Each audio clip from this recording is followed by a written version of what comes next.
Chapter 1: The Plunge into the Abyss. In the realm of Lingyu, within the territory of Da, least the fable Jueshian cliff. As dusk settled, Ofrentic Trophus in their steps to his location. Among them, a soldier at the forefront abruptly halted, pointing ahead with a trembling finger. "Commander, it appears there is a precipice ahead." "What?" A collective appallure washed over its soldiers' faces. "There isn't a path left. We truly to perish here today?" At that moment a cacophony of laughter erupted from behind them. "Ha ha ha, why have you stopped running?" As the taunts echoed, Akadari figures Gladin Black emerged behind, forming a menacing encirclement that effective liberated a retreat for the soldiers. Before them lay an unfathomable abyss, while it happened behind was utterly sealed. The situation was dire. The soldiers felt the chilling ray of death emanating from the black-clad figures, their bodies involuntarily trembling. Ha ha ha. The sight elicited a slaughter from the assailants, sending shivers down the spines of the soldiers, as if they were plummeting into a bottomless chasm. Humph. Suddenly, a cold snort reverberated through the air. In the center of the soldiers stood a middle-aged man with slightly graying hair, clad in silver armor. His eyes narrowly scrutinized the multitude of black figures before him. Upon seeing him, the soldiers' initial fear began to dissipate. This man was one of the experts of the Kurilmanth Kingdom, the commander of the Imperial Forest Army, Jinan. The soldiers swore a hand picked from the Imperial Forest Army, tasked with escorting the prince to his wedding. Led by Yukaram's Jinan alongside Death Peak martial artist and deputy commander Jichuan and numerous Galed warriors, their presence underscored the importance of the Ji Kingdom placed on this mission, which should have proceeded without incident. Yet, unexpectedly, a formidable group of black-clad assassins ambushed them, forcing them into Adsbury flight. Now they found themselves trapped here. At this moment, confronted by these powerful and enigmatic assassins, even Jinan's expression turned grave, a flicker of resolve flashing in his eyes. He will carve Epith for Agia must escort the prince southward. Once so reach the territory of Xianling sect, they will not dare to pursue us any further. Hethan turned to the side where Ioth Cladina Brightred Weddengrobe stood. Theboi, named Jichin, possessed a handsome evisage and air of nobility about him, Yethasius bori an unusual wisdom. Thuganla 16 Jichin's mental faculties were akin to those of a 3-year-old Wito his developmental challenges. Despite this, as the Solisanov emperor, his status was significant, and his safety could not be compromised. At this moment, Jichin tugged at Jinan's armor, shaking his shading confusion, oblivious to the impending peril. Uncle Nan, why are we still running? The saint's brighty eyes waiting for me to fetch her. Thebla-clad figures, witnessing this, could not suppress tear-making laughter. Ha ha ha, this Felisquitethus Ursio famousment, is surely worth the lives? Hearing this, Jinan remained steadfast, his demeanor resolutely she intoned. Regardless of why, it cannot. Depart now, and the Ji Kingdom's hull over Lunai this matter otherwise, your own Lafadius death. Theli drove to black-clad figure is didn't reply. Jinan, ascertain individual desirous Philip off this full.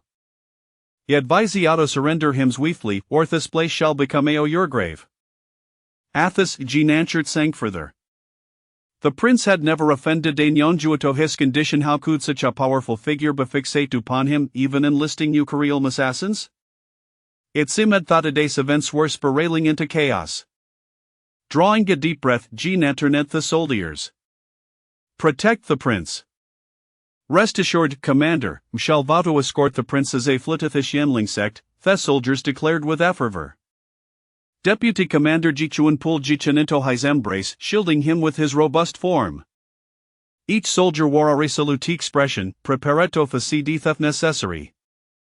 Jinan felt a surge of pride at his display had chosen the brave Stoff warriors from the Kingdom, and in this critical moment, the proved their medal.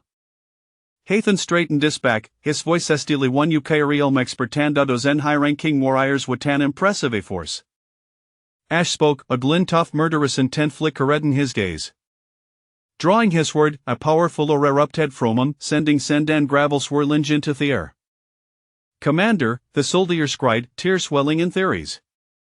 Eventually drove the black-clad figure rescued not suppressing expletive Jinan, you madman, are you truly willing to exhaust our energy for a full? Tontered you Kirielm, a martial artist must first cultivate their dantin. If Dantian were to be destroyed, the consequences could range from a mere regression in cultivation to a fatal demise. Thus, as the black-clad figures beheld the sheen, they were refilled with both disbelief and dread. Without another word Jinan charged forth, leaving gone lay a single command behind. He had built a quarter of an horansatha temilapsed, his danshan would be revocably damaged, leading to his demise could not afford to estimament. In an instant Jinan's power surged, transforming him into a veritable harbinger of death sheplaged into the ranks of the black-clad figures, weaving ein endued with lethal precision. Within moments, he dispatched as eventful martial artist among them. Eventually drove the black-clad figures did not confront Jinan head in the state. However, he understood that Jinan could not maintain these intensity for long and need not engage in a direct confrontation. As Jinan Bara led through, the black-clad figures began to retreat, creating an open and Jinthire encirclement. Seeing this, Jinan quickly called out, "Hurry, take the prince." Yet, Ash turned, his words caught in his throat. What lay before him was in a thought near Leishatura disanity.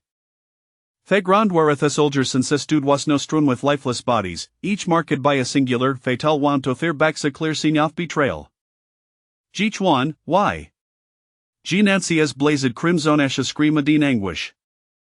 A sinister chuckle escaped Jichuan's lips. With a gripe like that of a predator, he held Jichen by the throat, his voice low and menacing. Do you not realize, Commander, that the fortunas of our nation are fading? Jinan's face below Ashifiked a cold stare upon him, silent. Jishuan continued, disregarding Jinan's ire why the emperor in seclusion, his fit uncertain, and the prince's impleten, he sunt the to inherit greatness. Ehave merlicus a new master. A new master, Jinan retorted, his voice elaced with disdain. At this moment, Jichuan bowed towards the distant black-clad figures, addressing them with ethig reverence. My lord, Ehave fulfilled o Urquist. From no one, Ishal Relionia. Theli drove the black-clad figure chuckled heartily. Rest assured, once Jinan is dead, you shall assume a position of commander of the Imperial Forest Army. Thank you, my lord, Jichuan responded, his face alight with elation. 4 years he had coveted the position of commander, but Jinan had loomed like an insurmountable obstacle in his pathy. Unable to endure a lifetime as deputy, he had chosen to gamble everything.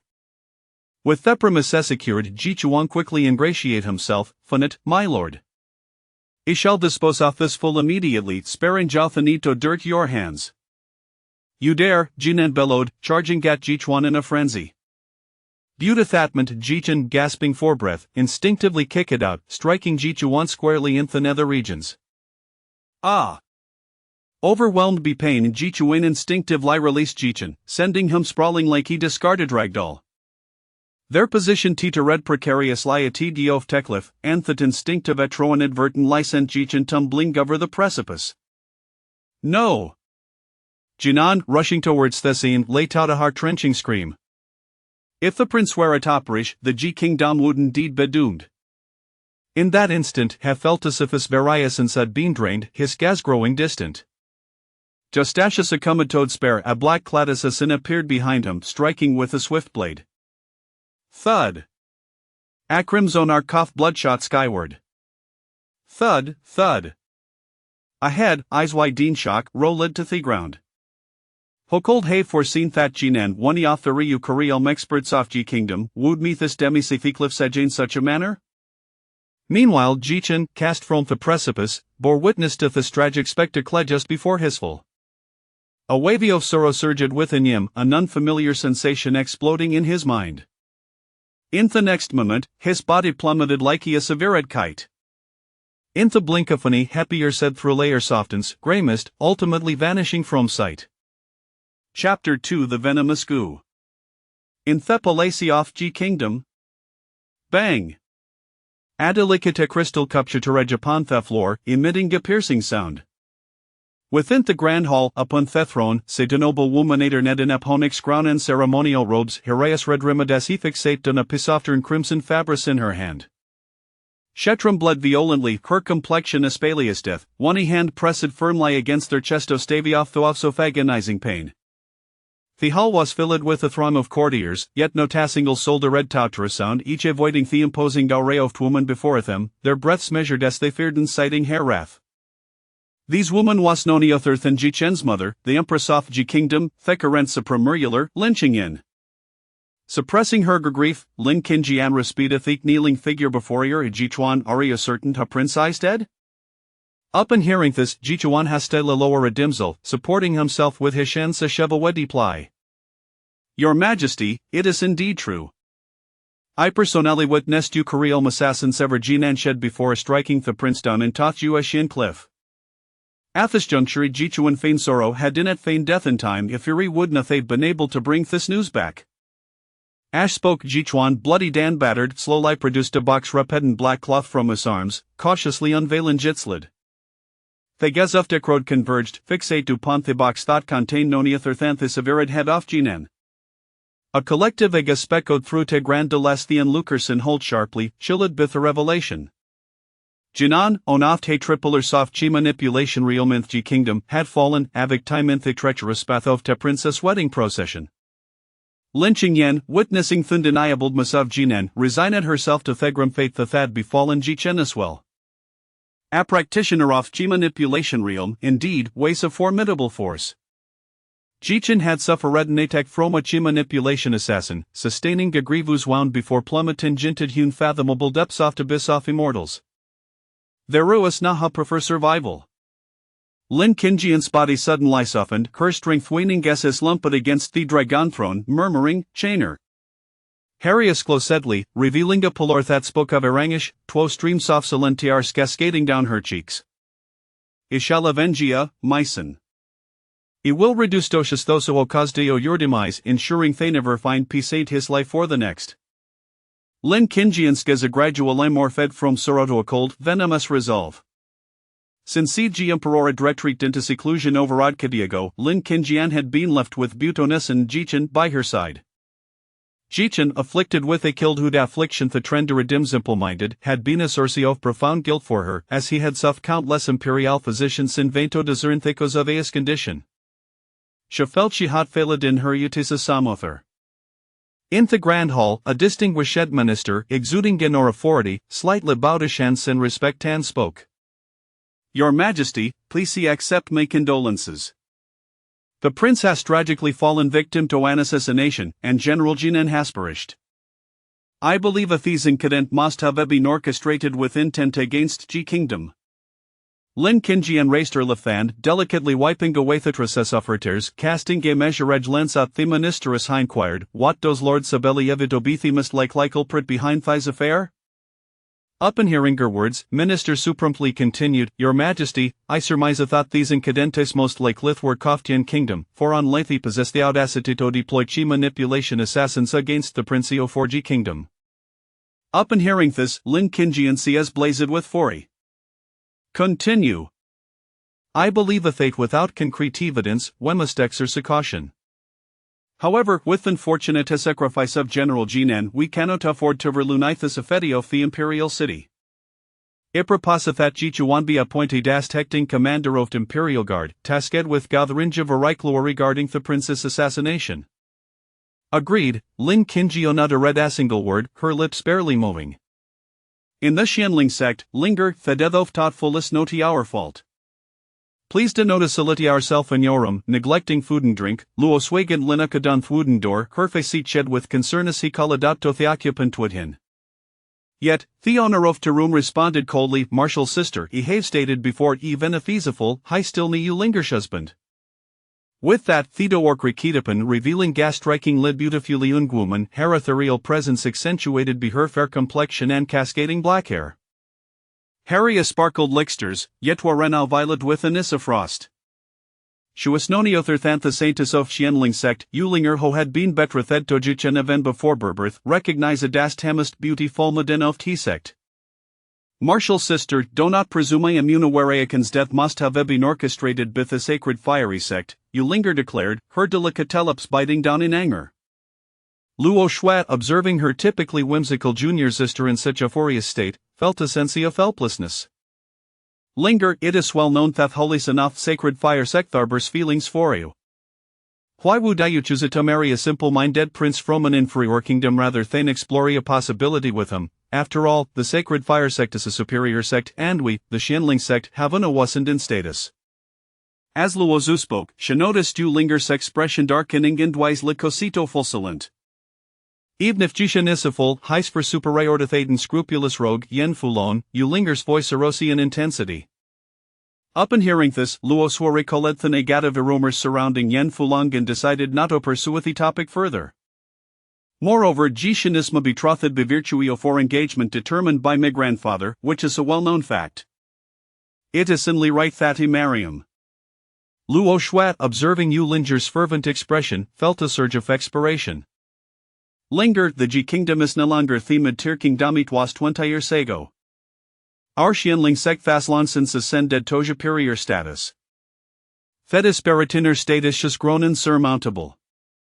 Furthermore, it is widely acknowledged that they has been simple-minded since childhood. Should I wish to dissolve the thigh's engagement, noon wold faultia. Yu Linger, unwilling to harm more, interrupted with unwavering determination. Martial sister, I shall say this in Semerji indeed because of him. Regardless of what sacred fire sect was behind it, I will exact vengeance for him. Additionally, please inform a father and the esteemed elders that I am prepared to enter the real Mof Xianling sect. After what felt like eternity, Jichin sudden leprosy of the flicker of light tamed the boundless darkness surrounding him. Awake, boy, get up quickly, an ancient voice said through the darkness, illuminating Jichin's consciousness like a beam of light breaking through the night. Groggily, he opined to find himself in a pitch-black cavern. Faced with the overwhelming darkness to obscure his vision, the 3-year-old Jichin could not help but cry out in fear, "Mother, come Savim, I'm scared." Before him sat a disheveled old man, whose eyes would end in surprise as she observed the tear-streaked bibe for him. After all the sears, I finally have a visitor, and it turns out to be full? No, wait. The old man, having just uttered a complaint, suddenly sensed something amiss. He quickly approached Jichin, placing a frail, withered hand upon the boy shed. He closed his eyes, concentrating for a moment before reopening them. Indeed. Hakud bisakrualas to inflict bone-melting upon this child, the old man exclaimed, his face reflecting profound shock. The bone-melting weighs an exceptionally perilous boy's not the highest grade. Widely it often went unnoticed, its secret lit of a red the host's brain and spinal cord. If not addressed promptly, the host would gradually become simple-minded, incapacitated, and ultimately face death. Now, this bone-melting goo had fully infiltrated the boy's brain, and it seemed that Tevanadiate could not save him. Alas, the old man sighed deeply, a look of unspeakable regret etched upon his features. Chapter 3, Awakening. Let go of me, you filthy old man. Did your mother not teach you not to place your hands on others' heads casually? Jichin exclaimed in terror, pushing forcefully against the old man in an attempt to distance himself from the disheveled figure before him. However, he evidently overestimated his own strength. Despite his desperate efforts, he could not break free from the old man's powerful grip. Sighing softly, the old man regarded Jichin's childish antics with neither anger nor frustration, but rather an unexpressible disappointment that crossed his features. After a melodious exhalation, he lifted his gaze toward the distant horizon beyond the cave, his murky eyes reflecting a profound sense of longing. For centuries, he had languished at the bottom of this desolate cliff, enduring a solitary existence fraught with torment, a life that felt more like a curse than a blessing. The affliction that plagued him frequently flared up, compounding his suffering. From once being a peerless prodigy, he had fallen to such a pitiful state. The old man had long contemplated death, yet the thought of unfinished business and those waiting for him, coupled with the knowledge that his lifelong learnings would remain unpassed, compelled him to cling to life day by day, year by year. He felt his existence nearing its end then, on the eve of his impending departure from this world. A young boy appeared before him. To his astonishment, the boy miraculously survived to fall into a fathomless abyss. The old man initially regarded it as divine favor, believing he might pass on his legacy before his demise. Yet, he soon discovered that the boy was afflicted with a deadly poison, rendering him hopeless. The flicker of hope that had ignited within him was abruptly extinguished, leaving him in a state of disbelief. Engulfed in endless despair and disappointment, the old man failed to notice the faint blue light gradually shimmering in his embraced. It was only when this ethereal glow began to illuminate the dim cave that he recognized the anomaly. "What is this?" Disbelief flickered in his eyes. Suddenly, a pearl radiating a cerulean light soared from his garments. After hovering momentarily in the air, it drifted slowly toward Ji Chen's forehead. As the blue orb made contact with Ji Chen's skin, an extraordinary scene unfolded. The pearl dissolved into countless tiny azure droplets, cascading into Ji Chen's overwhelmed mind. These droplets exuded a tremendous spiritual energy, repairing the severely damaged recesses of his consciousness while simultaneously revitalizing his body. The fear and anxiety that had once occupied Ji Chen's mind were swiftly dispelled by a wave of refreshing energy, and his once dull gaze began to sparkle with newfound brilliance. The subtle transformation did not escape the old man's observant eyes. His expression shifted from initial shock and incredulity to palpable excitement and anticipation. As his life approached its inevitable conclusion, and with all his regrets poised to accompany him to the grave, Ji Chen's unexpected arrival shone like a beacon of hope in his prolonged darkness. However, upon realizing Ji Chen's precarious situation, that light was once again swallowed by despair, plunging his world into an even deeper solitude. He had believed fate had sealed his destiny, resigning himself to his fate, yet unexpectedly, the heavens had not forsaken him. There lay a path through the darkness, the enigmatic pearl, which he had studied for decades without grasping its mysteries, had revealed itself at this critical juncture, willingly merging with the body of this foolish youth. Observing Ji Chen's metamorphosis, the old man discerned that the boy's once precarious condition was now being reversed by the pearl's formidable power. In fact, as the pearl purified Ji Chen, it expelled the dark impurities that had festered within him for years, remnants of the insidious poison, accompanied by explosive sounds resonating within his bones. Ji Chen's very foundation was undergoing a profound transformation. Ji Chen felt as if he were ensnared in a lengthy dream, a dream in which he battled countless serpentine beasts, their grotesque forms gnashing at his flesh while he fought desperately to vanquish them. Yet, their numbers were insurmountable, stretching endlessly before him. Soon, he found himself consumed, his blood and flesh being devoured. His consciousness began to fade alongside his corporeal being, suffocated by an unbearable weight pressing upon his chest. Days turned into years in this unending torment, and Ji Chen lost all sense of self, until one fateful day, from the heavens descended countless azure lights, transforming the malevolent serpents into swirling black smoke. With the cleansing of these blue glimmers, his consciousness grew clearer and clearer. At long last, in a moment of clarity, Ji Chen's awareness fully awakened. Upon regaining consciousness, he discovered that his mind was now flowing with an abundance of icy blue liquid.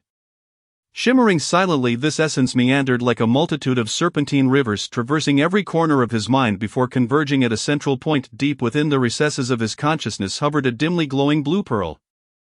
Seemingly mundane, akin to an ordinary stone, immersed in recollections of his past, Ji Chen was suddenly inundated with a torrent of memories spanning his entire life. Among these memories, one particularly vivid image stood out, a figure soaring into the sky.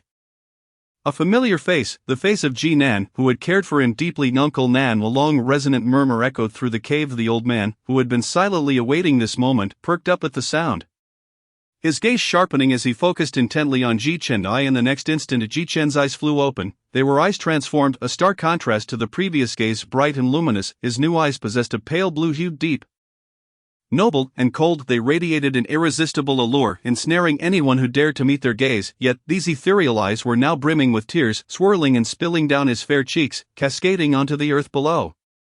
With unwavering determination, a solemn whisper resonated throughout the cave. "Uncle Nan, rest assured, I shall send those who caused your demise to seek atonement." Chapter 4. Epiphany of the Sword Heart. You young lad, how could you harbor such profound hatred at such a tender age? The old man, observing Ji Chen's immediate display of deep-seated animosity upon awakening, found himself intrigued by the boy's past. However, upon reflecting on the poison and the wedding attire that had fallen into the abyss, he began to comprehend the source of Ji Chen's anguish. Hearing the voice, Ji Chen discreetly wiped away the traces of tears from his eyes and turned to follow the sound. There sat an eccentric old man, his hair disheveled and his body adorned with moss, cross-legged upon a cold, hard circular stone, clad in tattered garments. The old man's deep-set eyes conveyed an endless sense of weariness and solitude. In contrast, Ji Chen, cleansed by the pearl, was now a far cry from his former self. Though remnants of impurities still clung to him, they did little to obscure his otherworldly aura, adorned in a splendid ceremonial robe. Intricately embroidered with dragon motifs and golden threads, he bore a striking resemblance to a celestial being descending into the mundane world. Upon awakening and regaining his senses, Ji-Chen found that the memories of his past 10 years of foolishness had not vanished with the dissolution of the poison. He vividly recalled everything that had transpired within the cave. Thus, when his gaze met that of the old man, he fell to his knees with a thud, bowing 3 times in reverence. "Thank you, esteemed elder, for bestowing upon me a second chance at life." His voice, though low, resonated with profound gratitude. This act of kneeling thrice was a gesture of thanks for the old man's life-saving grace. A debt too great to repay, expressed only through this humble act. The old man, witnessing the blood seeping from Ji-Chen's forehead, was momentarily taken aback and felt a stirring of emotion. "Good child, rise." At his age and station, the term child was not a display of arrogance, but rather an earnest acknowledgement of Ji-Chen's worth. "Grateful for your life-saving grace, I, Ji-Chen, am at a loss as to how to repay you." "May I inquire your esteemed name?" Ji-Chen asked earnestly. The old man's expression faltered at the mention of a name. It had been long since he had heard one. That he squinted slightly, his gaze drifting into the distance. Lost in profound reminiscence, after a lengthy pause, he slowly began to articulate a name. "Jiang Ming." The elder let out a bitter smile and continued, "It has been many years since anyone has called my name. So long that I am somewhat uncertain of it myself. However, in those days, others referred to me as the Sword Sovereign of the Burying Heavens." As those 4 words escaped the elder's lips, his entire demeanor underwent a dramatic transformation, akin to a long-sealed sword being unsheathed, becoming bright and sharper. Although Ji-Chen had never heard of the title Sword Sovereign of the Burying Heavens, his perception, enhanced by the spiritual pearl's reconstruction of his essence, far exceeded that of ordinary individuals. Sensing the shift in the elder's aura, Ji-Chen could not help but infer that this elderly figure surely possessed an extraordinarily illustrious past. Perhaps even that of a great cultivator. Ji-Chen mused to himself, wishing to train under such a formidable master in martial arts to pursue the path of enlightenment. After all, whether seeking vengeance for the deceased Ji-Nan or uncovering the identity of the one who had cursed him, he needed powerful strength as a foundation. Jiang Ming noticed the change in Ji-Chen's expression and smiled slightly. "Child, do you wish to learn the sword from me?" Upon hearing this, Ji-Chen's eyes widened in astonishment. He had not anticipated such immense fortune would repeatedly befall him. With a thud, Ji-Chen quickly regained his composure and knelt on one knee, clasping his hands in respect, and proclaimed loudly, "Disciple Ji-Chen pays his respects to master." Seeing Ji-Chen's clear sense of justice and his innate wisdom, Jiang Ming felt an immense joy reminiscent of his own youth. "Good disciple, rise." While Jiang Ming was very pleased with Ji-Chen's character, he was most concerned with the latter's aptitude and whether he was worthy of inheriting his supreme sword path. Thus, he wished to assess Ji-Chen. To learn the sword, one must first understand what the sword truly is. "Chener, how do you perceive the sword? Do not be anxious. There is no standard answer. Speak your mind. What is the sword?" Ji-Chen furrowed his brow in contemplation, reflecting on the tribulations he had endured over the past decade. From a young age, he had been cursed and rendered a fool, only to be targeted for death on the very day he was to marry his mother, burdened with the affairs of state. Never lacked in her affection for him. On the cliff, Ji-Nan had sacrificed his essence to save him, ultimately losing his life. Some sought his demise, yet there were those willing to lay down their lives for him. At that moment, something within Ji-Chen seemed to awaken. His gaze turned resolute as he spoke. "The sword can signify slaughter, guardianship, freedom, and faith. It can embody the majesty of a sovereign or the treachery that brings suffering to all. It can represent love, hatred, humanity, and true law. In essence, the sword is formless. It is shaped by its wielder. In my hands, the sword is me." The more Ji-Chen articulated his thoughts, the more liberated he felt. The sorrow of his past experiences poured forth, yet he was unaware that as he spoke, a faint blue light flickered in his eyes. As the final words, "the sword is me," resonated, a subtle pressure enveloped Ji-Chen. Jiang Ming, still pondering Ji-Chen's previous words, was suddenly jolted awake by this surge of pressure. When his gaze fell upon Ji-Chen, he found the youth with closed eyes, immersed in a peculiar state. Jiang Ming could not help but exclaim, "Enlightenment, the sword heart?" This was the second time that day that Jiang Ming had lost his composure, the first being the mysterious spiritual pearl merging with Ji-Chen's consciousness.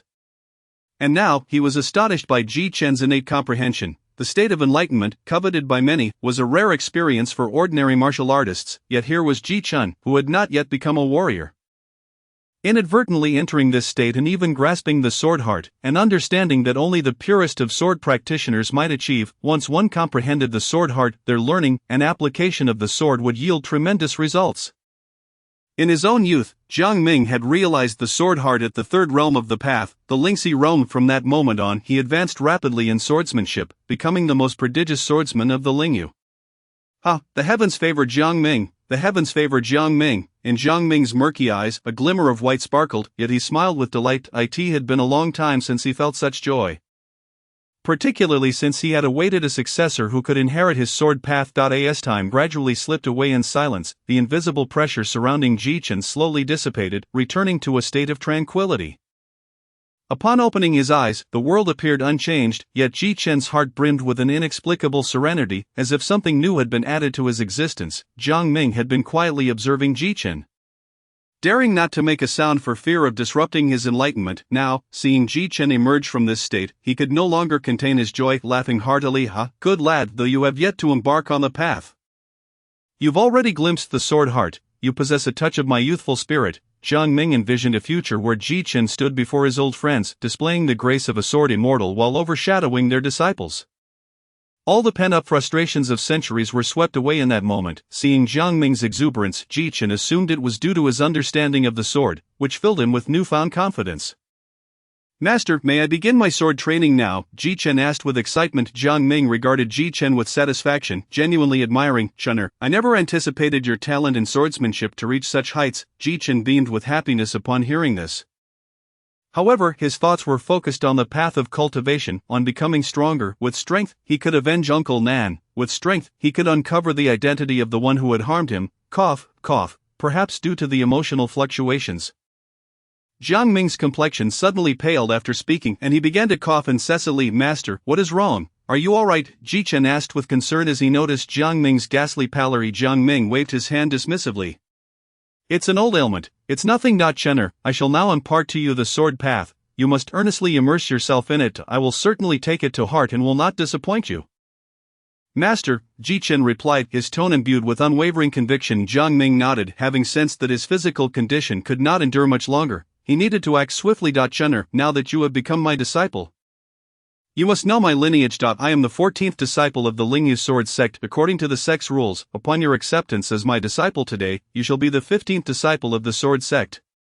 You must bow 3 times to me, as a sign of respect to the ancestors of the sword sect. Jichen's expression turned solemn as he immediately knelt, respectfully bowing 3 times while proclaiming, to the ancestors of the sword sect, disciple Jichen, pay my respects to Master Jiang Ming today. Henceforth, in life, I am a member of the sword sect. In death, I shall be a spirit of the sword sect. Jichen mimicked the formal tone he remembered from the court storytellers. Jiang Ming nodded slightly, indicating that Jichen had passed this rite. Chenner, today I shall impart to you the foundational sword technique of the sword sect, known as the 5 elements sword technique. With that, Jiang Ming rose, took a nearby branch, and wielded it as though it were a sword, performing elegant movements in the air. His motions appeared slow yet were deceptively swift, gaining speed as the branch's tip traced through the air, hinting at myriad phenomena. There was no embellishment of true energy, yet each gesture evoked a sense of mountains and seas, overwhelming in its presence. Jichen focused intently on every move Jiang Ming made, and a flicker of elusive blue light flashed in his eyes. Suddenly, amidst the brilliant blue fluid that filled Jichen's mind, a small figure of blue light appeared, brandishing a short sword, gracefully leaping and twirling as if demonstrating Jiang Ming's sword techniques. The small figure's motions were remarkably vivid, each sword stroke and stance perfectly synchronized with Jiang Ming's actions, exuding an ineffable profundity. Jichen gazed at the sudden apparition in his mind, astonished. He sensed that with each demonstration of the sword technique by this figure, his understanding of the technique deepened. When Jiang Ming concluded his display, he noticed a peculiar look in Jichen's eyes, as if he were grappling with some confusion. Thus, he patiently explained, Chenner, it is normal to feel unfamiliar with martial arts since you have yet to embark on the path. Furthermore, while the 5 elements sword technique is the most basic of the sword sect's techniques, it is still a genuine mid-grade martial art, and you may find it challenging to grasp. Jiang Ming intended to comfort Jichen, worried he might feel a sudden drop in morale. However, before he could complete his thought, he was left astonished. Jichen, unbeknownst to him, had also procured a branch and was mimicking Jiang Ming's movements, executing them with precision in the air. The branch sliced through the air, creating a faint sword wind. As Jichen's movements grew increasingly swift, the branch in his hand seemed to transform into a true sword. Jiang Ming watched Jichen with astonishment as he nearly completed the gold sword technique of the 5 elements sword technique. The words of comfort that had been on the tip of his tongue were swallowed back. After half a stick of incense had passed, Ji Chen concluded his initial practice. He immediately turned to Jiang Ming, looking somewhat embarrassed. Master, I feel I need to practice at least a dozen more times to completely grasp these movements. Upon hearing this, Jiang Ming's face twitched, a stream of exasperation coursing through him. He inwardly cursed, "You find such fluid motions awkward. If this swordplay appears awkward to you, then my own initial attempts were truly a sight to behold." Nevertheless, to maintain a dignified image before his disciple, Jiang Ming cleared his throat. Immediately thereafter, he spoke with a grave expression. "It is merely passable. There remain numerous details that require refinement. Many aspects are merely superficial." Lacking in spirit and essence. As he listened to Jiang Ming's instruction, Ji Chen's mind conjured the image of the blue shadowy figure once more, repeating the movements from earlier. Ji Chen felt that the many awkward points in his mind had suddenly become clear and transparent. He sensed that if he were to execute the sword technique again now, he could certainly master it flawlessly. Chapter 6. The 6 Styles of Burying Heaven. Half a month slipped away quietly. In the depths of the Ji Kingdom's royal palace in the Qingxin Garden, a delicate white jade plate adorned with phoenix patterns was hurled to the ground with a resounding crash, shattering into pieces. At the same time, the poised and graceful Lin Qingyan sat at the table, her gaze fixed upon a dispatch that had been urgently sent from the border, the contents of which filled her with immense anger.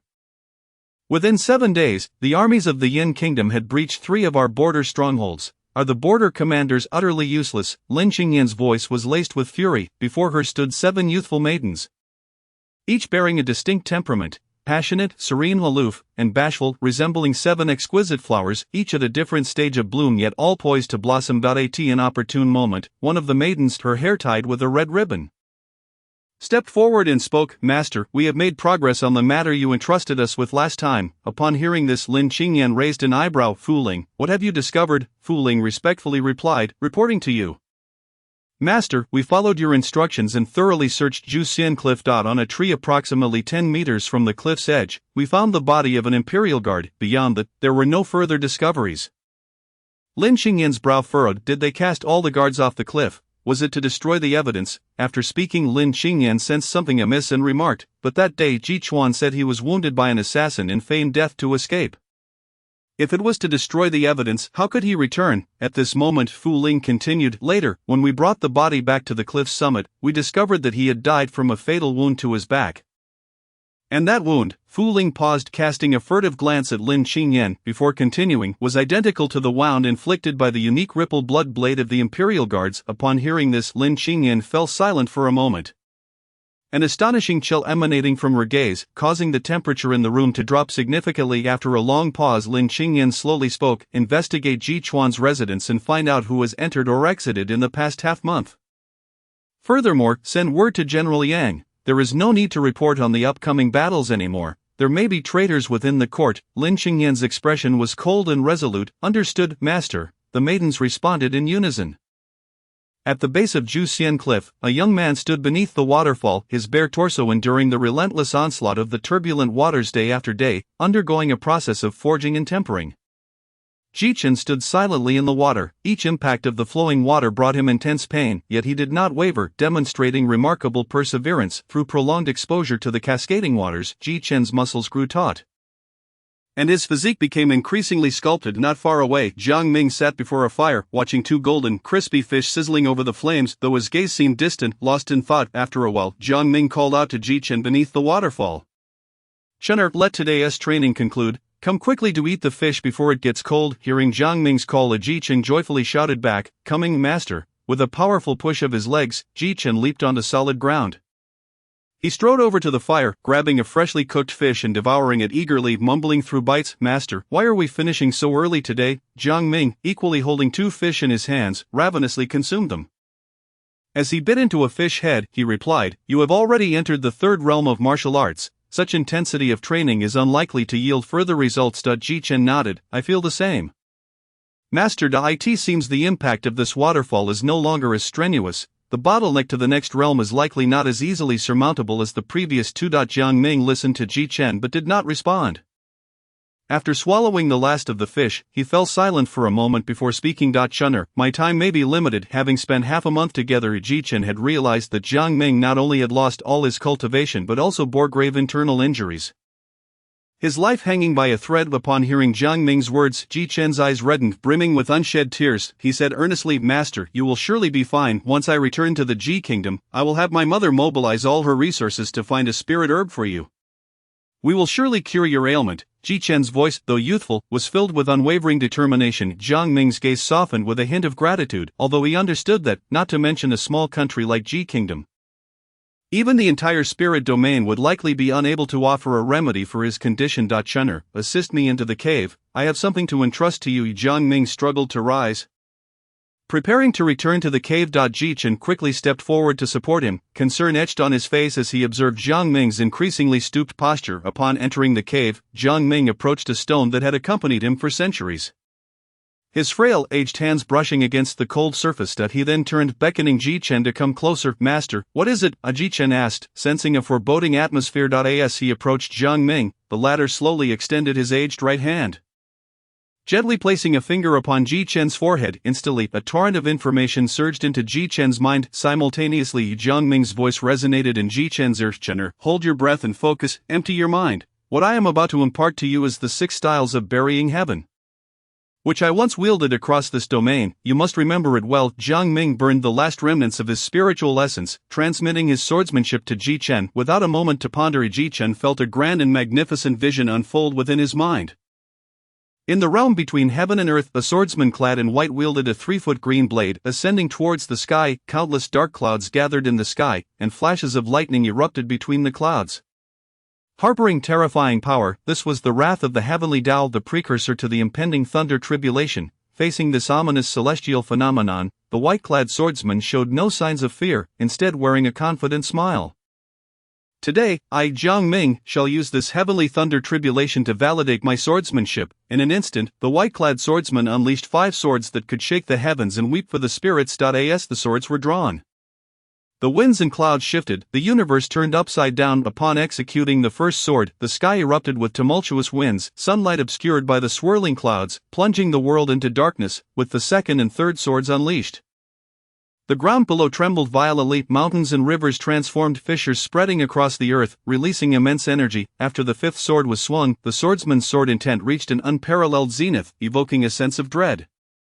In that fleeting moment, the swordsman appeared transcendent, ascending beyond the mundane. Perhaps it was his audacious act that thoroughly incited the wrath of the heavenly Tao. Suddenly, a colossal divine beast descended from the clouds, cloaked in divine light. Its arrival instilled awe and reverence in all living beings, as if heralding that the white-clad swordsman was about to pay the price for his actions. With a thunderous roar, the divine beast faced the 5 formidable swordlights hurtling towards it. It opened its massive jaws, revealing sharp fangs, and swallowed the 5 swordlights whole. Boom! A tremendous explosion resonated from within the divine beast, rumbling continuously before gradually diminishing. As the explosive sounds faded, the 5 overwhelming sword energies were devoured and neutralized by the divine beast, which embodied the will of the heavenly Tao. However, the next moment, the beast's face, which should have expressed triumph, betrayed a hint of fear. It turned out that the white-clad swordsman showed no intention of slowing down. His figure, ascending towards the heavens, blurred into a beam of light. Simultaneously, a voice filled with audacity rang out, echoing through the skies. Burying heaven. Chapter 7. Jiang Ming's demise. Ji Chen's eyes widened, deeply shaken by the indomitable spirit of the white-clad swordsman, who soared defiantly against the heavens. He could clearly hear the resonant voice of the swordsman. Thus he realized that this celestial figure, akin to an immortal swordsman, was indeed his master. Jiang Ming, so his master is this powerful. Ji Chen's mouth fell agape, his gaze transfixed by the unfolding scene. As he connected this extraordinary swordsman with the disheveled figure of his master in his memory, Ji Chen's eyelids twitched, and his expression shifted dramatically. The white-clad swordsman, wielding a terrifying sword, collided with the divine beast amidst the clouds, resulting in a cataclysmic explosion that shook the heavens. A boom! A colossal fireball erupted deep within the clouds, illuminating the dark clouds with a brilliant red light. As waves of flames surged outward, the residual force of the explosion rolled through the heavens and earth, lingering and refusing to dissipate. At this moment, the scene abruptly halted. This monumental confrontation bore no clear victor.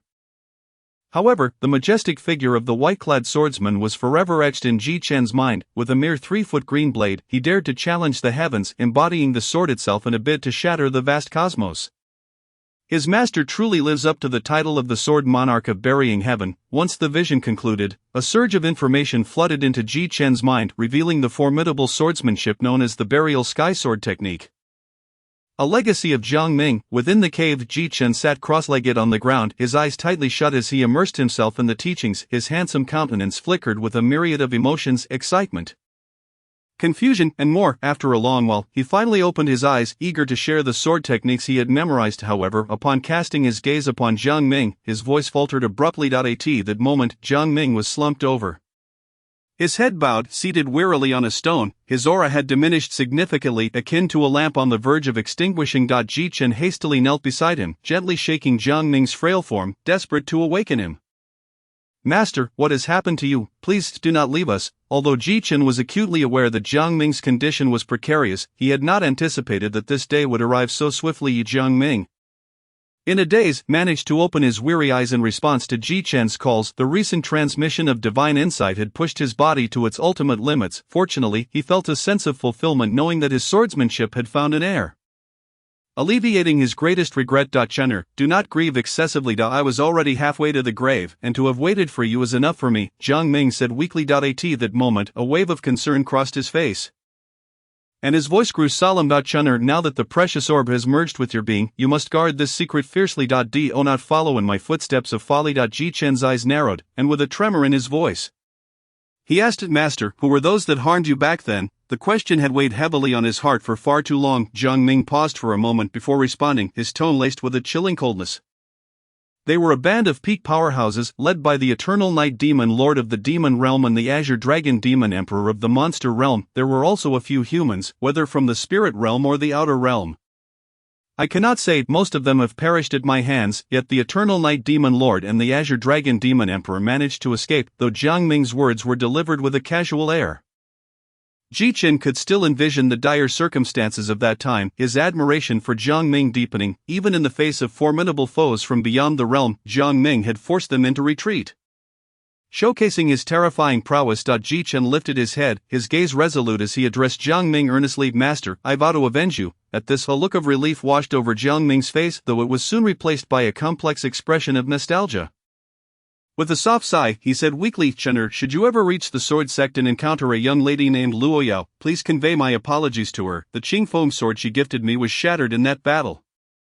In these years, I crafted a small wooden sword to express my regret, and now I can only entrust it to you for delivery." With trembling hands that resembled withered twigs, Jiang Ming retrieved a crudely carved wooden sword from his robes, raising it with great effort to pass it to Ji Chen. Yet, as his arm reached halfway, it suddenly fell limp, and Jiang Ming's eyes fluttered shut, his vitality extinguished. "Master," Ji Chen swiftly caught Jiang Ming's hand, his anguished cries echoing through the cave. The following morning, Ji Chen knelt solemnly before a humble earth engraved. A stone tablet, crafted from green stone, stood upright, inscribed with the words, "Here lies my master, the sword immortal Jiang Ming." As he bowed, Ji Chen lifted his gaze to the earthen mound, then turned his eyes toward the nearby waterfall and the place where he had recently enjoyed roasted fish. These were the sights that held his earliest memories post-awakening. Now transformed and unrecognizable, with reddened eyes and remnants of unshed tears, Ji Chen fixed his gaze upon Jiang Ming's gravestone, speaking with unwavering determination, "Master, one day, I shall ascend into the realms of demons and monsters, claiming the heads of the Azure Dragon Demon Emperor and the Eternal Night Demon Lord as offerings to your spirit." He continued, "Rest assured, I will safeguard that wooden sword and personally deliver it to Aunt Luo Yao." Uncertain of the nature of the relationship between Luo Yao and his master, Ji Chen opted for the respectful title of aunt, believing it to be the most prudent choice. After voicing his thoughts, Ji Chen rose and surveyed the surroundings. This place where he had spent the last fortnight, a site of significant transformation in his fate. For the first 16 years of his life, Ji Chen had endured a childhood plagued by poison and torment, never having committed any wrongdoing. Yet there were those who had sought his life since his infancy. From this day forth, Ji Chen swore to wield his sword and eradicate all who had wronged him, while also protecting those dear to him. The death of Jinan had imparted a crucial lesson: if one does not grow strong, those around them may perish because of their weakness. Now, Ji Chen's immediate objective was to leave this place. Jiang Ming had once told him that two methods existed to escape the bottom of this cliff. The first was to scale the sheer walls of the abyss by hand. A feat requiring the mastery of Qi to have any chance of success. Despite Ji Chen's diligent training, he had only just reached the 4th level of martial prowess. Nevertheless, Jiang Ming had praised him for his exceptional talent. Jiang Ming had elaborated on the classifications of martial realms. The path of martial arts begins with refining the body and unlocking its potential. This constitutes the martial artist realm, an entry point accessible to all. Beyond this lie the 4 realms of Qi mastery, spirit resonance, will see, and creation, each imbued with its own profound mysteries. Generally, martial artists without access to a true essence technique cannot ascend to the Qi mastery realm. As these techniques are the foundational cornerstones of their respective sects and are rarely shared freely, consequently those without power or lineage often find themselves stuck in the martial artist realm for their entire lives. Which explains why, despite its population nearing 1 million, Ji country had only 3 individuals at the Qi mastery level. Fortunately, Ji Chen had been bestowed with the sword sect's true essence technique, the sword transformation divine essence. This sacred technique, exclusive to the sword sect, could potentially lead him to the creation realm. Ji Chen gazed at the towering cliffs surrounding him, letting out a resigned sigh. Scaling them was not a viable option. If climbing proved impossible, Ji Chen's final recourse was to plunge into the waterfall and be swept downstream. However, this method was fraught with peril. A moment's inattention could result in death. The height differential between the waterfall's pool and the downstream area was several hundred meters. And the current was ferociously turbulent. Any ordinary martial artist might be crushed into a pulp by the raging waters. Moreover, the downstream flowed into an extremely frigid river, notorious for its bone-chilling currents. The closer one approached its source, the more lethal the icy aura became. In days long past, a 7th-level martial artist had attempted to traverse this river, seeking to unveil its chilling secrets, yet they had barely ventured 1/5 of the way before succumbing to the bone-deep cold. Now Ji Chen stood before the immense waterfall, with the tumultuous waters below marking the river's source. He pondered, relying solely on the waterfall's force, it was impossible to refine himself to the 9th level of martial prowess. I have been missing for over half a month. My mother must think I am dead. If she seeks vengeance in her grief, she will undoubtedly fall into a trap, placing herself in great danger. I cannot afford to delay any longer. With resolve solidified, Ji Chen's gaze sharpened, and he made the fateful decision to risk everything, harnessing the waterfall's power to escape into the river. However, Ji Chen had not made this decision lightly. First, he had mastered the 5 elemental sword techniques, metal, wood, water, fire, and earth, each to an introductory level. Among them, he had focused particularly on the fire sword, having intuitively touched upon the threshold of minor mastery. One should not underestimate the significance of even minor mastery. For the nuances of martial comprehension are boundless. The levels of understanding can be categorized into 4 tiers: introductory, minor mastery, major mastery, and perfection. Although the 5 elemental sword techniques served as the foundational sword arts of the sword sect, they were nonetheless solid mid-tier martial arts. In a lowly kingdom like Ji country, even the highest martial art levels barely reached the inferior tier. Achieving minor mastery in the fire sword would significantly mitigate the chilling impact upon entering the river. This was Ji Chen's first line of defense. Additionally, he aimed to elevate his cultivation by 1 level. Currently, Ji Chen was at the 3rd level of martial prowess. Should he reach the 4th, it would greatly enhance his vitality and strength. The first 3 levels of martial prowess focused on foundational refinement, while the 4th marked a pivotal turning point. The 4th level would amplify his vitality and invigorate his spirit. As he progressed to the 5th through 9th levels, he would further enhance his body, strengthening muscles, bones, and senses. It is noteworthy that the 9th level, as the final minor realm of the martial artist phase, is also the most critical, enhancing one's sensory perception. To break through to the Qi mastery realm, a martial artist must be attuned to the spiritual energy that permeates the world. At this juncture, if the martial artist possesses a true essence technique, they can draw on this spiritual energy to refine their organs and cultivate their dantian. Once the dantian is formed, Qi mastery is achieved. Without such a technique, even if one could absorb spiritual energy, it would merely swirl chaotically within the body, rendering it ineffective for refinement. This underscores the importance of true essence techniques. As for Ji Chen's second preparatory measure, it was to break through to the 4th level of martial arts and enhance his vitality. With abundant vitality, he would have a greater chance of surviving amidst the frigid river tides. Next, he would continuously refine his physical body and comprehend the fire sword. Ji Chen shed his upper garment and once more approached the waterfall.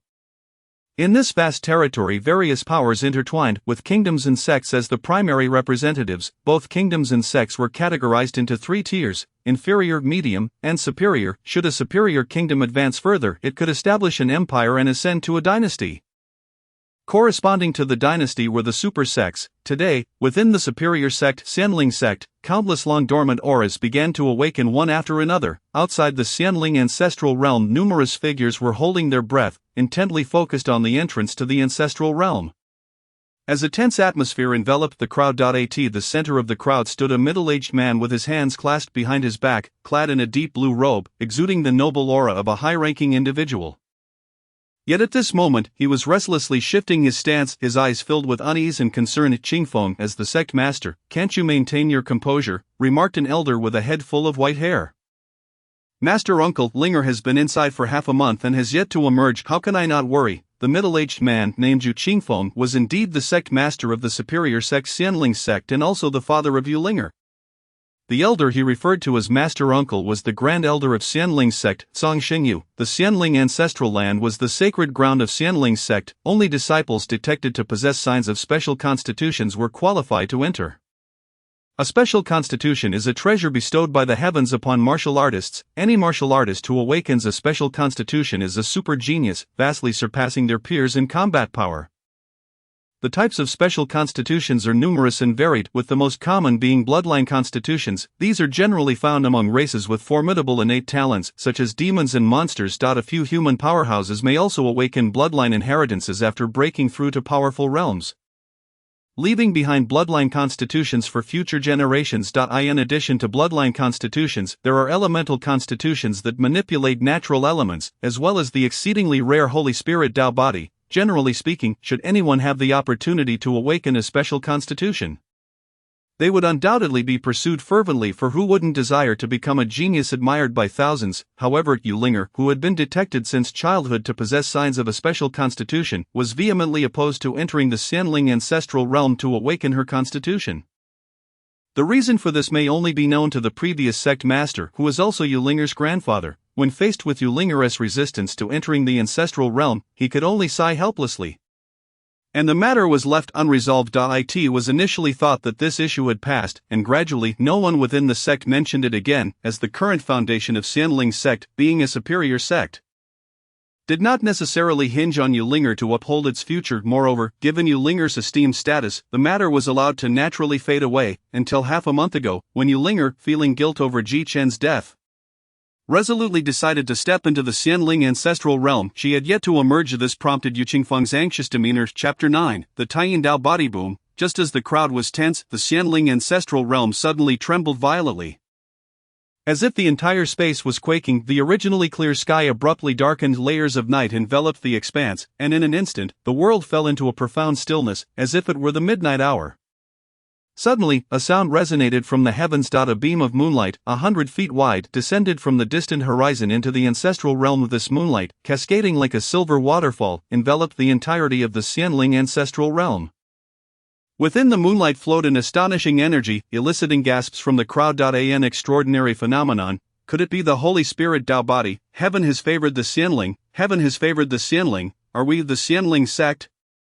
Finally, to witness the rise of a peerless prodigy, countless members of the Xianling sect wept for joy. Moments later, amidst the crowd's astonishment, the stunningly beautiful Yu Linger, clad in a simple yet elegant cold white gown, gracefully ascended from the Xianling ancestral realm beneath the cool moonlight. Her figure was as delicate as flowing silk, dancing with the wind. Her long dark hair gradually transformed into a silvery hue in the moonlight's embrace, exuding an aura of icy nobility. Its sister Linger, someone exclaimed in surprise. In the next moment, the moonlight transformed into streams of silver light, flowing over Yu Linger's skin, rendering her as radiant as the moon itself. A mysterious and sacred aura spread throughout the gathering. Blessed by heaven, truly, it is the Holy Spirit Tao body. The Grand Elder, Song Xingyu, was ecstatic, his eyes wide with surprise, and his white beard trembled uncontrollably. It must be noted that the Holy Spirit Tao body is the rarest of special constitutions in the world. Each individual possessing a Holy Spirit Tao body, if they do not fall, is destined to become a figure of dominance. Among the current younger generation, only 4 prodigies have awakened the Holy Spirit Tao body within the entire spiritual realm, all belonging to the 6 sacred lands. Now, with Yu Linger achieving the Holy Spirit Tao body, it is a monumental occasion for the entire Xianling sect. Just as the entire Xianling sect was immersed in overwhelming joy, Yu Linger suddenly closed her eyes in anguish. Her delicate body began to tremble uncontrollably, and a look of struggle crossed her pale face. Simultaneously, the aura within her became chaotic, as if countless forces were rampaging within her. Unnoticed by anyone, a silver-gray crescent mark faintly appeared on Yu Linger's forehead, only to vanish moments later. Subsequently, Yu Linger plummeted from the sky like a kite with a severed string. Linger, Yu Qingfeng exclaimed in alarm, his body instantly appearing in mid-air. He caught the falling Yu Linger and gently brought her down to the ground. Soon after, Tsang Xingyu and a group of elders hurried over to assess the situation. They found Yu Linger pale, her aura in utter disarray. Seeing this, Yu Qingfeng immediately channeled his true energy into Yu Linger, aiming to help her stabilize her condition. However, as soon as his true energy entered her body, it was ruthlessly repelled. Just as everyone was at a loss, suddenly ripples appeared in the air, and a subtle fissure slowly opened in space. Subsequently, an elegant and extraordinary woman gracefully stepped forth from the fissure, clad in a flowing purple gown that danced with the wind, her hem resembling ethereal clouds. She walked upon the void as if a celestial being had descended to the mortal realm. However, upon her appearance, Tsang Xingyu and Yu Qingfeng felt an unprecedented sense of dread emanating from this breathtaking woman. They exchanged glances, and an identical thought emerged in their minds: above the life spring level. The path of cultivation begins with martial artists, and thereafter it branches into the realms of chi manipulation, spirit connection, will see, and creation. Among these, the will see realm comprises 4 levels: bitter sea, life spring, divine bridge, and other shore. Generally speaking, if a power possesses a strong practitioner who has crossed the bitter sea, it can be revered as a superior sect, as the sect master and grand elder of Xianling's sect. Yu Qingfeng and Tsang Xingyu were bitter sea level experts, yet at this moment, they sensed a suffocating pressure from the woman before them. Only someone above the life spring level could induce such a feeling. "May I inquire as to which esteemed elder you are?" Yu Qingfeng asked, mustering his courage. The stunning woman smiled slightly and succinctly stated, "Linglong sect, Huayaoyao." Upon hearing this, Yu Qingfeng was taken aback. Linglong sect? A person from the sacred land. As the sect master of a superior sect, Yu Qingfeng was no stranger to the dominators of this territory, although Xianling's sect held the esteemed status of a superior sect. The chasm between them and super sects was immense. Bitter sea level experts may represent the pinnacle of superior sects, yet within super sects, such individuals were not rarer. Furthermore, super sects also housed life spring level and even divine bridge level super experts. However, even among the super sects, they were far from the true dominators of this territory, for within the spiritual realm, there existed 6 sacred land level forces that could be deemed as dominators. Each sacred land is an ancient sect that has inherited endless ages. Each is anchored by formidable figures at the pinnacle of the creation realm. These sacred lands can cause tremendous upheaval across the spiritual realm with but a stamp of their foot. Linglong sect is one of these 6 sacred lands. As soon as Tsang Xingyu heard the name Huayaoyao, he furrowed his brow in contemplation. He felt an uncanny familiarity with this name. Suddenly, a chill coursed through him, and his expression shifted dramatically as he gazed incredulously at Huayaoyao. His wide eyes reflected profound shock. Is she not one of the 3 Linglongs of Linglong sect? Hua Linglong. Tsang Xingyu's tone was laced with disbelief. Huayaoyao neither confirmed nor denied this, yet her calm demeanor undoubtedly validated Tsang Xingyu's words. Yu Qingfeng also came to a realization: the ethereal beauty standing before him was indeed the legendary Hua Linglong, a peerless giant above the Will See realm. "Ah!" Yu Linger suddenly cried out in pain, beads of sweat dotting her forehead as she appeared to be enduring a great calamity. Huayaoyao stepped forward to examine her. Gently, she placed her delicate fingertip upon Yu Linger's forehead. Instantly, a stream of gentle spiritual energy surged into Yu Linger's body, alleviating her suffering in an instant. "Holy Master Hua, what is the condition of my daughter?"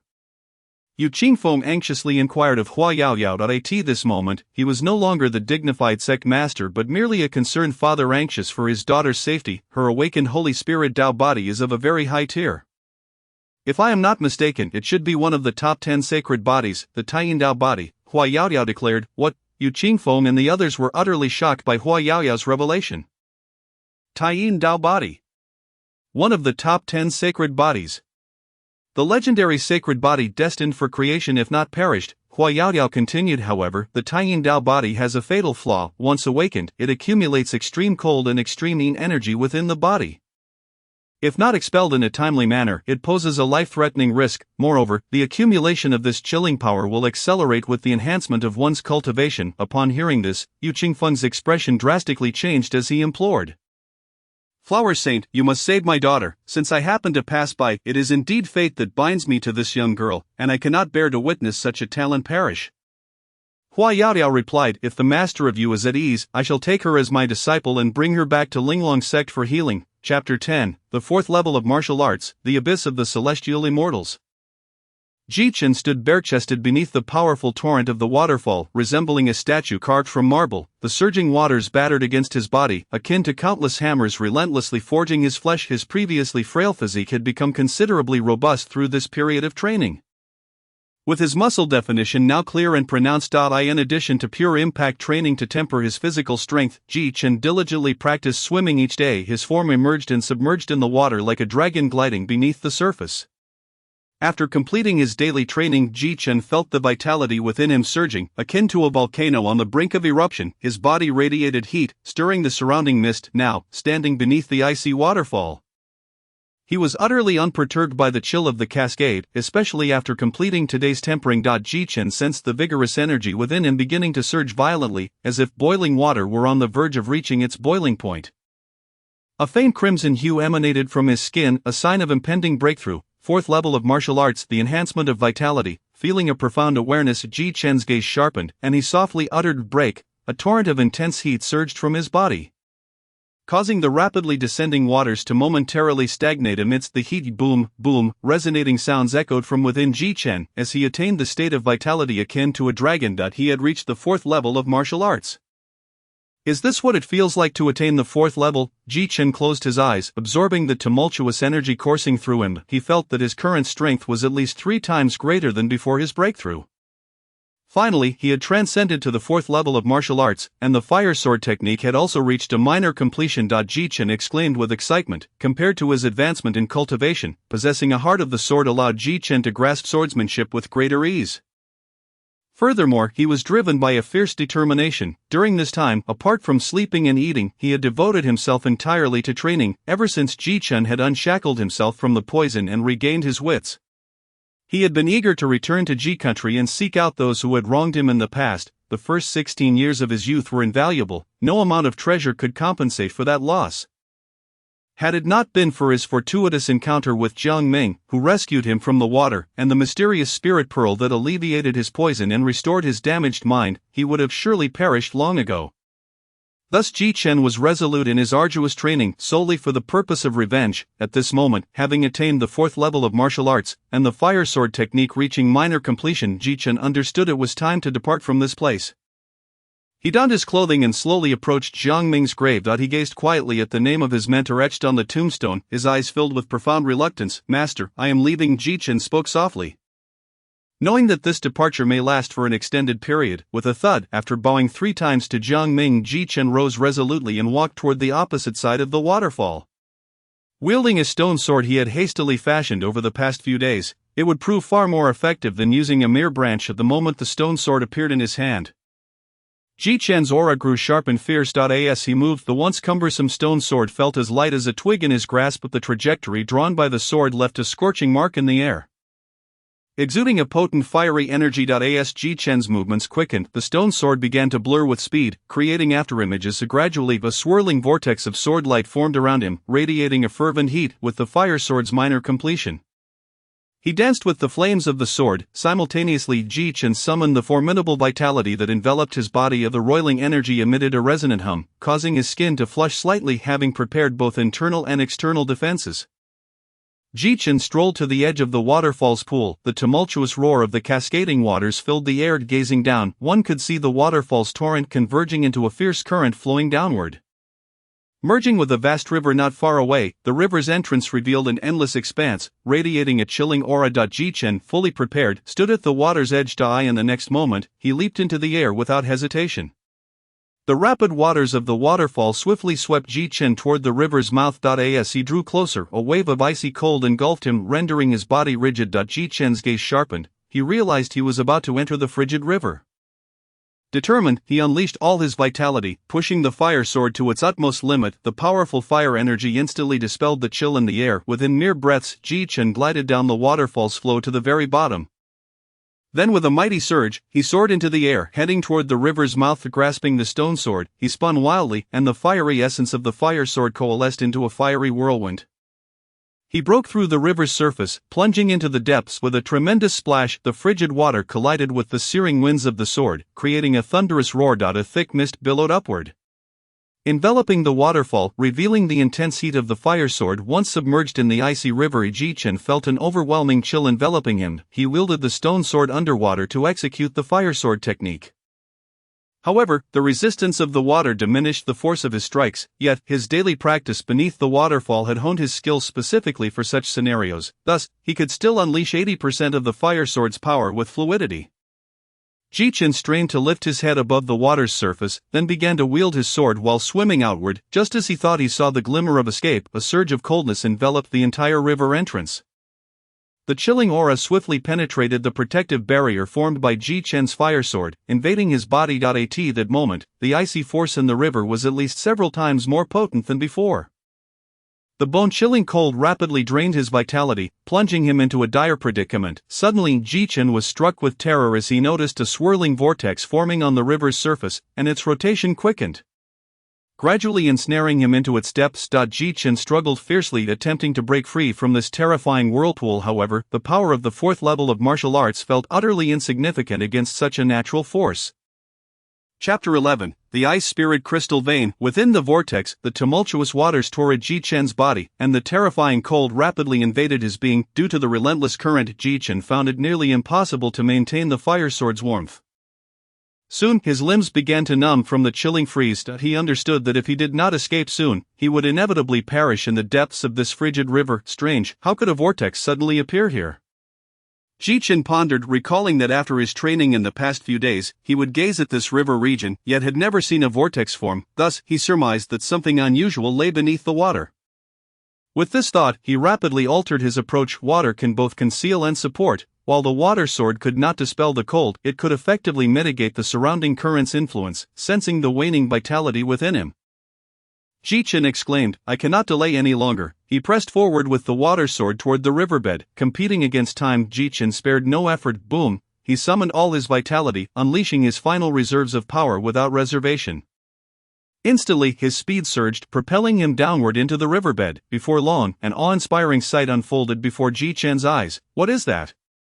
Ji-Chen gasped. There, at the riverbed, loomed a small mountain range emanating an extreme chill that surged outward, shaking the very earth. However, Ji-Chen's gaze was drawn to a colossal black python before the mountain. The black python radiated an overwhelming aura, its massive body thrashing about, stirring up turbulent waves that coalesced into the very vortex. So the sudden whirlpool on the river's surface was triggered by this black serpent. Is this python undergoing a breakthrough? Ji-Chen discerned a clue. The black python was shedding its skin, its power ascending with each stage. This was a sign of a breakthrough. Furthermore, based on the aura of the breakthrough, Ji-Chen deduced that this black python was likely on the verge of transcending into a level 7 demon beast. The realm of demon beasts corresponds to that of humans. The levels of demon beasts, from 1 to 9, align with the martial realms of human practitioners. From the 1st to 9th levels, upon surpassing the 9th level, they become earth demons. Earth demons are equivalent to the existence of chi masters among humans. Especially powerful earth demons have the potential to obliterate weaker nations. At this moment, Ji-Chen felt a tremor of fear upon witnessing the formidable black python. The immense sense of crisis coursed through him. On land, Ji-Chen believed he could contend with this black python utilizing his minor mastery of the fire sword technique. However, at this moment, his strength was nearly depleted by the icy aura of the river. Furthermore, submerged in water, the efficacy of the fire sword technique was significantly diminished. Engaging in combat would leave him with no chance of victory. Roar! Just as Ji-Chen contemplated fleeing, a thunderous roar echoed from afar. A massive green-haired water crocodile emerged into Ji-Chen's line of sight. Damn, another level 6 demon beast. Ji-Chen cursed under his breath. He hadn't anticipated such misfortune, encountering two powerful high-level demon beasts simultaneously. Yet to Ji-Chen's surprise, the green-haired water crocodile charged fiercely toward the black python that was in the midst of its breakthrough. Ji-Chen's eyes brightened. Could there be a turn of events? Indeed, as Ji-Chen had hoped, when the black python, in the midst of its breakthrough, sensed an imminent danger, it was compelled to abort its endeavor. Fury surged in its enormous yellow vertical pupils, igniting a ferocious gleam. With a thunderous roar, the black python lunged towards the green-haired water crocodile. The collision of these two formidable beasts unleashed a tremendous explosion of water waves. The powerful aftermath instantly engulfed the vast river domain, prompting Ji Chen to wield his water sword to dissipate the residual force. Although the black python had not completed its breakthrough, it had nevertheless stepped halfway into the realm of a 7th-level demon beast. After a fierce battle spanning numerous rounds, the green-haired water crocodile, unable to contend with the black python, chose to flee. The interruption of the breakthrough incited the black python's wrath, and it relentlessly pursued its old adversary, twisting its serpentine body in pursuit. Soon, the two demons vanished from Ji Chen's sight. He hesitated, contemplating whether to proceed towards the mountain range that exuded an astonishing chill. If he ventured forth, it would be perilous should the black python return. However, if he refrained, Ji Chen found it exceedingly difficult to navigate the frigid river in his current state. After a moment's reflection, Ji Chen made his decision. Fortune favors the bold. With a swift movement, he accelerated towards the mountain's entrance, continuously conjuring water swords to redirect the oncoming cold currents as much as possible. Despite his dwindling strength, he felt compelled to take the risk, for he sensed that a great secret might be concealed within this frigid landscape. The mere emanation of chilling air was capable of transforming the mighty river into a frigid torrent, maintained for so many years. What immense chill could sustain such a phenomenon, although he had anticipated some degree of discomfort? Upon plunging into the mountain's entrance amidst the extreme cold, Ji Chen was utterly astounded by the sight that greeted him. Before his eyes lay a vast expanse of crystalline stones, radiating an astonishing coldness. Many of these spirit crystals were astonishingly ice spirit crystals. Ji Chen was left dumbfounded. As the crown prince of the Ji kingdom, he had encountered spirit crystals in his memory. Spirit crystals were categorized into 5 grades: low, middle, high, and supreme, with some possessing unique elemental attributes. They not only served as a means for martial artists to refine and absorb, rapidly accumulating foundational strength, but were also a common currency among cultivators. The majority of cultivation resources could only be priced in spirit crystals in the market. The Ji Kingdom's ability to support so many martial artists was largely due to its possession of a lower-grade spirit vein, yielding a substantial harvest of spirit crystals each year. Not only the Ji Kingdom, but nearly all factions sought locations with spirit veins for their endeavors. Thus, upon discovering a lower-grade spirit vein, particularly one of the ice attribute, Ji Chen felt as if he had been struck by a windfall. It was no wonder the black python had managed to break through to the 7th level here. It was undoubtedly linked to this spirit vein. Yet, the most pressing issue remained: how to contend with the chilling aura emanating from these spirit crystals. Refining spirit crystals was a slow process, and in Ji Chen's current state, he feared he would be frozen before he could fully refine even a single crystal. Nevertheless, with his vital energy nearly depleted, Ji Chen had no time for contemplation. He seized a piece of spirit crystal and began the refining process. He thought to himself, regardless of the circumstances, he needed to restore his exhausted vitality swiftly. However, upon grasping the exceedingly frigid spirit crystal, ready to refine it, Ji Chen discovered he could not sense any spiritual energy within it. He focused intently and was shocked to find that the pure icy spiritual energy within the crystal transformed into a torrent of cold that surged into his mind. Finally, it flowed into the azure orb nestled at the center of his consciousness. A spirit orb. Ji Chen was taken aback. To his astonishment, the mysterious spirit orb that had lain dormant in his mind for over half a month responded to the energy within the spirit crystal. As the spiritual energy continued to flood into his body, the spirit crystal in Ji Chen's hand quickly disintegrated into a pile of white powder. To his dismay, he observed that all the spiritual energy had been absorbed by the spirit orb in his mind, leaving him with nothing to savor. Ji Chen couldn't help but feel angered. How could it be that not even a drop was left for him? He then picked up another spirit crystal to refine. Yet the result was the same. The entirety of the crystal's energy was consumed by the spirit orb in his mind. After absorbing the energy of 2 spirit crystals, the once dull surface of the spirit orb glimmered with a hint of blue light. Ji Chen, keenly aware of this change, began to refine spirit crystals with fervor. He understood that this spirit orb, which had attracted powerful outsiders to risk their lives for its possession, was undoubtedly a remarkable treasure. Thus Ji Chen continued to refine energy for it, eagerly anticipating the orb's transformation. His refining speed was astonishing. In less than a half-t's time, he could absorb the energy from a single spirit crystal. However, the blue luminescence on the spirit orb appeared to manifest gradually after 3 full hours of relentless refining, as the remnants of spirit crystals piled into a hillock of dried white powder. He finally paused, gazing at the spirit orb in his mind, which now shimmered at approximately 1% of its capacity. Ji Chen felt a profound shock. Generally speaking, even a single piece of the spirit crystals he had just refined would suffice for a martial artist's use for an extended period.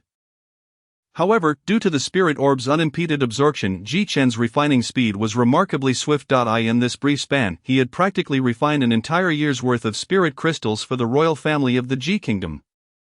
Even so, the spirit orb had only recovered about 1% of its capacity. This realization left Ji Chen astounded yet somewhat relieved. Fortunately, he had stumbled upon an unclaimed crystal vein. He could afford to utilize it without regret. Otherwise, even as the crown prince of the Ji Kingdom, he would never have had access to the support of a lower-grade spirit vein. Ji Chen lifted his head, surveying the boundless cache of spirit crystals before him. A slight smile gracing his lips. He would claim them all. Chapter 12. The Kanglin orb. Once settled, Ji Chen devoted all his focus to refining spirit crystals. His expression grew increasingly intense, and the speed of his refinement accelerated further. Soon, spiritual energy surged like a tide, continuously flowing into the spirit orb, its outward radiance intensifying. Observing this, Ji Chen's face lit up with joy. He could sense that the spirit orb in his mind had transformed in a manner unlike before. Nearly 1/10 of its surface now gleamed, adorned with countless intertwining starry patterns that sparkled with brilliant blue light. As Ji Chen witnessed the orb's metamorphosis, his anticipation for its true awakening grew ever stronger. As Ji Chen rapidly refined the spirit crystals with the ferocity of a tempest, he remained oblivious to the astonishing decrease in the entire supply of the spirit crystal mine. Originally, the icy crystal mine boasted over 1,000 spirit crystals. But after nearly 10 hours of Ji Chen's tireless refining, less than 1/10 remained. Concurrently, the fierce chill that once emanated from the ice spirit crystal vein began to wane due to the drastic reduction in the number of crystals. Unbeknownst to Ji Chen, the previously bone-chilling waters of the river outside gradually returned to a normal temperature, imperceptibly influenced by the changes within the mine, just as Ji Chen intended to refine the last of the ice spirit crystals. A sudden clear voice rang out, "Master." The unexpected voice caused Ji Chen to startle violently. Who was it? Who was speaking? Ji Chen turned his head, scanning for the source of the sound. After searching around, he found no one. At that moment, the unfamiliar voice echoed once more, "Master, I am within your consciousness." Upon hearing this, Ji Chen instinctively sought to examine the situation within his mind. However, what he beheld nearly left him dumbfounded. There, at the center of his consciousness, a plump little figure was sprawled atop the blue-hued spirit orb. The little figure bore a resemblance to a human child, yet its form appeared somewhat ethereal. Resembling more of a shimmering silhouette emerged from this spirit orb. Ji Chen managed to suppress his astonishment and inquired. The plump little figure, upon hearing Ji Chen's voice, responded joyfully, "Master, I am its spirit." As the spirit spoke, it gleefully patted the glowing spirit orb with its chubby hands, appearing quite endearing. A spirit. Ji Chen was momentarily taken aback before swiftly comprehending the identity of the little figure. "So you are the spirit of this orb. What is your origin, and why do you call me master?" Ji Chen posed his questions, filled with curiosity. The little spirit, hearing Ji Chen's inquiries, obediently explained, "Master, I am a newly born spirit. And there is much I do not yet understand. However, based on the fragmented memories left by the previous spirit, this orb was once known as..." The little spirit's face contorted in concentration, its chubby features scrunching to the point that its eyes were no longer visible. Finally, after much effort, the little spirit recalled, "Kanglin orb. Yes, it is called the Kanglin orb." The moment it remembered its identity, the little spirit danced with joy, nearly bursting into a jubilant display. The little spirit then addressed Ji Chen's other query, saying, "As for why you are my master, it is because when I was born I lost control of my body and accidentally flew into your mind. Upon entering, I found many disgusting insects, so I used Kanglin divine liquid to purify them for you. To my surprise, you were able to absorb my Kanglin divine liquid and transform it into your brain essence, thus making you my master." After sharing this, the little spirit felt it had not explained clearly enough and added, "Because the Kanglin divine liquid is akin to my innate essence, I must remain close to it." With that, Ji Chen finally grasped the entire sequence of events. First and foremost, the spirit orb was named the Kanglin orb. And its level was undoubtedly remarkable, capable of giving rise to a sentient spirit. Before this little chubby spirit, there should have existed an earlier spirit. After the Kanglin pearl encountered some misfortune, the original spirit perished, leading to a prolonged period of silence. Subsequently, it is unclear how, but the Kanglin pearl, now devoid of its spirit, came into the possession of Master Jiang Ming. It was not until he fell to the bottom of the cliff and awakened in a cave that After the passage of countless years, the Kanglin pearl finally gave birth to its second spirit, which is the chubby one before by sheer chance. This little spirit inadvertently released the Kanglin divine liquid. Its innate nourishment assisting Ji-Chin in dispelling the soul-melting goo. Astonishingly, the Kanglin divine liquid transformed into his marrow liquid, ultimately allowing him to become the master of the Kanglin pearl, after piecing together the entire process. Ji-Chin could not help but marvel at the peculiarity of fate. Once he had calmed his emotions, he turned to the chubby spirit lounging on the blue spirit pearl and inquired. "What is your name? I can't possibly call you Kanglin Pearl from now on, master. I do not yet have a name. Would you be so kind as to bestow one upon me?" the little chubby spirit exclaimed animatedly. Ji-Chin pondered for a moment before responding, "Since you just devoured so many ice spirit crystals, from now on you shall be called Fat Crystal." Upon hearing Ji-Chin's chosen name, the chubby spirit joyfully shouted, "Hooray, I have a name now! I shall henceforth be known as Fat Crystal." Ji-Chin could not help but smile at its adorableness. "Fat Crystal, what is your current state? It appears you've absorbed quite a bit of energy." Yet the Kanglin pearl seems to have only regained roughly 10% of its power. Ji-Chin inquired. Fat Crystal replied with a hint of grievance, "Master, had I not absorbed this energy, I would not have awakened at all. I had exhausted myself in a bid to save you and fell into a deep slumber. I am still not fully sated." Recalling the icy and refreshing sensation of the energy, Fat Crystal narrowed its little eyes and licked its lips, its chubby face reflecting nostalgia. Ji-Chin felt a bit embarrassed after hearing this. "Fear not. As long as you are with me, such feasts will become commonplace. You may eat as much as you desire." Ji-Chin promised grandly. Fat Crystal, oblivious to the crudeness of Ji-Chin's reassuring words, genuinely believed in his sincerity. It closed its eyes, envisioning a future filled with delightful experiences. "Master, look over there are still many spirit crystals hidden." Fat Crystal exclaimed, its already small eyes now wide open, fixated on the last two piles of spirit crystals not far away, its mouth watering incessantly. It seemed ready to pounce and consume them all in an instant. Observing this, Ji-Chin secretly contemplated, with the Kanglin pearl now awakened, it would be imperative to prevent Fat Crystal from squandering any more spirit crystals if he wished to enhance his strength. After all, strengthening oneself is the most prudent course of action. With this thought in mind, he straightened his posture and, with an air of righteousness, said to Fat Crystal, "Ahem, Fat Crystal, you have already consumed a considerable amount of spirit crystals today. It would be unwise to indulge further. I shall take responsibility for refining and absorbing the remaining spirit crystals to restore my own power." Saying this, he adopted a demeanor of self-importance, upon hearing that the spirit crystals would be taken away. Fat Crystal immediately grew anxious and said, "Master, I am about to recover 10% of my spiritual power. Once I do, I will be able to unlock the internal of the Kanglin pearl and also unseal more memories." Ji-Chin's interest was piqued at those words. "You mentioned is it akin to a storage space?" Fat Crystal, sensing the opportunity, eagerly nodded, its expression proud indeed, but not limited to that. Ji-Chin contemplated, with the chill now dissipated and the immediate threat averted. He was not in a rush to recover the energy he had expended. Allowing Fat Crystal to unlock the storage space would be an immensely significant advantage for him in the outside world. A storage ring would at least have to be a low-grade spiritual artifact, crafted only by low-grade spirit smiths, and the materials required for spatial artifacts are exceedingly rare. Typically, only 2 or 3 individuals in an ordinary low-grade kingdom could possess a storage ring. Ji-Chen's decision was swiftly made. "Fat Crystal, you have just awakened, and your body must still be somewhat weak, making it the perfect time for a substantial replenishment," Ji-Chen proclaimed fervently, sounding as though he was entirely concerned for Fat Crystal's well-being. Yet, the mischievous smirk at the corner of his mouth betrayed his intentions, making Fat Crystal wish to retch. Nevertheless, Fat Crystal put on a sycophantic demeanor, exclaiming, "Master, your benevolence knows no bounds." Ji-Chen then approached the last 2 piles of spirit crystals, sitting down to begin refining and absorbing them as he had previously done. Just like before, as the pure spiritual energy entered Ji-Chen's body, it instantly transformed into fine threads, flowing toward Fat Crystal. Fat Crystal opened its mouth wide and began to suck in the energy, making slurping sounds. Its round face displayed an expression of utter bliss, making it appear as if it was engaged in some delightful activity. After half a tea's time, the 2 piles of spirit crystals were reduced to a fine powder. Fat Crystal let out a satisfied burp and closed its eyes, its body emanating a soft blue glow. The Kanglin pearl beneath it also began to emit a peculiar blue light in approximately 1/10 of its area. The blue glow enveloped Fat Crystal, with a torrent of luminescent particles streaming into its body. The memory inheritance commenced. Fat Crystal trembled slightly, mumbling under its breath. This state persisted for a full 30 breaths. After a while, Fat Crystal suddenly opened its eyes. Taking a deep breath, it stretched its arms overhead in a grand yawn.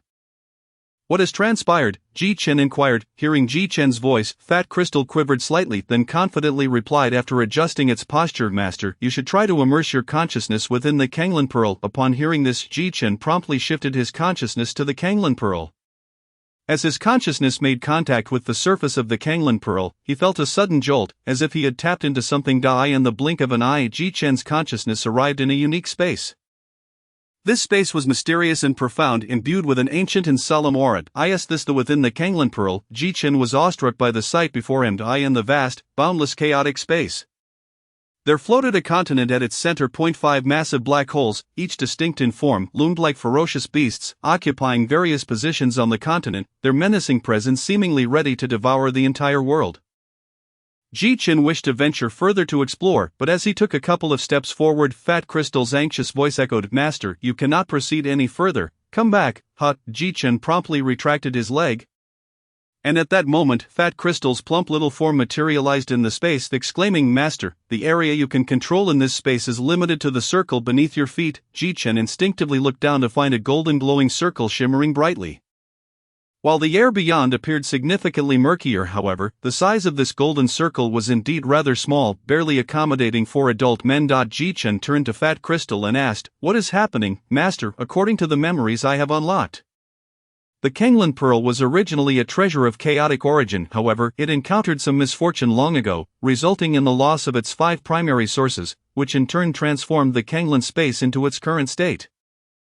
Fat Crystal explained, its expression filled with melancholy. Then, pointing upward, it continued, "Master, look there, those 5 oddly shaped black holes are the result of the lost sources. These black holes continuously release destructive substances, and only the area within the golden circle formed by the Kanglan divine liquid can avoid harm from these destructive materials.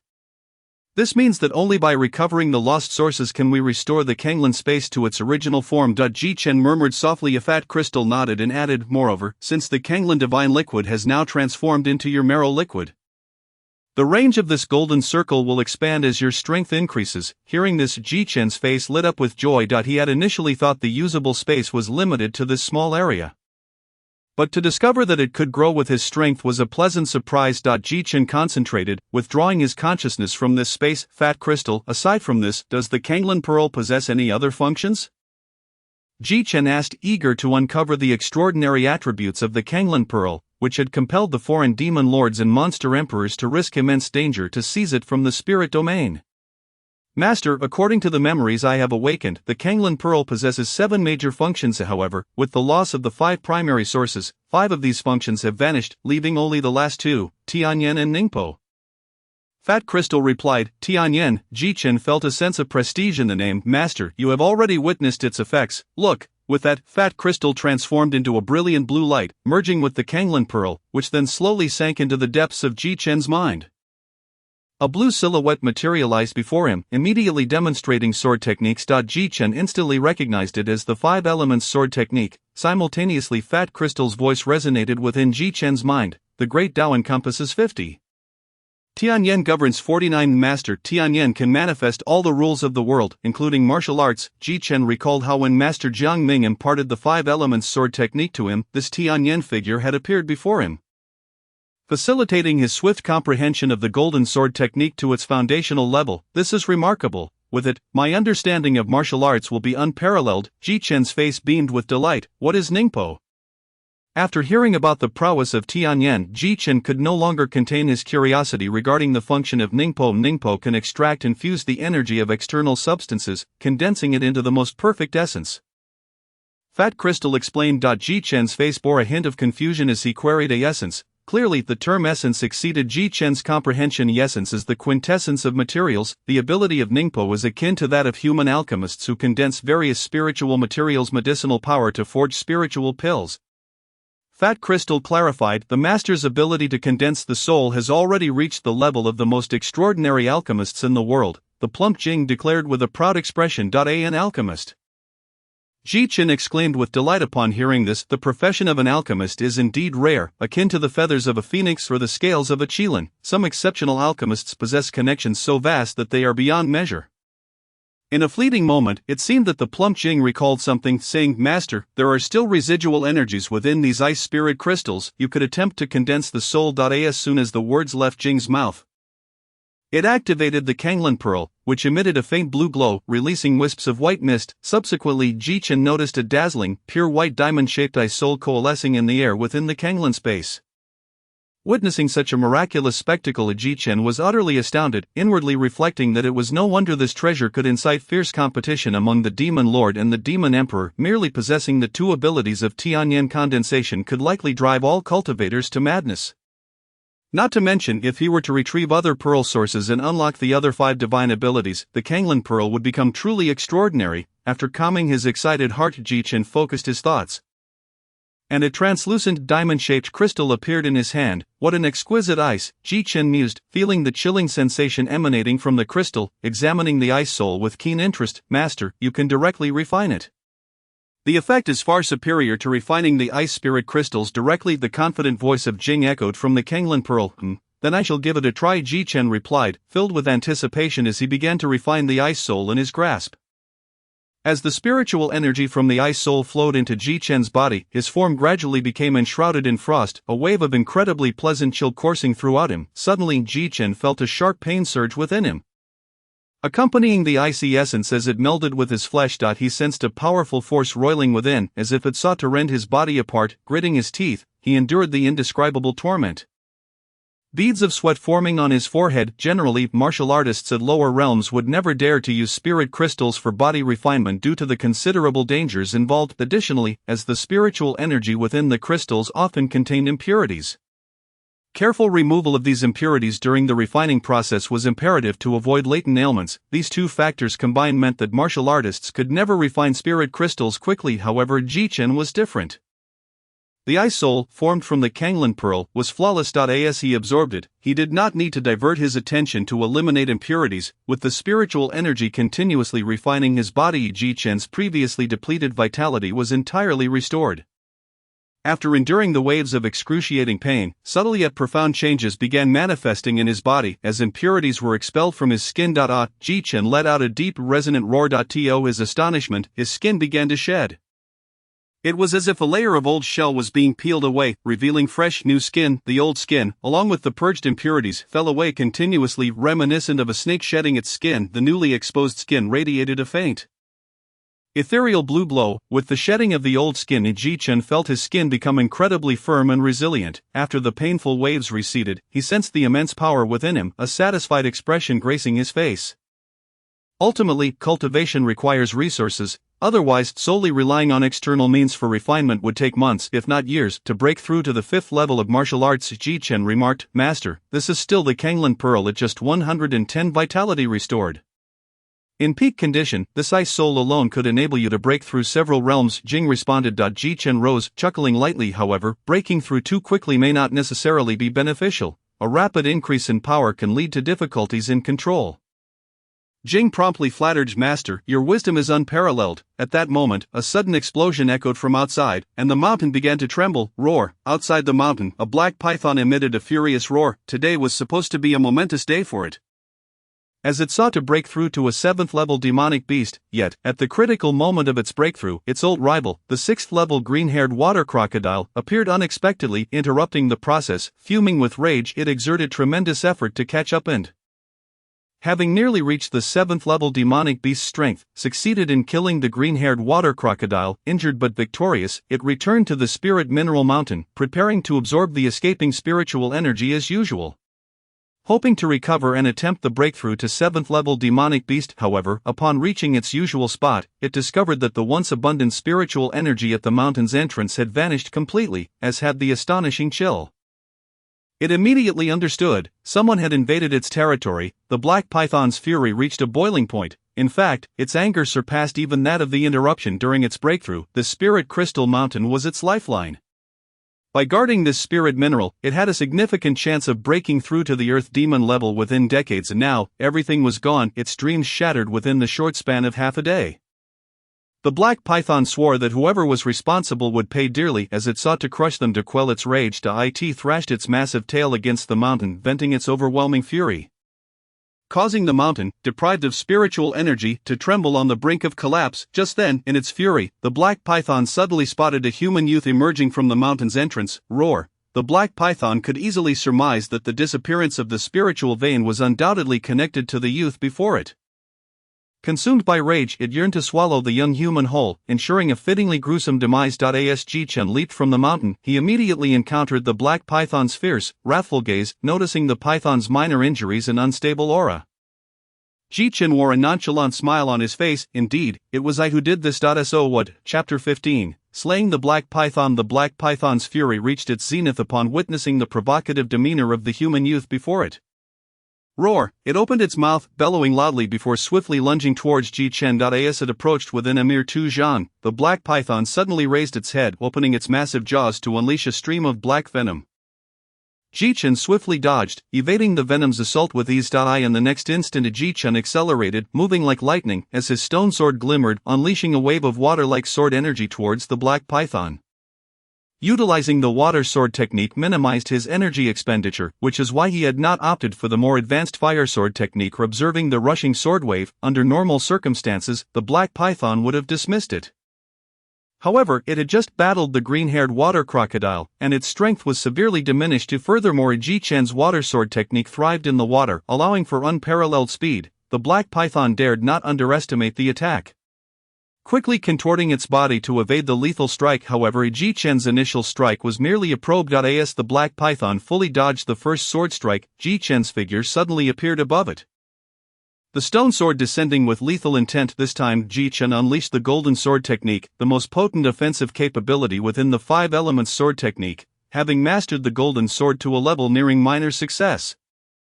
Ji-Chen was prepared for this moment. Faced with Ji-Chen's powerful strike, the black python refused to sit idle, opting instead to withstand the blow with its formidable beastly form. When the sharp golden sword struck the black python's scales, a metallic clang resonated through the air. Observing that the black python bore no visible wounds from the strike, Ji-Chen cursed under his breath, "This stone sword is still too dull to penetrate its defenses.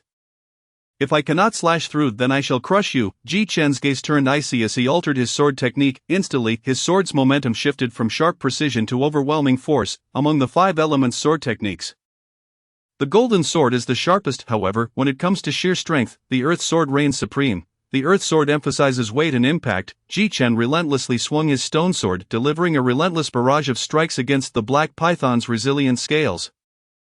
Producing thunderous metallic clashes, the black python felt the undeniable pressure from Ji-Chen's powerful sword strikes, a wave of oppression flooding its senses. The scales began to crack under the relentless assault of the stone sword.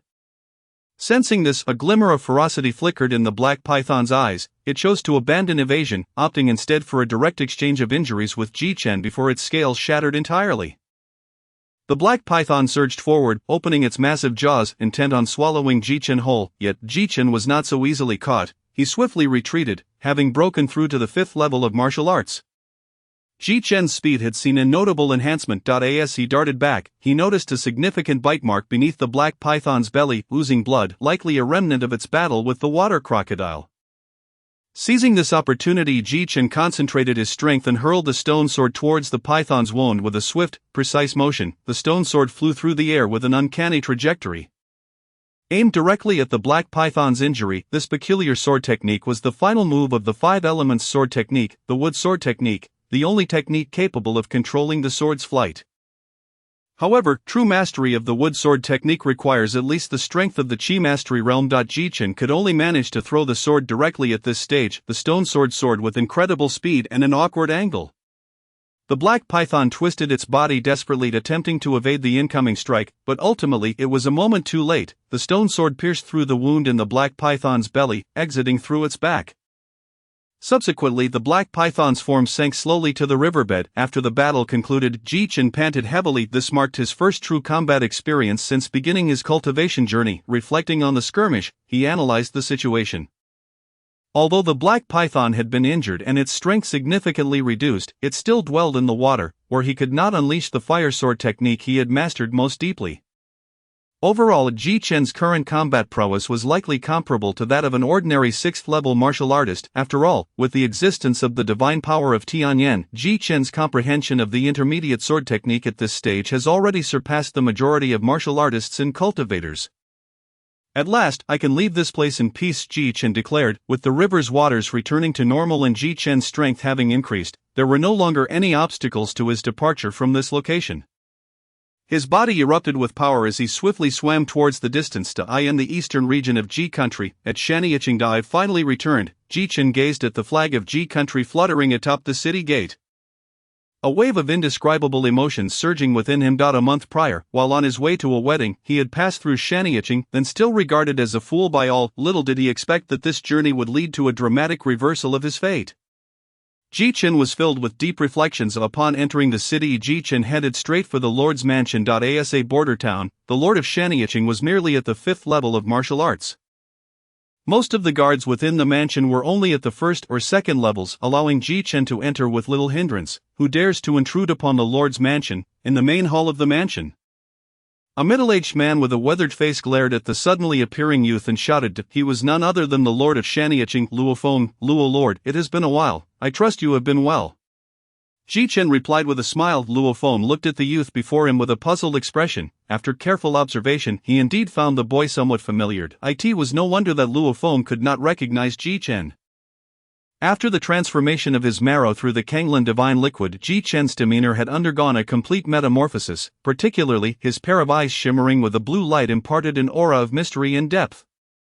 Coupled with his breakthrough in cultivation and the rejuvenation of his skin, Ji Chen now appeared handsome and imposing, a stark contrast to his previous foolish visage. Suddenly, Luo Feng's expression shifted to one of utter shock.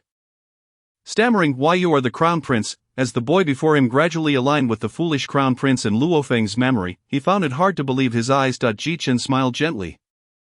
"What, do I not resemble him?" Upon receiving confirmation, Luo Feng stood momentarily stunned. "Is it not rumored that the crown prince has..." Realizing the situation, Luo Feng immediately knelt on one knee. "Luo Feng is blind to your greatness. Please forgive me, your highness." Ji Chen, of course, bore no ill will. "Luo Lord, please rise. I trust you have heard recent news about me." Luo Feng was startled. It seemed the rumors of the crown prince's assassination were not baseless. Indeed, there had been whispers in the royal city of the crown prince being attacked and having fallen to his death, but it now appeared that such rumors were false. What significant events have transpired in Ji country of late? Ji Chen inquired. Luo Feng, recalling the imperial edict he had received that morning, suddenly wore a strange expression. Earlier today, a decree was sent from the court stating that tomorrow at noon, a memorial service for the crown prince will be held at the royal palace's spirit temple. And all officials of the 7th rank and above must attend. Ji Chen's face remained impassive. However, when he thought of his mother, Lin Qingyan, a sense of worry crept into his heart, fearing she would be devastated upon hearing news of his supposed demise. At that moment, Luo Feng seemed to recall something and spoke up. "By the way, it is said that the 3rd prince of Yin country will also be attending tomorrow, supposedly to represent Yin country in paying respects to you." "Your Highness." Ji Chen's expression hardened, and he replied coldly, "The Yin country has always been at odds with my Ji country. Why would they show such goodwill in mourning for me?" Suddenly Ji Chen trembled. As if a realization struck him. "Luo Lord, who brought back the news of my supposed death?" Luo Feng, unaware of the peculiar tone in Ji Chen's voice, continued, "It was the Grand Commander of the Imperial Forest Army." Lord Ji Chuan. Ji Chen's expression shifted dramatically. The Grand Commander of the Imperial Forest Army, Ji Chuan. To think that this traitor not only did not flee but had the audacity to return to Ji country in such a brazen manner. Moreover, he had replaced the deceased Ji Nan, becoming the new commander of the Imperial Forest Army. At this thought, a blaze of fury ignited within Ji Chen, his eyes glimmering with bloodlust. He clenched his fists, the knuckles turning pale from the force of his grip, a testament to the intensity of his anger. No, the commander of the Imperial Forest Army, the 3rd prince of Yin country. Ji Chen suddenly sensed a whiff of conspiracy. "This is bad. Luo Lord, prepare a sword and a swift steed for me at once. I must return to the royal city immediately." Ji Chen spoke with urgency. In the depths of his being, he felt that a grave event was about to unfold. Seeing Ji Chen's anxious demeanor, Luo Feng did not dare to delay and promptly fetched the finest sword and a swift steed from the mansion to present to Ji Chen. Ji Chen took the sword and hurriedly expressed his gratitude. He then mounted the horse and sped towards the royal city. Along the way, Ji Chen urged his steed forward, not daring to hesitate. Tianyan, on the jostling horse's back, Ji Chen summoned Tianyan. While racing, he continued to comprehend the five elements sword technique. However, Ji Chen discovered that no matter how he attempted to summon it, the Kanglin pearl remained utterly still, showing no signs of transforming into the blue Tianyan figure. Ji Chen quickly inquired, "Fat Crystal, why am I unable to wield Tianyan?" "Master, the Tianyan figure requires energy to materialize. The Kanglin pearl currently lacks sufficient energy to perform Tianyan." Fat Crystal replied. Ji Chen instantly understood the reason. "Why didn't you say so earlier? Had I known, I would have asked Luo Feng for resources just now," Ji Chen exclaimed. Fat Crystal rubbed its round head, appearing somewhat embarrassed. "Master, you didn't ask." Ji Chen retorted. The next day, the royal city. Today, the royal city is under particularly tight security. At the entrance, whether officials from various regions attending the Spirit Temple memorial service or ordinary citizens residing within the city, all must queue for strict inspections. No one is granted any privilege. At this moment, a luxurious carriage slowly approached the city gate. Atop the carriage fluttered a flag adorned with black and red flames, proclaiming the identity of its owner to all of the royal family of Yin country. As the carriage reached the city gate, a silver-armored guard hurriedly emerged to greet it. It was none other than the new commander of the Imperial Forest Army, Ji Chuan. Radiant and full of life, Ji Chuan approached the carriage, beaming with sycophantic enthusiasm. "Welcome, Third Prince," a voice emanated from within the carriage. "Commander Ji, congratulations on your promotion to the position of commander of the Imperial Forest Army." Ji Chuan, taken aback by the unexpected praise, was about to bow in acknowledgement when the carriage's occupant spoke again. "Lord Ji, it is getting late. Let us attend to business first." The indifferent tone carried an undeniable authority. Ji Chuan promptly nodded in agreement and then rode ahead to clear the way, leading the carriage towards the Imperial Spirit Temple of Ji Country. As for the inspections that should have taken place upon entering the city, they were naturally dismissed at Ji Chuan's command. At noon, under the blazing sun, within the royal palace's spirit temple, numerous dignitaries sat upright, while officials below the fourth rank could only stand outside the temple. At the forefront of the crowd, on a spirit platform, rested a spirit tablet engraved with the words "Crown Prince of Ji Country Ji Chen." In front of the spirit tablet, monks chanted sutras and burned incense for the deceased. Seated at the very front, the Queen Lin Xingyan, dressed in white, gazed with reddened eyes at the spirit tablet. After days of separation, her visage had grown considerably haggard. Once the monks completed their rites, the chief eunuch stepped forward with a scroll and began to read aloud. "Heaven's decree is clear. Our emperor is above. Today, our crown prince of Ji Country has tragically perished from assassination. All rise to pay silent homage." As the words fell, Queen Lin Xingyan led the way, and countless high-ranking officials stood to pay their respects. Even the third prince of Yin Country, Yanling, seated in the front, cooperatively rose to join in the silence. A cup of tea's time later, as the silent homage concluded, the waiting chief eunuch stepped forward and called out, "The crown prince's spirit is sealed. All officials may withdraw. The sealing of the spirit is the final rite for deceased royalty." And at this stage, the ceremony was nearing its conclusion. Just as the somber atmosphere enveloped the gathering, an abrupt voice shattered the silence. "Wait, Your Majesty, with all the civil and military officials present, I have a matter to inquire." The speaker was the Deputy Minister of Rites, Miao Chuanxiu. Lin Xingyan regarded him with an expressionless demeanor, seemingly unperturbed by his interruption. "If Deputy Minister Miao has something to say, please proceed." Miao Chuanxiu, sensing the powerful aura of Lin Xingyan, felt a twinge of fear. His gaze discreetly swept over Su Kan in the front right before he found his confidence. He then addressed the officials. "Everyone knows that the emperor has been in seclusion for over a decade. And now the crown prince has also tragically perished. Our Ji country is leaderless. How can we negotiate with other nations in the future?" As his words fell, they sparked a flurry of discussions among the officials present. "Miao Chuanxiu, how dare you speak such treasonous words?" "Lord Chen, I believe that Deputy Miao's concerns are indeed significant. With the imperial family in decline, if the emperor does not emerge soon, how can we have confidence in serving the nation? Indeed, a country cannot be without a ruler. Though the crown prince was somewhat foolish, he is still of the emperor's bloodline. Could it be that the emperor has encountered misfortune after so many years of seclusion?" "Nonsense. The emperor is highly skilled. How could anything happen to him? You dare to sow discord. It seems you harbor intentions of rebellion." As voices rose in disagreement, the officials began to divide into two factions. Arguing fervently, some officials, unsure of the situation, wisely chose to observe. Lin Xingyan, upon hearing this, did not display anger, but rather smiled lightly, her tone carrying a chilling edge. "What does Deputy Miao believe I should do?" Miao Chuanqiu, sensing the tide of the situation shifting in his favor, grew increasingly confident, his tone becoming quite audacious. If the queen cannot prove that the emperor still exists, then for the future of Ji country, I believe we should promptly establish a new emperor. His words instantly stirred up a tempest. Just as Miao Chuanqiu reveled in his triumph, preparing to press his advantage, a sharp, cold sound sliced through the air. An assassination dart swiftly pierced his brow, extinguishing his life. Miao Chuanqiu's eyes were filled with disbelief, and soon a trickle of blood slowly descended from his brow. Bang! He then fell heavily to the ground. Utterly lifeless, this scene instantly transformed the previously boisterous atmosphere into a profound silence. The crowd gazed forward only to discover that the assailant was one of the 7 maidens beside the queen. Fulling Lord Miao had not yet finished speaking. How could you be so disrespectful? Lin Qingyan chided the girl with a smile, though her tone belied any true reproach. The obedient-looking Fulling stuck out her tongue playfully and replied.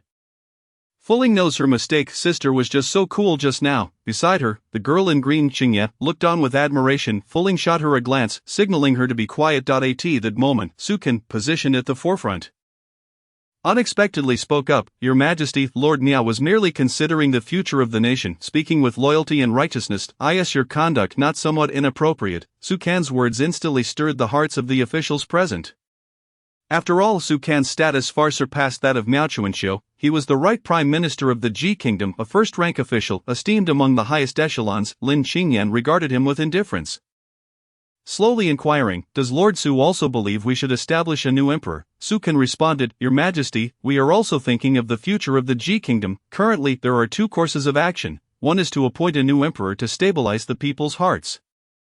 At this, Su Can glanced towards Yanling's position. The second course of action is for our Ji kingdom to cede cities to the Yan kingdom in exchange for their protection. Although Lin Qingyan's expression remained cold, beneath her beautiful eyes, an uncontrollable anger began to simmer. After observing the spectacle for so long, Yanling finally spoke. Lord Su, therein lies your error. Though Lin Huanghe is a woman, her statecraft and strategy are equal to any man's. I see no necessity for a new emperor, lest we disturb the harmony. Yanling appeared to be offering Lin Qingyan a way out, yet the discerning could see that if Lin Qingyan refused to agree to the establishment of a new emperor, the only remaining option would be to cede territory and submit to the Yan kingdom. With such a blatant scheme laid bare, Lin Qingyan showed no signs of panic. Her gaze swept across the other officials, inviting those who shared her sentiments to step forward. At this moment, sensing the opportune moment had arrived, some officials began to stand up one after another, aligning themselves behind Su Can. There were also loyal ministers who chose to stand with Lin Qingyan. However, it was unexpected that more than half of the officials had aligned themselves with Su Can and Yanling. It seemed this sudden gathering of factions was not coincidental but rather a premeditated maneuver. Seeing that all the dissenting officials had revealed themselves, Lin Qingyan waved her hand, causing the grand doors of the Ling temple to slam shut with a resounding thud. Hundreds of elite guards surged forth from within the temple, surrounding Su Can and the others. All the conspiratorial officials, witnessing the guards who had been prepared all along, could hardly react as the reality of their betrayal dawned upon them, and they began to panic. Yet Su Can remained unperturbed, wearing a relaxed expression. Truly you are the most formidable woman in the Ji kingdom. It is a pity, however, that today the fate of the Ji kingdom is destined to change. With matters having escalated to this point, Su Can tore away the facade and declared, 3 miles outside the imperial city, I have arranged for 3,000 elite troops. Today, anyone who does not surrender within the imperial city shall die. Lin Qingyan raised an eyebrow, intrigued. Do you think the Imperial Forest Army would fear your 3,000 traitorous soldiers? Just then Ji Chuan, who had been silent behind Su Can, suddenly stepped forward and said, Lord Su, I have followed your orders and used the Tiger Order to withdraw the Imperial Forest Army from the Imperial City. Su Can laughed heartily. Well done, Lin Qingyan, the situation is now set. If you surrender, this prince can guarantee your safety. Yanling's gaze turned sharp, sweeping over Lin Qingyan and the 7 maidens with an unabashedly lascivious glint. He could have easily stayed away today, waiting for Su Can and Ji Chuan to seize power before discussing matters of territory. However, being inherently lecherous and having heard tales of the beauty of Lin Qingyan, the queen of the Ji kingdom, he could not suppress his desire upon seeing her, which exceeded his imagination. Even the 7 maidens beside her radiated an otherworldly grace, each possessing their unique charm. In comparison, the women Yanling usually entertained appeared utterly mundane. As he gazed at the stunning array of women before him, his mind began to conjure fantasies of what it would be like if they were to submit to him.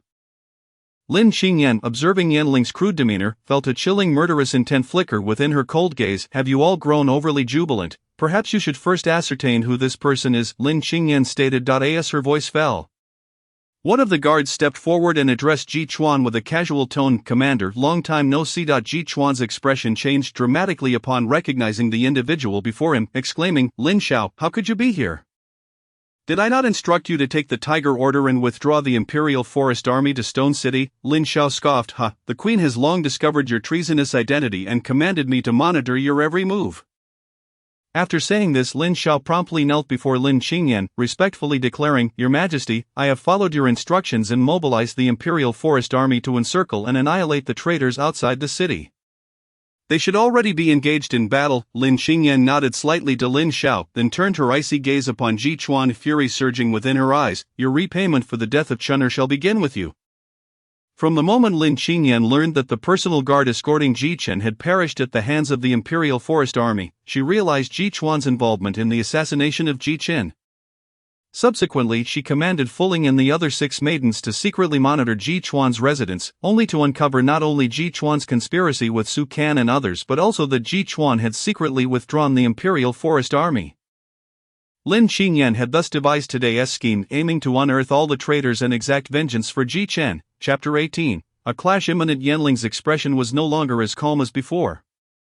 Su Can, is this your so-called foolproof guarantee? Yanling's eyes bore into Su Can, displeasure evident in his tone. Third Prince, worry not. In the face of absolute power, all schemes are futile. Simply have these 2 companions of yours apprehend Lin Xingyan, and all issues will be resolved, Su Can replied with unwavering composure. Although Yanling felt dissatisfaction, he acknowledged Su Can's words and instructed the 2 beside him, Lei Yang, Lei Qing, take action. Yes, the 2 responded, nodding in an instant. They dashed into the crowd like phantoms. Their movements were as swift as lightning, each clash of their bodies laden with lethal intent, leaving the royal guards with no room to retaliate. Where they passed, guards fell in a gruesome display, blood painting the battlefield red. Lei Qing and his companions' eyes were cold, devoid of any trace of pity. Meanwhile, among the rebel ranks, those like Ji Chuan, possessing martial prowess, also sprang into action. At this point, there was no retreat. They had reached a point of no return, compelled to fight with all their might for survival. Otherwise, should Lin Xingyan's faction emerge victorious, they would face annihilation and the extermination of their entire kin. The battle was imminent. Among the fiercest clashes was that between Lei Yang and Lei Qing. The 2 refrained from using weapons, relying solely on their physical prowess, but their methods were exceedingly brutal. Tearing apart their opponents' bodies, Lin Xingyan's expression grew grave. Just a mere 3rd prince, yet he possesses 2 half-step Qi masters as guards. Lin Xingyan had dared to allow Yanling into the imperial city because she had previously investigated these 2 attendants and found that they were not registered Qi masters of the Yin kingdom. However, she never anticipated that a 3rd prince, who was more enamored with beauty than favored, could have 2 such formidable protectors. The term half-step Qi master referred to those whose dantians were incomplete. Unable to fully enter the Qi Master realm, yet significantly stronger than 9th-level martial artists. Master, do you need us to intervene? Fuling whispered, unwilling to reveal their strength so soon, yet realizing only they could halt these 2. Lin Xingyan observed the guards falling one after another and replied helplessly, it seems I must allow it. Upon receiving permission, the 7 maidens surged forth like bolts of lightning toward Lei Yang and Lei Qing. Just as Lei Yang and Lei Qing had slain several guards of the 3rd or 4th martial realm, they suddenly felt 7 fierce sword winds approaching them. These 7 sword winds originated from a single source, and combined, they unleashed a force surpassing the peak of martial artists. In an instant, Lei Yang and his companion found themselves besieged by Fuling and the other maidens, who, despite their seemingly delicate appearances, were able to suppress the 2 half-step Qi masters. Su Can, with a face as cold as ice, observed the battlefield with a barely perceptible smile gracing his lips. Is this truly your final gambit? Lin Xingyan, 7 peak martial artists, Ji Chuan, go assist them in eliminating those girls. Su Can called out to Ji Chuan, who stood not far off. Upon hearing this, Ji Chuan promptly joined the fray. As the former vice-commander of the Imperial Forest Army and now the commander, Ji Chuan's strength was not to be underestimated. The power he displayed when giving his all was on par with any of the 7 maidens. He was also a peak martial artist. With Ji Chuan's arrival, the pressure on Lei Chang and Lei Yang lessened considerably, and leveraging their half-step Qi master prowess, Lei Qing seized an opportunity to send one of the maidens crashing backward with a single palm strike. Blood pouring from her mouth, Baiji, Fuling cried out in anguish as she witnessed her younger sister's injury. With Baiji heavily wounded, the tide of battle began to shift rapidly. Furthermore, the surrounding ambushed guards, having suffered grievously due to the preceding slaughter by Lei Cheng and Lei Yang, gradually found themselves unable to withstand the rebels. This was also due to the fact that most of the rebellious officials Sukan had rallied were martial generals.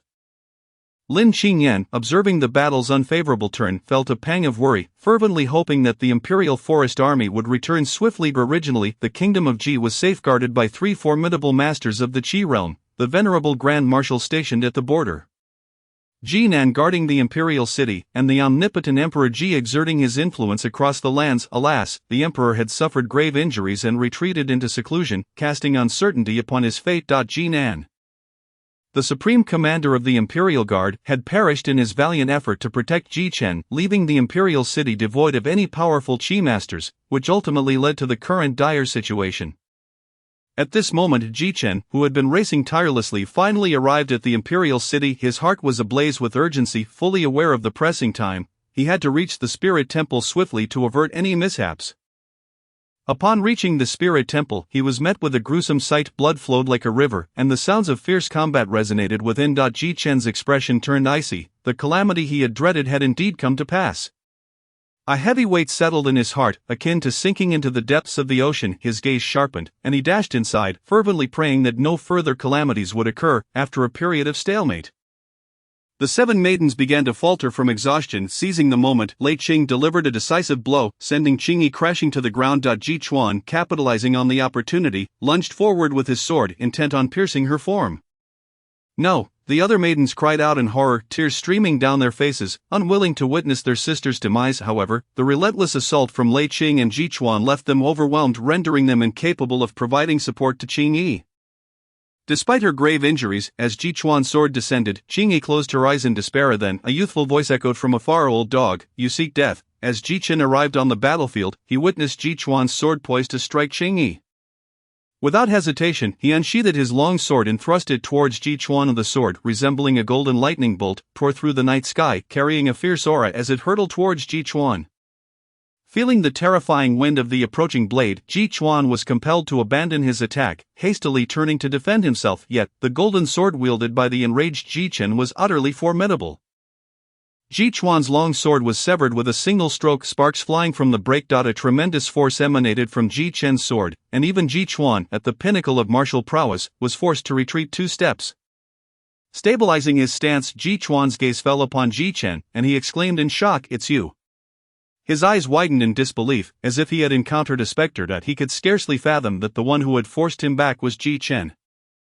Chapter 19, The Battle with Ji Chuan. The moment Lin Qingyan laid eyes on Ji Chen, tears streamed down her face as she softly called out, "Chener." She dared not raise her voice, fearing that this might be but a figment of her imagination. The thought of uttering his name would shatter the illusion and cause her son to vanish once more. The previously neutral officials, upon witnessing Ji Chen's emergence, instinctively gravitated towards the Ji Kingdom's camp. They harbored no rebellious sentiments. Rather, the absence of an heir in the royal family had rendered their loyalty precarious. However, Ji Chen's appearance provided proof that the royal lineage of the Ji Kingdom still endured, offering them a pillar of support. With their allegiance confirmed, they could no longer stand idly by as they had before. Those of higher cultivation led the charge against the rebels. In an instant, the tide of battle shifted dramatically with Ji Chen's arrival. Ji Chen's eyes burned with intensity as he fixed his gaze on Ji Chuan, growling, "What?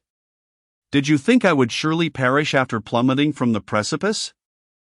It truly is you. I never imagined you, fool, would survive this long." Ji Chuan's tone remained laced with astonishment, the shock Ji Chen instilled in him exceeding his comprehension. The abyss of the absolute celestial cliff was unfathomably deep, leading to the icy depths of the river below. Even he, at the pinnacle of martial prowess, had no hope of survival should he fall. Moreover, Ji Chen's swordsmanship was beyond his comprehension. Yet, despite his profound fear, Ji Chuan maintained a stoic facade, declaring, "Since you managed to escape last time, this time I shall personally send you to hell." Ji Chuan steadied his breath and charged at Ji Chen, preparing to deliver a lethal blow.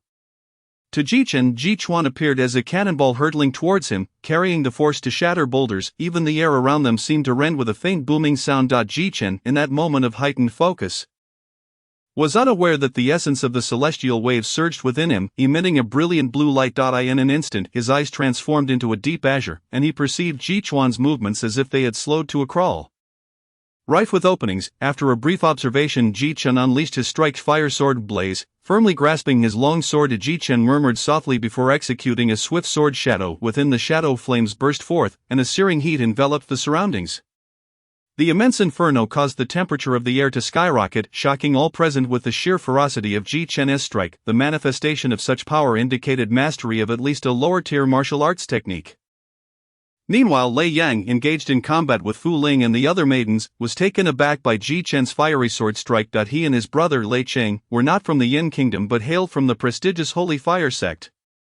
Due to their lackluster talent, they had nearly been expelled from the outer sect, only to be chosen by an inner disciple, who promised them that by aiding the Yin Kingdom and annihilating the Ji Kingdom, they would be allowed to remain. Despite their mediocre talents, their perspective far surpassed that of others, and they recognized the extraordinary nature of Jichen's sword technique at the very moment he executed it.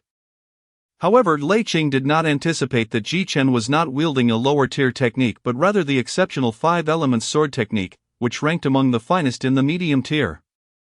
Facing Jichen's sword, Jichuan felt the pressure mounting. The fiery shadow impaired his speed, rendering his movements increasingly sluggish, yet Jichen was still at a disadvantage in terms of cultivation. Jichuan, enduring the onslaught of flames, managed to clasp Jichen's sword with both hands and push forward, forcing Jichen back. The strength was overwhelming. Despite Jichen's full force strike, he could not withstand it, his feet scraping against the ground, leaving deep marks in his wake. Jichuan, feeling the searing heat emanating from Jichen's blade, wore a grave expression. Simultaneously, he silently thanked his fortune. If Jichen had remained hidden for a few more years, he would have posed a significant threat, but thankfully it would all come to an end now. Finally, Jichuan closed the distance to Jichen, raising his right arm to deliver a crushing blow to Jichen's head. The power of a 9th-level martial artist caused the air to crackle ominously. Die, Jichuan shouted, his eyes gleaming with frenzied delight, as if in the next moment, Jichen would be reduced to mere pulp beneath his fist. From a distance, Lin Qingyan watched in horror as her complexion paled, crying out, "No, I agree to surrender." In that moment, filled with maternal instinct, she could no longer concern herself with the kingdom. She could not bear the thought of losing Jichen once again. The officials of the Ji Kingdom exchanged glances, their faces etched with despair. Upon hearing Lin Qingyan's voice of surrender, Jichuan hesitated, directing his gaze towards Su Kan. However, Yanling, standing beside Su Kan, suddenly exhibited a fervent expression, contrary to his usual demeanor. "Quickly kill him, he must die." The moment Yanling beheld Jichen's appearance, his previously composed demeanor dissipated. The fate of the Ji Kingdom, whether it surrendered or faced annihilation, held little significance for him. However, if Jichen lived, it would pose a grave problem. The reason Yanling commanded 2 half-step Qi realm experts was that someone within the Holy Fire sect sought Jichen's life. Yet, in the ever-shifting landscape of battle, Jichuan's momentary hesitation allowed Jichen to seize the opportunity. The heavy sword has no edge. Jichen executed the earth sword technique at close quarters, delivering a formidable blow against Jichuan's silver-white armor. Jichuan felt an immense force slam into him, sending him hurtling backward. Jichen capitalized on the moment, propelling himself forward to unleash the most lethal gold sword technique, aiming directly for Jichuan's neck. Jichuan, unable to evade in time, resorted to a desperate counter, launching a full-powered punch towards Jichen's abdomen. If Jichen did not retreat, that punch would undoubtedly shatter his internal organs. As Jichen prepared to pull back, a voice suddenly echoed in his mind, "Master, you can exchange injuries with him. If you plan to use the essence of the celestial waves to reconstruct your spine and organs, you must first break and then rebuild." Upon hearing this, Jichen's eyes narrowed, and he unleashed the full power of his sword, the blade striking towards Jichuan's neck like an eagle's claw, swift and merciless. Jichuan gazed at Jichen's nearly life-or-death approach, despair etched in his eyes. "No," he cried out in trembling horror. The next instant, Jichen's razor-sharp blade glided across his throat, releasing a fountain of crimson blood. Though Jichuan, a 9th-level martial artist, possessed far greater physical strength than Jichen, his defenses paled in comparison to that of a 6th-level black python before Jichen's golden sword. The true strength of humanity lay in martial arts and their understanding of the Tao. Jichuan, who could not even grasp lower-tier martial arts, was merely a vessel of brute force. However, in his final moments, Ji Chuan's desperate punch landed squarely on Ji Chen's abdomen. The impact was tremendous, sending Ji Chen flying 10 zhang away, crashing into the altar before Lin Qingyan, shattering it into splinters. Ji Chen felt a colossal force strike his internal organs. An excruciating pain erupting in his abdomen, as torrents of blood surged up his throat, saturating the air with a metallic scent. In that instant, an overwhelming weakness enveloped him, and his consciousness began to fade. Chinner, in the blink of an eye, everything transpired with breathtaking swiftness. Lin Qingyan had yet to comprehend the unfolding chaos when Ji Chen collapsed before her, teetering on the brink of life and death. Hastily she rushed to Ji Chen's side, producing the finest healing elixir from her possession, and forced it into his mouth in a desperate attempt to mend his wounds. Meanwhile, from a distance, Yanling's furious roar pierced the air. "Su Ken, why do you still delay? Ji Chen must die before my eyes today, otherwise, you know the consequences." Chapter 20, The Portal of Space. The third prince need not fret, today, I shall ensure their demise. Su Ken replied, standing with his hands clasped behind his back. As his words fell, an imposing aura surged from him, escalating to an unprecedented level of dread, gradually surpassing that of Lei Qing and his companion. How can he be at the Qi Master realm? Someone exclaimed in shock. At that moment, Lin Qingyan's expression darkened profoundly. Despite her meticulous calculations, she had never anticipated that Su Ken harbored such formidable strength.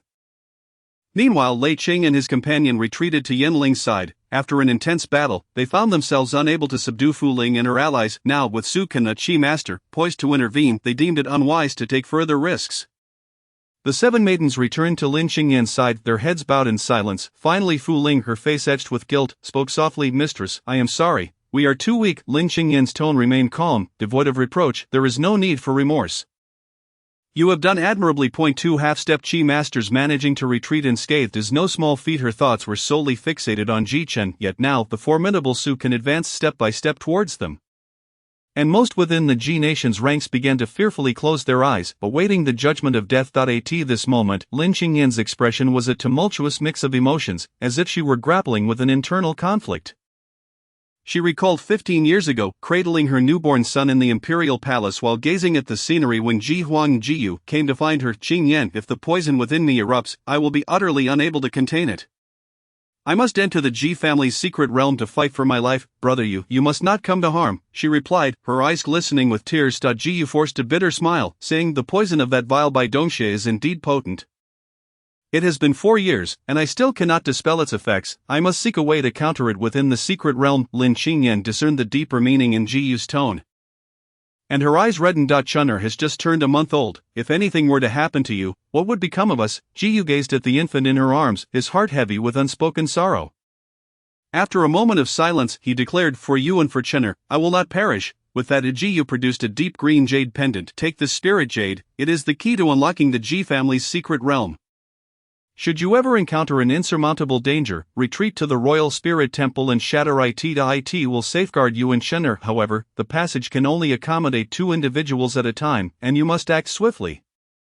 Lin Qingyan had refrained from using this spirit jade all along, for she could not bear the thought of leaving the entire Ji nation behind to perish, yet now gazing at the unconscious Ji Chen and then at the advancing Su Ken, she could wait no longer. Without hesitation, she took out the spirit jade she had carried for 15 years and crushed it in one swift motion. At that moment, the previously composed Su Ken suddenly halted.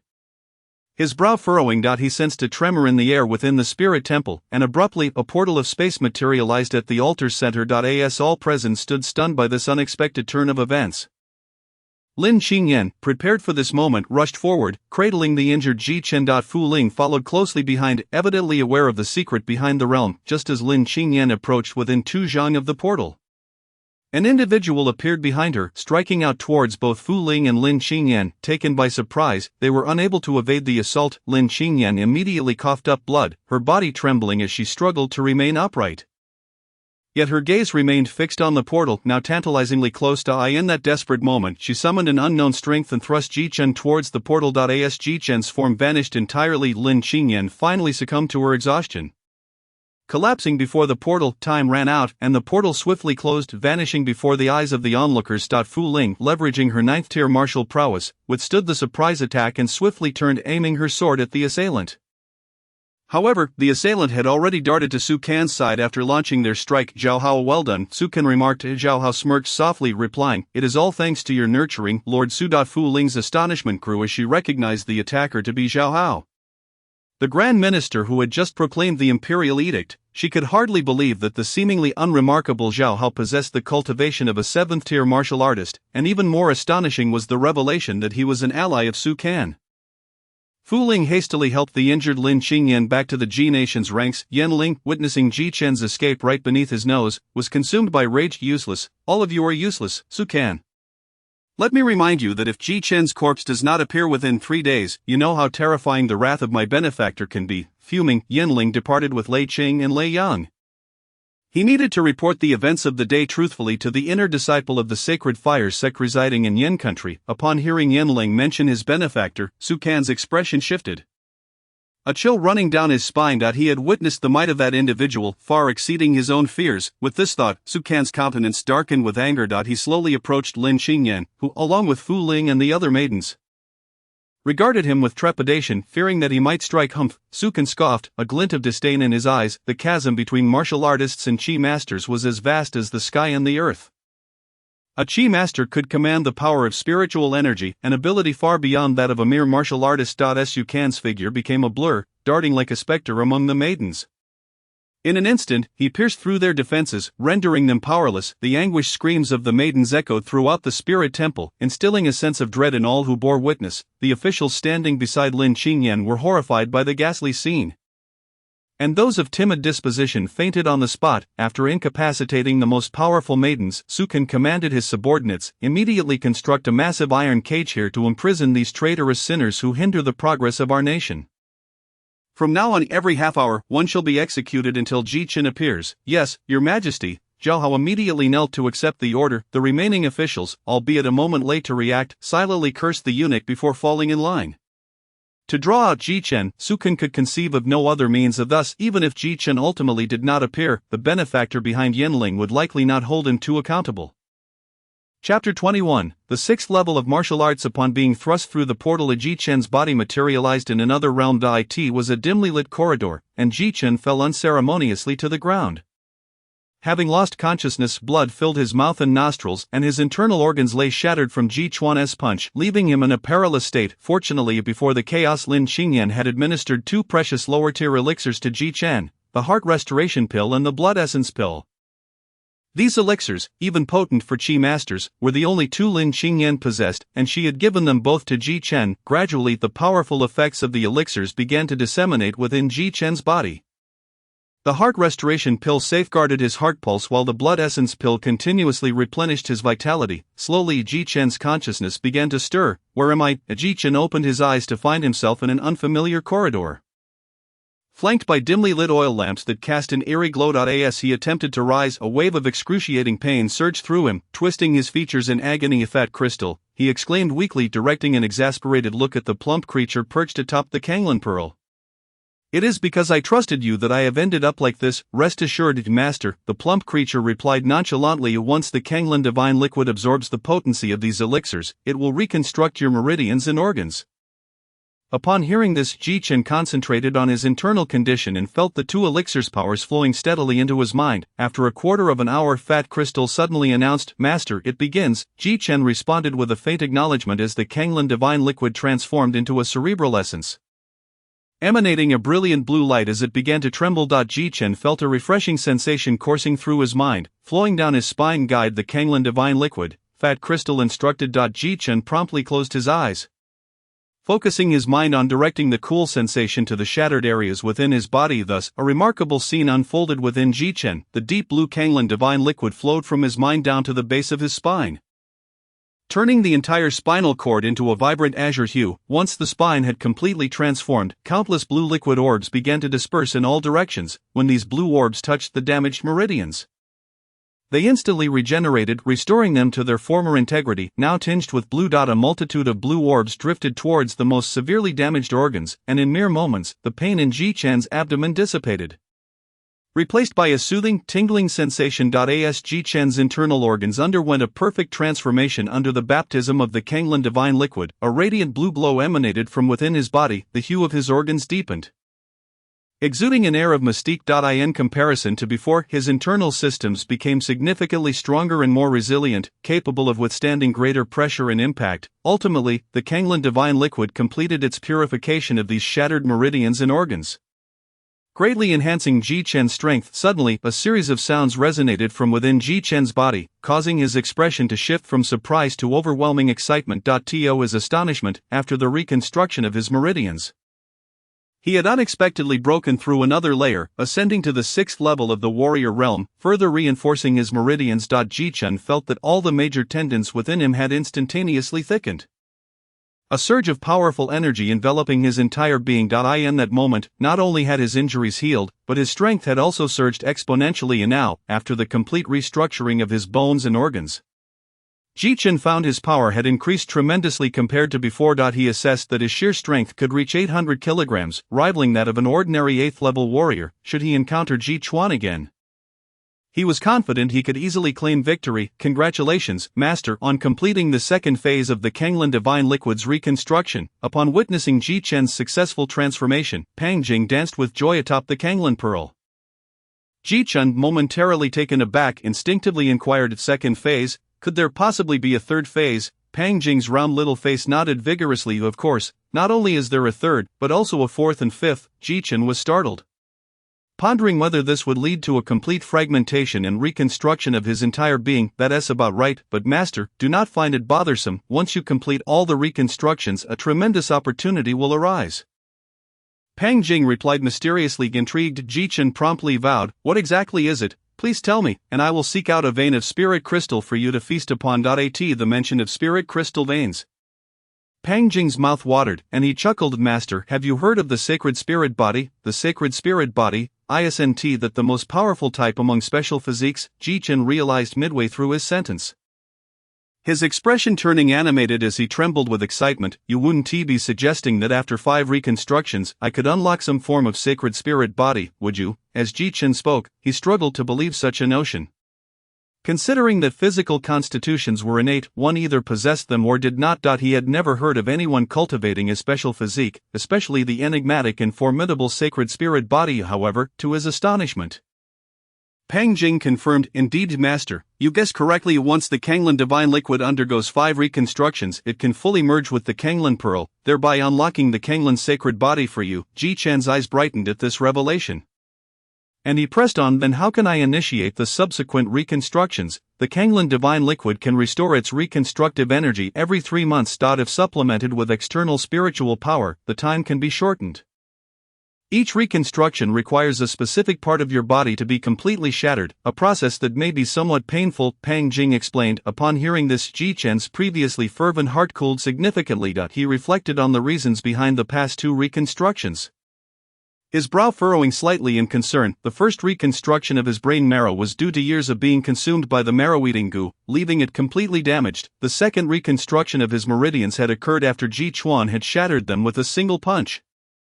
The pain was something only Ji Chen understood. Without external factors, a common person would likely hesitate at the thought of self-mutilation. Nevertheless, Ji Chen's eyes shone with determination as he resolved within himself, everyone knows how to become stronger, yet most cannot face the agony that accompanies that transformation. Despite being only 16, Ji Chen's desire to grow stronger burned fiercely. Pang Jing, where will the next reconstruction take place? Ji Chen inquired gently. Of the last 3 will involve your flesh and bones, and the heart, Pang Jing replied, noting Ji Chen's lack of fear, which sparked genuine admiration within him. Ji Chen silently committed Pang Jing's words to memory. For him, the reconstruction of his physical form and the awakening of the Kanglin's sacred body were paramount endeavors for the foreseeable future. Irreplaceable. Once he attained the sacred spirit body, he would emerge as an unparalleled genius. Having been poisoned since childhood, leading to years of folly, and with both his mother and country in peril, Ji Chen yearned for strength more than anyone else. This desire, deeply buried within him, grew ever more intense with the passage of time. Pang Jing, what transpired after I fainted? How did I end up here? Ji Chen asked. Master, look. Pang Jing rubbed his 2 chubby hands together, and a small blue light floated up, transforming into an image. The image depicted Ji Chen's journey from unconsciousness to being thrust into the spatial door. Upon seeing Su can conceal his cultivation at the Chi Master level, Ji Chen's face contorted into a mask of rage. It's him. He is the one who caused Uncle Nan's demise. Ji Chen immediately recognized Su Kan as the black-clad assailant who had ambushed him on the road that day. It was he who had severed Ji Nan's head, and it seemed he was the mastermind behind the entire incident. "I need to get out quickly, my mother is in grave danger," Ji Chen exclaimed anxiously. Pang Jing doused his fervor with a splash of cold water. "Master, although you have advanced to the 6th level of the warrior realm, you are still far from being able to contend with a Chi Master." Ji Chen acknowledged Pang Jing's words as true, but his anxiety remained unbridled. At that moment, Pang Jing suddenly pressed his hands against the Kenglin pearl. Leaping lightly onto it, he then pointed towards the end of the corridor. "Master, I sense something valuable there that may help restore some of my energy." Oh, Ji Chen raised an eyebrow, realizing that if his intuition was correct, that area should be the royal secret realm, potentially harboring treasures, and his father could very well be inside. Ji Chen rose swiftly and headed towards the corridor's end. As he ventured deeper, the stone door at the corridor's conclusion became increasingly distinct. After traversing the lengthy dim passage, Ji Chen finally stood before the stone door. The heavy stone radiated a profound purple-black glow, covered in moss, suggesting it had not been opened in ages. Could my father be inside?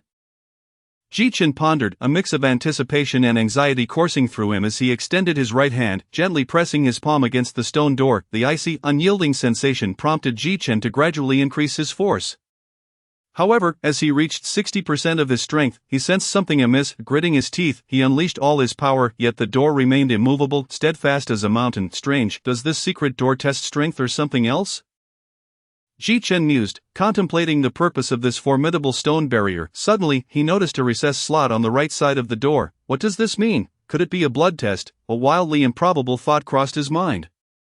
Yet the more he considered it, the more plausible it seemed. Thus, he slightly nicked his finger, allowing blood to flow, before inserting it into the door's slot. Indeed, as Ji Chen anticipated, upon placing his bleeding finger into the slot, he immediately felt a pulling force emanate from within. The stone door suddenly vibrated as if activated, shaking violently as a cascade of loose sand and stones fell away. Startled, Ji Chen quickly stepped back to avoid being buried under any collapsing debris.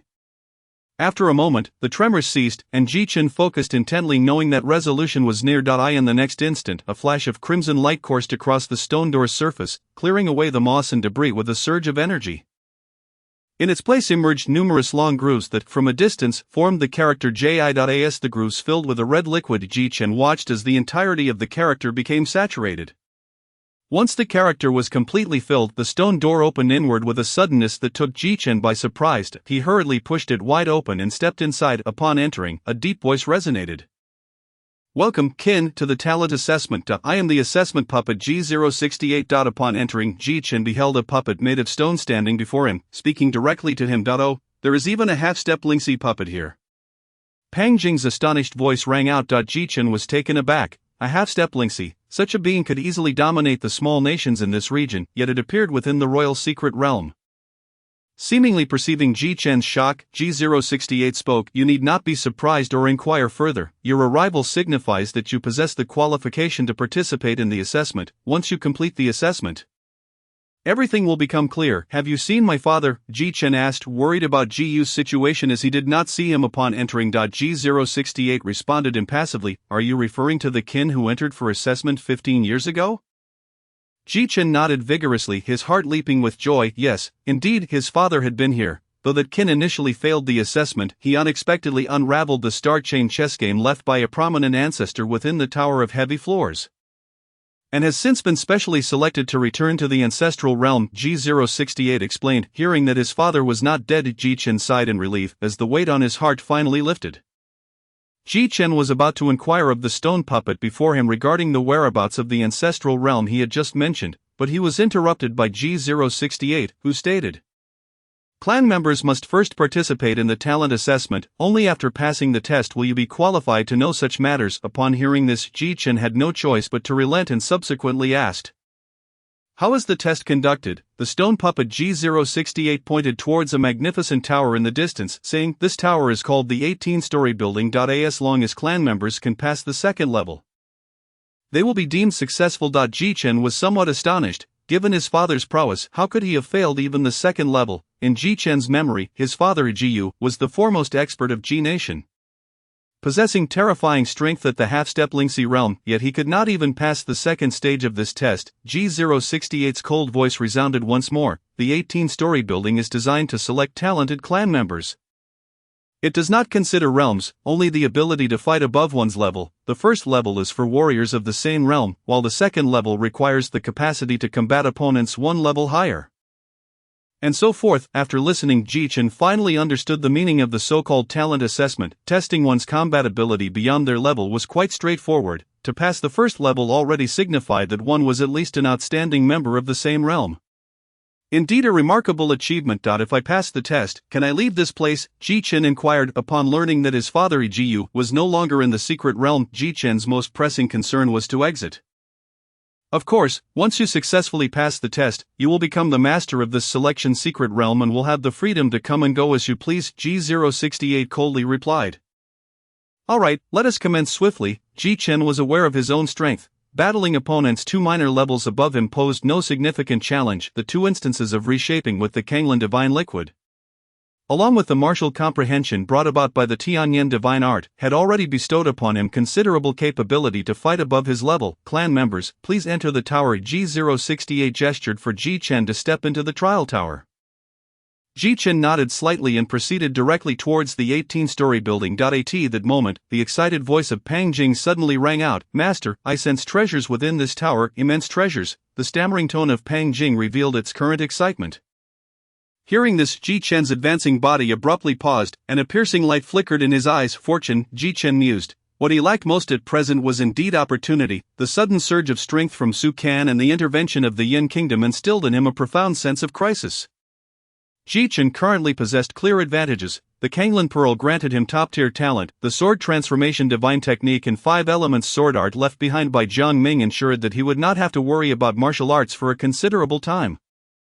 The sole weakness Ji-Chen faced was the years lost to ignorance. Having squandered too much time, however, he was fortunate that the Kanglan Pearl soul condensation could significantly compensate for this flaw. What he now sought was merely opportunity. With anticipation, Ji-Chen stepped into the trial tower. A brief moment of dizziness later, he found himself in a brightly lit space. Upon entering, Ji-Chen immediately noticed a stone puppet that bore an uncanny resemblance to G068 at the center ahead. Warrior of the 6th level, Ji-Chen sensed the power of this stone puppet and confirmed that it indeed matched his current realm, having undergone 2 instances of reshaping with the Kanglan Divine Liquid. His strength had soared. A mere 6th-level warrior stone puppet posed no threat to him. Wasting no time, Ji-Chen accelerated towards the stone puppet and swiftly unleashed a punch, shattering the stone arm that it had just begun to lift. Following this, Ji-Chen struck down with his palm onto the stone puppet's head, his fingers gripping tightly and twisting slightly to directly sever the head from its body. Bang, bang, bang, bang. The headless stone puppet instantly crumbled into a pile of rubble upon the ground. At that moment, a white teleportation array suddenly appeared behind where the stone puppet had stood, beside which lay a dark iron box radiating a faint black light. Master, a treasure has dropped, hurry and pick it up. Though small, Pang Jing's plump body stomped anxiously upon the Kanglan Pearl. Ji-Chen approached and picked up the box. Upon opening it, he discovered a purple crystal inside, premium spirit crystal. Upon seeing the item within, Pang Jing exclaimed in excitement. Ji-Chen, however, stood in stunned silence, an expression of disbelief crossing his features. The energy ratio between different grades of spirit crystals was 1 to 10. When calculated from premium to superior, medium, and then inferior grades, the value of this purple spirit crystal was equivalent to 1,000 inferior spirit crystals. This surpassed the reserves of a small inferior spirit crystal mine. Most astonishing to Ji-Chen was that this was merely the reward for the first level. This ignited his anticipation for what might lie ahead in the subsequent trials. Ji-Chen refined the premium spirit crystal in his hand, and a torrent of violent spiritual energy surged forth from the purple crystal. This formidable energy was enough to overwhelm any individual beneath the Lingxi realm in an instant, yet Ji-Chen was evidently not among them. Pang Jing, divide the energy into 3 portions. You take the bulk to restore the Kanglan Pearl. The remaining 2 portions, one for soul condensation for me, and the other for Tianyan to utilize. After instructing Pang Jing, Ji-Chen stepped directly into the teleportation array leading to the next level. Time was of the essence, and he dared not delay for even a moment. As Ji-Chen's figure completely vanished from the first level, the light of the tower dimmed instantly. Soon after, the second level brightened. Hut G068, stationed outside, remarked in surprise, having observed that Ji Chen had ascended to the second level in merely a quarter of an hour. It was evident that the stone puppet was remarkably sophisticated.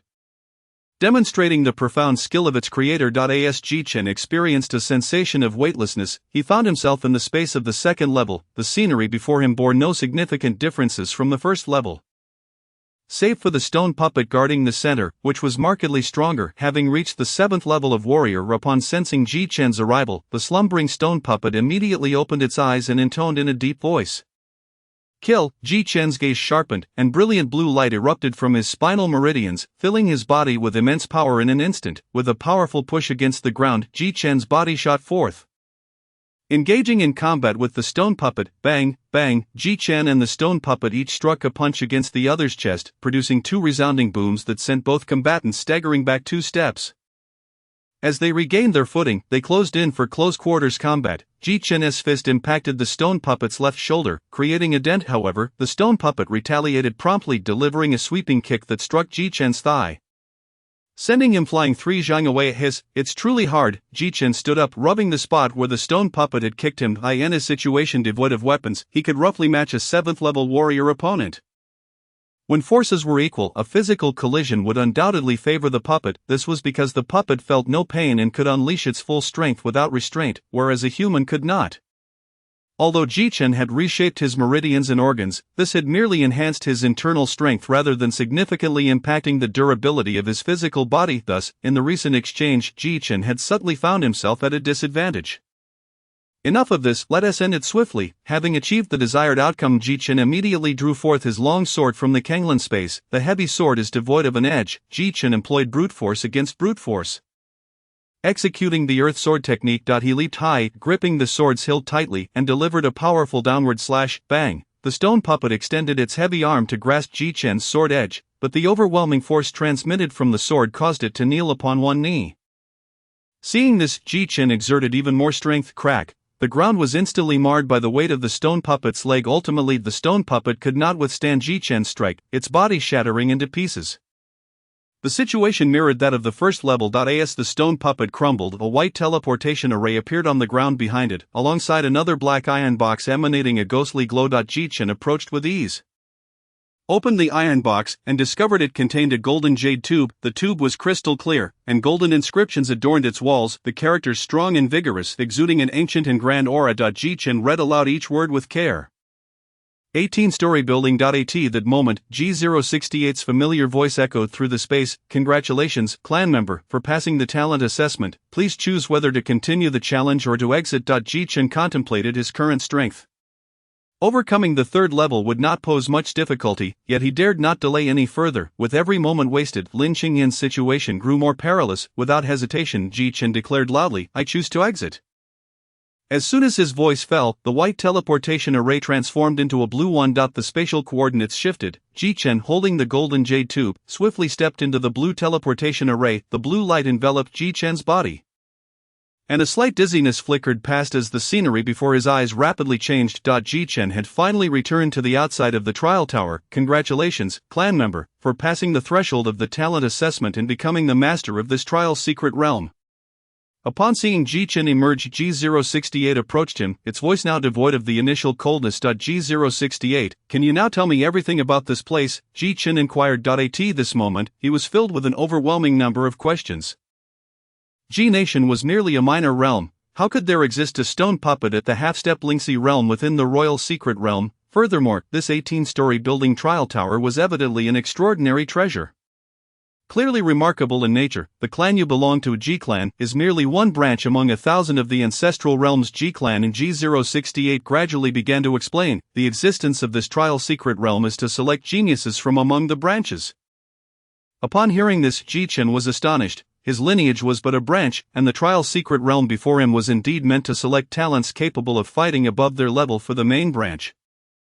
Having passed the second level, you should have obtained the 18-story building, correct? G068 inquired. Ji Chen retrieved the golden jade tube and replied, This represents the clan's martial arts, a refined physical training technique of the saintly tier.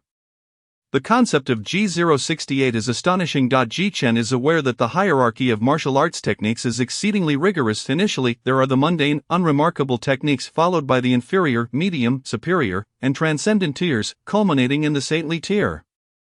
The sword technique, Transcendental Spirit, passed down by Jiang Ming, belongs to the saintly grade. This implies that the main lineage of the Ji clan might be on par with the sword sect, a revered stronghold. Once a clan member successfully masters the first level of the Heavy Tower, they can resonate with the local Heavy Tower, granting them free access to this trial ground should a clan member conquer the trials of the 10th level. They will be able to traverse domains using the Heavy Tower. G068 reflects the 10th level. Ji Chen murmurs, a strange expression crossing his face. Must one surpass 9 minor realms to gain entry into the main clan? Ji Chen believes that his current strength allows him to surpass at most 3 minor realms, contending with a martial artist at the 9th level. There's no need for clan members to feel disheartened. This realm is but a secluded corner, with the martial way being frail. To be able to battle 2 levels higher in such a realm is already a mark of genius. G068 reassures him, gesturing towards a stone chamber on the right, which is a special training room prepared for those who pass the tests, allowing clan members to train at their discretion. After speaking these words, G068's eyes suddenly dimmed, and its arms hung limply as if it had fallen into a deep slumber. Ji Chen gently called G068, it sleeps without a care, quite a personality it has. After receiving no response from the stone automaton, Ji Chen stepped into the stone chamber, curious to discover how special this training room truly was. Upon crossing the threshold, Ji Chen was suddenly enveloped by an overwhelming sense of gravity. What immense pressure! After steadied himself, he realized the surroundings were barren, save for a stone dial affixed to the wall. Approaching it, Ji Chen slightly turned the dial to the right. Instantly, the pressure around him surged, causing his knees to buckle, nearly bringing him to the ground. Alarmed, Ji Chen hastily turned the dial to the left, adjusting the gravitational force to a bearable level. Once the pressure subsided, Ji Chen retrieved a golden jade tube. The saintly physical training technique will precisely enhance my corporeal strength, he thought, delighting in his fortune. With a swift motion, he crushed the jade tube, which immediately transformed into a stream of golden light that surged into his mind. A torrent of information flooded Ji Chen's consciousness. 18 levels, reverse the meridians, infusing true energy to refine the body. The original concept of reversing true energy to refine the body, whose brilliant idea is this? Ji Chen gazed at the almost self-destructive information with a mix of bemusement and disbelief. Typically, practitioners channel spiritual energy through true essence techniques to cultivate internal energy, guiding it through the meridians to refine the body. Yet this 18 levels reverses the cultivation method, infusing energy back into the body through the meridians. Setting aside the pain and difficulty involved, simply infusing internal energy back into the body indicates that this is a financially draining martial art. One would need to sustain it with spiritual crystals, otherwise relying solely on breath and accumulation of true essence would likely result in absorption by the dantian before any infusion could occur. Just as Ji Chen found himself at a loss, a youthful voice suddenly echoed in his mind, "Master, I'm here." Ji Chen's expression brightened, and he quickly focused his thoughts inward. Indeed, the Kanglin Pearl had regained 20% of its energy, and the area glowing with blue light had expanded significantly. A fat crystal, what have you gained? Ji Chen inquired, sitting contentedly atop the Kanglin Pearl. Fat crystal swung its chubby feet excitedly, saying, "Master, I've unlocked more memories and learned many things." Ji Chen's eyes sparkled. Do you know of the ancestral realm? Fat crystal's small eyes lit up for a moment before clouding with confusion. That name sounds so familiar, yet I can't recall any information about it. Seeing Fat Crystal struggle to remember, Ji Chen decided not to press further. What about the items I requested? Ji Chen asked. A Fat Crystal smacked its forehead, exclaiming, I almost forgot. Look, Master. In its small hand, a purple energy crystal materialized out of thin air. The second crystal conjured by Fat Crystal using the Kanglin Pearl's powers. Ji Chen, feeling the immense energy contained within the tiny purple crystal, beamed with joy. Chapter 25. Leaving the secret realm. I must seize the moment to enhance my combat prowess. Ji Chen estimated that more than half a day had passed in the outside world. Time was of the essence. Break. With a single thought, the purple crystal within Ji Chen's body shattered into countless tiny fragments.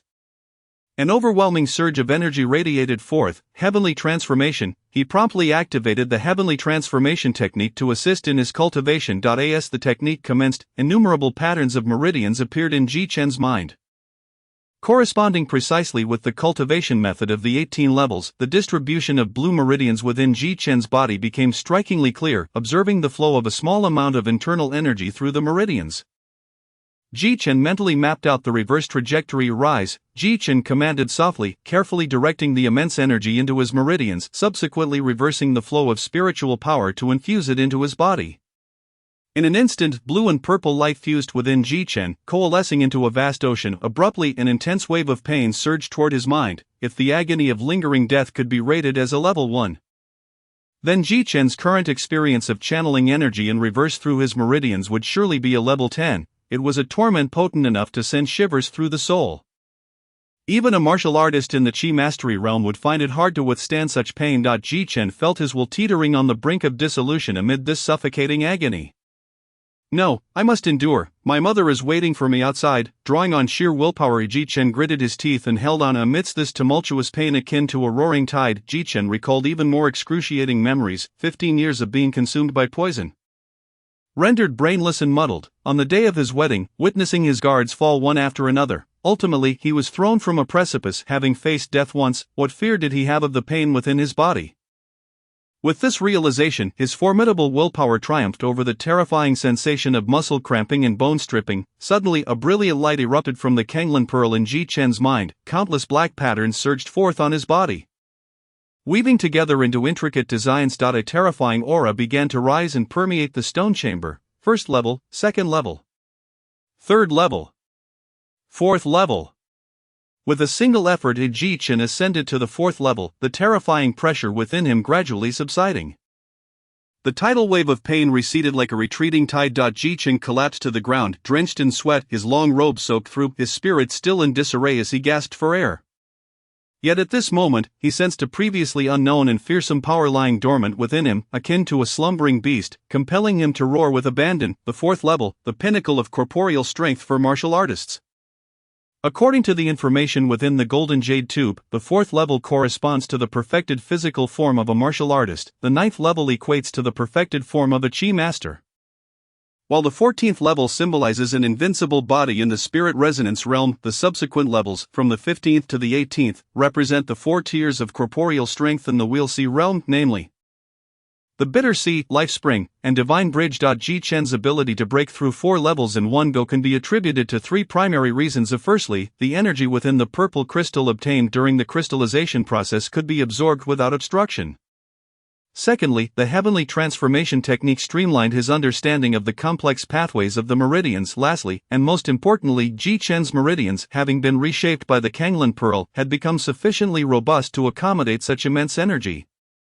These 3 factors complemented each other, culminating in Ji Chen's remarkable achievement of mastering the 4th level. Now, relying solely on his corporeal strength, Ji Chen could contend with a martial artist at the 9th level. Coupled with the meridian reshaping from the Kanglan Divine Liquid, Ji Chen's current strength was likely beyond even his own comprehension. Master, this body refinement technique is incredibly domineering. I have never encountered a similar one in my memories.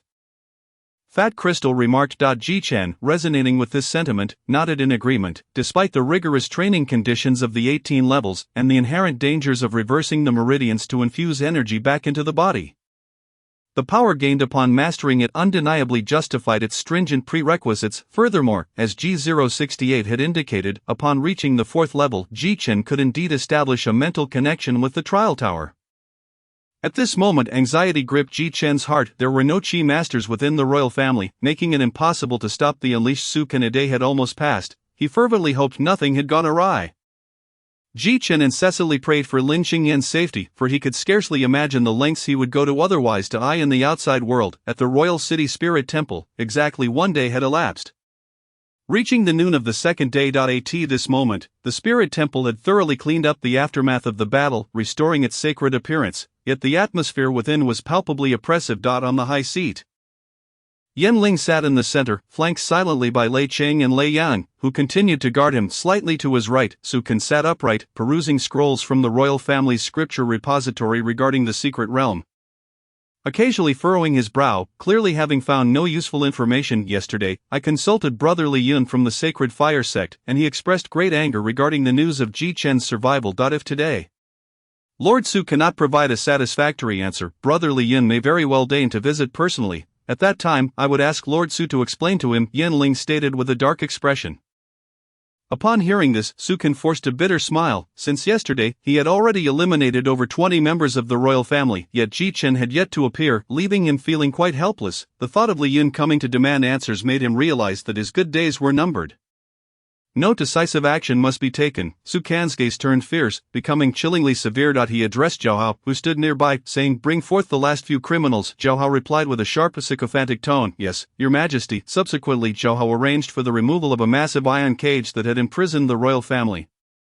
Within the enormous cage, forged from dark iron, only Lin Qingyan, 7 young maidens Jishan, and a handful of high-ranking ministers remained. All those with cultivation had their pipa bones shattered, leaving a desolate scene. Even Lin Qingyan, who had only attained the 6th realm of martial arts, had been gravely injured by Su Kan's strike while attempting to push Ji Chun into the secret realm yesterday, nearly costing her life. "Lin Qingyan, I offer you one last chance. Reveal the method to unlock the royal secret realm, or the next to die will be them," Su Kan declared, crushing a scroll in his hand and slamming it to the ground with a fierce voice. Blood trickled from the corner of Lin Qingyan's mouth, yet she smiled faintly, saying, "The royal secret realm can only be opened with the spirit jade key now that the spirit jade has been fully consumed. Even I cannot unlock it anymore. Spare yourself the effort." Su Kan's expression darkened with rage upon witnessing her nonchalant demeanor. "Very well, I shall see how long Ji Chen can endure." He waved his hand, and Zhao Hao immediately understood, commanding, "Bring out the woman on the far left and execute her." Zhao Hao pointed at Qingye. One of the 7 maidens. 2 guards rushed into the cage, dragging the injured and defenseless Qingye out, forcing her to kneel in the open space before the cage. Previously, several had already perished in this spot. "I'm sorry," Lin Qingyan said, her face contorted with pain as she watched Qingye being taken away. Though she cared little for her own life, she had raised these 7 maidens since childhood. Despite always referring to them as her subjects, Lin Qingyan had long considered them as her own daughters. Now, witnessing their imminent demise before her eyes filled her heart with sorrow, yet she felt utterly powerless. In stark contrast to Lin Qingyan's anguish, Qingye maintained a composed facade, showing no hint of fear. "Master, Qingye does not fear. It is but death. What is there to dread?" The other maidens, witnessing their sister's impending doom, displayed sorrow, and the youngest, Baiji, could not help but weep openly just as the executioner approached Qingye with his blade. Yan Ling suddenly interjected from the platform above, "Such a striking young lady, it would be a pity for her beauty to perish so soon. Let us allow the brothers a feast for their eyes." Having served in the palace for many years, Zhao Hao, now the chief steward, was adept at navigating people's sentiments. Understanding Yan Ling's intentions, he smiled knowingly, saying, "The third prince has a fine taste. Bring forth this lady's garments." Upon hearing this, Qingye's previously stoic expression turned ashen, her eyes filled with boundless terror, and her lips began to tremble. "Scoundrel, Yanling, may you meet a wretched end. Retribution shall find you." Lin Qingyan spat in fury, utterly shocked by Yanling's shamelessness. To Lin Qingyan, these 7 maidens were as dear as her own daughters. A woman's honor and virtue are worth more than life itself. If Qingye were to suffer such disgrace before the crowd today, Lin Qingyan swore she would haunt these men as a vengeful spirit. Yan Ling paid no heed to Lin Qingyan's curses, his gaze lecherously roaming over her formed eye and his eyes. While the young maidens were indeed beautiful, they paled in comparison to the allure of a mature and noble woman like Lin Qingyan, igniting his desires even further. Do not rush. Soon enough, it shall be your turn. Yan Ling laughed boisterously, his mirth echoing like the screech of a night owl, sending chills throughout the sacred temple. The rebels below joined in with sinister laughter, akin to a cacophony of malevolent spirits raging, instilling fear in all present. "What are you waiting for, Fugo?" Zhao Hao barked at the executioner, who stood frozen in place. The executioner, startled by the command, abruptly complied. He spat into his hands, rubbing them together, then stealthily approached Qingye, having never encountered a woman as beautiful and graceful as Qingye. He felt fortunate today. Who would have thought I'd enjoy such a privilege? "Do not worry, my little beauty, I shall be gentle." As he spoke, his rough hands reached for Qingye's delicate shoulder, grasping her outer garment with his fingers, tearing it away brutally. With a resounding rip, Qingye's azure robe was torn apart, revealing her fair shoulder and alluring white undergarments. A moment of springtime beauty laid bare. Despair enveloped Qingye as she shut her eyes, tears streaming down uncontrollably. The weight of humiliation ignited a desire for death within her, and in her anguish, she gazed skyward, intent on biting her tongue to end her life. Witnessing this, the others in the cage turned away, unable to bear the sight. The sorrow of the fox at the rabbit's death resonated within the hearts of the remaining maidens, who foresaw their own grim fate, their faces etched with despair. Faced with such indignity, they found themselves devoid of courage, yet the merciless executioner showed no mercy. Discarding the torn garment, he inhaled the lingering fragrance, preparing to strike again, just as his hand rose high. Poised to touch Qingye's body, the space behind him suddenly quaked. In an instant, under the gaze of the crowd, a remarkably handsome young man materialized. Qingye, ready to end her life, was taken aback as the laughter around her abruptly ceased. A thud resounded as someone collapsed nearby, prompting her to open her eyes in confusion. The executioner lay on the ground, barely clinging to life, his arms violently torn from their sockets, blood pooling around him. Qingye remained stunned until a long robe was draped over her shoulders, snapping her back to reality. "I apologize for my tardiness," Jichen said, guilt etched across his face as he regarded the injured. Disheveled maiden, Qingye gazed into Jichen's striking visage, and at that moment his presence illuminated her world like a beacon of hope piercing through the darkness, reviving her shattered spirit. "Forgive me, Sister Qingye," Jichen said. Cradling her in his arms and leaping toward the cage where the others were imprisoned, tears streamed down Lin Qingyan's face as she witnessed the reunion of mother and son. Qingye's salvation allowing her to hold on to the fragile defenses of her heart. "Mother, it is all right, I have returned," Jichen assured her with unwavering conviction. Grasping the iron bars of the cage, he effortlessly bent them. Gently placing Qingye inside, the other maidens, disregarding their injuries, rushed forward to embrace Qingye, crying uncontrollably. "Jichen, how did you?" Lin Qingyan began, tenderly caressing Jichen's face, her eyes reflecting both concern and astonishment at his transformation. "Mother, I will explain everything later," Jichen replied with a warm smile. At that moment, Fat Jing spoke up. "Master, I have regained 20% of my strength, and my spirit essence has ascended to a new level. These are healing essences I created from my snack stash." Each time Fat Jing absorbed spirit crystals, she had secretly reserved a small portion as a treat for herself. Jichen's face lit up with joy as he retrieved several miniature purple essences from the Kanglan space. "Well done, Fat Jing. Once this matter is settled, I will seek out new spirit crystal veins for you, allowing you to feast to your heart's content." Fat Jing beamed with delight, already fantasizing about the future. "Mother, please distribute these healing potions among everyone. I will be right back," Jichen instructed. "Jichen, you must hurry and escape now. Sukan has broken through to the Qi control realm, and no one here can stop him." Lin Qingyan urged anxiously, having already found peace with her fate upon seeing Jichen regain his senses. Her only thought was to ensure his safe departure. However, Jichen merely smiled reassuringly. "Do not worry, Mother." He cast her a comforting glance and stepped boldly out of the cage. The moment he turned, the gentle smile on his face abruptly froze, replaced by a tempest of suppressed fury swirling within his eyes. A menacing aura emanated from his being. "Sukan, come down!" His deep roar reverberated through the sacred temple, piercing the heavens and echoing beneath the vast sky, lingering long after it had been uttered. "To think you survived, and even gained considerable strength. How intriguing. I am quite curious about what has transpired during this time," Sukan said, observing Jichen with keen interest. A glimmer of cold light flashed in Jichen's eyes as he spoke with unyielding intent. "Today, I shall make you pay for Uncle Nan's death." Sukan narrowed his eyes, scrutinizing Jichen with a hint of surprise. He could sense a significant breakthrough in Jichen's aura compared to the previous day. Yet, instead of retreating, a smirk of disdain curled at the corners of his mouth. "You do surprise me, however. With your current strength, it seems you are still unqualified to avenge Jinan." Jichen grasped his sword and approached Sukan steadily, his voice resolute. "My sword will prove whether I am qualified." Sukan regarded Jichen with contempt, chuckling lightly. "Humph, it seems you've been a fool for too long. A slight stroke of fortune has inflated your ego. But soon, you will learn your place." No sooner had he spoken than a terrifying energy erupted from Sukan's being. The table before him was violently hurled toward Jichen by a raging gust. Twisting midair as it sped toward him, with a swift flash of swordlight, the ironwood table splintered apart, exploding into fragments. In that instant, Sukan vanished like a shadow, appearing before Jichen with alarming swiftness. He struck with lightning speed, gripping Jichen's throat and forcing him backward, dragging him along the ground. Jichen's feet pressed firmly against the ground, producing a series of hissing sounds. The immense force left two distinct scratches on the surface. Lin Qingyan had just distributed the healing essence to everyone when she noticed Jichen falling into a disadvantageous position, her expression changing dramatically in an instant. "Haha, an ant dares to shake a tree."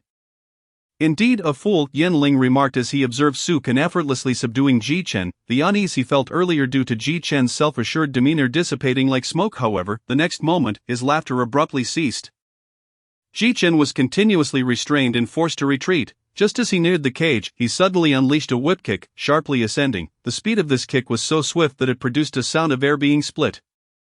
Su Ken, sensing the potency of the kick, revealed a hint of astonishment in his eyes. With no time to spare, he hastily released Ji Chen and sidestepped to avoid the strike, seizing the opportunity. Ji Chen felt a surge of blue light erupt within his mind and body, his aura becoming robust, his pitch-black pupils transformed into a deep blue hue in an instant. He then raised his hand, unleashing a beam of sword light, fire sword, burning flames. Just as Su Ken landed from his roll, he felt an intense heat assault him. A blazing inferno surged towards him like a fireball, within which a sword shadow flickered ominously. Upon witnessing this, Su Ken's face changed dramatically. The disdain that had previously graced his expression vanished without a trace, replaced by a grave seriousness between his brows. A green jade ring on his thumb flickered slightly, and in an instant, a blade shimmering with cold light appeared in his grasp. A frenzied blade. One breath. Su Ken gathered his inner force, exerting himself to unleash a blade aura. This blade technique was a low-grade martial art he had learned from Yanling, and after 3 years of painstaking practice, he had only comprehended it to a rudimentary level. The strike released at the first level of the chi control realm was, for the onlookers, an unstoppable force of destruction. The ferocious blade aura cleaved through the approaching fireball, severing it in two before colliding with the concealed long sword within. Boom! A thunderous sound erupted. The tremendous impact slammed against Ji Chen's hands, causing him to stagger back 5 steps. Once his stance was regained, he released the hand that had grown somewhat numb from the shock, shaking it a few times. Is this the power of the chi control realm? Ji Chen murmured softly, feeling the overwhelming force of the blade aura. What now? In an instant, chaos erupted in the arena. All the rebels instinctively thought the Ji Chen who was a fool just half a month ago actually withstood Su Ken's full force strike? They rubbed their eyes in disbelief, struggling to accept the sight before them. Surely His Majesty underestimated him. Yes, how could His Majesty exert full strength against a fool? That would be beneath him. Indeed, His Majesty existed at the chi control realm. No one in the entire Ji kingdom could defeat him. The rebels exchanged remarks, each asserting that Su Ken had taken Ji Chen lightly, as they had never heard of anyone capable of contending with a chi control realm master while still at the martial artist level. They were even less willing to believe that Ji Chen could be a genius capable of fighting above his rank. Even Yanling atop the platform shared this belief. Su Ken's actions are excessively careless, allowing this fool to withstand a blow. However, the expressions of Lei Qing and Lei Yang standing behind Yanling were slightly unusual. With their strength and insight, they recognized that Su Ken's strike had been unleashed with full force. Had they been in his position, they would likely have been unable to withstand it. This indicated that Ji Chen's current strength might very well surpass theirs. Lei Chang and Lei Yang exchanged a discreet glance, astonishment reflected in their eyes. In the arena, Su Ken was incredulous to see Ji Chen withstand his full-force attack unharmed. How is this possible? He recalled that just yesterday, Ji Chen had to risk his life to fight against the martial artist at the 9th level. Ji Chuan, while heavily injured, how could he have made such a remarkable leap in strength in just one day? The intense collision ignited Ji Chen's battle spirit. He felt an uncontrollable force surging within him. Ah! Ji Chen roared, as black patterns slowly emerged on his surface, a terrifying aura continuously pouring forth. This was the combat form of the 18-layered tower technique, enhancing Ji Chen's physical strength to the peak of a martial artist and instantly elevating his fighting desire. After the 4th layer strengthened his Kanglan meridians, Ji Chen, at the 6th level of martial artists, possessed a physical strength far beyond that of his peers. With his long sword in hand, he charged towards Su Ken. Executing 3 consecutive strikes with the Earth Sword technique, the massive sword shadows descended violently, and Su Ken raised his blade to fend them off, instantly feeling a dull pain in the tigeress mouth of his hand. The overwhelming force drove his feet deep into the ground, causing the earth to crack. Damn it, how can he be so strong? Su Ken felt a slight tremor of fear at Ji Chen's current strength. Ji Chen did not afford Su Ken a moment's respite to contemplate. His long sword continuously shifted through various stances: blunt sword, no edge, water wave sword, ripple, fire sword, burning flames, vine sword, entanglement, shattering gold sword, breath. The intricate and multifaceted sword techniques overwhelmed Su Ken in an instant, leaving him in a state of utter disarray, forced to flail his long blade in a desperate defense. Su Ken could only harbor a flicker of hope. After all, Ji Chen was merely at the martial artist level. Once his strength was exhausted, it would be his turn to counterattack. Yet, how could Ji Chen's current physical prowess be something he could imagine? With the 4th layer's combat state activated, Ji Chen resembled a furious lion, an endless stream of power surging within him, allowing him to unleash his fury freely. The image of Ji Nan's decapitation by Su Ken flashed through Ji Chen's mind, igniting a furious blaze in his chest. Upon regaining his senses, his first thought had been to vow vengeance upon his enemies. Now that day had finally arrived. Chapter 28, a deadly strike faced with Ji Chen's relentless and seemingly tireless barrage of sword techniques. Su Can felt his stamina waning, struggling to keep up. Of course, this could not be solely attributed to him. After all, the five elements sword technique that Ji Chen wielded was a mid-grade martial art only disciples of the sword sect could cultivate. Featuring a multitude of sword styles, each with its own strengths, this made it exceedingly challenging for Su Can to respond effectively. At this moment, the essence within Su Can's dantian had been depleted by more than half. And he was finally in a state of utter panic. After gathering his strength for a single strike to repel Ji Chen's sword, he turned to Yanling and shouted for help. "Third Prince, assist me." Witnessing Ji Chen's terrifying prowess, which even the Qi control realm Su Can could not withstand, Yanling felt a sense of impending doom. He hurriedly addressed the two men behind him. "You must join forces to eliminate Ji Chen. If he does not die today, we will all be implicated." Lei Qing and his companion exchanged glances and nodded slightly. They had traveled a great distance from the sacred fire sect to assist Yanling and Su Can in overthrowing the Ji kingdom and eliminating Ji Chen.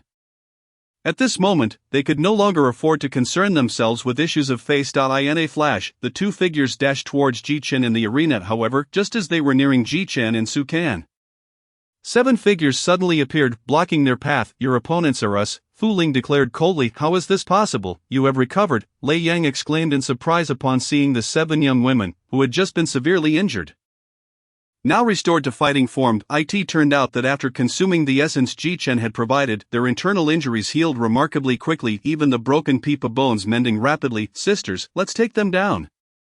The youngest, Bai Ji, charged ahead, directly rushing towards Lei Qing and his companion. The other girls followed suit, launching powerful strikes, transforming their previous despair and resentment into strength, wildly venting it upon the two men. Lei Cheng and Lei Yan were momentarily taken aback, having no choice but to engage with Fu Ling and the others. Although the two had reached the half-step Qi control realm and possessed slightly greater strength than one-on-one combat, Fu Ling's group comprised 7 peak martial artists who fought in perfect harmony, quickly placing Lei Qing and his companion at a disadvantage. Meanwhile, Su Can, realizing that Lei Qing and his companion could not reach him, gradually transitioned from panic to madness, as if losing his sanity entirely. "Ji Chen, you have forced my hand," he shouted. "I never imagined there would come a day when I would be driven to such desperation." With that, Su Can's aura suddenly surged, his violent essence roiling, growing even stronger than before. Ji Chen, sensing this, quickly retreated to create distance. He squinted, gazing intently at the swelling Su Can, and softly remarked, "Burning the dantian. Are we?" With 3 breaths later, a faint blood glow flickered around Su Can, and his overwhelming aura reached a zenith. Su Can roared, forcefully kicking off the ground, his body launching forward like a cannonball. The terrifying speed left a trail of afterimages in the air. In the blink of an eye, Su Can was before Ji Chen, his large blade raised high, striking downwards. Blunt sword, no edge. Ji Chen hurriedly lifted his sword, employing the earth sword to defend. Boom! The immense sound of collision erupted in the air. In his frenzy, Su Can unleashed 5 consecutive strikes, each one more ferocious than the last. Ji Chen defended with both water and earth sword techniques, and with each clash of blade and sword, violent impacts reverberated. When the final strike fell, Ji Chen was hurled away by the sheer force, crashing heavily to the ground. "His Majesty is invincible." The rebels cheered loudly, exhilarated to see Su Can regain the upper hand. "So strong," Ji Chen thought to himself, wiping the blood from the corner of his mouth, and after standing up and loosening his stiff body, he stared intently at Su Can. Indeed, once a Qi control realm cultivator chose to fight for their life and ignited their dantian, the resulting surge of power was beyond what any martial artist could contend with. Su Can, seeing Ji Chen still able to stand, was filled with incredulity. "How could this be? I burned my dantian, sacrificing my foundation. How could I not kill this mere martial artist at the 9th level?" At that moment, Su Can still believed Ji Chen had already broken through to the 9th level of martial artists. Unaware that Ji Chen's cultivation was still at the 6th level. Impossible, impossible, Su Can howled to the heavens, his face gradually becoming frenzied. "I cannot lose, I will not lose." Just a day prior, he had fallen from his exalted throne, and he could not accept this outcome now. Su Can's eyes were filled with a crimson sheen, his aura disordered. He grasped the longsword tightly in his hands, fixating his gaze on Ji Chen, then rasped in a low voice, "I am unwilling to accept this. I have spent 15 years scheming, anticipating every outcome, yet I never foresaw you." Ji Chen replied coldly, "You aspire to be an emperor, yet you allow an outsider to occupy the highest seat. What right do you have to claim the title of emperor? You are merely a pawn in another's game. Enough, Su Kan roared, abruptly interrupting Ji Chen. All of his inner force surged into the blade he held. Even if I must perish, I will drag you down with me. After uttering these words, a tempest of energy engulfed Su Kan, his hair turning ashen as if his very life force was being siphoned away. Frenzied blade, 2 breaths, Su Kan completely ignited his dantian, sacrificing his life to unleash a technique he had yet to fully comprehend. The strike encapsulated all of Su Kan's obsessions and burdens throughout his life. It was the most powerful blow he had ever delivered. The immense sword aura instantaneously disturbed the air within the spirit temple, conjuring a chaotic gale that drew the attention of all present. Even the 7 maidens of Fu Ling and Lei Qing paused their battle, turning to witness the impending clash, sensing an overwhelming aura of death emanating from the strike. As the primary target of this lethal intent, Ji Chen's perception was the most acute. There was no hint of retreat on Ji Chen's face. On the contrary, his eyes radiated an enchanting azure light, while blue energy surged through his meridians. Countless black patterns on his skin grew increasingly vivid, gradually revealing themselves as intricate symbols. At this moment, Ji Chen's power reached its zenith. He felt as though a seething volcano within him was erupting with energy. Finally, Su Kan's ultimate strike, fueled by the sacrifice of his life, descended upon Ji Chen. Su Kan's face contorted with rage, his neck bulging with veins, and his eyes gleamed with an ecstatic madness, as if he could already envision Ji Chen being cleaved in two. Yet, at that moment, Ji Chen moved, harnessing the force of 10,000 Jun. He hurled his longsword, executing the wood sword technique for sword control and flight, although he lacked the inner force for true sword manipulation. Su Kan had no path of retreat and could only confront Ji Chen's attack head-on. The clash of blade and sword in mid-air created an explosive shockwave, nearly toppling everyone present. Neither the sword nor the blade could withstand such a terrifying collision. In the moment they made contact, both weapons shattered into fragments. A tremendous explosion erupted, conjuring a dense cloud of dust that obscured the final outcome from view. Who won? An official among the rebels nudged his companion. It should be His Majesty, right? The other replied uncertainly, for Ji Chen's strength had left them utterly bewildered. Chapter 29 draws to a close. Lin Qingyan stood at a distance, her heart racing, anxiously peering into the arena. Desperate to know if Ji Chen was unharmed. Upon the high seat, Yanling's expression was grim, his countenance deeply troubled. The unfolding events had evidently exceeded his expectations. He found it hard to believe that just half a month ago, Ji Chen had appeared dazed, and now, merely a fortnight later, he had forced Su Kan, a master of the Qi realm, to ignite his dantian and fight for his life. Ji Chen's growth had surpassed all his imaginings. As far as he knew, even Yan Fulong, the holy son of the sacred fire sect, could barely triumph over an initial Qi realm practitioner at the peak of the martial realm. After all, the chasm between the martial realm and the Qi realm was as vast as the heavens and the earth. A practitioner of the Qi realm could cultivate inner force and summon it in battle, achieving a qualitative enhancement in combat strength. How could Ji Chen's talent possibly rival that of the holy son of the sacred fire sect? Yanling felt an icy chill envelop him and desperately shook his head. Striving to suppress this absurd notion, he found it hard to believe that Ji Chen could possibly overcome such a desperate Su Kan. At this moment, as the smoke cleared, the crowd beheld an astonishing scene. Their faces awash with disbelief, there stood Ji Chen, wielding a broken sword, piercing Su Kan's chest. The shattered blade penetrated Su Kan's body, emerging from his back, blood gushing from the wound. Meanwhile, Su Kan's broken knife had also struck Ji Chen's right shoulder. The blade, embedded half an inch deep, unable to penetrate further, lodged in his shoulder. Su Kan's eyes widened in terror, as if confronted by a malevolent spirit. He glared at Ji Chen, his voice trembling with fear. What on earth are you, human or demon? Su Kan's psyche suffered an unprecedented blow. He had exerted all his dantian's power and unleashed his ultimate technique, yet it had merely wounded Ji Chen's physical form. This was simply inconceivable. What manner of being was Ji Chen? Ji Chen's gaze was cold as he regarded Su Kan, his voice resolute and powerful. If being human means being oppressed and slaughtered, then I would rather be a demon who can dictate my own fate. With those words, the broken sword in his hand ignited into a fierce blaze. Su Kan's body was instantly engulfed by the flames. Reduced to a pile of ashes, after completing everything, Ji Chen felt as though his very essence had been drained, collapsing to the ground in exhaustion, yet his gaze remained fixed upon Su Kan's ashes. At that moment, his eyes returned to their original black hue, tears forming and swirling within his eye sockets, barely restrained. He murmured to himself, "Uncle Nan, your spirit can now rest in peace." Perhaps it was at this moment that Ji Chen had waited far too long. Thus, when he finally achieved it, he felt a surreal, dreamlike sense of unreality. Over the past month, Ji Chen's experiences had been tumultuous and dramatic, leading him to a profound realization: when one is weak, even if they are a fool, others will not spare them, and may even endanger those who wish to protect them. If this is the case, why not shock the world and slay until no one dares to oppress you again? In this moment, Ji Chen discovered the true meaning of his path. Chener, are you alright? Lin Qingyan hurried to Ji Chen's side, her eyes reddened, worry etched on her face. Ji Chen offered a gentle smile, reassuring her mother. I am perfectly fine. Lin Qingyan gazed at her son, whose intelligence had suddenly returned and whose strength was formidable. She found it hard to believe her eyes, wondering if this was all a dream. However, the bond of blood and maternal instinct prompted tears to spill as she beheld Ji Chen's injuries. Ji Chen gently wiped away the tears on Lin Qingyan's face, his tone steady as he said, Mother, I will tell you all about my experiences during this time later, but before that I must deal with these enemies. The warmth in Ji Chen's eyes transformed into a steely resolve. Pangjing, do you have any healing essence left? Ji Chen inquired of the chubby figure in his mind. And now Ji Chen's inner energy was severely depleted, and his injuries were grave. The power Su Can had unleashed by burning his dantian had indeed inflicted significant damage upon him. I specifically saved a large one for you, Master. Pangjing grinned proudly. Soon, a purple essence, 3 times the size of the previous ones, appeared within the Kanglan space. Ji Chen smiled knowingly. With a thought, the essence materialized in his hand. He then focused his mind, beginning to refine the unique energy contained within the essence. As Ji Chen's physical form grew stronger, his speed in refining the energy also became swifter and smoother. As he absorbed this energy, Ji Chen's withered body was rejuvenated, rapidly recovering. Even the deep gash on his shoulder began to scab and heal swiftly. Having experienced the miraculous healing essence herself, Lin Qingyan was no longer surprised by Ji Chen's rapid recovery.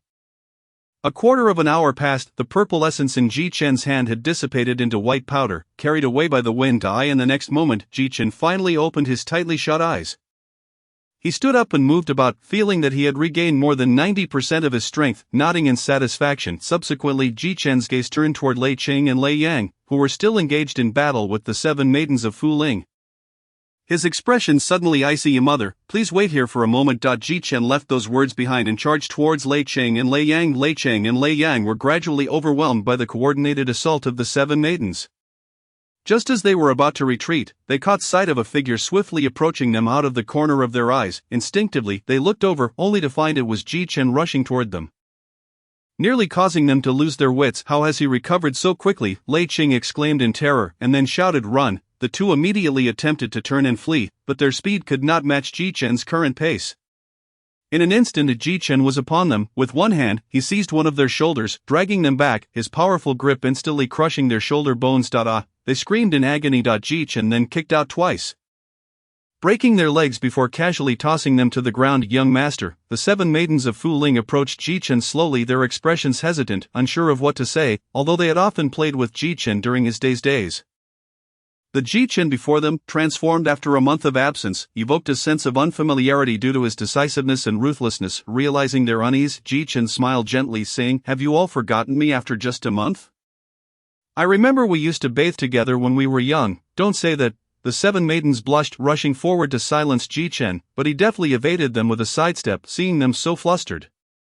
Ji Chen refrained from teasing further, and the atmosphere shifted, breaking through the prior awkwardness. Keep an eye on these two, do not kill them yet. Ji Chen instructed the 7 maidens, glancing at the incapacitated Lei Qing and Lei Yang before turning his attention to the high platform, where the last figure remained, the 3rd prince of Yan Nation, Yan Ling. Chapter 30. The truth. Yan Ling watched in horror as the demon Ji Chen approached him step by step. Fear surged within him, his body trembling uncontrollably, his tone stripped of its previous arrogance and bravado. Please, don't kill me. The profound gaze of Ji Chen revealed no hint of emotional fluctuation, his indifferent eyes tightening the heart of Yan Ling, leaving his face pale and breathless. In the next moment, a golden flash of sword light streaked through the air. Instantly, blood marks appeared on Yan Ling's wrists and ankles. Yan Ling collapsed to the ground, emitting a painful groan, his body convulsing uncontrollably like a curled-up dead dog. Ji Chen exhibited no mercy, lifting him once more and forcefully tossing him to the center of the spirit temple. At this juncture, the previously aloof Yan Ling and his 2 companions had transformed into prisoners of the lower tiers. This sight terrified the remaining rebels, stripping them of any courage to resist. leading them to surrender. Kneeling and laying down their arms, seeing the tide turn, Lei Yang in despair addressed Lei Qing. "Brother, do we still have an escape route?" Lei Qing gazed at Yan Ling, who lay on the ground like a dead dog. His expression equally ashen. He racked his brain, contemplating every possible way to break the deadlock. After a moment, he angrily remarked, "If it weren't for Su Kan's incompetence, and his failure to eliminate this fool back then, we wouldn't be in this dire situation today." Gradually, Lin Qingyan and others gathered around. They looked at Yan Ling, whose limbs had been severed, writhing on the ground in agony, feeling a sense of exhilarating satisfaction. Ji Qin approached Yan Ling, his gaze icy, his tone heavy as he said, "From now on, you will answer my questions. Should I detect any discrepancies or concealments in your responses, I shall make you experience a fate worse than death." Upon hearing this, Yan Ling's body trembled violently. Ji Qin then turned his gaze to Lei Qing and the others, slowly stating, "If any of you can point out an error in his statements, I shall spare you. However, if by the time I finish questioning you, you have yet to identify any errors, Su Kan will be your fate." Lei Qing's expression was complex as he regarded Ji Qin. Realizing that this seemingly harmless youth possessed terrifying strength and a ruthless determination, soon Ji Qin posed his first question: "Reveal the entirety of your plan from beginning to end. Remember, do not omit anything." Upon hearing this question, Yan Ling was momentarily stunned, inwardly lamenting the absurdity of such a query. However, sensing the unfriendly glares of two individuals upon him, it appeared that any slight misstep in his response would result in their merciless correction. Despite the overwhelming sense of helplessness, Yan Ling had no choice but to answer truthfully. For the sake of his life, the original plan was to utilize Su Kan's strength to eliminate you on your way to the Xianling sect. In exchange, we promised to assist him in ascending to the throne of the Ji Kingdom. The subsequent plans were intended to unfold gradually, but due to unforeseen circumstances leading to the death of your Imperial Guard commander, the defensive forces of the royal city were significantly weakened. Thus, we had to expedite the plan. At first, we seized control of the Imperial Guard's authority, preparing to relocate them from the royal city at a critical moment. Creating a defensive void simultaneously, we secretly instructed Su Kan to intercept crucial military documents from the borders, applying sufficient pressure on the frontier to prevent Yang Songhu from receiving news of the situation and returning to provide support. Finally, we chose to initiate a coup on the day when all officials of the Ji Kingdom gathered, seizing power in one fell swoop. Upon hearing this, Ji Chen's expression darkened, beads of sweat forming on his forehead. A wave of trepidation washed over him. Had it not been for the grace of his master after his fall, Yan Ling's plan might have already succeeded. "Then why did you have to kill me?" Ji Chen asked, voicing what troubled him the most. At the time, he had been nothing but a fool, posing no threat to them, so there was no reason for such targeted hostility. Yan Ling's face displayed evident struggle. And after a prolonged hesitation, he finally spoke. "It was the instruction of the main branch of the Yin family." "The main branch of the Yin family?" Ji Chen's eyes flickered. He hadn't expected the imperial family of the Yin kingdom to merely be a branch. However, having never left the Ji Kingdom, how could he have any connections with the main branch of the Yin family to the extent that they deemed it necessary to have him killed? Realizing the gravity of the situation, Yan Ling had no choice but to divulge everything. "The current head of the main branch of the Yin family is the supreme elder of the esteemed Holy Fire sect, who has a grandson named Yin Fulong, the contemporary holy son of the Holy Fire sect. This assassination order was issued under Yin Fulong's directive. As for the reasons, I am unaware. But both of them are affiliated with the Holy Fire sect. If you have questions, perhaps you could inquire with them." Now that his life was at stake, Yan Ling disregarded the potential for offending others. The Holy Fire sect. Lin Qingyan's complexion turned ashen. She could scarcely believe that her son had attracted the attention of such a formidable entity. Ji Chen was equally shaken. He had initially thought all these troubles stemmed from the conspiracy between the Yin Kingdom and Su Kan. But little did he know that the Holy Fire sect was lurking behind this incident. "Tell me what you know," Ji Chen commanded Lei Qing coldly, then directed his sword at Lei Yang. Signaling to Lei Qing that if he has anything to add, I will send you straight to hell. After saying this, Ji Chen turned his gaze toward Lei Yang, his aura exuding an unmistakable murderous intent as he coldly stated, "If you too fail to provide me with the information I seek, he will be your fate." At that moment, the defenses of Lei Cheng and Lei Yang crumbled entirely. The composure and determination exhibited by the youth before them far exceeded what one would expect at his age. This decisive and ruthless demeanor left them feeling utterly powerless. Lei Qing racked his brain, ensuring there was no oversight before he finally spoke. "We are simply ordinary outer disciples of the Holy Fire sect. One day, an inner disciple named Li Yun approached us, saying the Holy Sun required our assistance in the Yin Kingdom to help Yanling complete a task, promising us breakthrough pills to help us transcend the Imperial Qi realm. Ji Chen's voice suddenly turned frigid. What I want to know is, why must you kill me? He then swiftly severed Lei Qing's arm with astonishing speed. Lei Qing emitted a hoarse groan. Ji Chen then turned his gaze to Lei Yang, radiating an unmasked killing intent, and coldly declared, if you cannot provide me with the answers I desire, you know what awaits you. Witnessing Lei Qing's dire state, Lei Yang quaked in fear, losing all rationality. He frantically closed his eyes and shouted, it's just a rumor. 15 years ago, a spirit master came to the Holy Fire sect, claiming that Yan Fulong possessed a virtual Fire Dao embryo. And if he could unite with a girl born on a Yin month, Yin day, and Yin hour, it would awaken the virtual fire sacred body. Ji Chen pondered this revelation, suddenly realizing a possibility. Could it be that Linger was? At that moment, Lin Qingyan stepped forward, stating, it seems Linger was indeed born on a night when the Yin month was in full bloom. Lin Qingyan recalled that day.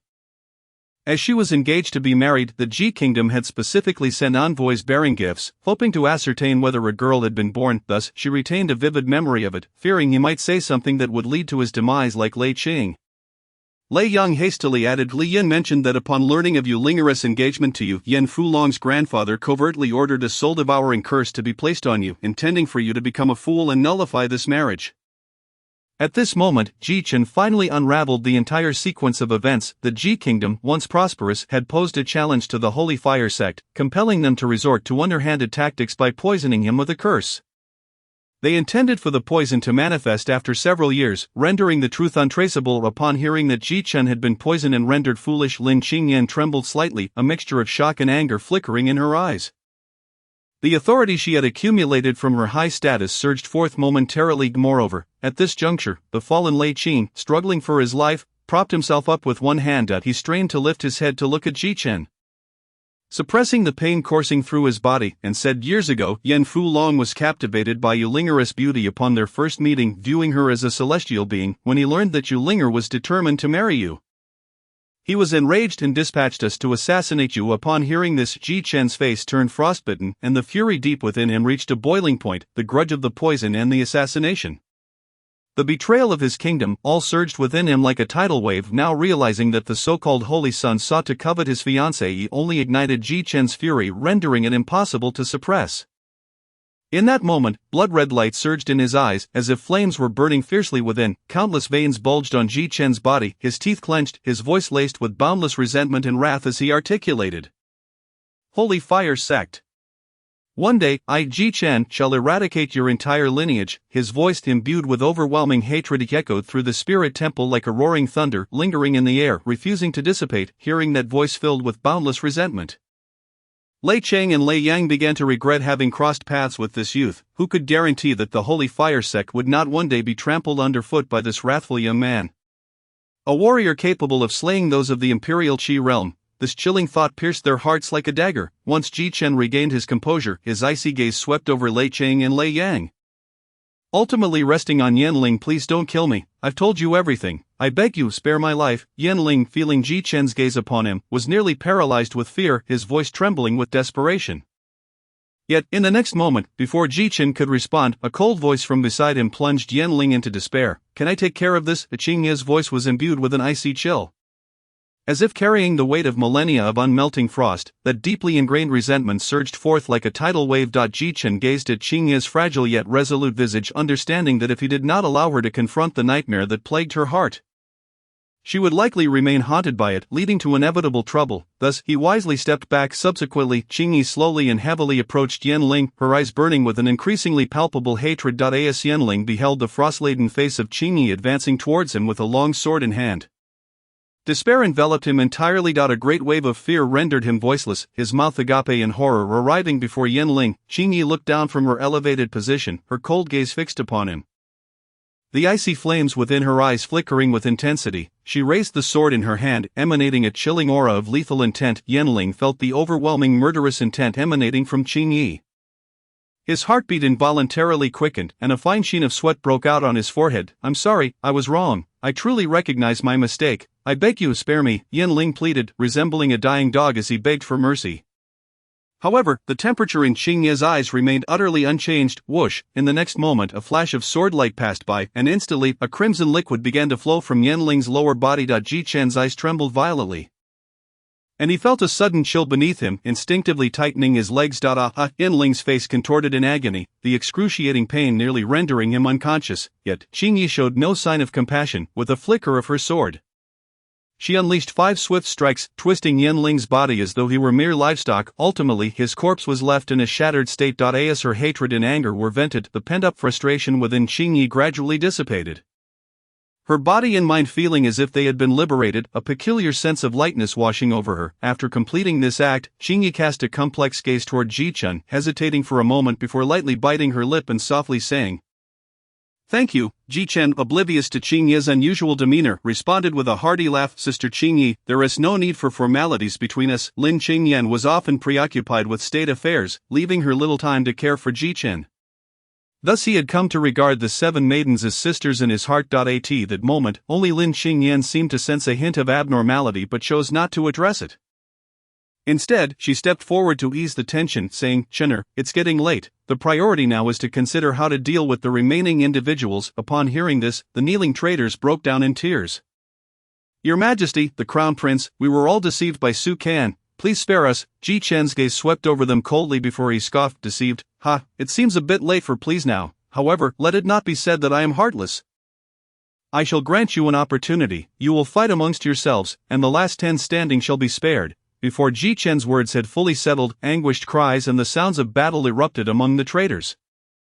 Watching the traders, once united, now turn against each other in a desperate struggle for survival, Ji Chen couldn't help but find it amusing. He then turned his gaze to Lei Cheng and Lei Yang. The disciples of the Sacred Fire Sect, Mother, imprisoned the remaining traders along with these 2 in the Sky Prison. They might still be of use to me later. In light of the secrets revealed by Lei Cheng and Lei Yang, Ji Chen decided to offer them a chance to live in the Ling domain at Linglong Sect, amidst a mountain blanketed with yellow and purple evening primrose, in a meticulously crafted courtyard. A girl as ethereal as a fairy, clad in a simple yet elegant gown, paced back and forth awaiting something. Her silvery hair cascaded down her back like a waterfall, dancing gracefully in the gentle breeze, reminiscent of a breathtaking painting. The girl's face was as translucent as amber, her fair skin radiating a soft glow, with clear, bright eyes that held a hint of chill, akin to the luminous moon on a serene night, pure and transparent. Linger. At that moment a voice called from outside the courtyard, followed by the entrance of a beautiful middle-aged woman. Upon hearing the call, Yu Linger's face brightened with joy as she hurried to greet the woman. "Aunt Snow, what news do you bring? Have you uncovered anything?" Yu Shui chuckled lightly, admonishing, "You little girl, I've never seen you so anxious since your arrival." Why? Yu Linger playfully linked her arm with Yu Shui's, shaking it with a hint of mischief. Aunt Snow, Chapter 32, Battle Standard. Unable to withstand the little girl's endearing persistence, Yu Shui, with a mix of exasperation and affection, rolled her eyes and said, "Stand straight, now that you hold the esteemed title of Saintess. You must be mindful of your image." At this, Yu Linger playfully released her hold on Yu Shui's arm and took a couple of steps back. Then, Yu Shui began to share the news she had gathered over the past few days. "After I visited the kingdom of Ji, I learned that just a few days ago, there was indeed a coup in the imperial city, reportedly instigated by a high-ranking minister of Ji, who conspired with a lowly nation called Yin to overthrow the royal family and seize power. However, the ultimate victor of this conflict was the imperial family of Ji, and the queen you specifically inquired about remains unharmed." Upon hearing that Lin Qingyan was safe, Yu Linger let out a long sigh of relief. The weight on her heart finally lifted. Soon after, a glint of icy resolve appeared in her bright eyes. "Sacred Fire Sect, do not push me to my limits." She ground her teeth, enunciating each word with intensity. Given her status, she was well aware that the royal family of Yen belonged to the lineage of Yen Fulong. Since Yen was involved, it was undoubtedly instigated by Yen Fulong. Seeing Yu Linger so enraged, Yu Shui's gaze darkened suddenly, speaking solemnly, "Linger, if you wish to take action against the Sacred Fire Sect, Aunt Snow will gladly assist you in delivering a severe punishment." At her words of protection, the frost on Yu Linger's face melted away, revealing a sweet smile, yet she shook her head slightly, sighing, "As long as I know Aunt Yen is safe, I am at ease. The Linglong sect has always avoided conflict. I am already grateful for your efforts on my behalf. Henceforth, I shall diligently train to ensure that I do not disgrace the name of Linglong sect in the upcoming spiritual summoning battle." Yushua's face brightened at her words, saying, "Linger, if you truly think this way, it is indeed wonderful. The three holy lords have stated that should you sever your emotional ties with the outside world and devote yourself wholeheartedly to cultivation, you may one day surpass them by in the kingdom of Ji, within the sacred temple. At this moment, 2 days had passed since the coup in the sacred temple, inside the gravity training chamber. Jichen, bare-chested, was rapidly pacing and throwing punches, his movements fluid and rhythmic. Each simple movement was accompanied by the fierce flow of his breath, effectively training every muscle in his body, giving Jichen's current strength. Such simple training should have little value, but what if the gravity was 20 times stronger? After 2 hours of training under the immense pressure, Jichen collapsed onto the ground, gasping for breath. Over these past 2 days, Jichen dedicated 2 hours daily to honing his physical body. The training of the 18 layers was excessively domineering, if he did not solidify his physical foundation daily. Future cultivation would only become increasingly arduous. Jichen rested his hands behind his head, gazing at the ceiling, realizing that Li Yun had likely received the news by now. Time was not on my side. Yesterday, Jichen learned from the imprisoned Lei Qing that the last disciple from the Sacred Fire sect, Li Yun, was among the top talents in the inner sect, boasting strength that far surpassed Su Kan. Having reached the 7th level of qi manipulation, this deepened the urgency that Jichen had just managed to quell. He calculated the distance from Yen to Ji, based on Li Yun's knowledge of the situation. Along with travel time, the worst-case scenario would be 5 days. This meant he had to acquire the strength to contend with a 7th-level qi manipulator within that timeframe to ensure absolute safety. However, Jichen was currently only at the 6th level of martial arts. The gap in realms was indeed vast. Any ordinary practitioner would likely have fled upon realizing they were targeted by such a formidable opponent. Yet Jichen could not afford to flee. The vast kingdom of Ji was his foundation. Fortunately, Jichen had numerous methods to enhance his strength. The 5 elements sword art, 18 layers, trial tower rewards each offered significant potential for advancement. After resting for half a day and feeling somewhat recovered, Jichen decided it was time to check on the spirit crystals his mother had gone to gather from the spirit crystal mine. Rising, he pushed open the stone door, inhaling a breath of fresh air before striding toward the trial tower. Before his cultivation broke through, he aimed to conquer higher floors and claim the rewards. Jichen recalled how he received a top-quality spirit crystal upon clearing the first floor, and after passing the second, he obtained the Saint-grade body-tempering martial art, 18 layers. He was now eager to see what rewards awaited him on the subsequent floors. Stepping once more into the trial tower, Jichen encountered the familiar stone puppets of the first floor. Now, these opponents posed no challenge for him. With a swift strike, he easily destroyed the incoming stone puppet and stepped into the teleportation array leading to the next floor. On the second floor, the stone puppets at the 7th level of martial arts were obliterated by a single punch from Jichen. As Jichen reached the 3rd floor, he found that the stone puppet in the center of the hall exuded power fluctuations indicative of the 8th level of martial arts, 2 whole realms above Jichen's current level. However, without activating the battle form of the 4th layer, Jichen was already nearing the realm of qi manipulation solely through his physical prowess. Naturally, the stone puppet at the 8th level of martial arts was fated to meet the same explosive fate as its predecessors. As with the previous 2 floors, the moment the guardian puppet was shattered, a blue teleportation array appeared behind it, accompanied by an iron box resting at the edge of the array. Jichen approached slowly.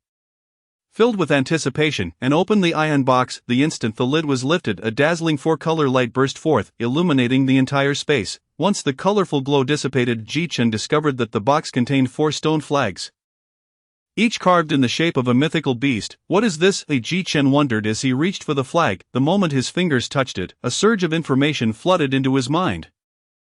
As Jichen absorbed this knowledge, he realized that these 4 flags were actually an array set, the 4-symbol suppression array, and to his astonishment, it was a high-grade formation. Only 4 martial artists at the level of qi manipulation or above, positioned at the 4 cardinal points, can simultaneously activate the 4 symbols ascendant formation with this array flag, instantly summoning the formidable 4-symbol suppression array. Within the array, the wielder can summon the colossal beasts of the 4 symbols through sheer will, commanding them to annihilate foes. However, as a top-tier array of the highest quality, the consumption of the 4-symbol suppression array is extraordinarily daunting. It requires at least mid-grade spirit crystals for activation. Moreover, the strength of the summoned beasts is directly proportional to the resources expended. For instance, using mid-grade spirit crystals to activate the formation would yield beasts at the martial artist level, while high-grade spirit crystals would summon beasts at the qi manipulation level. If one were to utilize supreme-grade spirit crystals, the array could even summon beasts at the spirit insight level. Furthermore, the faster the spirit crystals are consumed, the more powerful the summoned beasts will be. For example, a beast at the first layer of chi manipulation might consume 1 high-grade spirit crystal per second, while a beast at the 9th layer could require as many as 30. Theoretically, as long as resources permit, the summoned beasts could reach the pinnacle of the spirit insight realm. Ji Chen's expression shifted, revealing his astonishment, although he had anticipated that the rewards of the 3rd layer would be on par with those of the previous 2. He was still overwhelmed by the terrifying power of this battle array. In an instant, a spark of realization flashed through Ji Chen's mind, and he found himself in a state of urgent agitation. Unable to suppress his anxiety as he stamped his foot on the ground, this is bad. The supreme-grade spirit crystal from the 1st layer must be the energy source intended for this formidable killing formation. If that supreme-grade spirit crystal has not yet been consumed, it could now be used to activate the 4-symbol suppression array, summoning a beast with the combat prowess of the spirit insight level. Such a terrifying entity, even if only for a fleeting moment, could easily obliterate a warrior at the chi manipulation level. Regret surged within Ji Chen. Surely the creator of the trial tower could not have foreseen that among the progeny of the branches, someone would utilize supreme-grade spirit crystals for cultivation. Generally, only those above the Will See realm could refine and absorb supreme-grade spirit crystals. By the time one reaches such a level, the 4-symbol suppression array would hardly hold their interest. Who could have imagined that a prodigy like Ji Chen would emerge, possessing the mysterious treasure of the Kanglan Pearl, enabling him to refine and utilize supreme-grade spirit crystals even at the martial artist level? Just as Ji Chen wallowed in regret, a voice suddenly resonated in his mind. Master, there is no need for despondency. As long as there is a sufficient quantity of lower-grade spirit crystals, I can employ the soul condensation technique to create a spirit essence that rivals high-grade spirit crystals. Hearing this, Ji Chen's eyes lit up. After traversing mountains and rivers, one finds unexpected paths. How splendid! With this, as long as the spirit crystals in the mines collected by my mother are abundant enough, it is possible to summon high-level chi manipulation beasts, even those at the spirit insight level. Ji Chen felt a surge of elation. After storing the array flag in the Kanglan space, he stepped into the teleportation light array once more. Heading towards the 4th layer, upon transitioning through space and arriving at the next level, Ji Chen found that the central hall still housed a blue stone golem, albeit now at the martial artist's 9th level. This time, Ji Chen sought to forego the physical might of his body, opting instead to hone his swordsmanship against the unyielding stone golem. To combat the ignorant and unfeeling stone golem, the water sword technique would be the optimal choice.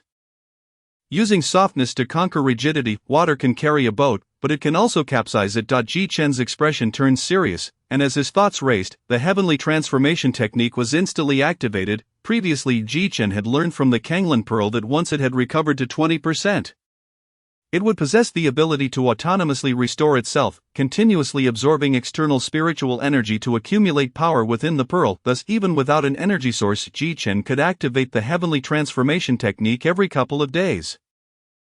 As the technique was initiated, Ji Chen felt a refreshing chill in his mind. Gradually, a familiar blue light figure emerged from the depths of the Kanglan essence in his mind. Once the figure stood fully, it began to wield a small sword of light. A flicker of blue light flashed in Ji Chen's eyes as he moved in tandem with the luminous figure, executing a strike. Roar! The powerful guardian stone golem, witnessing a mere martial artist at the 6th level daring to launch an attack, let out a furious roar and charged at Ji Chen. Just in time, as the stone golem approached, Ji Chen called out lightly, initiating the introductory form of the water sword technique, causing ripples of water to dance. The tip of Ji Chen's sword moved like a spiritual fish, tracing elegant trajectories like flowing water in the air. The gentle breeze caressing his face. Although the stone golem's attack was fierce and powerful, it lost its potency in the face of the fluid sword dance. Ji Chen's water sword technique acted like a deep swamp, skillfully neutralizing the force of the stone golem's attacks, rendering them as inconspicuous as a cow sinking into the sea. The golem sensed that its fist struck as if against cotton, and it was immediately consumed by rage. No longer throwing punches, it lunged at Ji Chen like an arrow released from a bow, arms outstretched like a famished tiger pouncing on its prey, intending to seize Ji Chen in its grasp. Even as Ji Chen's long sword struck fiercely against the golem's iron-like skin, it only left shallow scratches, utterly insignificant. The power of the water sword was still lacking. Relying solely on the sword's momentum to deflect such a reckless assault would undoubtedly prove difficult. As Ji Chen retreated, he pondered, analyzing the shortcomings of his techniques in light of the battle's progression. In his mind, the luminous figure suddenly thrust out a sword, its momentum resembling a surging wave.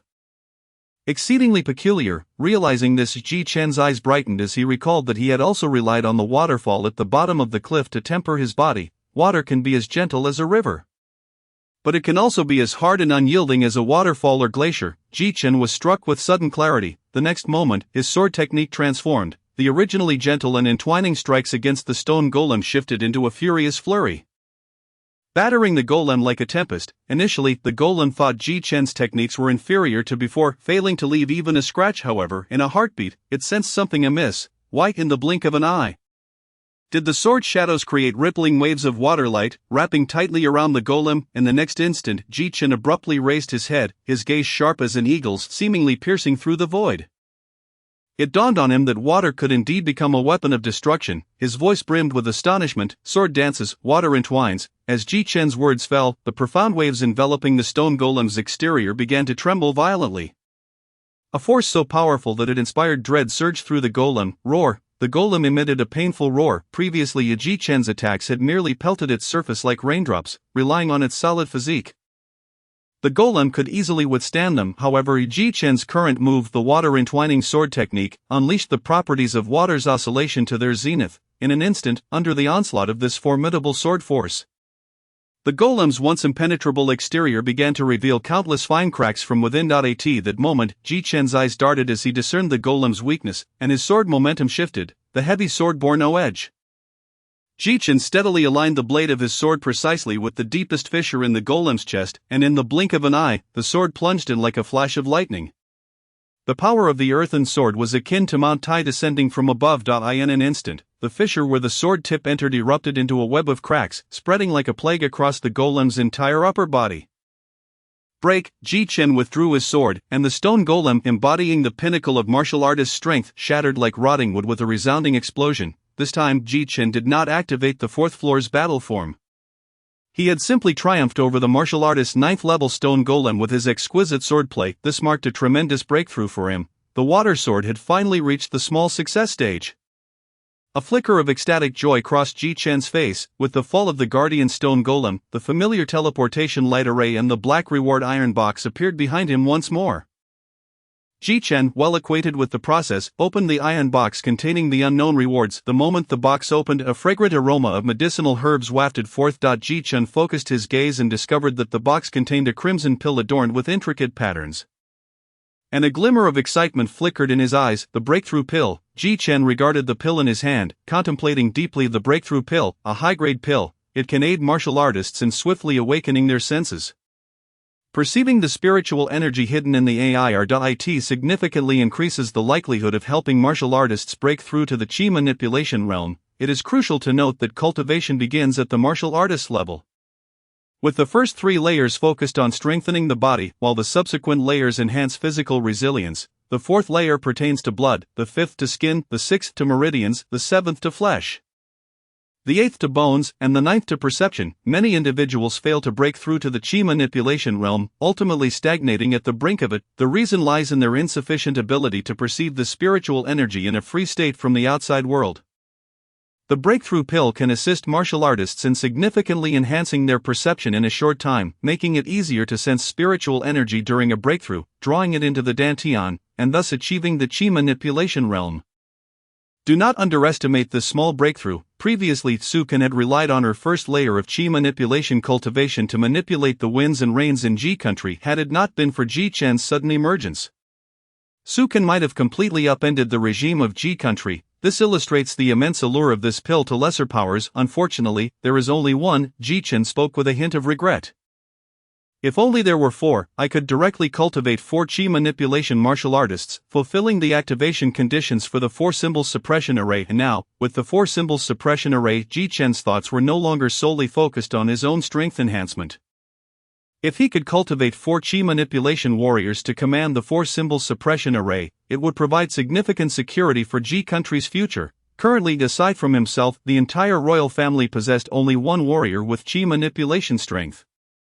And the strongest among the 7 young women of Fu Ling could not contend with adversaries of the same level. Fat Crystal, do you have any way to refine this pill and divide it into 4 portions? Even though the potency would be reduced to a quarter, it would still provide more individuals with a chance for breakthrough, Ji Chen inquired. Master, of course, moreover, the potency won't drop to a mere quarter. I estimate it will retain at least half of its effectiveness, Fat Crystal replied. After all, part of the medicinal power in the pill is tainted by pill toxins, which greatly diminishes its quality. However, the spirit essence formed through the condensation of the Kanglin pearl can perfectly extract the complete medicinal power, forming a refined essence. Ji Chen nodded and remarked, that is splendid. Then, Pang Jing, this elixir shall be entrusted to you. It is of utmost importance, so we must ensure the quality is nothing short of exceptional. Rest assured, Master, I shall handle it with utmost diligence. After Ji Chen handed the breaking boundary pill to Pang Jing for refinement, his gaze lingered on the teleportation array leading to the next level, the 5th layer. An opponent of the Qi Mastery realm, Ji Chen hesitated momentarily but ultimately chose to step into the teleportation array. The instant his body crossed the threshold, he vanished within its luminous embrace. Meanwhile, in the space of the 5th layer, Ji Chen's form materialized out of thin air, outside the trial tower. G068, who had been standing motionless, suddenly seemed to be activated, slowly lifting its head as its eyes began to glow. It turned to gaze in the direction of the trial tower, witnessing the illumination of the passageway from the 4th layer. I never expected a genius capable of surpassing 3 realms to emerge from my lineage. G068's mechanical voice resonated, and then it fell back into a state of slumber upon stepping into the 5th layer. Ji Chen immediately noticed the guardian stone automaton standing in the center of the grand hall. Unlike the green stone automatons from the previous 4 layers, this one bore a deep blue hue, with facial carvings that were more intricate, resembling a human form to a greater extent. The most significant distinction was the palpable pressure emanating from it. A first-level Qi master, Ji Chen spoke gravely. Boom! With a resounding thud, Ji Chen instantly activated the battle mode of the 4th level. Simultaneously, a brilliant blue light surged within him, fully activating the Kanglin meridians. In the past 2 days, Ji Chen had relentlessly honed his physical body under 20 times the gravity.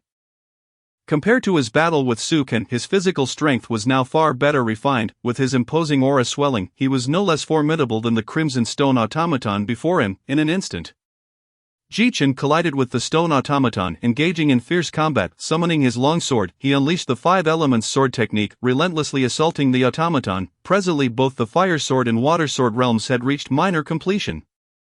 As the longsword sliced through the air, dancing like a dragon, flames and waves erupted around the stone automaton. The searing heat and turbulent waters imposed significant restrictions upon it, yet, it was still insufficient to fully suppress its strength.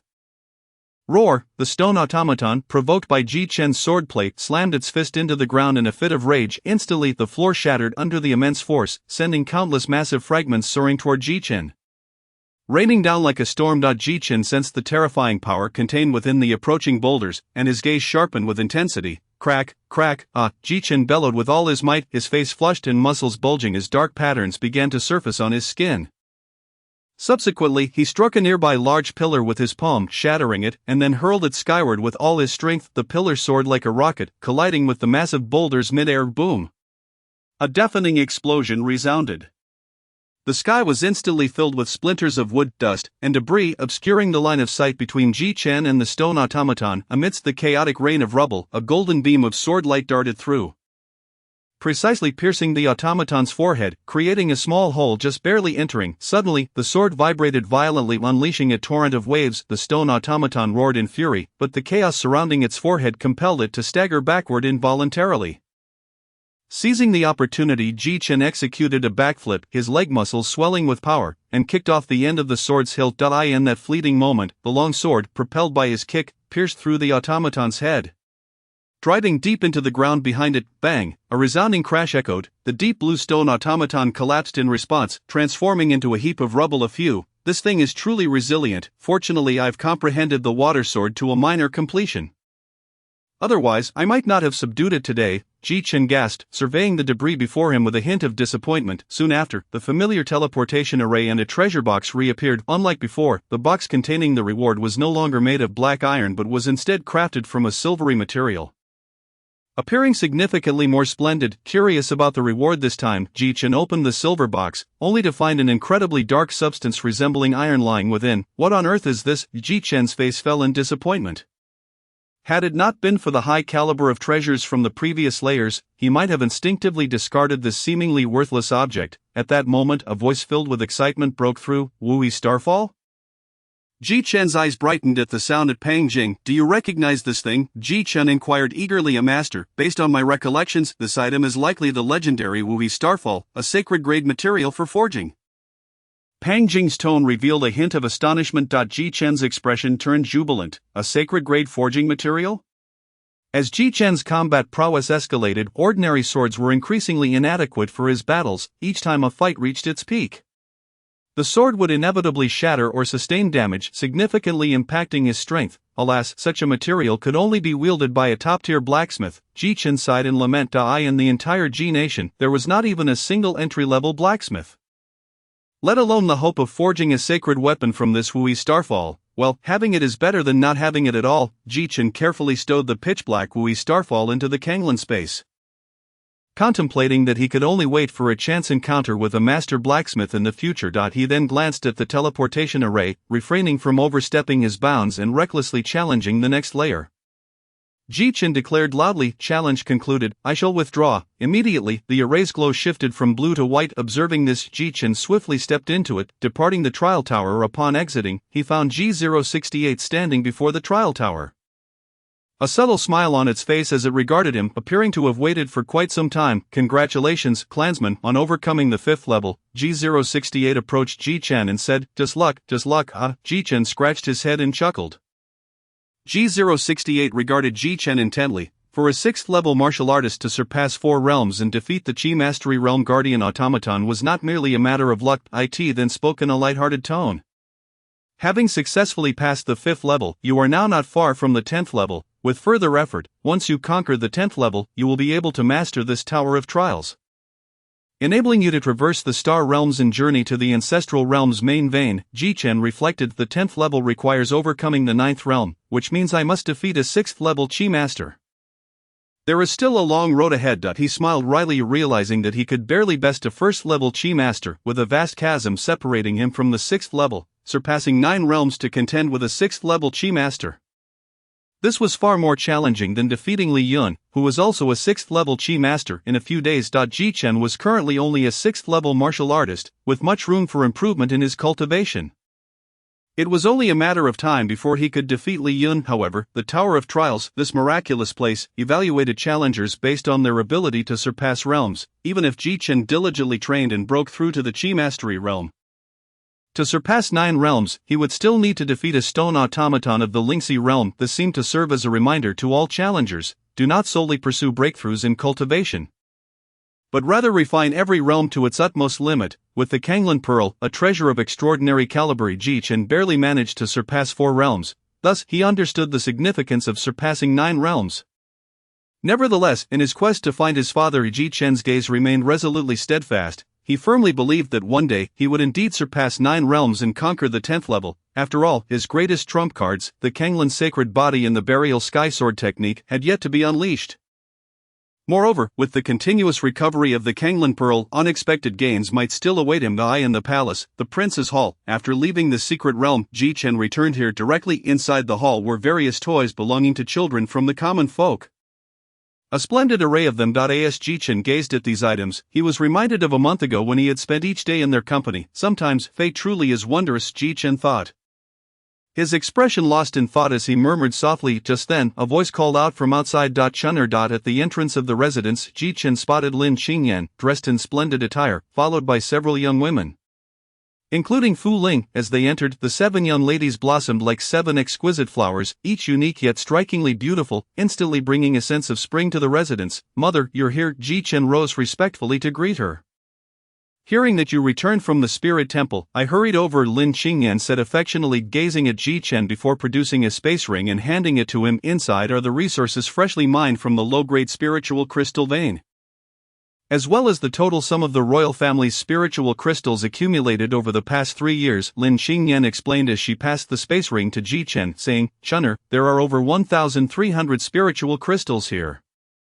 representing the entirety of the royal family's reserves. Ji-chun understood that the spiritual crystals within this ring were vital resources for the Ji nation's operations. If he were to recklessly deplete them without cause, it would undoubtedly stir controversy in the court. Therefore, Ji-chun knew he needed to provide an explanation. Mother, I hadn't dared to inform you earlier, but I learned from Lei Qing a few days ago that Li Yun from the Sacred Fire sect is currently in the Yin Kingdom. Once he gets wind of this, he will undoubtedly come at the first opportunity. Ji-chun succinctly outlined the precariousness of the current situation. As for why he had not disclosed this news sooner, he believed it would only incite unnecessary panic. It was better to first challenge the trial tower and enhance his strength. Young master, how does Li Yun's strength compare to Su Can's? Fu Ling inquired.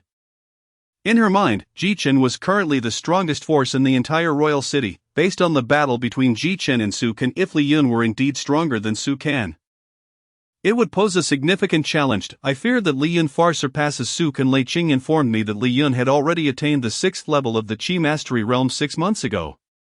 Hiss. Upon hearing this, the group of women collectively gasped, their expressions filled with shock. How are we to contend with this? A mere Su Can, who has just entered the Qi Mastery Realm, has already put them in such a dire situation. And now we have Li Yun, a formidable 6th level Qi Master. Lin Qingyan noticed that Ji-chun maintained a relatively calm demeanor, realizing that he must have devised a plan. Chenner, is this why you require these spirit crystals? To confront Li Yun, Ji-chun nodded and then spoke. Mother, there is something else I must discuss with you. Last time, in my haste, I didn't have the chance to tell you about father. Hearing this, Lin Qingyan's eyes instantly reddened, and she forced herself to remain composed. Since Ji-chun emerged from the secret realm without Ji-yu, Lin Qingyan had begun to suspect. After all, it had been a full 15 years. If Ji-yu were still alive, how could he bear to neglect both her and Chenner? Seeing Lin Qingyan in such distress, Ji-chun hurriedly smiled and clarified. Mother, you have misunderstood. Father is not dead. Really? Lin Qingyan exclaimed with joy, her disbelief evident indeed. Ji-chun then recounted everything that transpired in the secret realm, though he concealed the details regarding the need to surpass the 9th level of combat strength to reach the ancestral realm, merely stating that he would seek Ji-yu once he had grown sufficiently strong. Ji-chun chose this approach primarily to spare Lin Qingyan's feelings, as the arduous journey to surpass the 9th level and the sacrifices required were all too clear. Chapter 36, a sense of crisis. After hearing Ji-chun's words, Lin Qingyan and the 7 maidens displayed expressions of incredulity. They had never imagined that the Ji family possessed such terrifying roots. Even more astonishing was the revelation that the main lineage of the Ji family did not reside within this realm, a reality that far exceeded their understanding. After all, this territory was vast, and they only knew that they were in the Grand Martial Domain ruled by the Great Wu dynasty. Their knowledge of the realms beyond the Great Wu territory was exceedingly limited, let alone the ancestral realm Ji-chun spoke of, which was utterly unheard of. As Lin Qingyan learned that Ji-yu was still alive, her emotions surged, erupting like a flood, tears streaming forth uncontrollably. The anxiety and suffering she had endured over the years were beyond the comprehension of ordinary people. At first, her husband Ji-yu had been severely poisoned and, out of necessity, chose to enter seclusion. Now absent for many years, with his life unknown, later Ji-chun was found to be foolish, with no discernible cause for his condition. This deeply saddened her as a mother. In the vast Ji kingdom, beset by internal and external troubles, Lin Qingyan had been left to bear the burden alone. She had long evaded thoughts of her husband, terrified to confront the cruel reality. Now that she had learned Ji-yu still existed, the weight of 15 years of anxiety was finally lifted. Ji-chun, seeing her in such a state, gently wiped away the tears from her eyes. Mother, we must prioritize guarding against the imminent threat posed by Li Yun. His words instantly brought Lin Qingyan's thoughts back to the present. However, faced with a 6th level Qi master, even as the ruler of a nation, she had no effective means to respond. Chenner, do you have any ideas? Lin Qingyan inquired. Unbeknownst to her, she had completely come to regard Ji-chun as her pillar of support. The little one who had once followed her around had now become a towering figure. At that moment, Pang Jing informed Ji-chun that it had completed the refinement of the Breaking Realm pills, successfully condensing 4 shards of the Breaking Realm essence. Excellent, Ji-chun thought to himself with delight. He then spoke earnestly. I do have a strategy that may address our current predicament. The others immediately straightened, preparing to listen intently to Ji-chun's forthcoming words. I possess a high-grade formation known as the 4 Symbols Demon Suppression Formation. However, it requires 4 Qi masters to simultaneously activate it. Upon hearing of the high-grade formation, astonishment filled the faces of the group, their hearts brimming with joy with such a powerful formation at hand. What was there to fear from Li Yun? But the next moment, upon learning that it necessitated 4 Qi masters to activate, they exchanged glances, bewildered. For nearly 20 years, the Ji Kingdom had never seen a time when 4 Qi masters appeared simultaneously. Especially not after the recent upheaval. Chenner, what about these 4 Qi masters? Lin Qingyan found herself at a loss for words, her expression one of uncertainty. The 7 maidens also gazed at Ji Chen, hoping to discern where they might find these 4 Qi masters. Ji Chen, perceiving their concerns, maintained a calm and composed demeanor as he reassured them, I have 4 shards that could aid martial artists in breaking through to the Qi mastery realm, significantly enhancing their senses during the breakthrough. What? The group was once again astounded. Chenner, are you saying you possess 4 items similar in effect to the breaking realm pills? Lin Qingyan sought confirmation, understanding the gravity of the matter. That is one way to interpret it. However, these shards only possess about half the efficacy of the breaking realm pills, Ji Chen stated honestly. Upon hearing this, Lin Qingyan felt somewhat relieved, for after all, the breaking realm pills were high-grade elixirs, exceedingly precious for lower-tier powers. If Ji Chen could truly produce 4 breaking realm pills all at once, the news would likely incite envy from neighboring nations.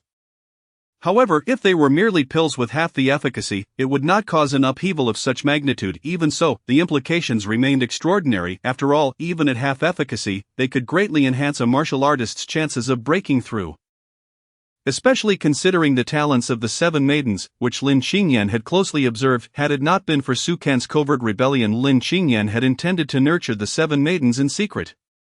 Within 10 years, she believed at least 3 of them would reach the Qi mastery realm. Ji Chen looked at the 7 girls before him, who were filled with joy, and spoke solemnly, you all possess peak martial prowess and, in principle, should be able to use these shards to challenge the Qi mastery realm. The ownership of these shards is not of utmost importance, however, given the circumstances that Li Yun from the Sacred Fire sect possesses formidable cultivation. It would be exceedingly difficult to restrain him without the 4 symbols demon suppression formation. Thus, I hope these 4 shards can be allocated to the 4 individuals most likely to break through. It is not the scarcity of resources that matters, but rather the inequality in their distribution, for when faced with the immense temptation of breaking through, many individuals often find themselves unable to resist. Yet Ji Chen did not anticipate that upon hearing his words, the 7 maidens would adamantly refuse, each insisting on deferring to one another. Let it go to Sister Fu Ling. She was the first to reach the 9th level of martial prowess among us, and her skills are the most honed. If she obtains this shard, she will surely break into the Qi mastery realm. The youngest sister, Bai Ji, spoke first. Sister Qingyi is also likely just a step away. This was voiced by the 6th sister, Muhia. Then, the next moment, what Qingyi said astonished everyone. I made a breakthrough yesterday, and my senses have advanced significantly. I have an 80% confidence in breaking through without the breaking realm pills.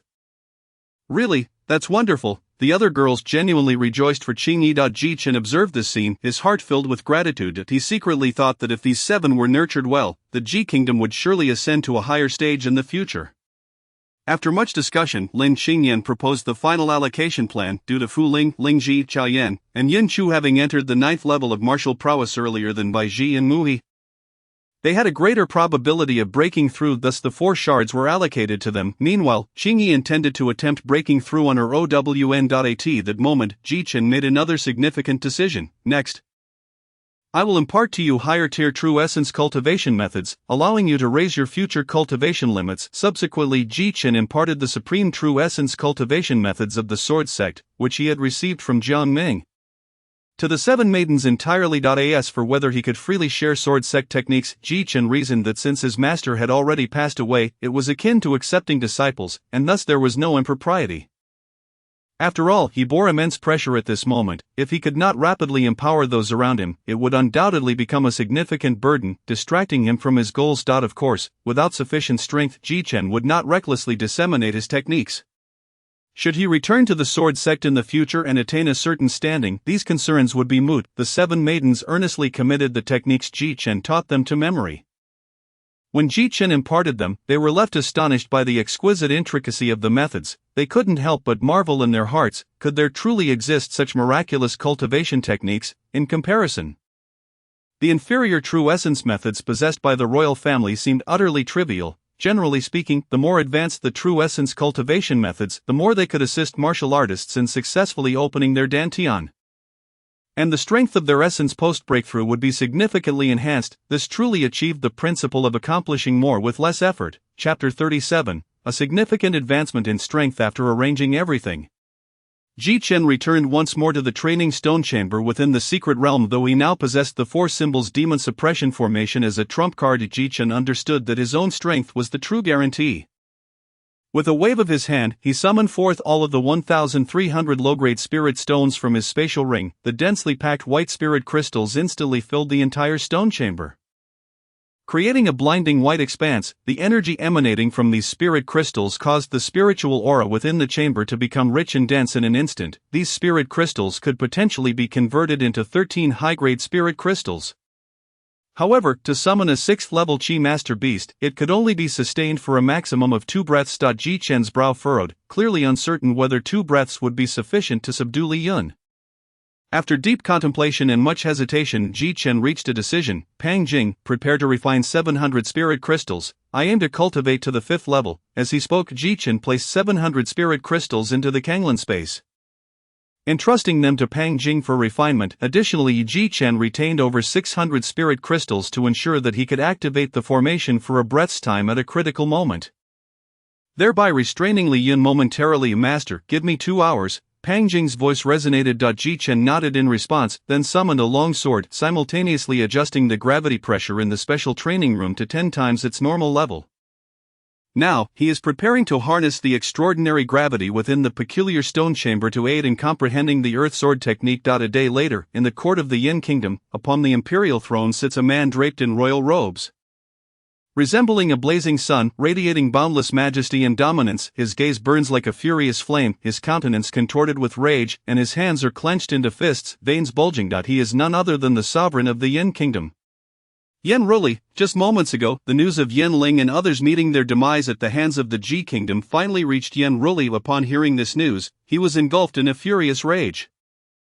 Ever since the Ji Emperor retreated into seclusion many years ago, the Yin Kingdom had maintained the upper hand in their frictions with the Ji Kingdom. In various border issues, the Ji Kingdom had consistently chosen to retreat, leading Yan Ruli to conclude that Ji must have encountered some unforeseen mishap. This assumption caused Yan Ruli to underestimate the Ji Kingdom, becoming increasingly brazen in his actions. Now, upon learning that Yan Ling had actually died in the Ji Kingdom, his fury surged to an unprecedented level. The entire palace was shrouded in his wrath, and everyone remained silent, too fearful to utter a sound. The air was thick with tension, as if a taut string could snap at any moment.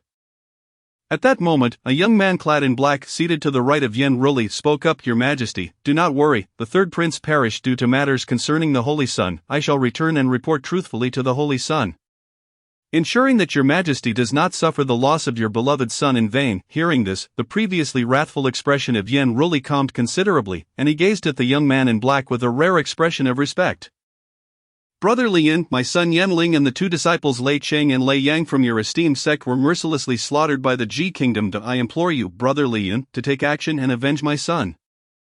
Li Yun's expression remained composed, and after a brief pause, he coldly replied, Your Majesty, rest assured, the Ji Kingdom dares to kill disciples of the Holy Fire sect. They have already paved their own path to death. I shall personally pay a visit to the Ji Kingdom shortly. Yan Ruli was overjoyed upon hearing this, exclaiming, Excellent. He then turned to the court officials and solemnly declared, Mobilize our 300,000 troops. 3 days hence, we shall annihilate the Ji Kingdom. His voice resonated powerfully throughout the court, echoing endlessly. A day later, it had been 2 days since Ji Chen entered the stone chamber. Outside the stone chamber, G068 listened to the sounds of agony emanating from within, and even it, devoid of any sensation, couldn't help but exclaim, perhaps the true gift of this lineage lies in their ruthless dedication to themselves, as the main puppet of the Ji clan's branch. G068 possessed most of the world's basic understanding. In its memory, Ji Chen's talent could only be deemed excellent, but his insatiable thirst for strength and strict self-discipline were truly rare in the world. The pain endured while cultivating the 18-layered tower technique was particularly excruciating. Even among the main lineage of the Ji clan, few in the younger generation could withstand consecutive days of cultivation and breakthroughs. This only deepened G068's admiration for Ji Chen. Inside the stone chamber, Ji Chen's cries of anguish persisted for a full 2 hours before gradually subsiding. It appeared that Ji Chen's breakthrough was nearing its conclusion, and G068 pondered whether Ji Chen would succeed. After all, the 18-layered tower technique, being a holy great skill, was not only agonizing to cultivate and a severe test of the practitioner's willpower. but also exceedingly difficult in terms of controlling the flow of energy through the meridians and comprehending the martial arts themselves. Ji Chen had only been exposed to the 18-layered tower technique for a few days. And even failure would be entirely normal. Half an hour later, the door to the stone chamber finally swung open. Clad in white, Ji Chen emerged, his handsome visage and upright posture reminiscent of an otherworldly being, exuding an astonishing aura akin to a towering mountain that inspired reverence. G068 stared in astonishment at the evidently transformed Ji Chen, internally marveling at his success. Had a member of the clan truly broken through to the 5th layer? G068 inquired for confirmation. Ji Chen nodded, smiling as he responded, yes, but also no. G068 was perplexed, considering Ji Chen was merely a stone puppet. Ji Chen decided to be straightforward, stating, to be precise, it is the 6th layer. G068 was taken aback by this revelation. Was this clan member speaking the truth? G068's eyes widened in disbelief. How could Ji Chen have cultivated a holy grade technique, the 18-layered tower, to such a level in just a few days? This was no longer merely a matter of willpower. How much spiritual energy must have been expended to achieve this in such a short time? Furthermore, the first layer of the 18-layered tower represented a day and a layer, with each layer inversely challenging the meridians, making it exceedingly difficult. However, had it known that Ji Chen possessed a Kenglin pearl capable of refining and extracting pure spiritual energy while assisting in the operation of meridians, it might have understood better. Upon hearing G068's words, Ji Chen smiled lightly, his body trembling as an overwhelming physical aura surged, quickly reaching its zenith. G068 sensed the aura radiating from Ji Chen, confirming that his words were true. Indeed, his aura unmistakably indicated the 6th layer. The strength of his physical body could rival that of the 4th stage of chi manipulation. The talent of this clan member could be considered above average even among the younger generation of the main lineage. G068 sighed in admiration. Ji Chen's expression hardened as he pondered inwardly. Was he merely above average? He had ultimately squandered several years of cultivation time, and his cultivation level remained too low. However, during these 2 days, Ji Chen had leveraged a vast amount of spiritual energy to wash away impurities, naturally achieving the 7th stage of a warrior, further enhancing his physical prowess. Moreover, the Earth Sword technique had also reached a minor success. Compared to 2 days prior, Ji Chen had undergone a profound transformation. Chapter 38, National War Clan Member. Shall we attempt to challenge the Tower of Layers once more? G068 inquired of Ji Chen, his tone laced with anticipation. It was evident that he was curious about Ji Chen's current strength. However, Ji Chen had not emerged for 2 days and was worried about the situation outside. Thus, he spoke apologetically, I'm sorry, I need to go out first. Let us postpone the challenge until my next return. With that, Ji Chen focused his thoughts and sensed the Tower of Layers departing from the secret realm. As Ji Chen stepped out of the spirit temple, he caught sight of a young girl in an ice blue gown standing at the entrance. Her skin was as smooth as cream, and her figure graceful. The blue dress resembled a delicate orchid swaying in the breeze, exuding a faint, sweet fragrance. Muhi, what brings you here? Ji Chen approached and curiously asked the girl. Young master, my master instructed me to wait here and inform you to meet her as soon as you emerge. Muhi replied, her sparkling eyes earnestly fixed on Ji Chen, seemingly intrigued. As a peak warrior, she could clearly sense the terrifying pressure emanating from Ji Chen, akin to a mountain or abyss, which weighed heavily upon her. Is mother anxious to see me? Then let us depart immediately. Upon hearing that Lin Qingyan was urgently seeking him, Ji Chen felt an unsettling premonition arise within him. Without hesitation, he hurriedly led Muhi toward Lin Qingyan's palace. Along the way, Ji Chen casually inquired, have Fu Ling and the others broken through? A hint of barely concealed anticipation tinged his voice. Upon hearing this, Muhi's face immediately lit up with joy as she exclaimed, all 4 of the elder sisters have successfully broken through to the chi manipulation stage. Ji Chen's brows furrowed with delight, a glimmer of surprise flashing in his eyes as he pressed. All of them succeeded? He reflexively questioned, feeling a sense of relief wash over him. Yes, indeed, now our Ji Kingdom has suddenly gained 4 chi manipulation stage powerhouses, which certainly places us at a mid-tier level among the lower-grade forces in the Great Martial Territory. Mui's voice brimmed with uncontainable joy. It was worth noting that over the past decade, with the Ji Emperor's prolonged seclusion, the strength of the Ji Kingdom had gradually weakened. Presently, the Ji Kingdom was nearly at the bottom among the forces in the Great Martial Territory. With its disadvantages and border issues becoming increasingly pronounced, when friction arose with other lower-grade forces, they were often compelled to endure and retreat, even resorting to humiliating compromises. Lin Qingyan, as the sovereign, frequently worried about these matters. causing her great distress and fatigue. All of this had left the 7 young women deeply concerned, yet now, the breakthroughs of Fu Ling and the others felt like a long-awaited blessing, timely alleviating the dire predicament of the Ji kingdom. Ji Chen's heart swelled with a sense of ambition. He understood that the emergence of these 4 Qi manipulation stage powerhouses would elevate the Ji kingdom to unprecedented heights. However, the prerequisite was to first navigate the current predicament posed by Li Yun. As they chatted, Ji Chen found himself unwittingly arriving at Lin Qingyan's palace. Upon entering, he noticed that among the 7 young women, except for Qingyi, the others were gathered closely around Lin Qingyan. Their expressions were serious, as if deliberating something of great importance. Ji Chen felt a surge of curiosity rise within him. He hastened forward and asked, "Mother, what are you discussing?" His voice carried a note of concern.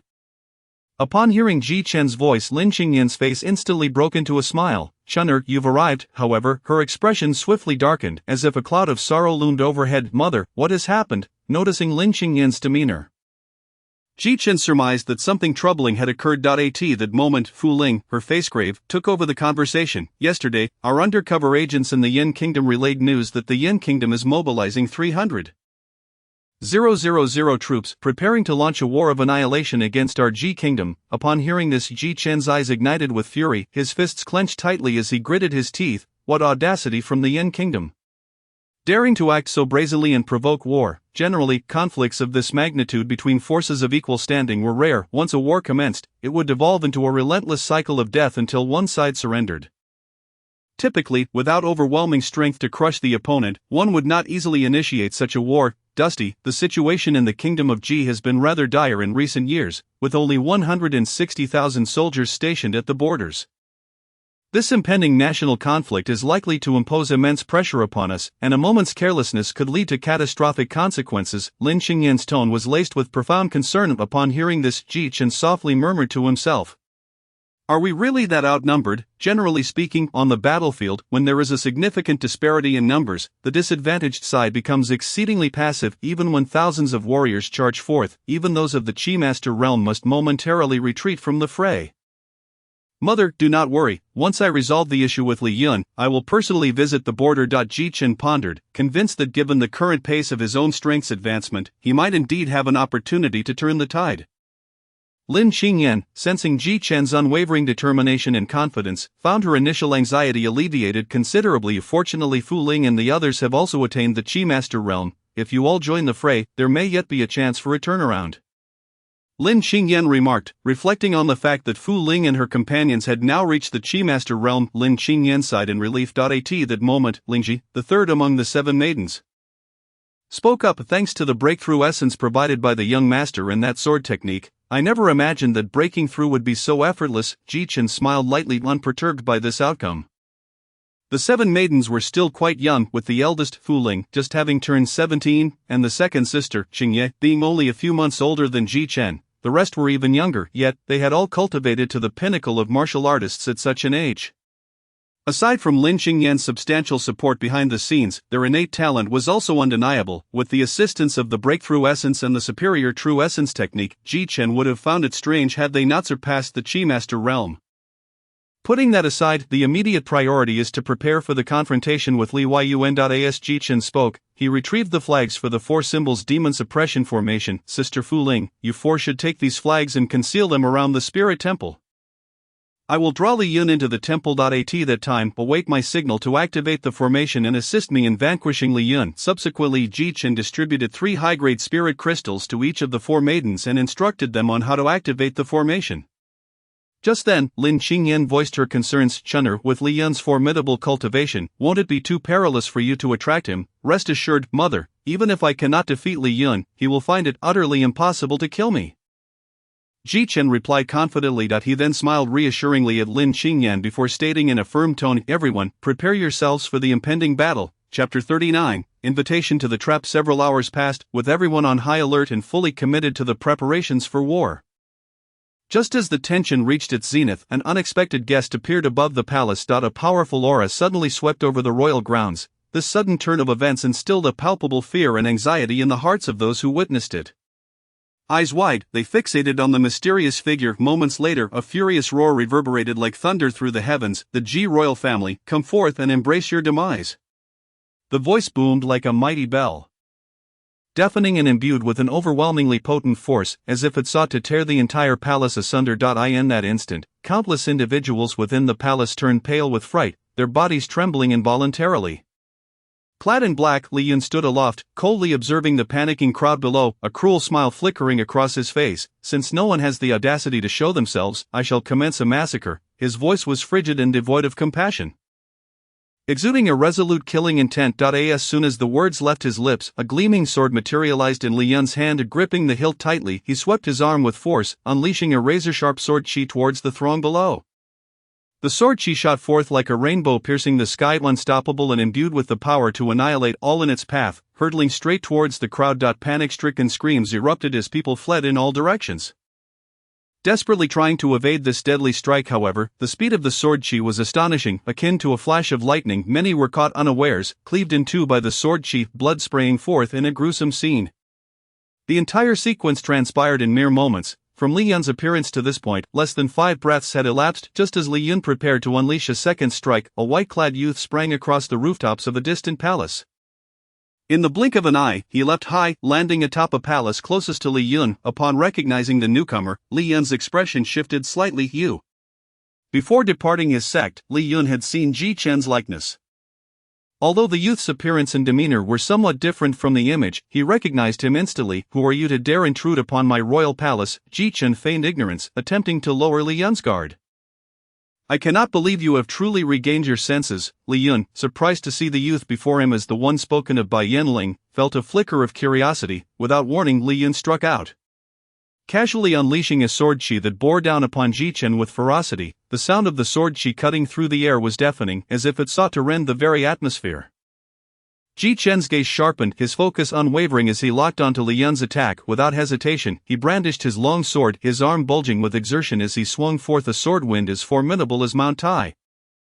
Meeting Li Yun's fierce onslaught head-on, witnessing Ji Chen's sword wind, a multitude of dust particles danced like sprites, swiftly coalescing. In the blink of an eye, a thick layer of dust enveloped the sword wind, forming an impenetrable shield. Li Yun's eyes widened in disbelief as he beheld Ji Chen's strike, astonished by the miraculous sight. Mid-grade martial arts. With his vast experience, Li Yun could discern that the sword technique Ji Chen wielded was of an exceptionally high caliber, far surpassing ordinary martial arts. Boom! A thunderous crash resonated as the sand-laden sword wind collided with Li Yun's casually unleashed sword chi, erupting with an astonishing force. The layers of sand that had formed around the sword wind shattered instantly.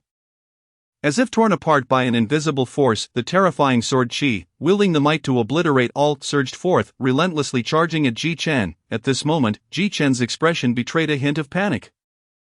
His eyes widened in shock, and he hastily positioned the blade of his sword before him, attempting to withstand this ferocious onslaught. With a resounding thud, both Ji Chen and his sword were violently propelled backward for over 10 meters. Akin to a kite severed from its string, plummeting from the palace's heights to the ground below. Oh, Li Yun observed the scene, a note of incredulity escaping his lips. You actually managed to block it? He murmured, his voice tinged with disbelief. Though his previous strike had been casual, it undoubtedly possessed the lethal power of the Chi Master realm, yet now, it had been thwarted by one merely at the 7th level of martial arts? Li Yun's gaze fixated on Ji Chen, who was slowly rising from the ground, his eyes reflecting the scrutiny of an upper-echelon figure, 7th level of martial arts, barely reaching the combat strength of a Chi Master with mid-grade martial arts. In mere moments, Li Yun discerned Ji Chen's capabilities. Suddenly, his tone shifted, icy and accusatory. It seems that Yanling and Lei Qing met their demise at your hands. You are their hidden mastermind? Ji Chen gasped.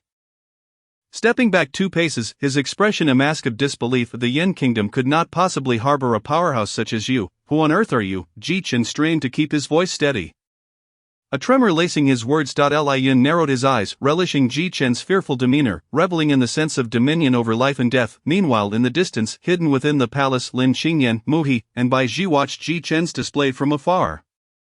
Upon witnessing Ji Chen's performance, Bai Ji's bright, dark eyes sparkled with admiration. I never would have guessed the young master possessed such acting skills. Beside her, Lin Qingyan's gaze reflected concern as she silently prayed for Ji Chen's safety. As the scene unfolded, Li Yun leapt down to the ground, approaching Ji Chen with measured steps, his voice low and menacing. In consideration of your imminent demise, I shall show a modicum of mercy and enlighten you. I am Li Yun, an inner disciple of the Sacred Fire sect. I had thought you perished at the cliff's bottom, yet here you are, having miraculously escaped. A chilling smirk graced Li Yun's lips as he continued. However, times have changed. To kill you now requires no subterfuge. Upon hearing this, Ji Chen furrowed his brow, perplexed by Li Yun's words. Li Yun, sensing Ji Chen's confusion, felt a surge of satisfaction and adopted a condescending tone. Very well, let a dying man understand his fate. Initially, I had to consider the wrath of the immortal spirit sect Xu Linger, yet now she has been favored by the sacred sect and taken to the sacred spirit domain. Your life and death are no longer of concern to anyone, ha. Chapter 40, Invitation to the Trap continued. Upon hearing Li Yun's revelations, Ji Chen began to comprehend the situation. Internally, he mused, so my wife possesses such formidable strength. The sacred spirit domain. Ji Chen silently etched this place into his memory, vowing to visit it in the future. Well then, you have learned all that you need to know. It is time for you to embark on your final journey. A fierce killing intent gleamed in Li Yun's eyes as he slowly advanced toward Ji Chen. Observing Li Yun's menacing approach, Ji Chen calculated that Fu Ling and the others must be nearly prepared. And thus he resolved to initiate the plan. With a sudden intensity in his gaze, Ji Chen swiftly hurled his sword at a most cunning angle. Suddenly, the long sword seemed to have been imbued with life. Oscillating and drifting through the air like a gnarled tree root burrowing into the earth. Observing Ji Chen still stubbornly resisting, a hint of disdainful amusement curled at the corner of Li Yun's lips as he spoke. To engage in such futile resistance before me is nothing short of foolishness, akin to a mantis trying to stop a chariot. It is utterly ludicrous, in his eyes, although Ji Chen, as a martial artist, displayed combat prowess nearing the realm of chi manipulation, he remained woefully inadequate in the face of Li Yun. With a casual wave of his hand, a blazing crimson flame erupted into the air like a fire dragon.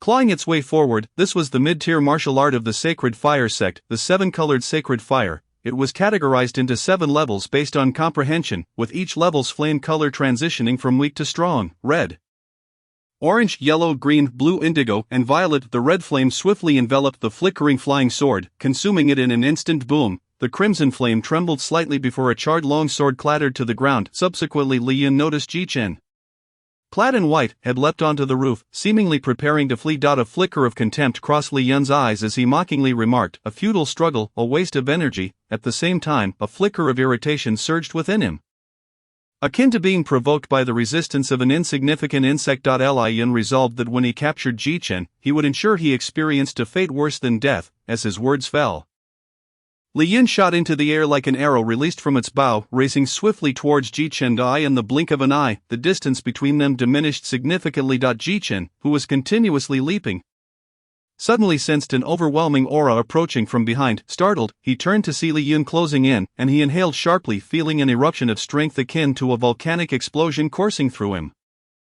With a powerful push from his legs, he soared gracefully like a swallow, propelling himself over 3 palaces in one breath. Seeing Ji Chen, who was on the verge of being caught, suddenly burst forth with even greater speed, Li Yun immediately summoned more of his elemental energy, dramatically increasing his own velocity. As Li Yun's speed surged, the gap between him and Ji Chen closed rapidly. Thus, the two figures, one black and one white, traversed the expanse of the Imperial Palace in an instant. Finally, after a brief moment, Li Yun witnessed Ji Chen leap into a vast, boundless arena. Halting his flight and turning to face him, he hovering in mid-air. Li Yun gazed down at Ji Chen, a smirk of derision gracing his lips as he taunted, "Heh, can you run no more?" However, Ji Chen, in stark contrast to his earlier anxiety, fixed Li Yun with a cold, unwavering stare and slowly declared, "Today, this place shall be your burial ground." Upon hearing these words, Li Yun momentarily faltered, then erupted into raucous laughter. "Ha!" Finally regaining composure, he retorted, "And you, a mere waste of a martial artist, dare to speak thus? The last person who said such things has already perished at my hands." Ji Chen's gaze remained steadfast upon Li Yun, his aura intensifying. "Today, you shall be the second." Li Yun's eyes flared with barely contained rage. "Very well, if you are so eager for death, I shall oblige." As his words fell, Li Yun charged towards Ji Chen like an arrow, his presence radiating unmatched ferocity. Meanwhile, 2 spheres of crimson flame began to gather ominously in his palms. Exuding a terrifying power, with his speed skyrocketing, the red flames transformed into 2 massive fireballs, blazing brilliantly as they streaked through the air, leaving behind long trails of crimson reminiscent of a fire dragon tearing through the heavens. In response, Ji Chen no longer concealed his strength. His power surged like a volcano erupting, reaching its zenith. 6th level, battle form, Kanglin Divine Essence, Kanglin Divine Veins. All activated. In that instant, a brilliant blue light erupted from within Ji Chen.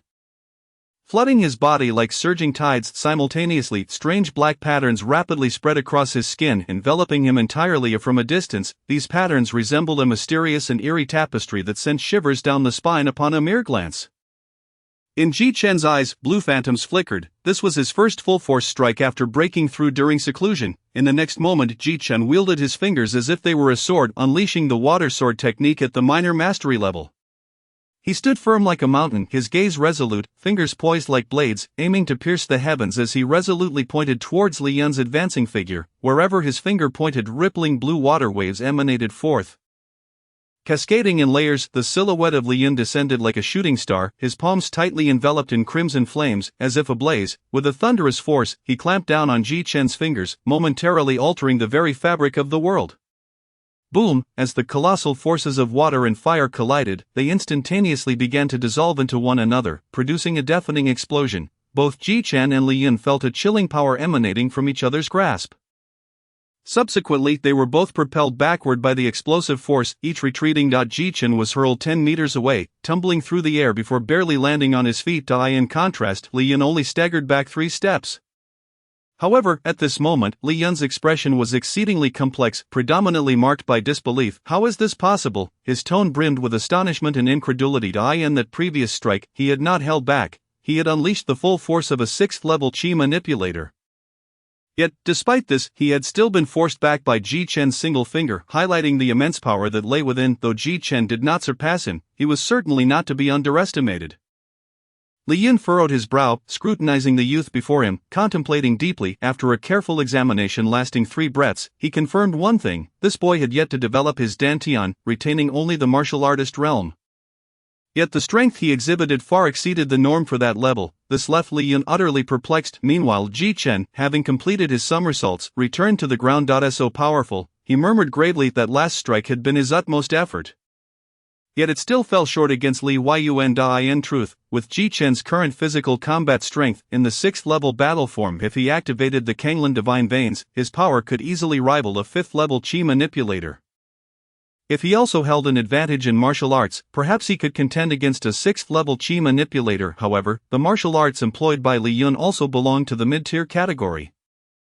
Though he might not match Ji Chen in comprehension, the enhancement granted by his Qi manipulator-level elemental energy significantly amplified the potency of his martial techniques. This was the reason Ji Chen had faltered momentarily. At this juncture, Li Yun fixed his gaze on Ji Chen, stating, "To possess such strength without any elemental energy fluctuations indicates that you harbor secrets unknown to others." After speaking, he recalled Ji Chen's fall from the cliff. Yet he had returned unscathed, even regaining his senses. Li Yun increasingly believed that his hypothesis was correct. Ji Chen must be concealing a tremendous opportunity. Ji Chen met Li Yun's gaze without fear, retorting, "If you wish to know, feel free to come and try. While your combat strength surpasses that of a martial artist to a degree, should you wish to battle me." Li Yun's eyes deepened as he bellowed, "You are still far from it." With that, Li Yun's aura surged once more, radiating crimson flames as he charged at Ji Chen. The sheer energy emanating from him caused the temperature within the entire spiritual temple to rise considerably. Ji Chen's blue pupils widened as Li Yun's figure loomed larger. In the next moment, black patterns surged anew across Ji Chen's body, distinct lines of muscle bulging with faint blue veins. With a thunderous roar, Ji Chen propelled himself from the ground, launching into the air. Suddenly, the two figures resembled soaring birds, appearing suspended in mid-air. A flame fist, Li Yun shouted furiously. With a swift retraction of his right arm, his body bent slightly like an arrow drawn taut.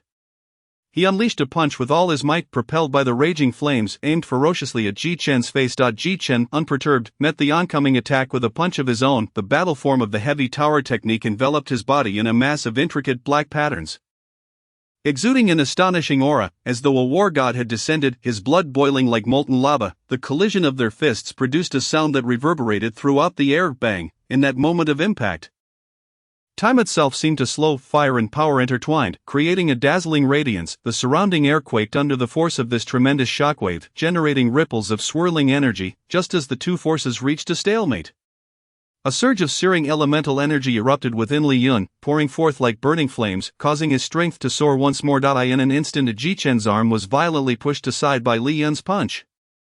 forcing him to stagger backward a few steps. Seizing the opportunity, Li Yun charged forward like a tempest, offering Ji Chen no respite. In quick succession, he unleashed 3 punches, each infused with boundless power. Each strike was accompanied by a howling wind.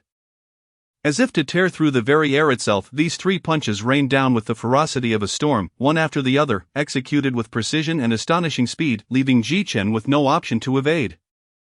Ji Chen could only muster all his strength to raise his arms in defense, but the ferocity of Li Yun's assault was overwhelming. Each punch that landed on Ji Chen sent shockwaves coursing through him.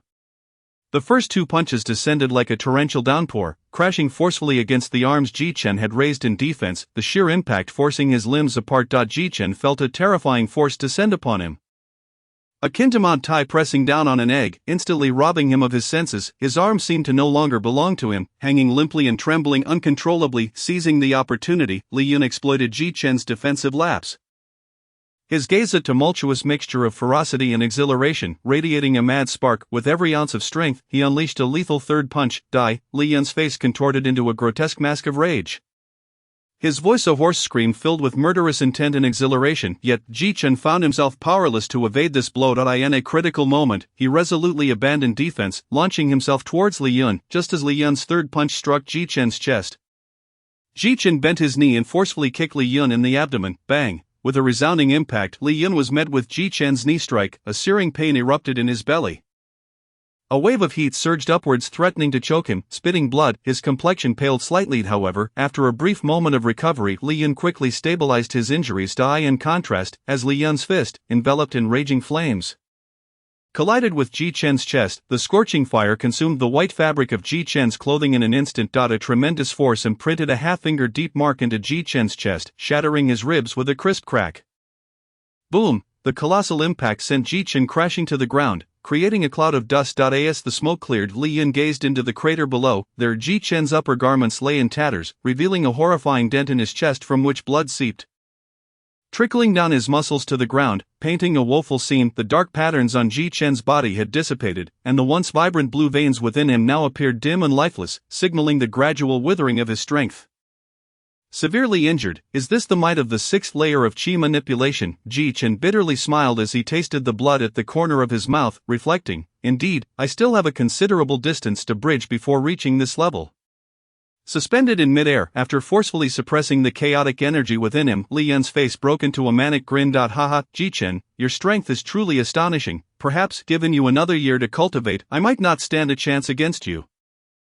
Shifting his tone to a chilling coldness, Li Yun declared, but this ends here. From his elevated position, Li Yun gathered crimson flames in his hand, preparing to unleash a final devastating blow against Ji Chen.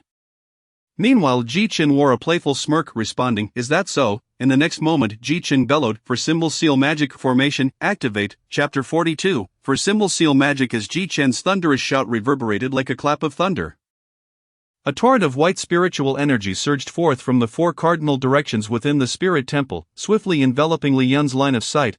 Li Yun found himself engulfed in the dense white mist, his eyes scanning the surroundings with vigilance. He murmured softly, a formation. Even realizing he might have fallen into Ji Chen's trap, Li Yun remained unfazed. In his eyes, what could a lowly minor nation possess in terms of formidable formations? It was merely a waste of energy to him, with no change to the outcome. Roar! Roar! A terrifying cacophony of beastly roars erupted from the surrounding white mist, echoing through the heavens. Upon hearing the sounds, Li Yun's heart trembled, an icy chill coursing through him as if he were being hunted by a legendary beast. In an instant, several dark figures gradually emerged from the swirling white fog, growing larger. Suddenly a deep hoarse roar broke the silence. A massive black figure leaped high into the air, descending upon him. Li Yun's expression shifted to one of shock. What the hell? From the silhouette of the beast, Li Yun sensed an overwhelming aura of danger. Instinctively, he retreated, hastily conjuring a crimson fireball to hurl at the approaching shadow. As the fireball drew near the towering figure, Li Yun finally discerned its true form, an imposing white tiger. Its eyes glowed like 2 blazing crimson flames, exuding an insatiable thirst for blood and wildness, while its snow-white fur shimmered with a chilling light that sent shivers down one's spine. Just as the fireball was about to strike the colossal tiger, its massive jaws opened wide, swallowing the fireball whole. Then let out a furious roar and lunged towards Li Yun once more. At that moment, the shadows of 3 more beasts emerged from the other directions behind Li Yun. A single glance was enough to instill bone-chilling dread and render him breathless to eye in the sky above the spirit temple. Two gargantuan creatures resembling celestial demons descended. One was a fearsome dragon, its scales glinting with a cold sheen. Claws sharp enough to tear apart the fabric of reality, its menacing visage radiating boundless ferocity. The other was a giant bird drenched in blood, its feathers ablaze like fire, its sharp beak glinting with lethal brilliance. On the ground, a creature the size of a small mountain, resembling a fearsome beast with a tortoise shell, exhaled searing hot breath. Alongside the monstrous white tiger, Li Yun found himself encircled by four terrifying beasts. Oh! With a savage roar from the white tiger, the other three colossal beasts joined in a thunderous chorus of roars, all charging toward Li Yun. Sensing the overwhelming aura radiating from these beasts, Li Yun's complexion turned ashen. He realized that each of these beasts possessed strength not inferior to his own peak form. Under normal circumstances, he might have managed to resist and evade, seeking an opportunity to escape. However, after his recent grueling battle with Ji Chen, he had sustained injuries from their fierce struggle, and now, faced with four beasts of the sixth layer of Qi manipulation, Li Yun found it nearly impossible to withstand. No! The echoes of Li Yun's desperate cries resonated through the mist. Hearing his pleas, Ji Chen smiled in satisfaction. His sacrifices had not been in vain, for he had managed to wound Li Yun. Ji Chen understood that if he directly activated the Grand Formation, it would be challenging to eliminate a peak state Li Yun within moments. He needed to strike first, exhausting Li Yun's strength. And if he could injure him further, his chances of victory would increase substantially. Moments passed swiftly, and soon the echoes of beast roars and Li Yun's cries faded into silence. The mist within the spirit temple gradually dissipated. Outside the temple, the four women of the Fu Ling clan appeared pale as paper, their bodies unsteady. Clearly, this formation not only demanded immense energy but also took a significant toll on the one controlling the beasts. As it ended, Ji Chen's gaze was grave as he surveyed the scene, his face devoid of excitement, only calm prayer. The battle had been too brutal. During their chase, Li Yun's relentless assaults had severely damaged the palace, resulting in numerous maidens and eunuchs perishing in the aftermath. Ji Chen himself had suffered broken ribs, bleeding profusely, temporarily losing his combat ability. The four members of the Fu Ling clan had exhausted their entire energy reserves, sacrificing half of the royal resources to activate the superior formation. Even if they emerged victorious, it would be a Pyrrhic victory. Just as Ji Chen's gaze fell upon the scene, his expression darkened. There, amidst the carnage, Li Yun stood slowly, blood seeping from his body. His left shoulder had been bitten down to the bone, and several fatal lacerations marred his back. His legs were covered in claw marks and bite wounds, leaving him a gruesome sight. Yet, he remained standing, alive. In that moment, Li Yun's eyes gleamed with madness, a twisted smile gracing his lips. So close to achieving victory. Although Li Yun had lost half of his arm and limped slightly, he stood resolutely on the ground, drawing upon the last remnants of his energy. The superior formation had left him in a state of shock, still reeling from the terrifying scene of the four beasts attacking simultaneously. How could a mere minor nation possess a superior formation? Typically, only the highest tiers of major powers could wield such formations. Even their sacred fire sect only had access to a mid-tier defensive formation. How could this secluded minor nation hold such a level of formation? The thought of nearly perishing beneath its might sent shivers down Li Yun's spine. Thankfully, just as the white tiger was about to devour him whole, the bodies of the four beasts dissipated into wisps of white mist, sparing Li Yun's life. In the instant the formation faltered, Li Yun sensed the presence of four Qi manipulation realm warriors surrounding the spirit temple. Although he could tell from their aura that they were on the brink of exhaustion, he was still astounded that such a diminutive nation could possess so many formidable fighters. Damn it! Was it ultimately a miscalculation? Ji Chen watched as Li Yun staggered toward him, a flicker of struggle crossing his gaze. In truth, he still had one final trump card, that was the sacred sword technique. The 6 styles of burial heaven imparted to him by Jiang Ming with the last remnants of his soul's power. Chapter 43, Ultimate Victory. Although Pang Jing had previously analyzed that the 6 styles of burial heaven was exceedingly tyrannical. Once unleashed, it would rapidly deplete the user's life force, condensing an unparalleled sword intent. If Ji Chen recklessly employed it without sufficient energy reserves, he would quickly exhaust his vitality and life force. There was a significant risk of perishing upon unleashing the sword. Thus, even though Ji Chen had comprehended the first form during his seclusion, he had refrained from using it before breaking through. Otherwise, he would face dire backlash, his meridians could shatter, or worse, he could die. Yet at this moment, Ji Chen was utterly drained, his strength extinguished save for the life force he could muster to unleash the burial heaven technique. He found himself at a loss for any means to vanquish the approaching Li Yun. Meanwhile, Li Yun drew ever closer to the deep pit, a small, crimson flame coalescing in the palm of his last remaining hand, a flame forged from his scant residual energy. It was destined to strike Ji Chen down, extinguishing him and thus quelling the hatred that festered in his heart. Li Yun's visage contorted into a grotesque mask of rage, fervent excitement flickering in his eyes as he howled. "Embrace death!" He raised his hand, the crimson flame coiling like an arrow poised to be loosed, ready to strike Ji Chen. In response, Ji Chen's eyes flashed with determination. Suddenly, his entire being began to tremble. An astonishing sword aura emanating from within him. "Master, no, you will perish." In his mind, Pang Jing sensed the disarray in Ji Chen's aura and immediately surmised that Ji Chen was preparing to execute the burial heaven sword art. It hurriedly voiced its intent to intervene, knowing that should Ji Chen forcefully employ the technique in his current state, he would likely meet his end alongside his foe. Yet, did Ji Chen remain ignorant of this? He had no choice. Should he allow Li Yun to regain his strength, the entire Ji nation would surely plunge into despair. However, just as Ji Chen was about to close his eyes and prepare for a desperate gamble, a flash of azure light surged into his peripheral vision. He hastily opened his eyes to discern the unfolding event. Upon recognizing the figure before him, a flicker of surprise crossed his gaunt face. There, standing before him, was a young woman clad in azure garments, wielding a sword that intercepted Li Yun's crimson flame. The maiden was ethereal and enchanting, her azure attire clinging to her lithe form. The hem of her dress dancing in the gentle breeze, akin to a blooming azure lotus. This girl was none other than Qing Yi, whom Ji Chen had not seen since emerging from his seclusion. Ji Chen felt the aura emanating from Qing Yi, his eyes gleaming with realization. Qing Yi has broken through? Meanwhile, upon seeing Qing Yi, Li Yun's expression shifted to one of disbelief. Another in the Qi Master realm? When did this realm become so commonplace? Li Yun had previously resided in the Yin nation, where he was aware that only 3 Qi Masters existed. Despite this, the Yin Emperor had confidently claimed to have the upper hand over the Ji nation. Yet now, even disregarding Ji Chen, who possessed the strength of a Qi Master, this azure-clad maiden was already the 5th Qi Master. After intercepting the crimson flame, Qing Yi's countenance turned frigid, her gaze fixed with barely concealed ire upon Li Yun. In normal circumstances, Li Yun would not have regarded an opponent of this caliber with any measure of respect. However, now he was grievously injured, hardly able to contend with a Qi Master, Sister Qing Yi.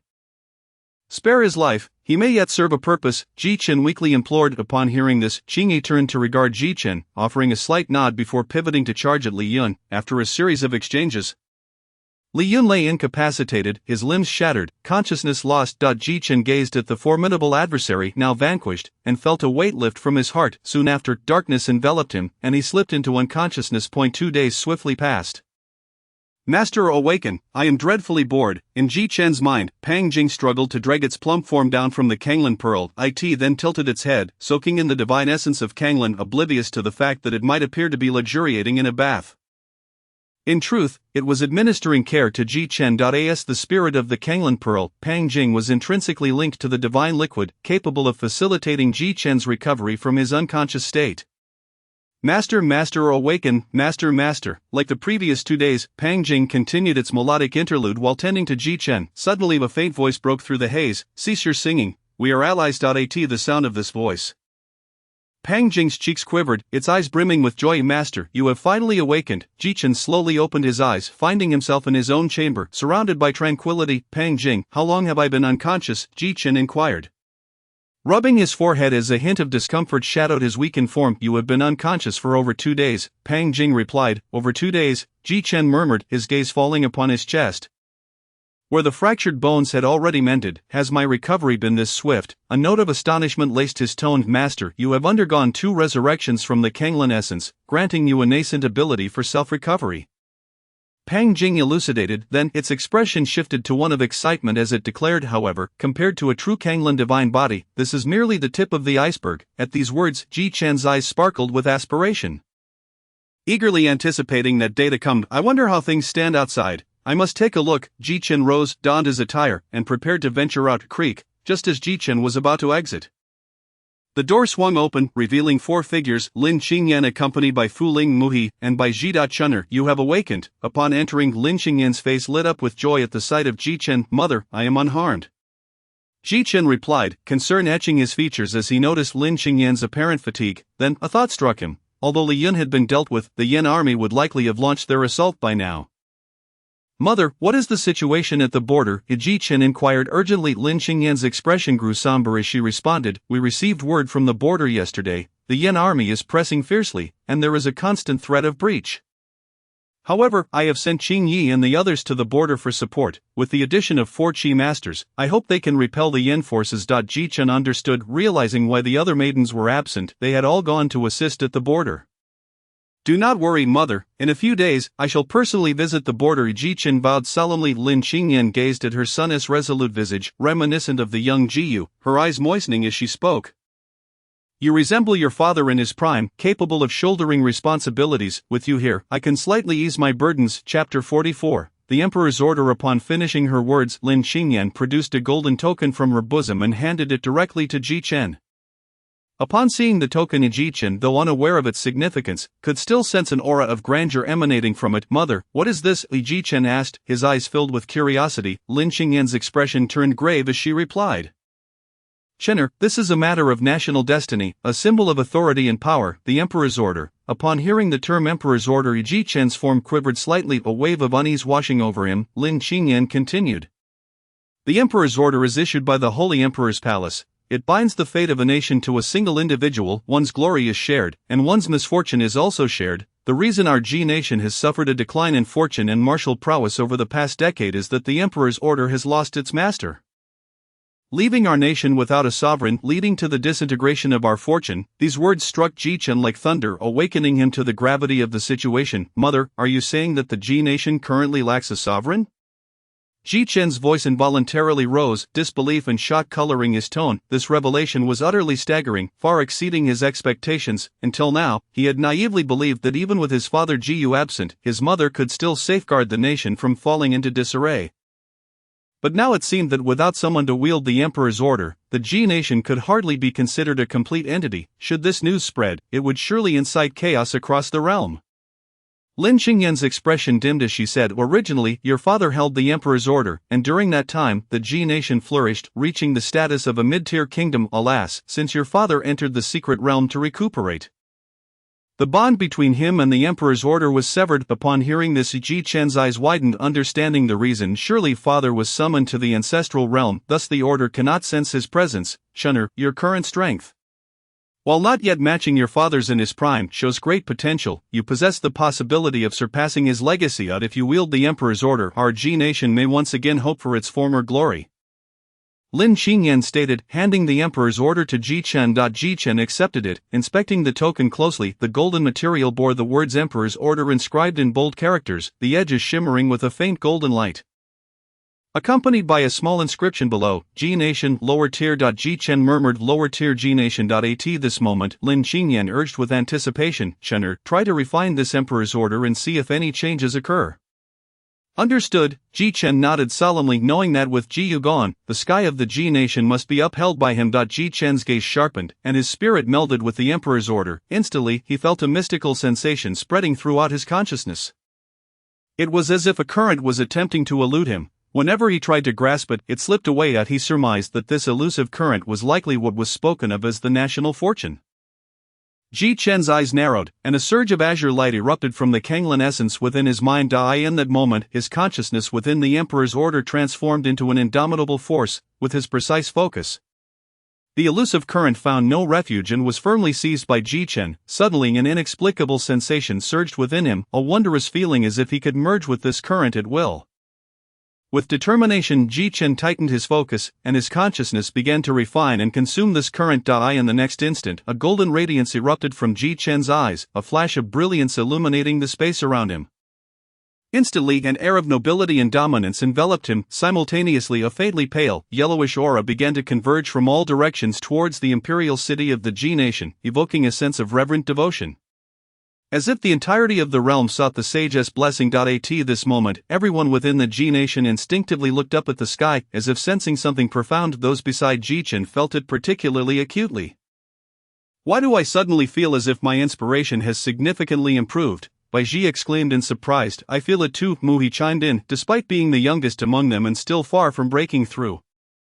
Both were struck by a sudden surge of inspiration, fatally sensing a hint of spiritual energy. At that moment, Lin Qingyan, eyes glistening with tears, looked at Ji Chen with fervent joy, softly whispering, "You Gu, Chener truly resembles you."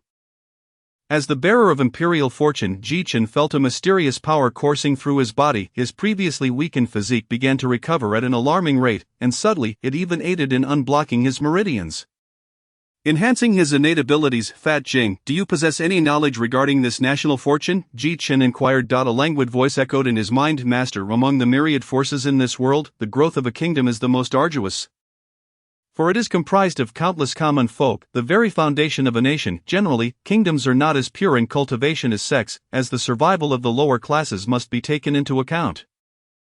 Ji Chen's brow furrowed at this, responding, "So does this imply that in terms of strength, kingdoms are destined to gradually fall behind sex?" His thoughts were guided by the widening chasm between the martial tiers. Once cultivators ascend beyond the spirit resonance realm, ordinary armies are rendered impotent, let alone the subsequent realms of will see and creation. However, Fat Jing's next words dispelled Ji Chen's concerns. "Not at all. A kingdom that is willing to protect its populace and safeguard the weak will naturally gain the faith of its people, gradually evolving into a unique force known as the power of belief." The power of belief. Ji Chen pondered this unfamiliar term, unable to grasp its meaning. Fat Jing continued to elucidate, "The so-called power of belief is a universally present phenomenon. It exists among the paths of Buddhism, Taoism, demons, and monsters alike, each employing it in various ways. The national fortune that you bear is a particularly unique application of this power, establishing a mutually beneficial relationship between the bearer and the nation."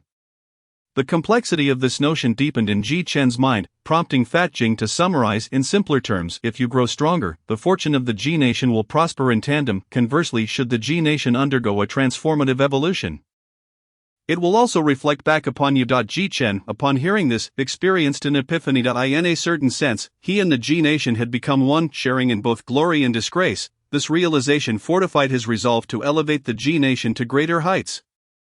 Chapter 45, Re-entering the Secret Realm. "Chener, do you feel anything at present?" Lin Qingyan's voice was as soft as a feather, yet it pulled Ji Chen's thoughts back to reality. She gazed at him with a mixture of hope and concern. "Mother," Ji Chen replied with a gentle smile before pausing to say, "It has been achieved." His succinct words transformed years of Lin Qingyan's unwavering dedication into a surge of overwhelming emotion. "Wonderful," tears shimmered in her eyes, her voice slightly hoarse. No one could fathom the immense pressure she had endured over the past decade. First, Ji Yu entered seclusion, leaving the emperor's edict without a master. Then Ji Chen faced a sudden upheaval, becoming foolish, rendering her heartache indescribable. The disappearance of Emperor Ji during his retreat and the rumors of the crown prince's folly left the court rife with turbulence, the empire precariously balanced. All these burdens rested solely upon her shoulders, leaving her in a state of constant unease. Yet, at long last, everything was beginning to shift towards a brighter future. Once Lin Qingyan's emotions settled somewhat, Ji Chen ventured to ask a long-buried question. "Mother, what exactly caused Father's injury, leading him to enter the secret realm for healing?" Lin Qingyan sighed softly at his inquiry. Some matters no longer required concealment from Ji Chen, thus she replied, "Chener, have you ever heard of the spirit summoning war?" Ji Chen squinted, earnestly sifting through his memories, ultimately shaking his head. Lin Qingyan elaborated, "The spirit summoning war is a selection battle for geniuses within the spirit domain, jointly organized by the 6 sacred sects of the spirit domain. Unlike ordinary sect recruitments, its primary purpose is to select reserve leaders for the battlefield beyond the realm." The battlefield beyond the realm, Ji Chen pondered, contemplating whether it would involve the domains of demons and monsters. He had not forgotten the blood feud of his master Jiang Ming within those very domains. If this battlefield were to involve the demon domain or the monster domain, he would certainly seize the opportunity to participate. "Your father participated in the selection competition for the spirit summoning war, initially a promising candidate under 30 within the Qi Master realm. However, unexpectedly, he encountered the sovereign of the heavenly poison kingdom. By Dongxie. He feigned an alliance with your father to compete for a certain secret realm's spiritual treasure. After your father exerted all his strength to defeat the other contenders, Bai Dongxie launched a surprise attack, poisoning your father, which led to his elimination from the selection. Upon returning, your father was tormented by the poison and ultimately had no choice but to venture into the secret realm," Lin Qingyan recounted. Upon learning of his father's poisoning, a surge of rage consumed Ji Chen. "By Dongxie, I shall make you pay 100-fold, Ji Chen vowed silently. Lin Qingyan seemed to sense Ji Chen's thoughts and cautioned worriedly, Shunner, that Bai Dongxie, empowered by the treasures within that secret realm, rapidly advanced, not only becoming one of the top 100 in the selection but also achieving notable results in the spirit summoning war before venturing into the battlefield beyond the realm. Now the once mid-grade heavenly poison kingdom has ascended to a superior grade, and Bai Dongxie's personal strength is unfathomable. Another superior grade force, Ji Chen lamented inwardly, realizing how weak he still was, although he might be considered formidable among the lower grade forces with his current strength. His foes were all exponentially more powerful: the sacred fire sect, the heavenly poison kingdom, the monster domain, the demon domain. At that moment Ji Chen acutely felt the significance of cultivation. Mother, rest assured, I will not recklessly expose myself without absolute certainty, Ji Chen declared resolutely, reassuring Lin Qingyan. At this juncture, having absorbed the imperial fortune, Ji Chen felt his body nearly restored. He stated solemnly, Mother, I shall venture into the secret realm first. Upon my return, I will head to the borders to support Sister Qingye and the others. Chenru, be cautious and prioritize your safety. Half a day later, within the Ji family's secret realm, Ji Chen, encased in stone, gazed at the trial tower, which had flickered 8 times in less than a quarter of an hour. Rendered momentarily dazed, is it truly possible to surpass 7 realms so quickly? Ji Chen murmured instinctively, and now at the 7th level of the martial artist realm, his ability to surpass 7 realms and defeat the 5th level Qi Master Guardian was indeed commendable. Even within the main lineage inside the trial tower, Ji Chen surveyed the scattered debris, gently wiping the blood from the corner of his mouth that was close. This stone puppet is incredibly resilient, Ji Chen gasped. Still shaken, as he spoke, his gaze landed on a silver treasure chest before him, and with a swift motion, 2 identical silver chests appeared beside it, having broken through the new 3 layers in one breath. Ji Chen accumulated 3 treasure chests in total. To maximize speed and efficiency, he opted to leave them unopened for the time being, planning to unveil them all at once later. Gazing at the 3 shimmering silver chests, Ji Chen's eyes glimmered with fervent anticipation. I wonder what treasures await within, he murmured softly as he opened the first treasure chest. What met his eyes was a familiar black jade tube, faintly shrouded in a misty gray aura, making it difficult for Ji Chen to discern its nature. Gently, he took it into his hands, scrutinizing it closely before shattering it. Crack! The black jade tube shattered with a sound. And in an instant, a subtle message surged into Ji Chen's mind. After a moment of contemplation, his eyes lit up. Concealment technique. This technique allows the user to hide their entire aura, rendering their true strength imperceptible to outsiders. Once cultivated, unless faced with someone at the creation realm, no one would be able to see through Ji Chen's true cultivation level. Moreover, this was a minor divine technique, established by a creation realm powerhouse, directly imprinted into Ji Chen's mind through the transmission tube, allowing him to master it instantaneously. Eager to test its effect, Ji Chen activated the technique, Conceal. As the command fell, the once fierce and imposing aura surrounding him transformed into a serene presence, making Ji Chen appear as an ordinary martial artist. Sensing the change in his demeanor, Ji Chen nodded in satisfaction, exclaiming, with this, I can remain inconspicuous. Soon, filled with excitement, Ji Chen opened the second treasure chest. Floating pagoda battle array, Ji Chen exclaimed, his face alight with astonishment as he beheld a massive iron tablet in his hands. The floating pagoda battle array is a terrifying war apparatus. Its effectiveness on the battlefield is beyond imagination. With the collaboration of just 5 cultivators above the Qi Master realm, they can form the array. During combat, the floating pagoda battle array continuously enhances the combat will of every participant in the formation, allowing all warriors within the array to unleash astonishing fighting spirit, significantly augmenting their combat capabilities. Furthermore, the leader of the array can gain the empowerment of the floating pagoda's avatar. The Dharmakaya possesses the remarkable ability to distribute the damage it receives among all individuals within the formation, significantly enhancing the defensive capabilities of the formation leader. Therefore, in theory, as long as there are enough strong individuals within the formation, the leader could even withstand an assault from a master of the creation realm. At this very moment, Ji Chen felt an unparalleled sense of joy and exhilaration in his heart. The reason for his elation was none other than the extraordinary emergence of the formidable Stupa battle array before him. It appeared as a beacon of hope, bringing unprecedented prospects and opportunities to the Ji Kingdom. For a prolonged period, the Ji Kingdom had suffered from a lack of military strength, finding itself in a position of passive subjugation. However, with the existence of the Stupa battle array, a devastating weapon of the battlefield, everything had changed. It might fundamentally alter the Ji Kingdom's current predicament. For Ji Chen personally, the significance of the Stupa battle array surpassed even that of the legendary sacred class techniques. After all, while techniques merely enhance individual strength, a battle array can directly influence the combat effectiveness of the entire army. With a heart full of joy and anticipation, Ji Chen carefully secured the iron token capable of activating the Stupa battle array. Once this was accomplished, his gaze gradually shifted to the final silver treasure chest lying quietly nearby, and he couldn't help but murmur softly, what surprises might lie within, though his voice was soft.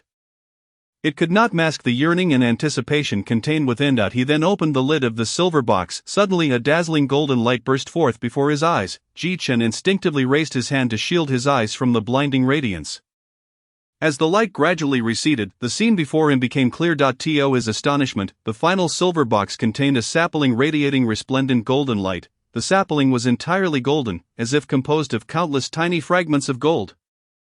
Each leaf shimmered with a bright brilliance, reminiscent of the stars in the heavens. The moment Ji Chen grasped the golden sapling, information regarding it surged into his mind: the Yuanling Dao tree, a superior spiritual object. Upon maturity, it emits a faint and elegant fragrance. Bathed in this aroma, a martial artist's inspiration can be rapidly enhanced, facilitating swift breakthroughs in their cultivation. Furthermore, during its maturation period, it can yield approximately 510 Yuanling fruits each year. These fruits significantly improve a martial artist's foundational training. Additionally, it possesses a function akin to a boundary-breaking pill, aiding martial artists in transcending the Qi control realm. This is magnificent. With this tree, the Ji Kingdom will surely witness a surge of Qi control experts in the future. Ji Chen cautiously placed the sapling into the Kanglan space, intending to transplant it into the spirit temple once he emerged. At this moment, a thought was taking root in his mind: to establish a sanctuary for cultivation belonging to the Ji Kingdom. After stepping out of the secret realm, Ji Chen found himself back in the spirit temple. He surveyed his surroundings, ultimately fixing his gaze on the central position of the temple. That was precisely where he had slain Ji Chuan. This shall be the location. Ji Chen gently used his sword to carve a slit in the ground. He subsequently retrieved the Yuanling Dao tree sapling and planted it with precision. Once the golden sapling was in the soil, its roots rapidly extended downward, swiftly establishing a foundation. Indeed, spiritual objects possess their own spirit. How wondrous! Ji Chen marveled. At that moment, Lin Qingyan entered the spirit temple with 3 young women. Upon seeing them, Ji Chen hurriedly approached. Mother, what brings you here? Qingye has just sent word that Chaoyan and Yinshu have fallen victim to the scheme of the Flame Army, trapped in a valley, and their situation is dire. Lin Qingyan spoke anxiously upon their meeting. Hearing this, Ji Chen's expression immediately turned cold as he replied, "Do not worry, Mother. I shall personally head to the border at once." At this point, Bai Ji, the quirky girl standing nearby, noticed the golden sapling behind Ji Chen. "Young master, why is there a little golden sapling here?" Bai Ji inquired curiously. Ji Chen smiled slightly at her question and proceeded to introduce the details of the Yuanling Dao tree. Upon learning of the tree's formidable capabilities, the others were all visibly excited, exclaiming how wonderful it was. After describing the situation, Ji Chen also shared his intention to create a sanctuary for cultivation with Lin Qingyan. Upon hearing this, Lin Qingyan expressed her full support. "Chener, your idea is sound. Given your potential, the Ji Kingdom must ascend to greater heights in the future. It is imperative to have a stable place to cultivate talent." After discussing various ideas regarding the sanctuary, Ji Chen set off on his journey to the border. Half an hour after Ji Chen's departure, a large contingent of soldiers suddenly stationed themselves around the spirit temple, establishing a formidable defense, making it nearly impossible for even a mosquito to enter. A day later, in a tea house in a small town less than 100 miles from the border, Ji Chen was leisurely sipping tea at a table by the window on the second floor.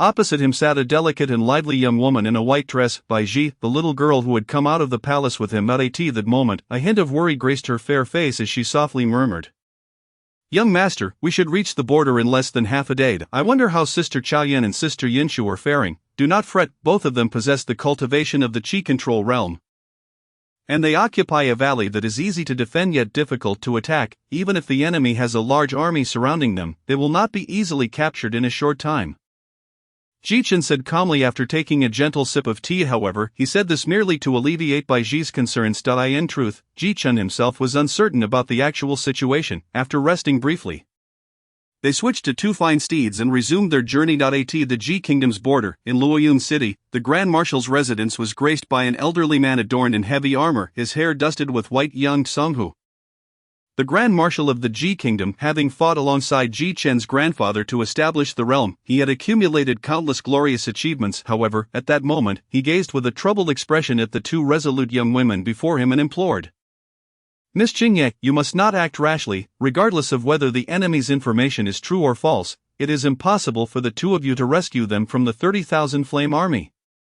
Just moments ago, the Flame Army had released news of their intent to launch a costly attack on the valley, determined to capture Chaoyan and Yinshu within a day. Hearing this news, the sisters Qingye and Lingji could hardly remain seated.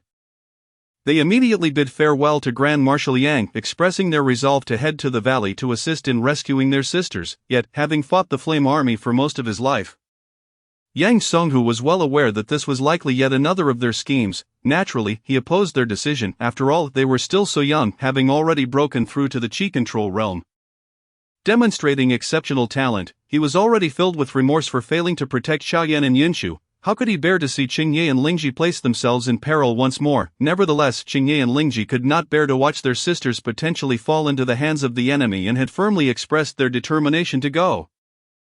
Yang Songhu understood that the Flame Army's maneuver was to force him to deploy troops, intending to annihilate them in one fell swoop, subsequently penetrating deep into the Ji Kingdom. The fate of over 100,000 soldiers hinged on this matter, leaving Yang Songhu no choice but to maintain his composure. Yet, he could not bear to witness the future hopes of the Ji Kingdom perish before his eyes, one by one. Thus, the current urgent situation unfolded. Grand Marshal Yang, we understand the risks, but as it concerns the lives of our sisters, we are destined to embark on this journey. The slender Qingye, clad in a somewhat thin azure robe, spoke with a clear and resolute tone. Though the serene and elegant Lingji remained silent, her determined gaze conveyed the same sentiment. Sigh. Yang Songhu wished to say something, but the words caught in his throat, and he could only let out a long sigh. After a moment of silence, Yang Songhu could no longer refrain from speaking. "Very well, if you two are resolved, I shall not say more. In an hour, I will order a feigned attack on the eastern flank of the Flame Army, and you shall take the opportunity to advance from the west." The two women were taken aback, their expressions shifting as they clasped their fists in gratitude. "Thank you, Grand Marshal Yang. In truth, with your cultivation in the Qi control realm, if you are not encircled by the Flame Army, there may indeed be a chance of success," Yang Songhu remarked. As the day wore on and the sun dipped beneath the horizon, Ji Chen and Bai Ji, having traveled relentlessly, finally arrived at the heavily fortified Luoyang Pass. "All idle persons, retreat promptly," a soldier stationed at the city gate shouted, mistaking Ji Chen and Bai Ji for young nobles out for a leisurely outing due to their fine attire. Without further ado, Ji Chen produced a token symbolizing royal status, holding it aloft as he called out, "Open the city gates, royalty." The soldier who had shouted initially hesitated as he caught sight of the token Ji Chen held. As border guards, they had been rigorously trained to recognize tokens, knowing that there were no more than 3 types of tokens in the Ji Kingdom capable of commanding the border soldiers. And the royal token certainly held that authority. "Open the city gates," the soldier bellowed. The gates creaked open in response, and simultaneously, other soldiers had already gone to inform Yang Songhu. "Charge!" Ji Chen, seeing the gates open, spurred his horse forward, with Bai Ji closely following behind. Before long, Ji Chen found himself at the entrance of the Grand Marshal's residence, where Yang Songhu was already waiting. Though the identity of the one holding the imperial decree remained a mystery, he was acutely aware that even within the palace, no more than 3 individuals could wield the royal insignia. "Your Highness," Prince Ji Chen pays his respects to General Yang, dressed in a flowing white robe. Ji Chen dismounted from his steed and immediately performed a respectful salute to the venerable elder before him, a man whose life had been devoted to the frontier. Yang Songhu, upon hearing this, was momentarily taken aback, a flicker of astonishment crossing his rugged features, but Prince Ji Chen could not help but smile softly in response, whispering, "Surely, there can't be another by the name of Ji Chen in the entire royal family.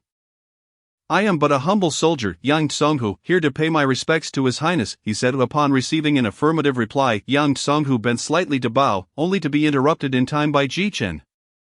"General Yang, there is no need for excessive formalities. I have come to rescue my 2 younger sisters," Ji Chen stated, clarifying his purpose. However, he soon realized that he had not seen Qingye and Lingji, and an unsettling premonition began to rise within him. "General Yang, why do I not see Qingye and her companion?" Ji Chen inquired. Yang Songhu was momentarily at a loss for words, unsure of how to explain the situation to Ji Chen.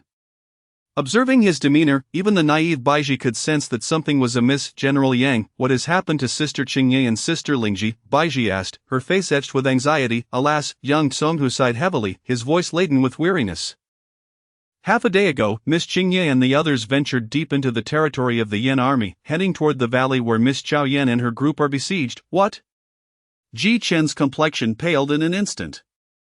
Had they truly been a moment too late? Beside him, Baiji looked confused and asked, why not send troops to support them? Yang Tsonghu's expression grew even more complicated, struggling to find the right words. Ji Chen interjected, Baiji, do not speak out of turn. General Yang oversees the lives of hundreds of thousands of soldiers at this vast border. Such matters cannot be trifled with. Hearing this, Baiji, though still anxious, fell silent. Ji Chen continued, General Yang, what is the current situation at the border? Yang Tsonghu began to recount the dire circumstances. Your Highness, are you aware that the three crucial border passes, Luofeng, Luoyu, and Luoyun, have fallen consecutively over the past month? Now, only this Luoyun pass remains in our grasp. Should it fall, the army of Yan would penetrate deep into the heart of Ji Nation, leading to unspeakable devastation. As he spoke of the loss of the two critical passes, Yang Tsonghu's face was etched with a profound sense of helplessness and guilt, as if the burden had aged him a decade, rendering him desolate. General Yang, you need not bear such guilt, the forces of Yan far exceed our own.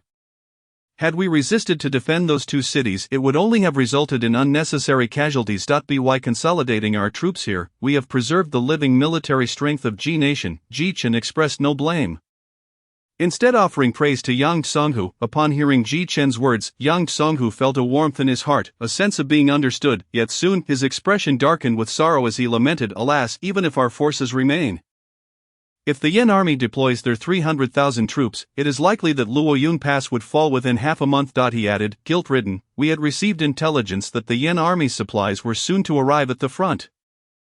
In order to prevent the Yan army from launching a large-scale assault on Luoyun Pass, Miss Chao Yan and Miss Yunshu proposed a plan to cut off the enemy's supply lines, yet, little did we know, this was merely a ruse by the Yan army. General Yang, time is of the essence. We must issue orders to mobilize our troops at once and march to rescue them, if anything befalls those four.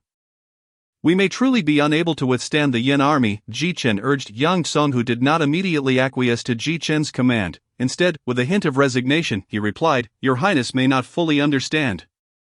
While those of the Qi-empowered realm are formidable, they are powerless against the charge of hundreds, thousands, or even tens of thousands of soldiers. Furthermore, Your Highness, given your esteemed status, I would struggle to guarantee your safety on the battlefield. In order to swiftly convey his point, Ji Chen unleashed a tremendous aura boom. As he withdrew his breath-holding technique, an overwhelming force radiated from him. The astonishing pressure even made Yang Tsonghu, of the second stage of Qi empowerment, feel an immense weight upon him. Your Highness, Yang Tsonghu's expression was one of shock, clearly taken aback by the formidable power exhibited by the so-called foolish prince. Chapter 48, The March. General Yang, the situation is exceedingly dire. Time is of the essence. I must be succinct. Ji Chen understood that the power he had just displayed was sufficient to speak for itself, thus, he believed that the implications of what he was about to say would be readily understood. I possess a superior battle formation which can ignite the fighting spirit of our soldiers during combat. As the battle continues, this fervor will accumulate, significantly enhancing the strength of our forces. Ji Chen briefly elucidated the function of the battle formation. In simpler terms, with this formation in place, our soldiers can fight valiantly, even facing two enemies without overwhelming difficulty, thus alleviating our numerical disadvantage. Yang Tsonghu was initially taken aback, but as realization dawned, a wave of elation swept across his face. A superior battle formation? Such formations are rarely possessed even by ordinary upper-grade kingdoms. Generally speaking, the rarity of a battle formation far exceeds that of techniques and formations, as each formation requires a considerable investment of manpower and resources. Moreover, the greater the number of participants it can accommodate, the more challenging its development becomes. For instance, a formation capable of hosting hundreds may encounter issues when expanded to 1,000 or even 10,000. Typically, a low-grade formation can accommodate 5,000, a mid-grade can accommodate 50,000, while a superior formation has a minimum requirement of 50,000 participants simultaneously. If they acquired such a formidable battle formation, they might truly stand a chance against the Yan army. Yang Tsonghu trembled with excitement, his face aglow as he spoke. For nearly a decade, he had maintained restraint and forbearance in the face of border conflicts. silently bearing immense pressure for the greater good. Yet, this endurance was nearing its limit. Faced with the overwhelming advantage of the Yin army, despite his extensive battle experience, young Songhu had no choice but to cede passes to conserve strength. However, the arrival of a superior battle formation from Jichen felt like a life-saving injection of adrenaline, as it represented a weapon more lethal than even those of the Qi-empowered realm. Perhaps soon they would finally confront the Yin army head-on. Just as young Songhu was caught up in his excitement, Jichen's next words extinguished the joy on his face. However, this battle formation has one stipulation: it requires 5 or more Qi-empowered individuals to lead the formation in order to activate it. Jichen stated. 5 Qi-empowered. The smile on young Songhu's face instantly froze. It was important to note that he was the only one in the entire border region who had reached the Qi-empowered realm. The requirement for 5 Qi-empowered individuals was excessively stringent, yet Jichen had already made his plans. Speaking calmly, indeed, with Qingye, Lingji, Chaoyan, Yunshu, and yourself, General Yang, we meet the minimum requirement to activate the formation. Upon hearing this, young Songhu's face grew even more troubled. Alas, if only I had opposed their proposal to cut off the Yin army's supplies, he lamented, his voice thick with emotion. He secretly regretted not standing firm at that time. If he had, they might not be in such a difficult position now. General Yang, this is not the time for regrets. With their strength in the valley, even if the Yin army is numerous, they will not be able to overpower them in the short term. Issue the orders and let us march forth. Jichen's tone was resolute and commanding. The authoritative voice and familiar visage momentarily transported young Songhu back to a time when he had witnessed the man who had once elevated Ji Nation to an upper-grade kingdom. Regaining his focus, young Songhu cast aside his doubts. I shall obey your command. From that moment on, he truly regarded Jichen as the Emperor of Ji. Half an hour later, the resounding call to arms echoed across the skies above Luoyun Pass. Reverberating endlessly, at the entrance of the pass, before the towering walls, 160,000 soldiers stood in perfect formation, uniformly gazing at the two figures atop the pass. One among them was unmistakably their commander, young Songhu. Soldiers, the Yin nation has declared war upon us, Ji Nation. If we lose this Luoyun Pass beneath our feet, our parents, wives, children, and friends will become prisoners of war. Young Songhu, clad in golden armor, stood upon the city walls, his voice booming. Can you accept this? No, never. The resounding chorus of voices echoed from below. Excellent. Now, allow me to introduce this individual beside me. After stirring the soldiers' fervor, young Songhu prepared to present Jichen that he is none other than our current sovereign, the Emperor of Ji, Jichen. Today, His Majesty leads us into battle against the Yin army. Are you afraid? Not at all. The excitement among the 160,000 soldiers surged as they beheld their emperor in person.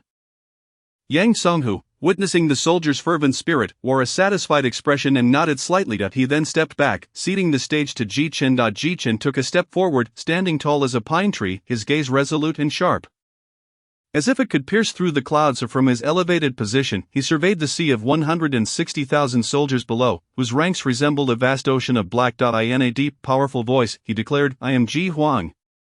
Jichen's voice, though not loud, resonated with an ineffable authority and strength, echoing like a great bell throughout the vast expanse, clearly reaching every soldier's ears and profoundly shaking their spirits. Today, the Yin kingdom has declared war upon us. We have already sacrificed 2 crucial border cities, yet they remain insatiable, intent on launching further assaults on Luoyun Pass, aiming to obliterate our Ji kingdom entirely. At this moment, the scene fell into a profound silence, with everyone attentively listening to his words. In the past, when our military strength was waning, we had no choice but to concede and retreat. However, today, I shall lead you all to confront the Yin army in a fight for our lives. I assure you victory is ours, Jichen declared. The hundreds of thousands of soldiers present displayed expressions of excitement and astonishment at the thought of their sovereign personally leading the charge. After all, the emperor's presence on the battlefield signified a surefire victory. Moreover, they had long been lying in wait for this moment. Very well, in that case, all soldiers of Ji Kingdom, heed my command. Jichen took a deep breath, his voice booming like thunder, reverberating across the 3 armies. Follow me, we march to war. Chapter 49. The encirclement of the Valley. Ji Kingdom boasts 3 border passes, with Luoyun Pass being the final line of defense. Prior to this, there were also Luoyu Pass and Luofeng Pass. Regrettably, these 2 strategically vital strongholds have already fallen into the hands of the aggressively advancing Yin army. At this moment, less than 50 miles from Luofeng Pass, A multitude of soldiers clad in crimson armor surrounded the valley like an impenetrable fortress. From above, one would observe that the amassed forces exceeded 30,000. At the entrance of the valley lay countless corpses, strewn haphazardly, forming a gruesome pile of bones, with rivers of blood flowing together. To the unknowing observer, it might appear as an abandoned mass grave. Within the valley, two weary and battered young women sat cross-legged, eyes closed in meditation, attempting to heal their grievously injured bodies. Their garments were soaked in blood, covered in wounds, resembling flickering candles in the wind, on the verge of extinguishing their life force. These two maidens were none other than Zhao Yan and Yun Chu, who had secretly ventured out to disrupt the Yan army as supplies. Both had utilized the sword techniques imparted by Ji Chen to break through to the Qi manipulation realm, their combat prowess surpassing that of Su Kan. Yet, even in their combined efforts, they had sustained severe injuries due to the relentless assault of thousands of Yan soldiers. Initially, 8,000 Yan troops had been dispatched to force them back into the valley. Despite Zhao Yan and Yun Chu's extraordinary abilities, they gradually found themselves overwhelmed by the ceaseless tide of fierce attacks, their stamina swiftly depleting, putting them in grave peril, just as they were on the brink of despair. Xing Yi and Ling Ji appeared like saviors, showcasing their remarkable strength. Ultimately, they managed to hold the defensive line, albeit barely, thanks to the advantageous terrain of the valley. However, the situation did not stabilize. Two more Qi manipulation experts emerged, startling the entire battlefield and drawing the keen attention of the Yan army's high command. This notable figure was none other than Yan Shuixing, the supreme commander of the Yan army in this national conflict. Not only was he the marshal of the Yan forces, but he was also one of the three renowned Qi manipulation masters within the Yan kingdom. Upon learning that Ji kingdom had produced two more Qi manipulation experts, Yan Shuixing's expression turned one of disbelief. He felt a twinge of relief, secretly grateful that he had managed to encircle all four of Ji kingdom's Qi manipulation experts. Otherwise, if they had slipped into Yan territory unnoticed, the safety of the Yan emperor would have been greatly jeopardized. To ensure the complete annihilation of Qing Yi and the other three Qi manipulation practitioners, Yan Shuixing promptly dispatched an additional 20,000 troops to encircle them, ordering that no effort be spared in their elimination. Under the relentless onslaught of the Yan army, Qing Yi and Ling Ji, stationed at the valley's entrance, began to feel their strength waning, injuries mounting. Xing Yi, the number of Yan soldiers is increasing. You must find a way to lead Zhao Yan and Yun Chu to safety, Ling Ji exclaimed urgently after cleaving through 7 or 8 attacking Yan soldiers, her typically serene demeanor now fraught with anxiety. It is too late, the entire valley is likely surrounded by their forces. We have no escape, Xing Yi replied coldly, her long sword continuing to reap the lives of the Yan soldiers. Will Marshal Yang send reinforcements? Ling Ji inquired softly, a glimmer of hope lingering in her tone. No, he will not, he cannot. The Yan army is awaiting his deployment, ready to annihilate our forces in one fell swoop. Xing Yi responded with clarity. Ling Ji's face revealed a faint, helpless smile as she lowered her head, murmuring, I never imagined that having just broken through to the Qi manipulation realm, I would meet my end here. I fear I have disappointed the young master. At that moment, Zhao Yan and Yun Chu, having regained some energy, rushed to join the battle against the Yan soldiers. Although these four women, endowed with Qi manipulation prowess, united in their efforts, they still felt overwhelmed by the sheer number of enemy troops, which numbered in the tens of thousands. The enemy's numerical superiority alone could wear them down, even kill them in a simple war of attrition. After nearly 4 hours of relentless assaults, the four women began to feel their strength falter, struggling to hold on. Just as they were about to reach their limits, the Yan army unexpectedly slowed their advance.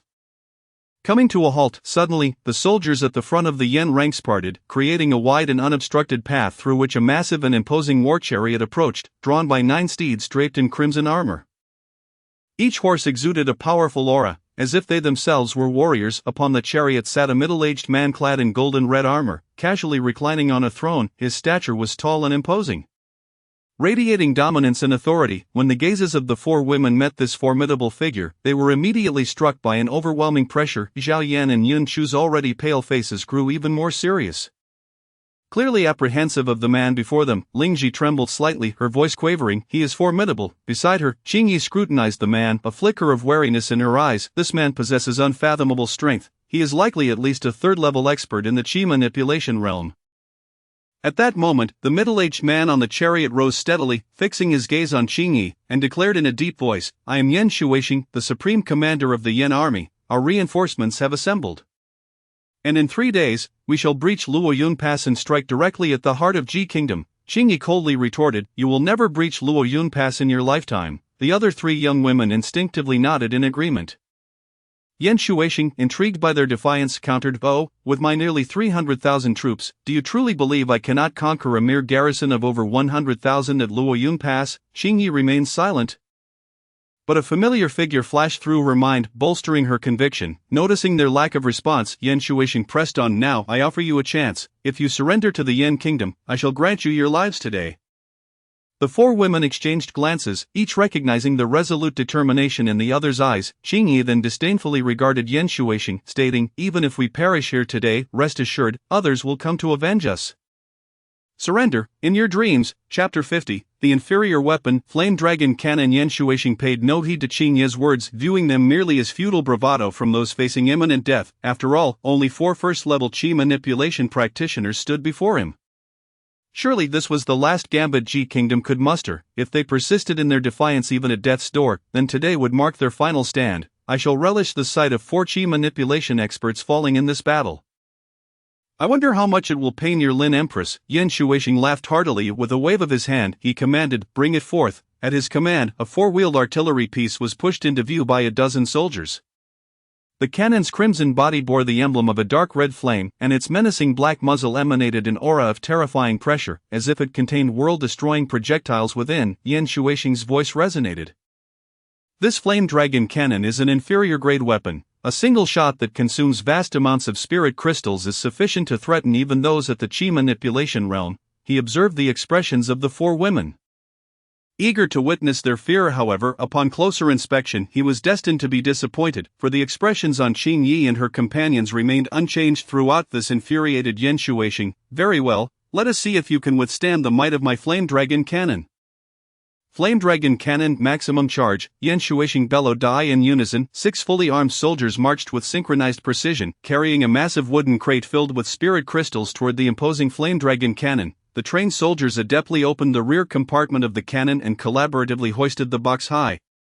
Carefully pouring its contents into the cannon, each translucent spirit crystal shimmered with a faint yet mysterious glow, as if they themselves were treasures brimming with boundless power. As the spirit crystals cascaded into the red-hot cannon, a feeling of impending doom permeated the air. The mouth of the Flame Dragon Cannon, a dazzling and resplendent crimson light, gradually converged into a brilliant orb. This formidable radiance grew increasingly bright and searing, akin to a rising sun, emanating an oppressive aura that struck terror into the heart. Simultaneously, a devastating and terrifying energy was astonishingly accumulating and brewing at an alarming rate. The surrounding air seemed to distort under the weight of this overwhelming force. Sensing this dreadful power, the expressions of the 4 women turned gravely serious. "Today, we truly may not return," Lingji remarked with a bitter smile, her voice tinged with a sense of melancholy. Qingyi remained composed, her gaze fixed intently on the Flame Dragon Cannon, which was gathering power in the distance. Her eyes shone with unwavering determination as she solemnly declared, "If we must perish, then let it be with significance." Jiayan, taken aback, looked at Qingyi in confusion, hesitating before asking, "Sister Qingyi, what do you mean?" Without a moment's hesitation, Qingyi replied, "We must destroy that inferior weapon." Her gaze never wavered from the fearsome Flame Dragon Cannon. With her lips parting, she spoke with a low intensity, "This weapon is far too terrifying that if we do not obliterate it, once unleashed in battle, even the walls of Luoyun Pass may not withstand its might." The other 3 women nodded in sudden understanding. Junshu inhaled deeply, then spoke earnestly, "Sister Qingyi and Sister Lingji, your strengths are comparatively more preserved, and the likelihood of successfully destroying that weapon is greater. Therefore, let Jiayan and I bear the brunt of its initial assault to create an opportunity for you." Her voice was resolute and powerful, exuding an unwavering determination. Jiayan's expression mirrored that resolve, and she nodded in agreement without hesitation. "What Yunshu says resonates with my thoughts." She was acutely aware of the perilous nature of their mission, yet she did not flinch upon hearing this. Qingyi and Lingji's faces grew even graver. They understood all too well that, given Jiayan and Yunshu's current exhausted and battered state, resisting the overwhelming might of the Flame Dragon Cannon was nearly a fool's errand. They would likely have no chance of survival against such terrifying power. However, they were left with no alternative. Qingyi resolutely stated, "Everyone must remember, our deaths today can save countless warriors of the Ji nation, and the young master will surely avenge us." Lingji, Jiayan, and Yunshu nodded in agreement. their eyes shimmering with steadfast resolve. At that moment, the flame dragon cannon, which had long been prepared, finally reached its peak of energy. With a thunderous explosion that echoed across the heavens, a terrifying energy projectile shot forth from the cannon's mouth. Tracing a scarlet golden arc through the air, it was easy to imagine that had no one stepped forward to intercept this dreadful projectile, the entire valley would be obliterated in an instant.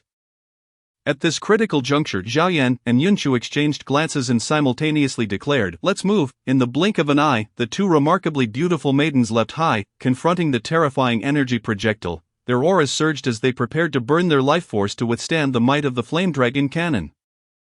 Below, Qingye and Lingji, witnessing their sister's selfless resolve, felt a heavy heart yet endeavored to maintain their composure. Lingji, when they confront the flame dragon cannon head-on, we will split into two and approach the weapon. Qingye instructed. Understood. Lingji immediately grasped the plan. Chapter 51. Jichen arrives. However, just as Zhao Yan and Yunshu were about to fully unleash their inner power, a distant, urgent voice suddenly called out, "Stop!" This voice thundered in their ears like a clap of lightning. The two, prepared to fight to the death, trembled at the familiar sound. Their almost uncontrollable surges of power came to an abrupt halt. "It's the young master," Yunshu exclaimed, her face a mask of shock and disbelief. Clearly not expecting to hear Ji Chen's voice at such a critical moment, Zhao Yan, equally astonished, felt a surge of joy, for she knew that as long as Ji Chen was present, there remained a glimmer of hope. Yan Shuixing furrowed his brow in confusion and turned to look. In the distance, above the Crimson Army, a white figure approached with the speed of a bird in flight. Its sword. It trampled over the soldiers who had been poised for battle, leaving no resistance in its wake. Upon closer inspection, they realized that the figure was a young man clad in white. He was currently stepping on the heads of countless soldiers. Racing toward the fray with astonishing speed, directly entering everyone's line of sight, Yan Shuixing couldn't help but frown, his gaze fixed intently on this unexpected intruder. He was inwardly astonished, never having anticipated that such a formidable individual could easily breach their defenses. As if traversing an unguarded realm, was he yet another master of the Qi manipulation realm? However, Yan Shuixing felt no excessive concern, for just then, the enormous fireball in the sky, like a blazing sun, was poised to strike Zhao Yan and Yunshu. As the deadly fireball approached its target, disaster seemed inevitable. Yet, at that heart-stopping moment of crisis, Ji Chen's figure surged forward like lightning, swiftly closing the distance to intercept the blazing projectile.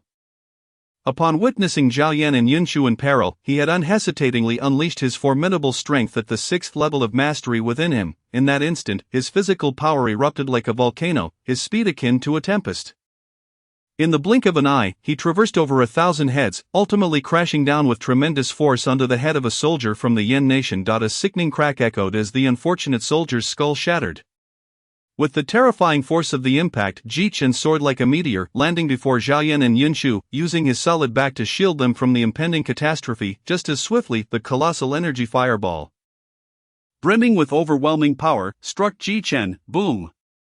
Accompanied by a deafening roar, a cataclysmic explosion erupted. The violent shockwave surged like an unstoppable tsunami, sweeping Zhao Yan and Yunshu away with tremendous force. In an instant, billowing smoke rose. Thick crimson clouds obscuring the sky and rapidly engulfing every corner around them. Yan Shuixing looked on, a mocking expression on his face as he observed the young man swallowed whole by the energy blast. A contemptuous smile playing at his lips as he uttered derisive laughter. What a foolish little ant, to think he would aspire to be a hero and save the damsel in distress. With his mere cultivation not yet reaching the Qi manipulation realm, he dares to withstand an attack from my inferior weapon, the flame dragon cannon. Just moments ago, as Ji Chen approached, Yan Shuixing had failed to detect any fluctuations of energy within him, indicating that Ji Chen had not yet attained the Qi manipulation realm. Thus, the immense expenditure of such an attack, merely to eliminate a single martial artist, felt somewhat regrettable to Yan Shuixing. However, as Zhao Yan and Yunshu were forcibly pushed back by the explosion and landed in the valley, they had no concerns for Ji Chen's well-being. As if they knew their young master could battle against even the disciples of the sacred fire sect at the 6th level of Qi manipulation. How could he possibly be injured by a mere strike from an inferior weapon? Indeed, once the crimson smoke dissipated, a figure gradually descended from the air. Countless soldiers of the Yan army turned their gaze to him. Noting that he maintained his stance with his back facing them, only the tattered clothing on his back bore witness to the fact that he had indeed withstood the blow from the flame dragon cannon. Jichen landed slowly in the valley, then approached Zhao Yan and Yunshu, his expression solemn as he reproached, "Next time, do not engage in such perilous acts. The Qi manipulation realm cannot dominate this battlefield." "Yes, yes," Zhao Yan and Yunshu acknowledged, their pale faces betraying their contrition, appearing like chastened kittens as they nodded obediently. Jichen merely glanced at them, immediately discerning the severity of their injuries. Thankfully, upon his arrival, he had taken precautions and requested some resources from Yang Tsonghu. Now, they would come in handy. A fat crystal, refine 50 inferior spirit crystals from the Kanglan space and promptly create 4 essence cores for me, Jichen commanded in his mind, once leisurely reclining upon the Kanglan pearl. The rotund Jing was suddenly jolted into action by the irate voice of Jichen. Trembling with alarmed eye, in an instant, he sprang up and dove into the depths of the Kanglan pearl. "Rest assured, my master, I shall attend to it immediately." After instructing the plump Jing, Jichen turned his gaze towards the vast expanse of the Yan army, his expression shifting to one of chilling intensity. At that moment, Jichen was truly enraged. The 7 maidens had grown up alongside him, their bond akin to that of family, and now the siblings Zhao Yan and Yunshu were perilously close to having their dantians ignited by someone else's hand. A murderous impulse surged within Jichen's heart. Meanwhile, in the distance, Yunshu Xing gaped, disbelief etched across his face as he witnessed the unfolding scene. How is this possible? He silently screamed in his mind. How could a mere martial artist withstand a blow from a low-grade battle weapon? Frustration gnawed at him, and he clenched his teeth, contemplating, if one strike fails, then I shall unleash several more. I refuse to believe this insignificant martial artist can withstand my onslaught. He bellowed to his soldiers, "Continue to charge the cannon, prepare to fire." However, as time ticked away, Yunshu Xing grew increasingly perplexed by the silence of his subordinates. Curiosity piqued, he turned to gaze at the Yanlong cannon, only to be struck dumb by the sight before him. The soldiers, who should have been diligently preparing for another shot, lay scattered across the ground, lifeless. The invaluable low-grade battle weapon, the Yanlong cannon, had been utterly dismantled, reduced to shattered fragments. Chapter 52 unfolds at that very moment. Yunshu Xing's realization dawned upon him. His gaze swiftly scanned the surroundings, finally resting upon a location beyond the distant valley. There, 2 figures were racing towards the gorge with incredible speed. It was Qingye and Lingji, who had stealthily dismantled the Yanlong cannon amidst the thick smoke obscuring their actions during the explosion. Yunshu Xing had been entirely captivated by Jichen, leaving him oblivious to everything else. With their mastery of the Qi manipulation realm, Qingye and Lingji found it effortless to conceal themselves and quietly sabotage the low-grade weapon in such a tumultuous and smoky environment. Seeing Qingye and Lingji escape with their spoils, Yunshu Xing's expression darkened, fury boiling within him. But he sprang to his feet, seized a crimson longbow, and drew 2 sharp arrows, preparing to unleash them. In the next instant, a resonating hum reverberated through the air, the bowstring quivered violently in his grip, the arrows racing forth like untamed stallions, hurtling towards Qingye and Lingji at breakneck speed. With a thunderous whoosh, the arrows sliced through the air like lightning, hurtling towards their targets. Just as Qingye was fleeing for her life, a sudden chill gripped her heart. An instinctive sense of imminent danger surged within her. She sensed a lethal force drawing near at an astonishing speed. Realizing the peril, her complexion paled, yet she remained composed. After a brief contemplation, she resolutely seized Lingji, pulling her in front of herself, and forcefully pushed her away. Elder sister, Lingji, usually composed and graceful, gasped in shock, her eyes wide with anxiety and fear as she looked at Qingye. Yet Qingye had no time to respond to Lingji's cry. She swiftly turned, witnessing the arrows approaching like phantoms. Each arrow glimmered ominously, emanating an oppressive aura of terrifying power. It was as if these diminutive arrows contained the potential to obliterate worlds.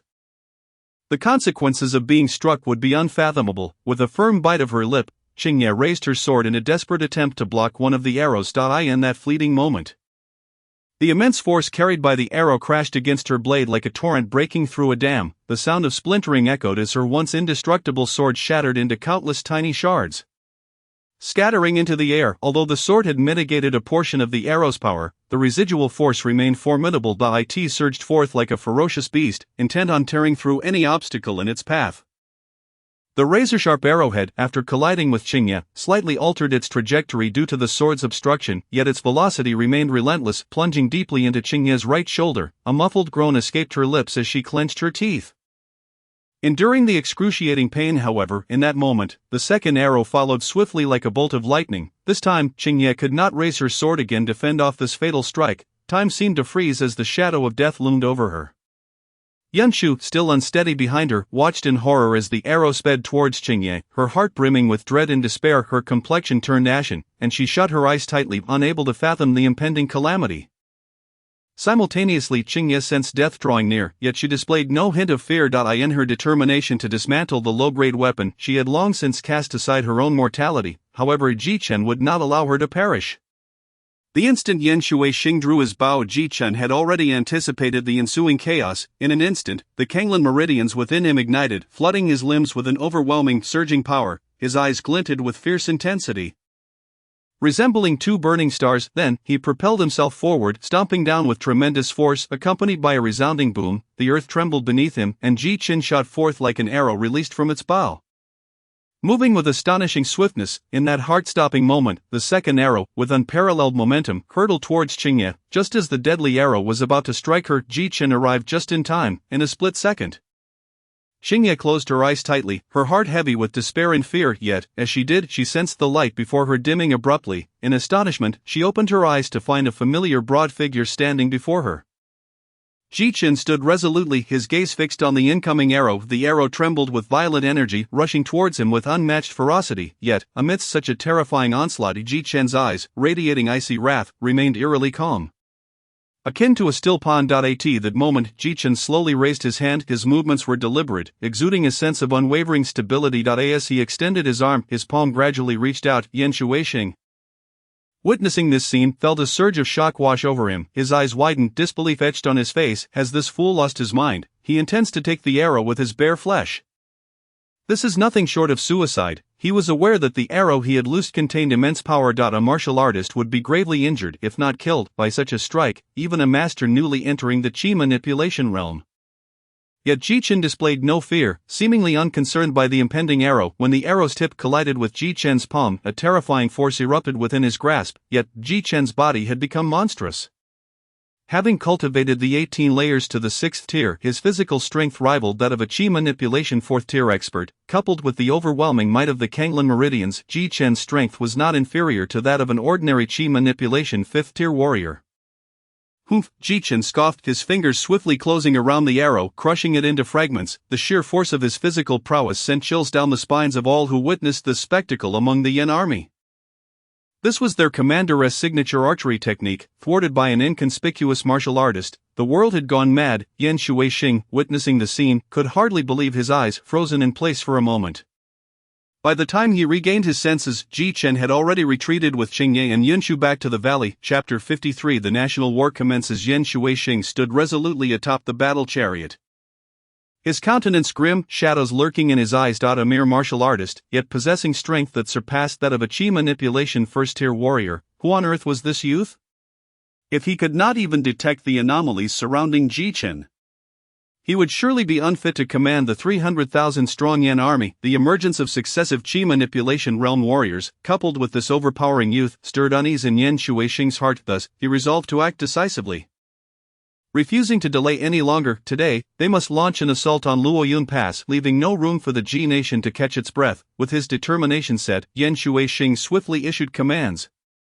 Gather the troops at once, launch a full-scale assault on the valley. Upon hearing his orders, the soldiers by the battle chariot sprang into action. They hurled a cylindrical cannon high into the sky. As it reached its zenith, it erupted with a thunderous explosion echoing through the air. In the wake of the explosive display, a magnificent sight unfolded before all. A colossal ocean of crimson flames materialized, signaling the Yan army's total offensive. As this radiant signal pierced the heavens, it felt as if both Luophong Pass and Luoyu Pass had been ignited. All stationed Yan soldiers surged forth like an unstoppable tidal wave, racing towards a singular destination. On the distant horizon, Yang Songhu stood shoulder to shoulder with Bai Ji. They gazed intently into the distance, ever vigilant. Yet, at that very moment, the sky erupted in a magnificent sea of flames. The inferno blazed like an ominous harbinger of doom, sending shivers down the spine. Yang Songhu's complexion paled instantly, his lips quivering as he muttered, "This is bad." Beside him, Bai Ji noticed her superior's unusual demeanor and hurriedly inquired, "Marshal, what is happening? What is that inferno?" With a grave expression, Yang Songhu replied, "The Yan army has issued a signal for a full-scale assault. The emperor is likely facing them head-on at this very moment." "What?" Bai Ji exclaimed in shock. Yang Song, whose eyes suddenly gleamed with determination as he commanded, "All units, heed my orders, advance at full speed to aid the Emperor." With a fierce resolve, he too fired a signal flare into the sky. As the flare exploded above, a colossal golden symbol emerged. Over 100,000 soldiers of the Ji army beheld the radiant emblem in the sky, their blood surging with fervor. Boom, boom, boom. Yan Shuixing gazed at the distant symbol, initially taken aback, but soon his eyes sparkled with overwhelming excitement. It seemed this young man was of no ordinary standing, capable of drawing out the likes of Yang Songhu. Thus today, he would annihilate the Ji nation in one fell swoop. Previously, after the destruction of the Yanlong cannon, Yan Shuixing had been racking his brain on how to conquer the impregnable Luoyun Pass. Now, witnessing the Ji army emerging from within, seemingly seeking a final confrontation, he felt an exhilaration beyond measure. At the same time, he realized Ji Chen's identity must be of utmost importance, for it was impossible to provoke the Ji army otherwise. Consequently, he resolutely commanded, "All generals, prepare for a full-scale attack on the valley. We must capture all enemies within before the Ji army arrives." The generals echoed in unison, "Understood, Marshal." Swiftly, they sprang into action, each commanding their respective troops to prepare for the charge. In an instant, war drums resounded, and the battle cries shook the heavens. The Yan army surged forth like a tide toward the valley's entrance. Within the valley, Lingji swiftly treated Qingye's shoulder wound and stood up. Brushing off her hands while casting her gaze towards the valley's mouth, there lay the sight of the Yan army's ferocious initial charge. From a distance, the sheer number of enemies was staggering. Certainly no less than 3,000. The four women fixed their eyes on the valley's exterior, anxiety creeping into their hearts. Lingji was the first to speak. "Young master, you must flee this place at once. With your strength, only by breaking through and reuniting with Marshal Yang can you ensure your safety." Her voice trembled slightly, betraying her inner turmoil and fear. She understood the peril of this battle, and as the future of the Ji nation, Ji Chen bore a critical mission that must not falter. Ji Chen, while handing the four women the four crystalline essences conjured by Pang Jing, chuckled lightly. "As long as you refine these essences quickly to restore your strength, we shall ensure that the formidable Yan army returns empty-handed today." Upon hearing Ji Chen's words, astonishment flickered across the faces of the four women. Although they had always trusted Ji Chen's capabilities, personal prowess seemed insufficient to make a significant impact amidst such a vast war, just as in the recent fierce battle, where even with their combined mastery of Qi, they had nearly faltered against the numerous and well-trained Yan troops. At that time, the Yan army had suffered fewer than 1,000 casualties, almost breaking through their defenses. Realizing their doubts, Ji Chen elucidated the particulars of the floating pagoda formation to them. Upon learning of Ji Chen's possession of such a formidable upper-grade battle formation, their expressions shifted from confusion to surprise, replaced by an indescribable excitement and exhilaration. However, just as they brimmed with hope for victory, the scene before them froze their smiles in place. Outside the valley, a howling gale heralded the fierce onslaught of the Yan army surging forth like a tidal wave. The expressions of excitement and anticipation vanished from their faces. Replaced by solemnity, Yun Chu furrowed her brows tightly, her gaze fixed on the entrance, voicing her concerns. "Though this terrain is treacherous and defensible, we are all utterly exhausted and may struggle to exert any significant influence."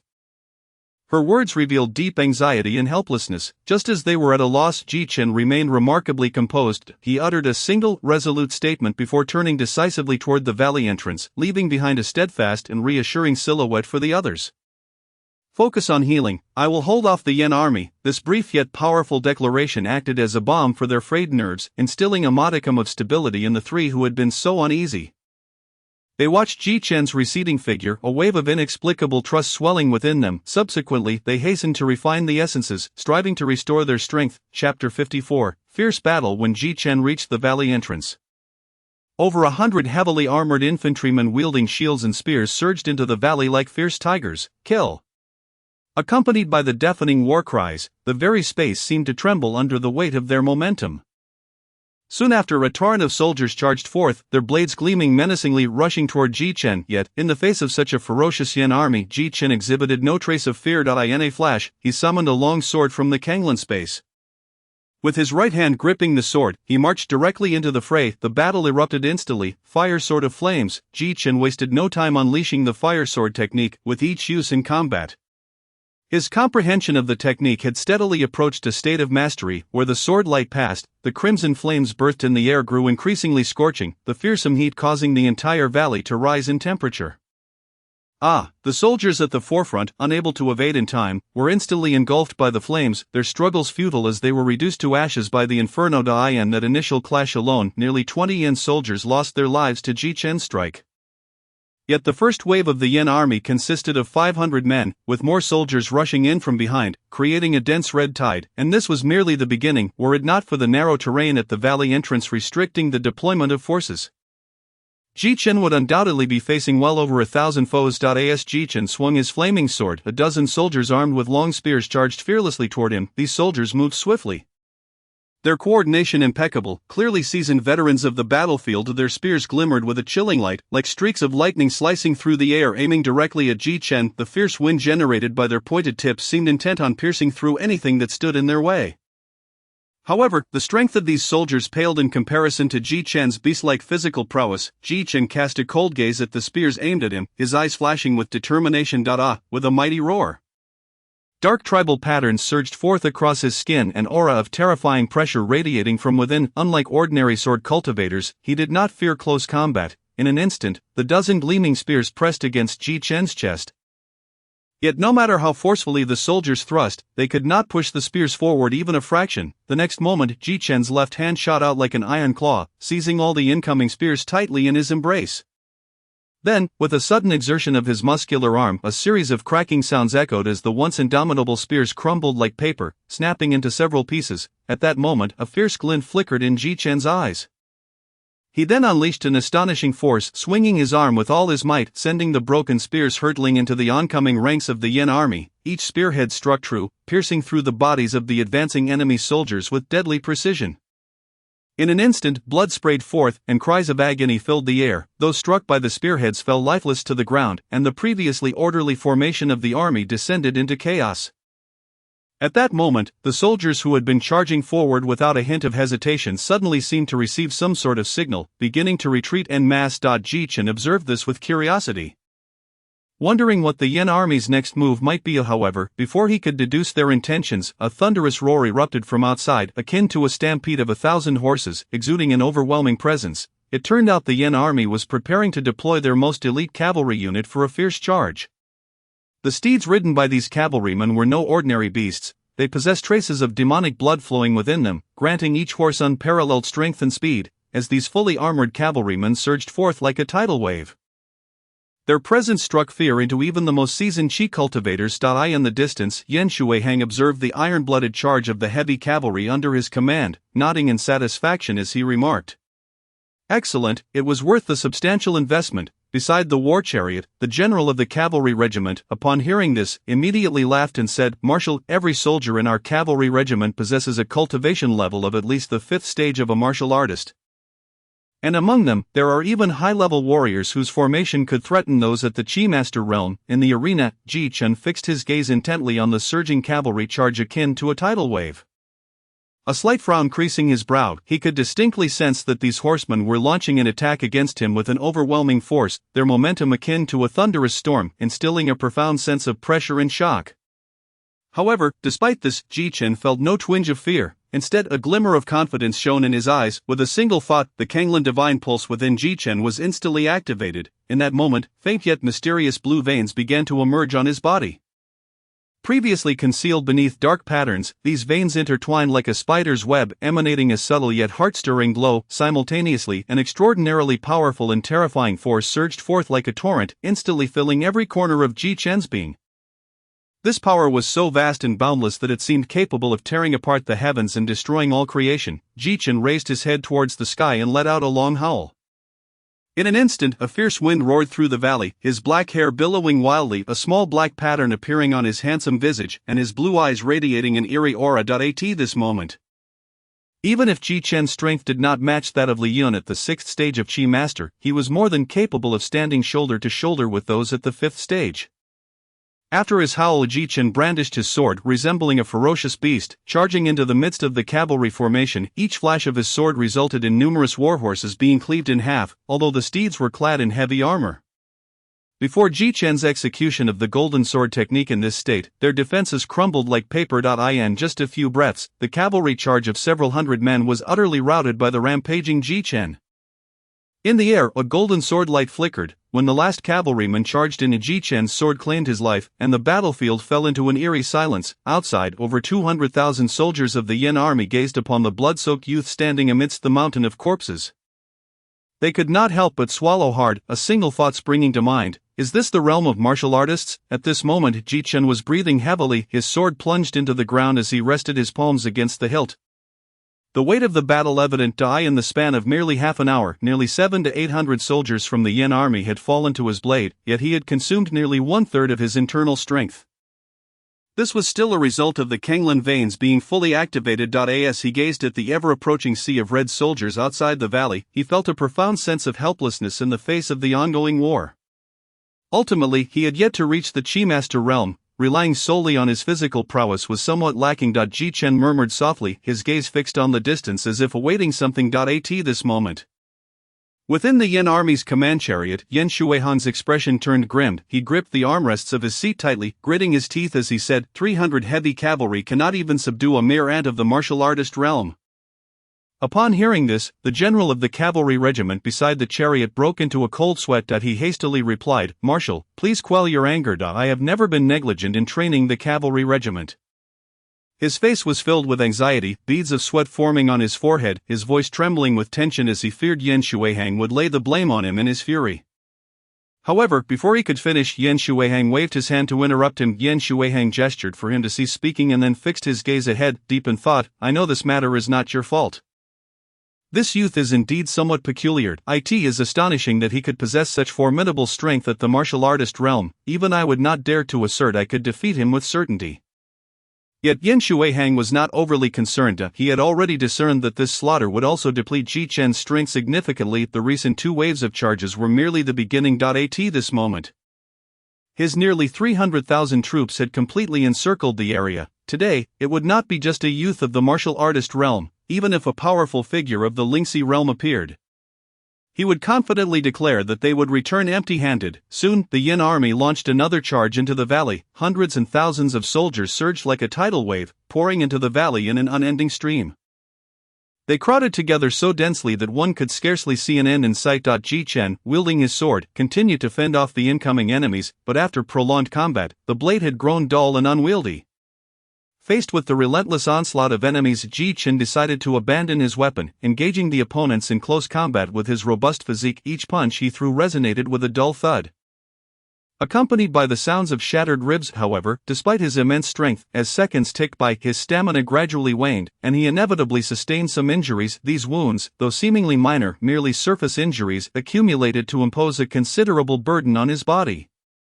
With a resounding crash, Ji Chen, akin to a frenzied tiger, seized hold of a soldier and hurled him without hesitation into the throng ahead, causing chaos and screams to erupt. Yet Ji Chen did not pause. He swiftly retreated, creating distance between himself and the foes, as he now acutely recognized a grave issue. The Yin army was simply too numerous, despite his formidable prowess, facing such a vast army. Even if he exerted every ounce of strength, sustaining himself for long was an arduous task, especially now, in a state of heightened combat. The intense consumption left him feeling increasingly fatigued. Meanwhile, the seemingly tireless soldiers of the Yin army relentlessly pressed their assault upon Ji Chen. Yan Shuihang, observing Ji Chen's retreat, finally revealed a smug smile. No matter how talented you may be, you remain unripe. Today, I shall eradicate your Chi master combatants, leaving the Ji nation with no hope of resurgence. As Ji Chen fell back, a multitude of Yin soldiers surged into the valley. At this moment, Qingye, Lingji, and the other three women had already recovered from their injuries, except for Qingye, who was still healing from an arrow wound. They had all regained their peak strength. Young master, are you alright? The four women approached Ji Chen, with Lingji expressing her concern. Ji Chen chuckled lightly, no worries, merely a bit drained. At this juncture, Qingye surveyed the vast expanse of Yin soldiers surrounding them, her expression growing grave as she stated, what should we do? The valley entrance has been breached, allowing the Yin army to engage in positional warfare. Previously, their ability to hold the valley was significantly due to the narrow terrain at the entrance, making it easy to defend yet difficult to attack. Once the Yin army broke through, they could deploy a strategy of overwhelming numbers, encircling and attacking. In such circumstances, even a Chi master would find it impossible to continuously withstand the onslaught of thousands. As the women's expressions grew serious, Ji Chen's lips curled into a slight smile. Suddenly, he turned his gaze towards the distant valley entrance, softly uttering, "It should be time," indeed, as Ji Chen's words fell.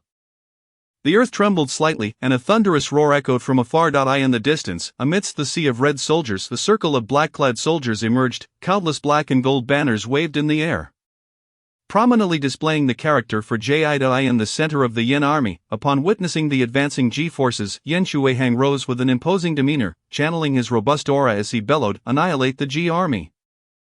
Destroy the Ji nation, annihilate the Ji army, destroy the Ji nation." The battle spirit of countless Yin soldiers ignited. With nearly double their numbers, they felt emboldened. In an instant, the battlefield erupted into fierce combat.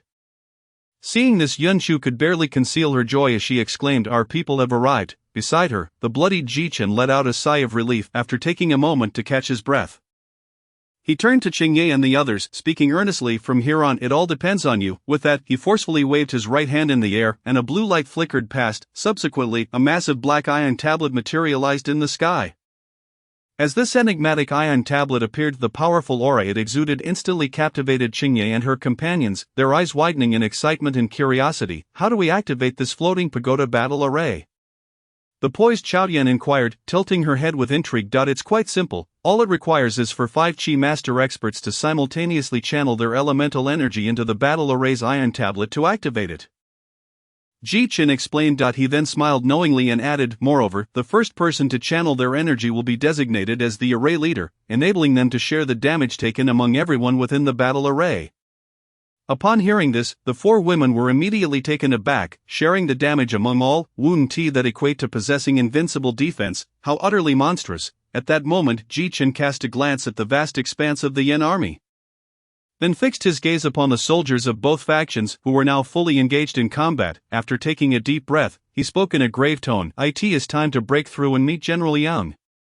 As his words fell, an astonishing aura erupted from Ji Chen and the 4 women, propelling them towards the valley. The counterattack commenced. On the battlefield, the Ji army frantically tore at the encirclement of the Yin army, striving to penetrate the valley and rescue Ji Chen. Despite carrying a long-standing grudge within their hearts, their strikes were fierce and resolute. However, the sheer number of the Yin soldiers was overwhelming. Under the pressure of nearly double their numbers, the Ji soldiers suffered casualties at a rate far exceeding that of the Yin army. The combat prowess of both sides was roughly comparable, as most warriors hovered around the second and third realms of martial arts.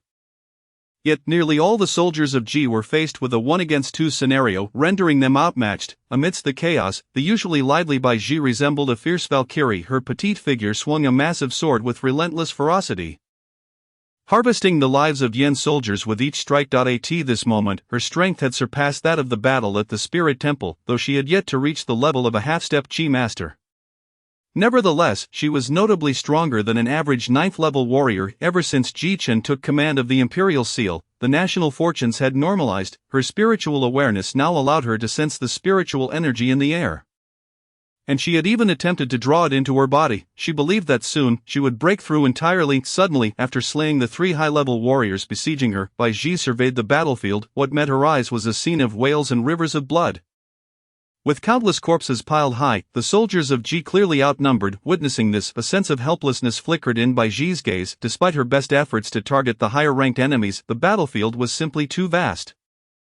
With nearly double the numbers against them, the Ji army had displayed an evident disadvantage from the moment the 2 forces clashed, a disadvantage that only widened with the passage of time. In a swift motion, Bai Ji retreated to the central area of the Ji army, approaching Yang Tsonghu. "General, what is the current casualty count?" she inquired anxiously upon their meeting. Yang Tsonghu's face was etched with worry. His brow furrowed deeply as he replied with difficulty, "According to the camp's reports, the casualties have likely exceeded 10,000 by now." "What?" Bai Ji's expression changed dramatically, her shock evident. It was a staggering loss. Nearly 1/16 of their forces gone in such a short time. If this continued, it seemed the Ji army would face total annihilation. In the center of the Yin army, atop a crimson war chariot, Yan Shuixing leaned against his seat, observing the retreating Ji army with disdain. He laughed heartily. "A group of cowardly soldiers, how could they hope to contend with my seasoned troops? Ha! This campaign will ensure my name is etched in history."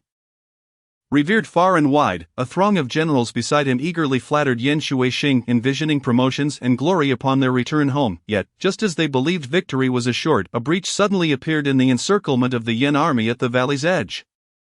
Countless Yan soldiers fled in terror, evidently spooked by some unseen force. Yan Shuixing gazed toward the valley's mouth, disbelief etched across his face. "How is this possible? They have recovered," he exclaimed in shock.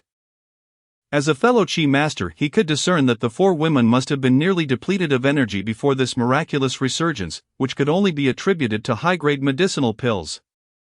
As the formidable foes emerged together, Yan Shuixing felt an unease creeping in his surround. "And eliminate them, leave none alive. We cannot allow a single one to escape," he bellowed. In response, numerous generals at the battlefield's edge rallied their elite soldiers and charged towards Jichan and the others. Yan Shuixing deemed it far more crucial to eliminate these 5 Qi masters than to annihilate the Ji army, as the opportunity to besiege such powerful adversaries was exceedingly rare. Should they escape, it could spell significant trouble for the Yan kingdom in the future. However, Yang Songhu, ever prepared, would not allow Yan Shuixing's plans to succeed. The moment Jichan and his companions burst forth from the valley, he unleashed his formidable strength, dashing towards them. He understood that the only chance to reverse the tide lay in uniting with the 4 women of Qingyi to activate the superior battle formation that Jichan had mentioned. In less than 5 breaths after Yan Shuixing's order, Yang Songhu and Baiji plunged into the encirclement of the Yan army, meeting up with Jichan. Upon their reunion, Yang Songhu excitedly addressed Jichan. "Your Majesty," Jichan, understanding the implication, smiled faintly and produced the massive black iron token. Upon seeing the mysterious object in Jichan's hand, Yang Songhu's expression shifted to one of immense excitement, realizing it was the key to activating the superior battle formation. In the next instant, Jichan's voice resonated. "Everyone, the national war is upon us, and time is of the essence. I entrust the next steps to you." They all nodded in agreement, readying themselves. "Qingyi will lead the formation, and General Yang will command the soldiers within. Begin channeling your energy into the iron token," Jichan commanded. As soon as Jichan's words fell, Qingyi wasted no time, extending her right hand decisively to rest upon the mysterious black token before her. Simultaneously, she stirred the energy within her, continuously infusing it into the token. The moment the energy flowed into the token, a thunderous roar erupted, reverberating across the battlefield like the toll of a colossal bell.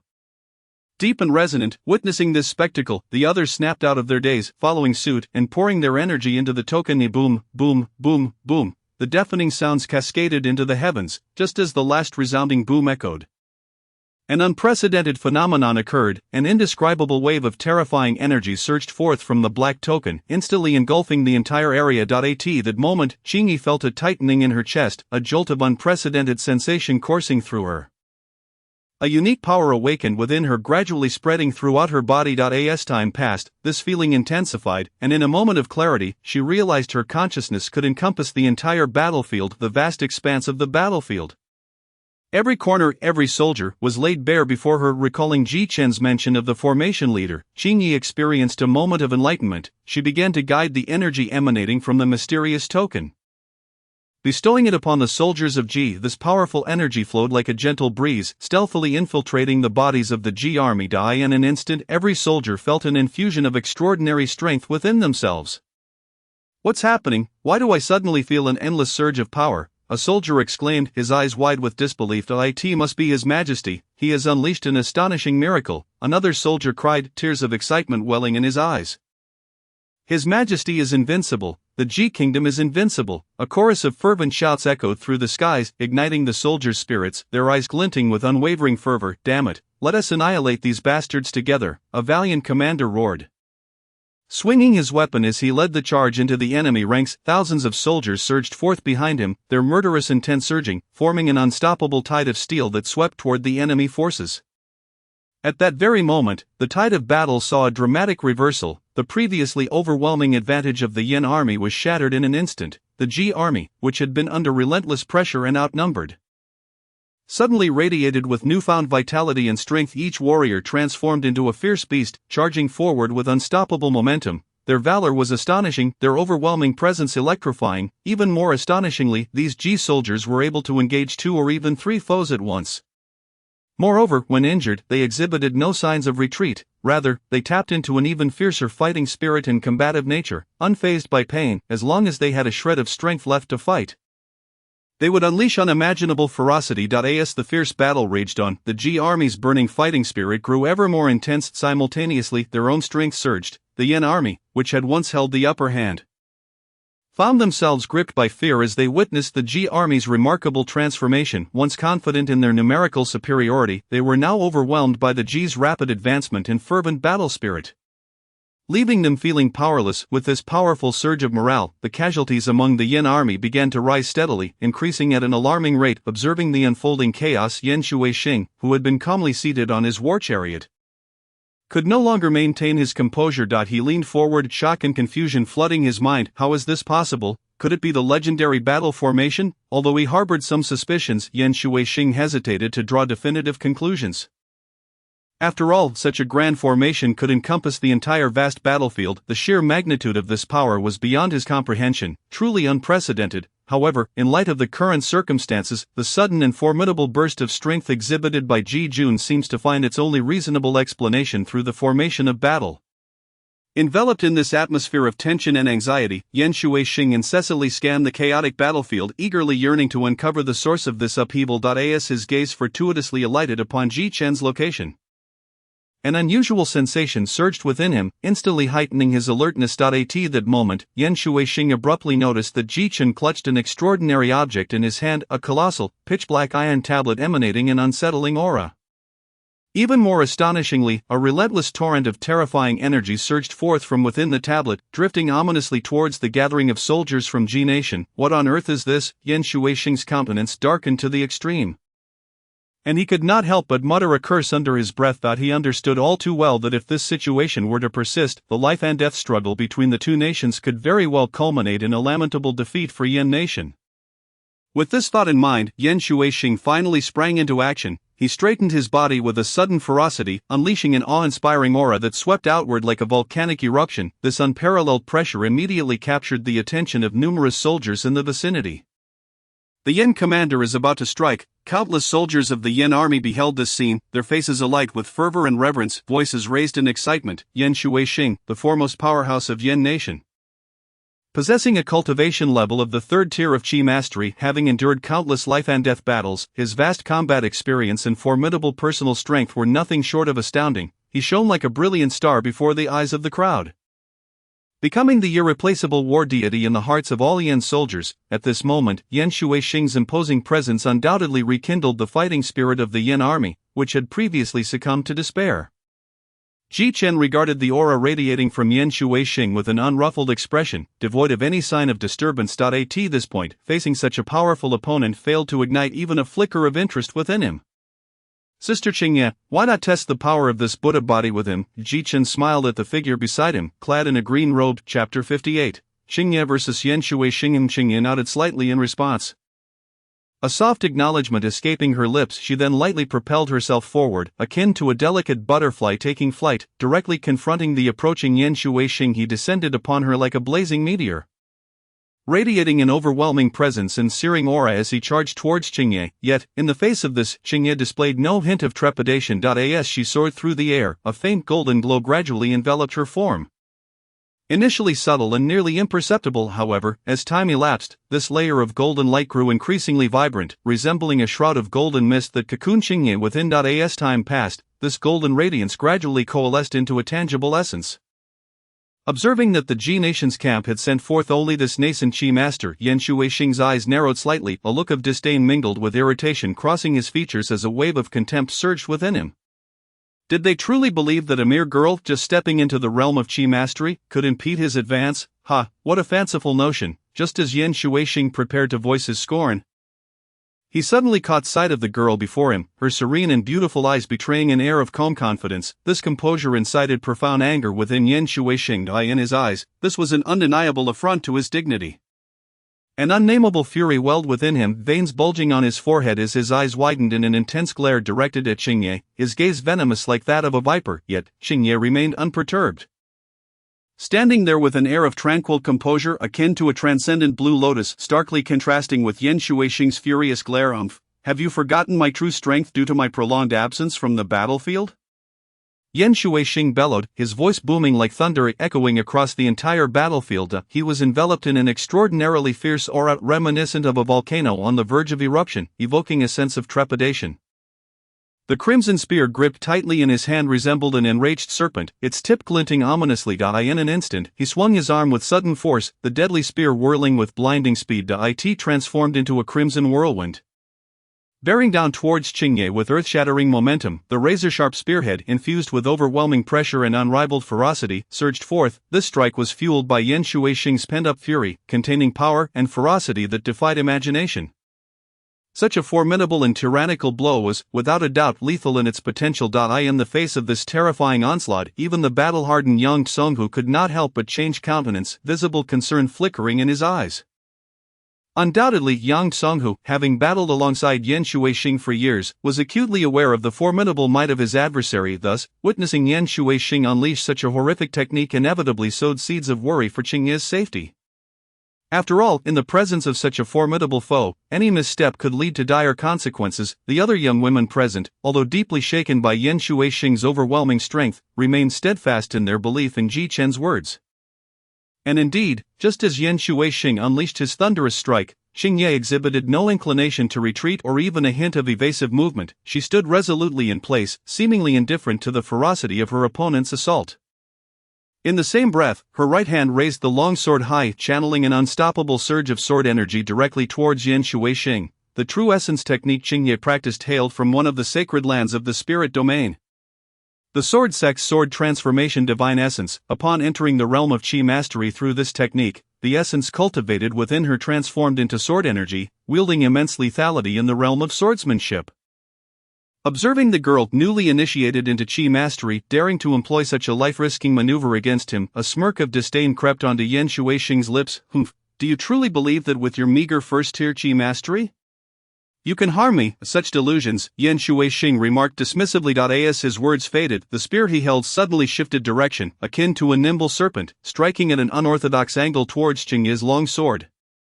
When their weapons clashed in mid-air, an overwhelming force surged forth from the spear, akin to a colossal wave, forcefully repelling Qingye's sword, seizing the opportunity presented by the successful deflection of the girl's weapon. Yan Shuixing pressed his advantage, swiftly capitalizing on the fleeting moment. Gripping the spear's middle with renewed vigor, he twisted the weapon, transforming the heavy shaft's end into a razor-sharp gust of wind. Crashing down towards Qingye's form with titanic force, the sheer strength, potent enough to shake the very air, threatened to rend the space as it descended upon her. "Prepare to perish," he bellowed, intoxicated with the prospect of effortlessly dispatching a Qi master.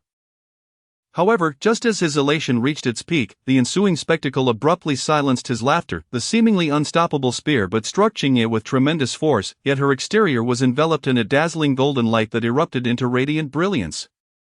Akin to a sun blazing in the sky, its brilliance blinding to behold. This mysterious and formidable golden radiance effortlessly thwarted Yan Shuixing's lethal assault, leaving even Qingye's posture undisturbed. Such a breathtaking display of power dissipated into nothingness.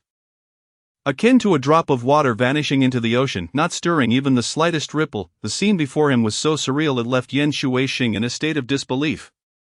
Rubbing his eyes in an attempt to comprehend the reality of what he beheld, yet, while he remained in shock, Qingye's sword, having seemingly materialized from thin air, slashed towards him once more, without a moment's hesitation. Yan Shuixing grasped his spear to counter the incoming strike. Chapter 59. The collapse of the Yan army. As the cold spear met Qingye's sword beam, Yan Shuixing felt a tremor within. The seemingly unremarkable swordplay concealed an extremely sharp sword intent. This potent aura surged towards him like an overwhelming tide, subjecting him to unprecedented pressure. It is worth noting that at this moment, Yan Shuixing's strength surpassed Qingye's by 2 entire tiers. Logically, this battle should have unfolded without any hint of suspense, showcasing a one-sided affair, yet, the reality at hand dealt him a crushing blow. Before he could fully contemplate the implications, Qingye, wielding her long sword, began to move with increasing swiftness, accompanied by the piercing sounds of cutting air. Within the unrelenting wind of her sword, glimpses of blurred sword shadows flickered into view. Each strike aimed for the critical points on Yan Shuixing's body, each one executed with ruthless precision that left no room for defense. Despite Yan Shuixing's superior cultivation level, he found himself constrained. Unable to unleash his full potential against such a fierce and unrelenting assault, the pressure weighed heavily upon him, filling his heart with a sense of frustration and discomfort after several rounds of intense exchanges. As he unleashed his full arsenal of exquisite techniques upon Xingye's form, it was as though he were striking at mere air, failing to inflict even the slightest harm upon his opponent. In stark contrast, Xingye, fortified by the monumental advantage bestowed by the Tufa body, appeared to be entirely dismissive of Yan Shui's assaults, channeling all her energy into a counteroffensive against him from a distance. Ji Chen silently observed the unfolding spectacle, a subtle smile gracing his lips, revealing a hint of concealed amusement. A high-grade battle formation was indeed deserving of its reputation. Leaving him utterly astounded, Ji Chen could not help but exclaim in his heart. At that moment an unexpectedly clear and youthful voice resonated within his mind. "Master, this battle formation is far more intricate than you might imagine." Upon hearing these words, Ji Chen's eyes lit up with anticipation. And he eagerly inquired, could there be hidden secrets within, as the enigmatic spirit of the Kanglan Pearl, Pang Jing undoubtedly possessed extraordinary insight, incapable of making baseless claims. Thus, upon hearing Pang Jing's assertion, Ji Chen felt a surge of realization: this floating tower formation must conceal aspects beyond his comprehension. Indeed, Pang Jing's next statement dispelled Ji Chen's confusion. If I am not mistaken, this array's pivotal iron token is merely a defective product. Its true form should be at least a super battle formation. If not a sacred grade formation, Ji Chen's eyes widened in disbelief, his mind swirling with turbulent thoughts, unable to find tranquility. It must be noted that, according to the words of the Secret Realm's stone puppet G068, the Ji family's lineage within the spirit domain was merely a small branch among countless offshoots of the main Ji clan, yet, astonishingly, such a seemingly insignificant branch could possess such a precious and rare sacred grade formation as a reward for the trial tower.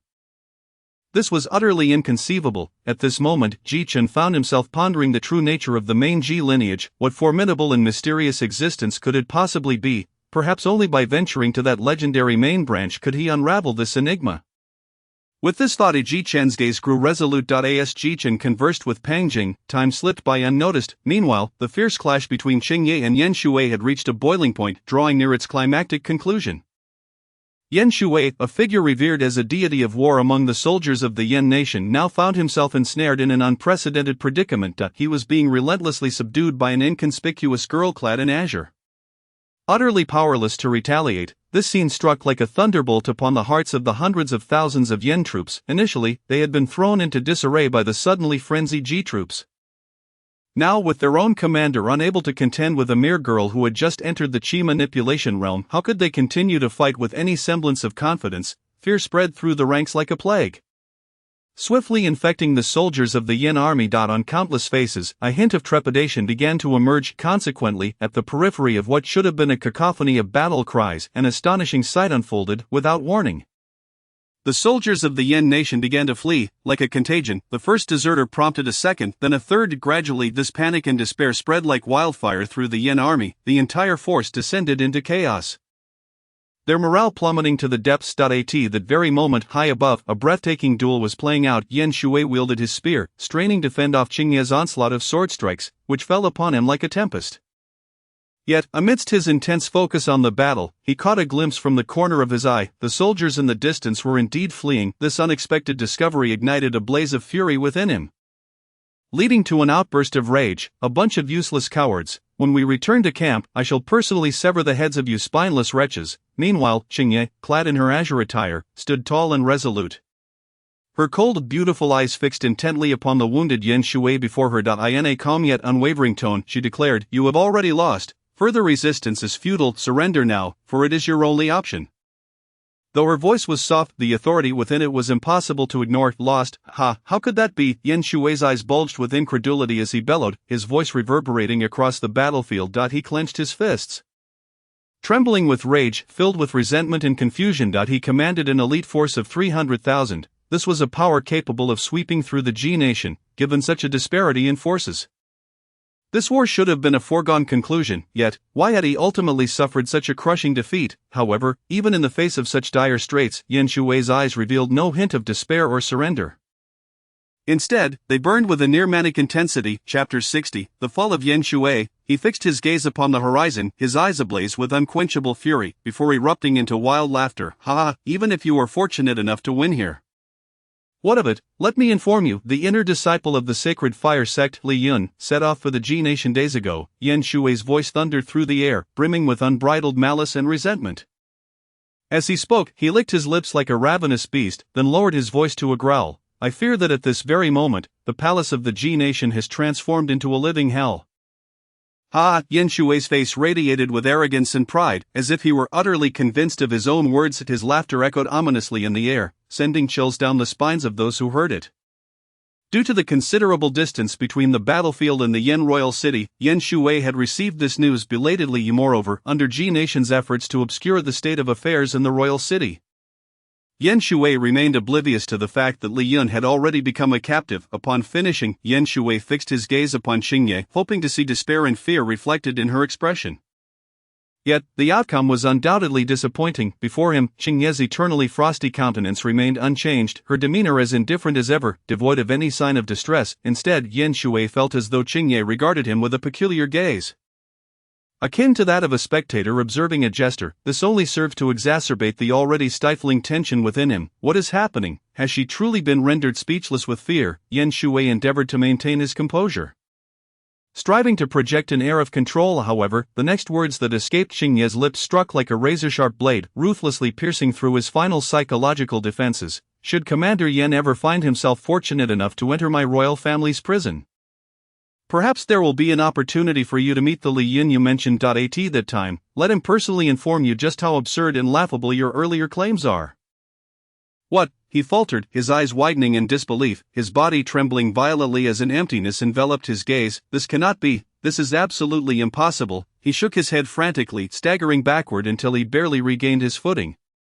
It must be understood that Li Yun was an exceptionally formidable individual, yet such a powerful figure could not even conquer a mere lowly nation without a ruler. This was a truth that Yan Shui found utterly impossible to accept. Who could possess such extraordinary capability to defeat a peerless powerhouse like Li Yun? How could you possibly have triumphed over him? Yan Shui clung to a shred of hope, attempting to convince himself that everything he had just heard was merely a fabrication spun by Xingye. However, at that moment, a melodious voice, as refreshing as a babbling brook, suddenly reached his ears. Yan Shui was taken aback, turning toward the source of the voice, only to find Ji Chen standing there. Initially stunned, he then burst into raucous laughter. Ha! This is utterly ridiculous. You, with nothing but a martial artist's realm, dare to boast that you have defeated a master of the 6th level of Qi manipulation? Upon hearing this, Ji Chen's face briefly flickered with embarrassment, and he awkwardly rubbed his nose, softly admitting, indeed, if we are to discuss the one who truly defeated him, it should be the individual you just faced. Yan Shui frowned, a sensation of being mocked creeping into his heart. His expression gradually darkened, and fury flared within his eyes. Yet, at this moment, the situation was decidedly unfavorable for him. He understood that he could not remain here any longer. He must escape at once to seize a glimmer of hope. Thus, he took a deep breath, striving to regain his composure. His gaze suddenly locked onto the distance, and a tremendous surge of power erupted from within him. He then propelled himself forward, akin to an arrow released from a bow, racing away into the horizon. In the blink of an eye, he disappeared beyond the edge of the sky, leaving behind only a faint afterimage. Xingye, witnessing this, found herself at a loss. Though she had the advantage of the tufa body rendering her unafraid of Yan Shui in battle, should he truly wish to flee, she had no means to stop him. Yet, at that moment, Ji Chen's eyes sharpened like those of a hawk, locking onto Yan Shui as he fled into the distance. His gaze shimmered with unwavering resolve and decisiveness, as if he had already made up his mind to make the adversary pay dearly. In an instant, a brilliant blue light erupted from within Ji Chen's body. As this azure radiance flickered, he forcefully swung the longsword he held tightly in his grip. The sword was hurled forth at an extraordinarily peculiar angle. This throw was imbued with ferocity, the sword racing away like a bolt shot from a bow. In the air, it spun continuously, akin to a stone skipping across water, hurtling at astonishing speed towards Yan Shui, who was desperately fleeing. Time was of the essence. Everything transpired in the blink of an eye. Within the span of merely 2 breaths, the long sword had already closed in on Yan Shui. Its fierce momentum, seemingly intent on piercing him through. This strike was none other than the boundless route from the wood sword technique. It was not merely a technique of flying swords, but also contained boundless mysteries and transformations. The flying sword dashed through the air with great velocity, akin to a meteor streaking across the sky, glimmering with a cold light, yet it did not follow a fixed trajectory. Instead, it weaved through the void like an elusive phantom, its path utterly unpredictable, rendering it impossible to foresee where it would appear next. As the flying sword approached Yan Shuixing, the blade began to sway violently. This bizarre movement transformed the sword into a nimble viper, twisting and coiling in an unimaginable manner to strike at its target. Simultaneously, circles of green light rippled around the sword, intertwining to form a dense web of illumination that ensnared the enemy tightly within. Faced with such an enigmatic and formidable assault, Yan Shuixing exerted every effort to intercept it. However, due to the sword's incredible speed and erratic trajectory, he could not withstand it at all. Ultimately, with a flash of green sword light piercing through his chest, blood erupted forth. Thus fell a generation's hero, the supreme commander of the Yan army. Yan Shuixing, Chapter 61. Is there such reason in the world? Below, countless soldiers of the Yan army, still embroiled in a desperate battle, witnessed the scene of Yan Shuixing being shot through the chest by Ji Chen's sword. The spirit of combat instantaneously crumbled, plunging the battlefield into utter chaos. The commander is dead. We are finished. Don't kill me. I surrender. I surrender too. Fear and despair enveloped each soldier of the Yan army. The overwhelming majority began to drop their weapons and choose surrender.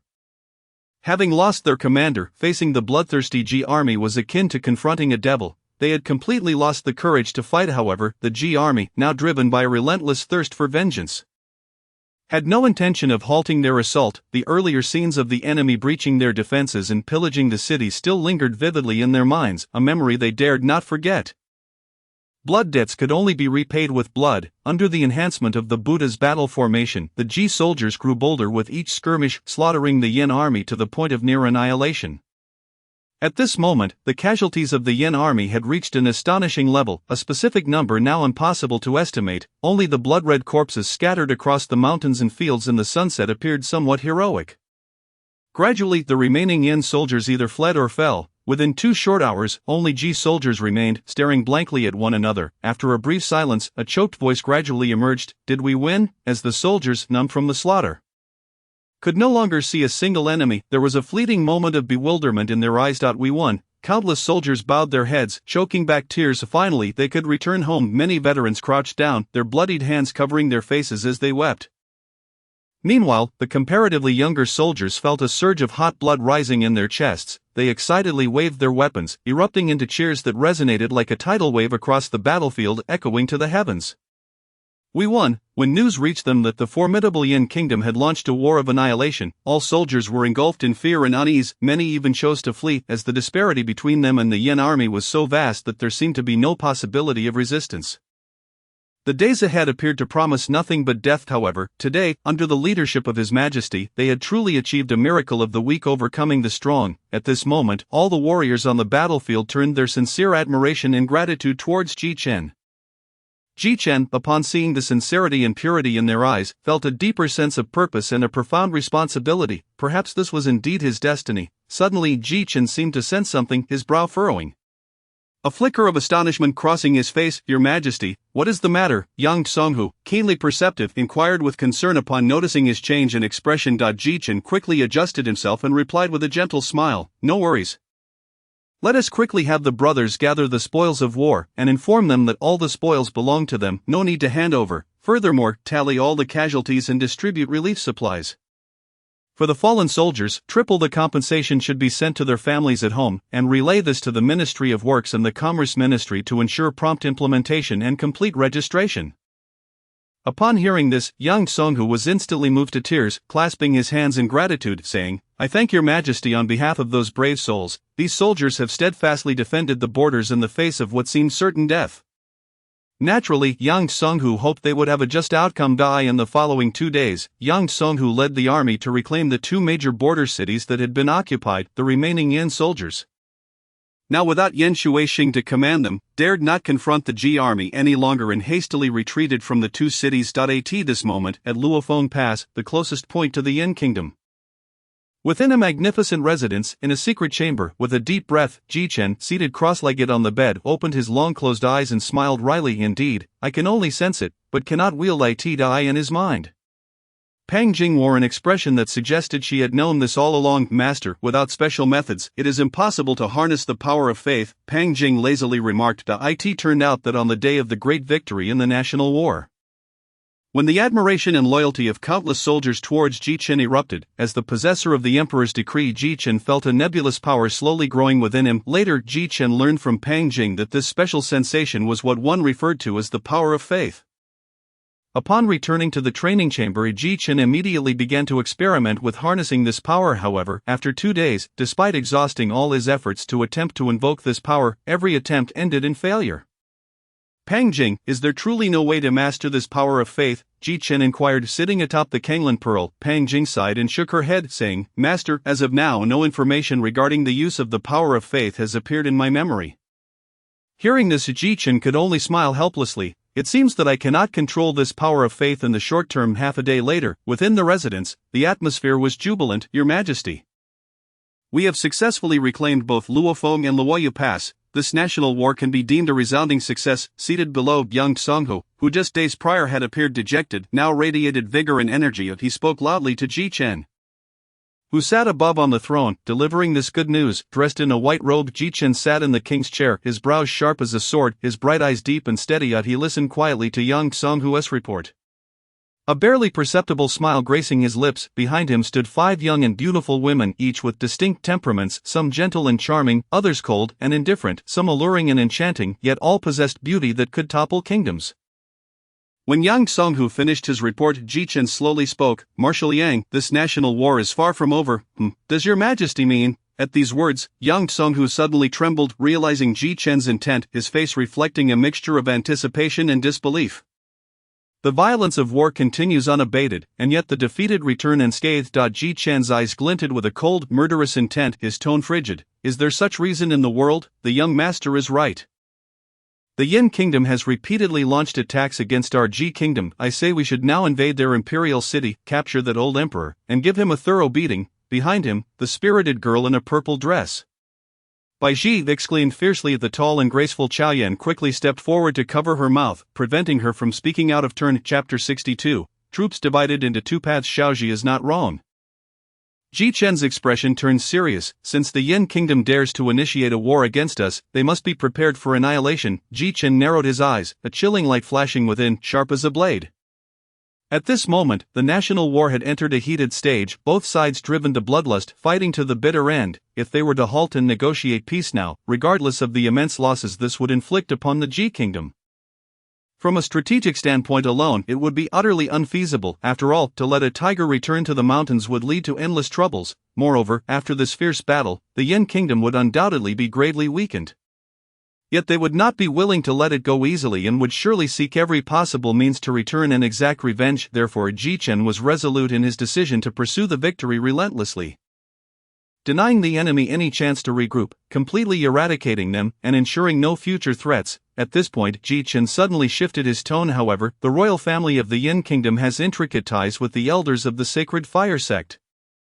I fear there may be hidden traps left by the Sacred Fire Sect within their imperial city. Upon hearing this, everyone present nodded in agreement. At that moment, Ling Ji, who had been silent yet exuding an air of elegance and calm, stepped forward to offer her counsel. In my view, it would be wise to delay our actions for a few days and wait until the young master successfully breaks through to the Qi control stage before proceeding with plans. When the time comes, with your unparalleled martial prowess, surely no ambush would pose a threat. Her words garnered unanimous agreement from the crowd. Indeed, the current crisis had been averted, rendering any reckless actions unnecessary.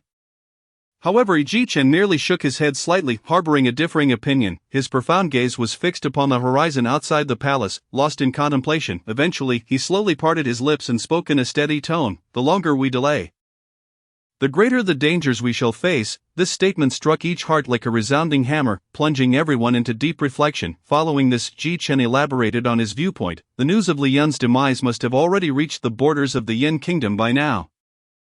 With the loss of a son and nearly 200,000 elite troops, how could the Yin Emperor easily relent? At this juncture, his expression suddenly grew grave. In my view, the Yin Kingdom is likely to exploit Li Yun's incident, perhaps even colluding with the Sacred Fire Sect, leveraging their immense power against us. Ji Chen's words reverberated like thunder in the ears of the assembly, rendering all present visibly astonished, as they began to recognize the validity of his concerns.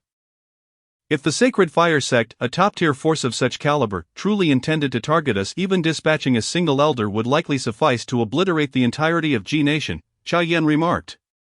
Just as the crowd exchanged glances in perplexity, the frosty visage of Qingyi suddenly broke the silence. Perhaps we could seek assistance from the immortal spirit sect. Her tone was as calm as water. As if she were merely stating an ordinary fact, the others were accustomed to her indifferent demeanor and paid little heed. Yet, unbeknownst to all, as Qingyi uttered these words, a subtle, barely perceptible shift in her expression manifested a fleeting wave of indescribable emotion. Upon hearing the name of the immortal spirit sect, Ji Chen's gaze momentarily faltered, and he softly murmured that he had not forgotten that he had a fiancée, the saintess of the immortal spirit sect, who was also the daughter of its leader. One could say that he was still somewhat of a prospective son-in-law to the immortal spirit sect, however, according to Lei Cheng and the others. After Yulinger awakened the sacred spirit body, she had already been taken away by a powerful sacred land. It remained uncertain whether the immortal spirit sect would still recognize this engagement under such circumstances. At that moment, Bai Ji excitedly exclaimed, "Indeed, the young master's fiancée is the saintess of the immortal spirit sect. If the immortal spirit sect is willing to lend their aid, we could resolve the current crisis." Hearing this, Ji Chen managed a bitter smile and shook his head with resignation, setting aside whether the immortal spirit sect would be willing to offend the formidable sacred fire sect on our behalf. Even if we set off immediately to seek their assistance, it might still be too late. Upon hearing this, the crowd fell into silence once more. Sensing the anxious atmosphere, Ji Chen let out a hearty laugh. Alleviating the tension surrounding them, there is no need for such distress. Whether the sacred fire sect will take action remains uncertain. Rather than waiting passively for disaster, it would be far better to take the initiative and strengthen ourselves. Upon hearing these words, the expressions of the crowd gradually softened. At this juncture, Ji Chen, filled with curiosity, inquired, "Do you know if there are any spirit crystal mines within the Yin Kingdom?" General Yang, without a moment's hesitation, Yang Songhu replied, "I know of 2 inferior-grade spirit veins within the Yin Kingdom, one of which lies beneath the Imperial Palace, the other is situated within a volcano in a region known as Yanlong County, nearly 100 miles from the Yin Kingdom's border." Having long engaged in skirmishes with the Yin Kingdom, Yang Songhu was well acquainted with various circumstances within its territory. 2 You say, Ji Chen murmured, reflecting that indeed, inferior-grade forces typically possess only such a level of cultivation resources, although, under normal circumstances, even a single inferior spirit vein would be enough to drive any Qi manipulation realm warrior into a frenzy. Ji Chen was currently grappling with the immense costs associated with the recovery of the Kenglin Pearl. Not to mention, due to his training in the heavy tower technique, his physical body had already surpassed the realm of ordinary warriors. Without a significant amount of spirit crystal energy to refine his being, it would be exceedingly difficult to break through to the next level. After a moment of contemplation, he made his decision and spoke. "Let us set aside the spirit vein beneath the Yin Emperor's palace for now. We shall seize the spirit vein in Yanlong County first, with the increasing number of Qi manipulation realm warriors in Ji Nation." He had no choice but to seek additional cultivation resources. Without sufficient resources, it would be challenging to keep pace with other more formidable factions. Moreover, he had a gluttonous little fatty in his mind, eagerly awaiting sustenance. This thought of Ji Chen couldn't help but feel a headache. They were indeed too impoverished. Yang Songhu, with perceptive eyes, immediately discerned Ji Chen's concerns and spoke calmly, "Your Majesty, as far as I know, the spirit vein in Yanlong County is concealed within a volcano, fraught with unbearable heat and an exceedingly harsh environment, making it difficult for ordinary warriors to venture therein. Thus, it stands to reason that the Yin Kingdom's exploitation of this spirit vein is likely quite limited." Upon hearing these words, Ji Chen's previously furrowed brow instantly relaxed, a flicker of surprise flashing in his eyes, yet it swiftly vanished, replaced by a grave expression. He lowered his head in contemplation for a moment, weighing the pros and cons, before finally raising his head to declare, "Since that spirit vein is not easily accessible, I shall go alone. General Yang, you shall lead the army to assault the Yin Kingdom, while Qing Yi and the others will assist. We shall rendezvous in the imperial capital of the Yin Kingdom 3 days hence, but take heed, until I arrive, do not act recklessly or enter the Yin imperial city, lest you fall into an ambush." "I shall obey." Yang Songhu abruptly rose from his seat, clasping his fists and exclaiming, "Yes, young master." The women also responded in unison. Chapter 63, entering Yanlong County after dividing their forces. Ji Chen took the lead, stealthily infiltrating the Yin Kingdom alone. Utilizing the breath concealment technique, Ji Chen effortlessly evaded the stringent border inspections. After a substantial bribe, he successfully integrated himself into a merchant caravan bound for Yanlong County. After a journey of nearly half a day, a commotion suddenly erupted outside the carriage. Ji Chen, who had been meditating on the 5 elements sword technique with closed eyes, abruptly opened his deep-set gaze.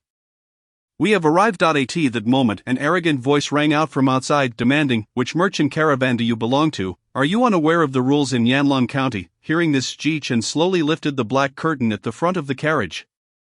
He then beheld a scene before him. Over a dozen soldiers stood imposing, each possessing considerable strength. Among them, one man bore a diagonal scar on his left cheek, enhancing his menacing appearance. The one who had just spoken was none other than this man, known to all as Scarface. At this moment, Ji Chen observed the caravan's owner, an elderly man resembling a former steward, hurriedly approaching Scarface to pay his respects. "I am Chu Jianghe of the Zheng Tian Merchant Association.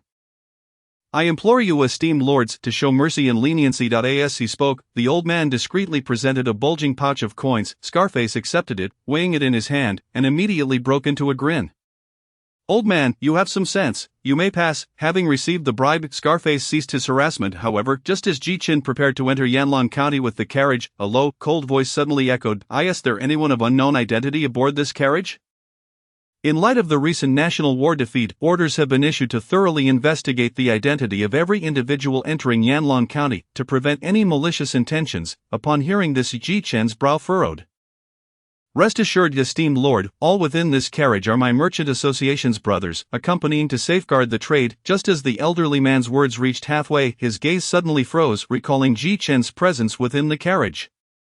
At this moment, a soldier stepped forward, his thick brows and large eyes reflecting a serious demeanor, swiftly approaching the old man and sternly inquiring, "What of this solitary individual?" The old man, not daring to be negligent, hurriedly recounted the events. "Esteemed lord, the last carriage contains an individual not belonging to our caravan, who offered a substantial sum to secure passage." He then anxiously pointed toward Ji Chen's carriage, his heart racing with apprehension.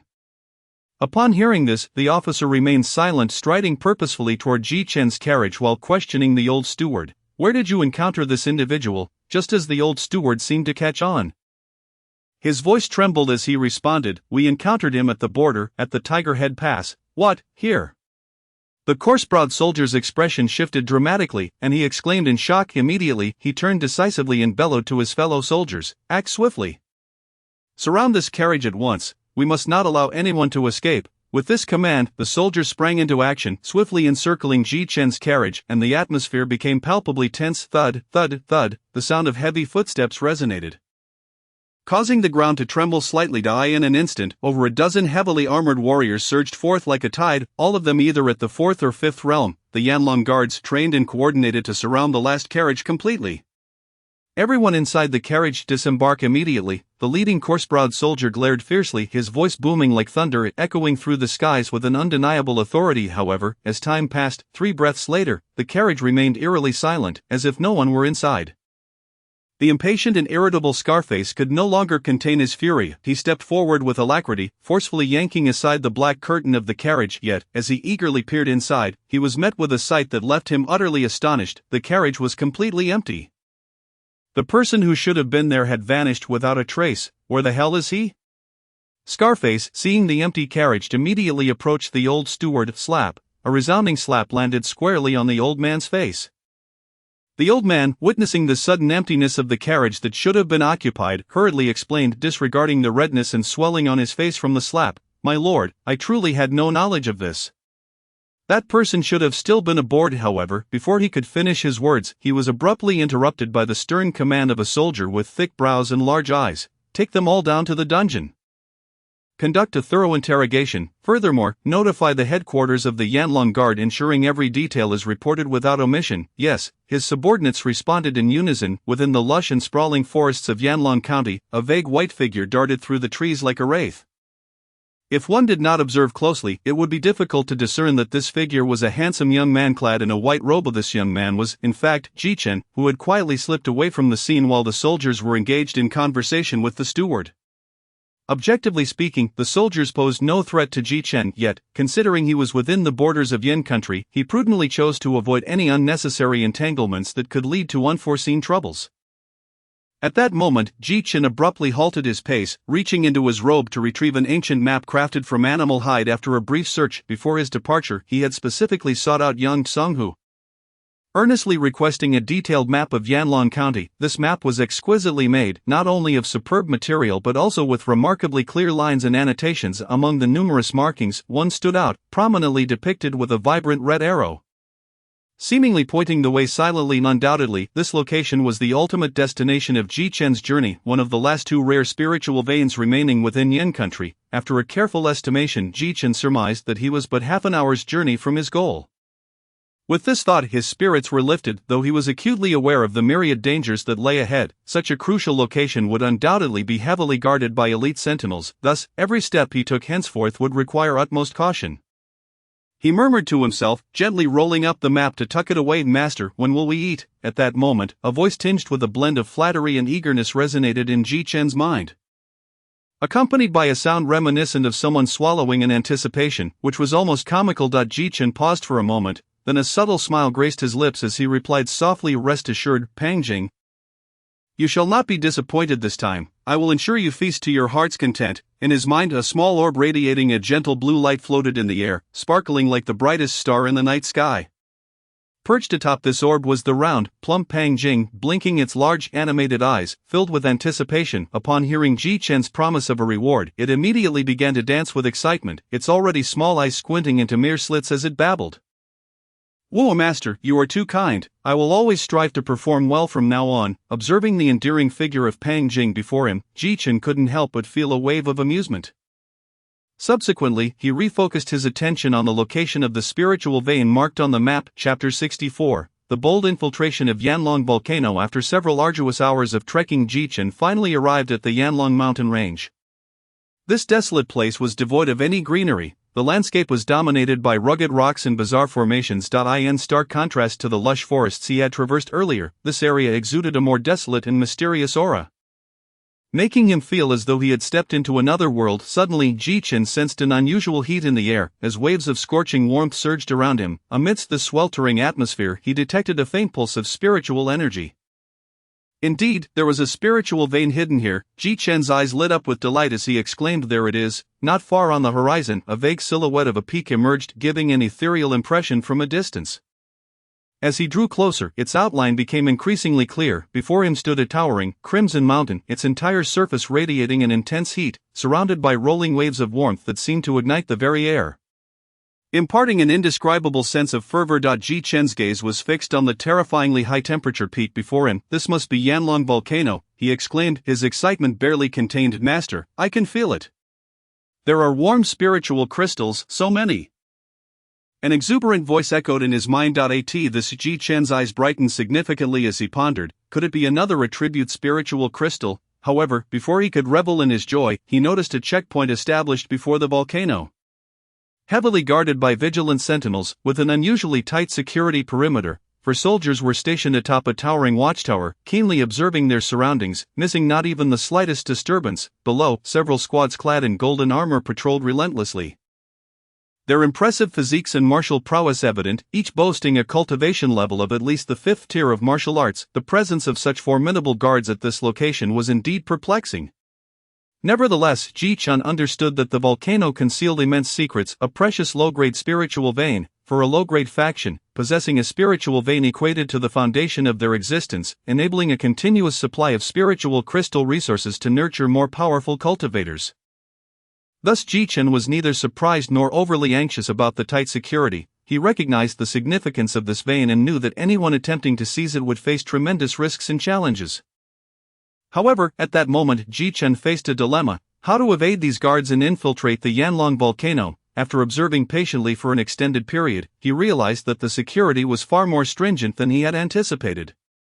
Upon a quick count, he noted several dozen teams patrolling nearby, each consisting of at least 7 high-level warriors. Even more challenging was the fact that 2 teams were always in a mutually supportive position, making any attempt at stealthy infiltration nearly impossible. Realizing the futility of attempting to sneak into the target area, Ji Chen decisively opted to cease wasting time on fruitless endeavors. In an instant, he unleashed his formidable power, activating his 4th-tier combat form. Countless inky black lines surged across his body, intertwining and coalescing into a sinister black pattern exuding an ominous aura. Simultaneously, a powerful wave of energy erupted from Ji Chen, Sweeping outward from his centered boom, a deafening sound echoed from afar, immediately capturing the attention of the sentinels. What was that?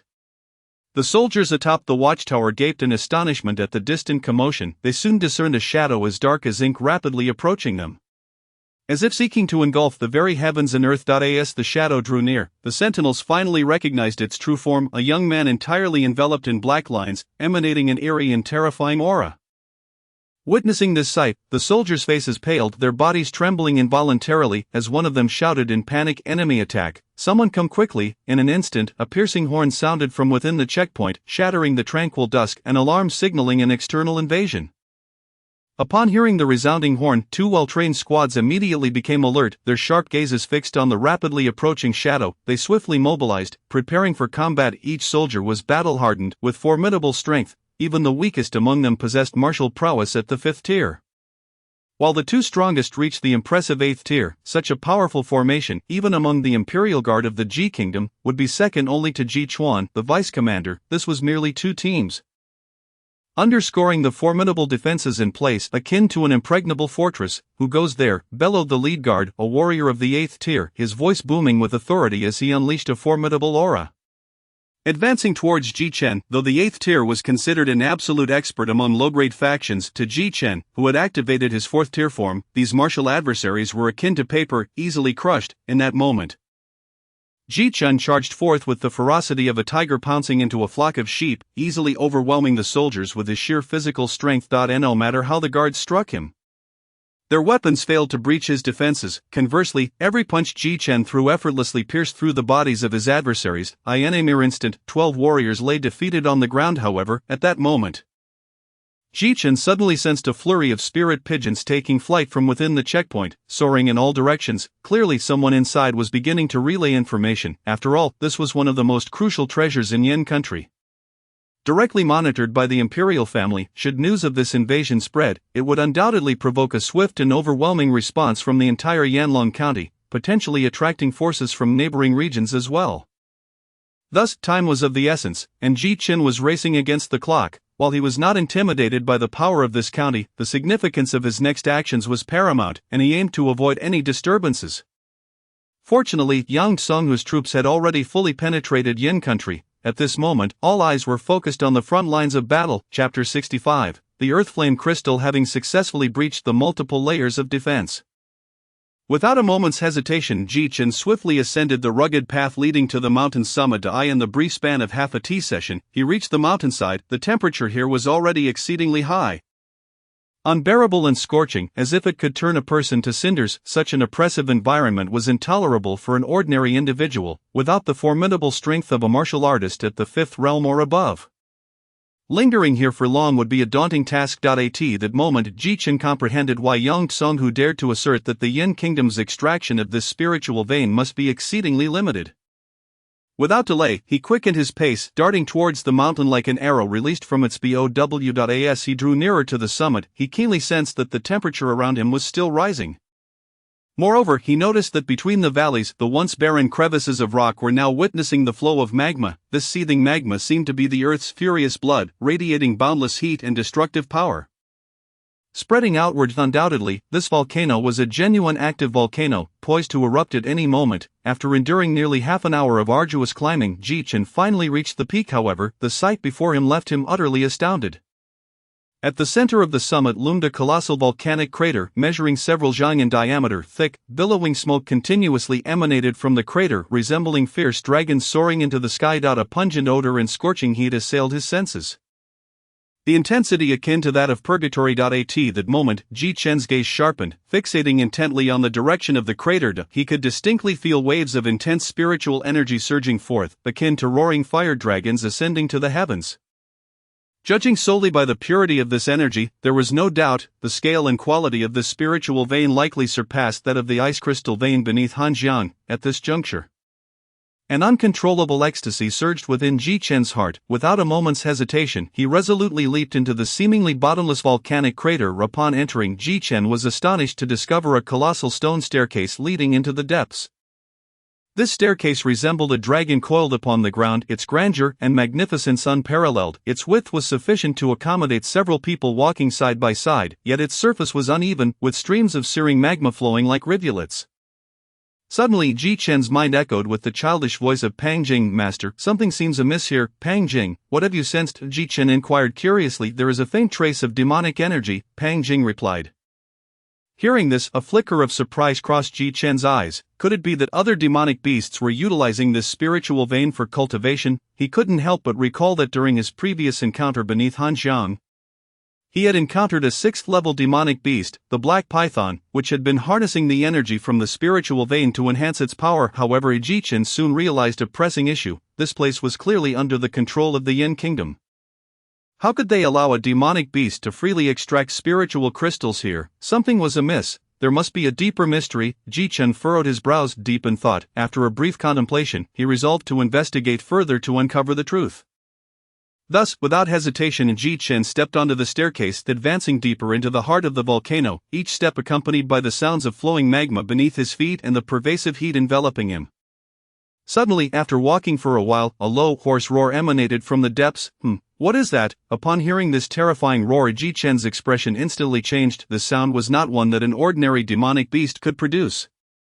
Even the ferocious roars of tigers in the forest seemed feeble in comparison to this deep, beastly growl of. Furthermore, Ji Chen sensed that this roar bore a striking resemblance to the cry of the flood dragon summoned during the Four Symbols exorcism array. Could it be that a flood dragon lurked here? Ji Chen's expression grew grave as he murmured softly. "If a flood dragon truly lay in wait here, then his aspirations to obtain the spiritual crystals would likely be dashed." After all, flood dragons held a revered status among the demonic race, possessing immense power. Each flood dragon, from the moment of its birth, wielded strength at the peak level of earthly demons, comparable to the consummate practitioners among human cultivators. Moreover, the formidable physique of a flood dragon instilled fear. Even an ordinary practitioner at the spirit resonance realm would not dare to confront it head-on. At that moment, a struggle flickered across Ji Chen's face. Should he retreat or dare to take the risk? "Master, I can sense that the aura of the beast below is remarkably faint," Pang Jing suddenly interjected. Ji Chen paused, taken aback. Could it be injured? Relying on this spiritual vein to heal and recover, he recalled that the Black Python had been grievously wounded after battling the green-furred water crocodile, allowing him to seize the opportunity. It seemed that this might also present a rare chance. "Very well, I shall take the plunge." Ji Chen gritted his teeth, deciding to take the risk. He employed the concealment technique to mask his aura, then cautiously approached the mountainside, step by step. Soon, he arrived at the very depths of the volcano. The scene that unfolded before him left Ji Chen in a state of profound astonishment. Surrounding him, the magma was piled high with countless golden spiritual crystals. The intensely rich and searing spiritual energy continuously surged forth from within. "Is this the Earth Flame Fire Crystal?" Ji Chen exclaimed, his expression transforming in shock. The spiritual vein before him was, astonishingly, the legendary Earth Flame Fire Crystal. If that were the case, then the Yin Kingdom had been disseminating false information to mislead the outside world. The truth was that the so-called inferior spiritual vein was nothing but a baseless fabrication. In reality, it concealed a middle-grade spiritual vein. Not only that, but it was also a fire attribute Earthflame crystal vein.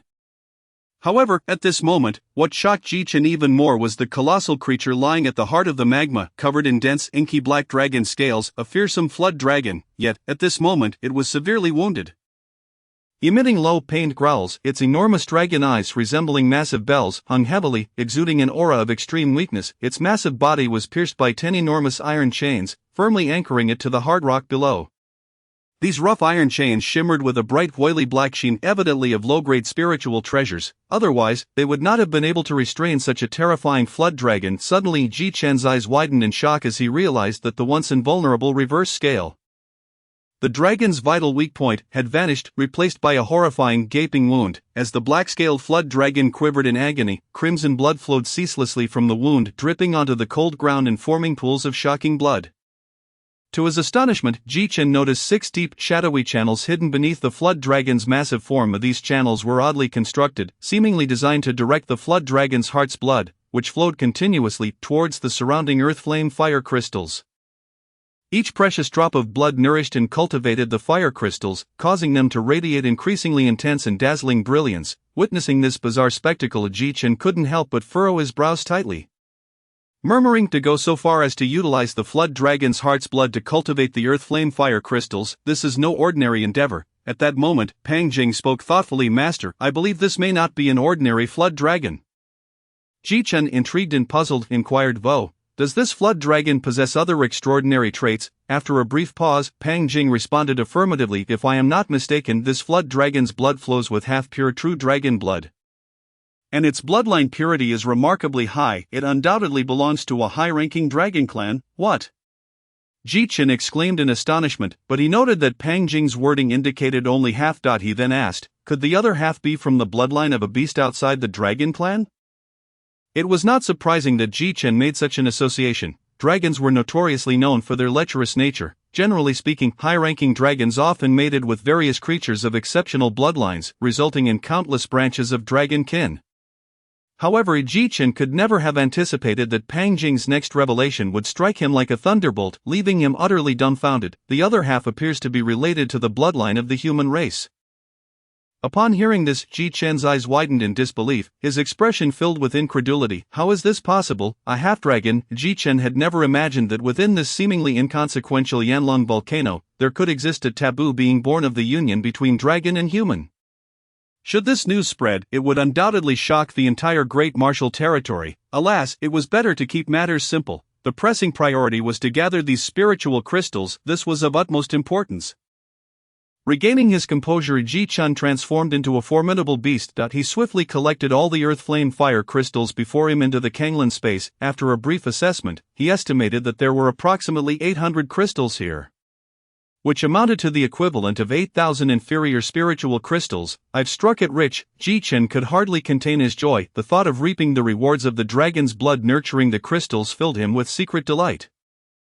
Master, Pang Jing anxiously stomped its feet within the Kanglan pearl, eagerly awaiting Ji Chen's reward. Generous as ever, Ji Chen would not slight it and promptly said, go ahead and eat, but leave at least half.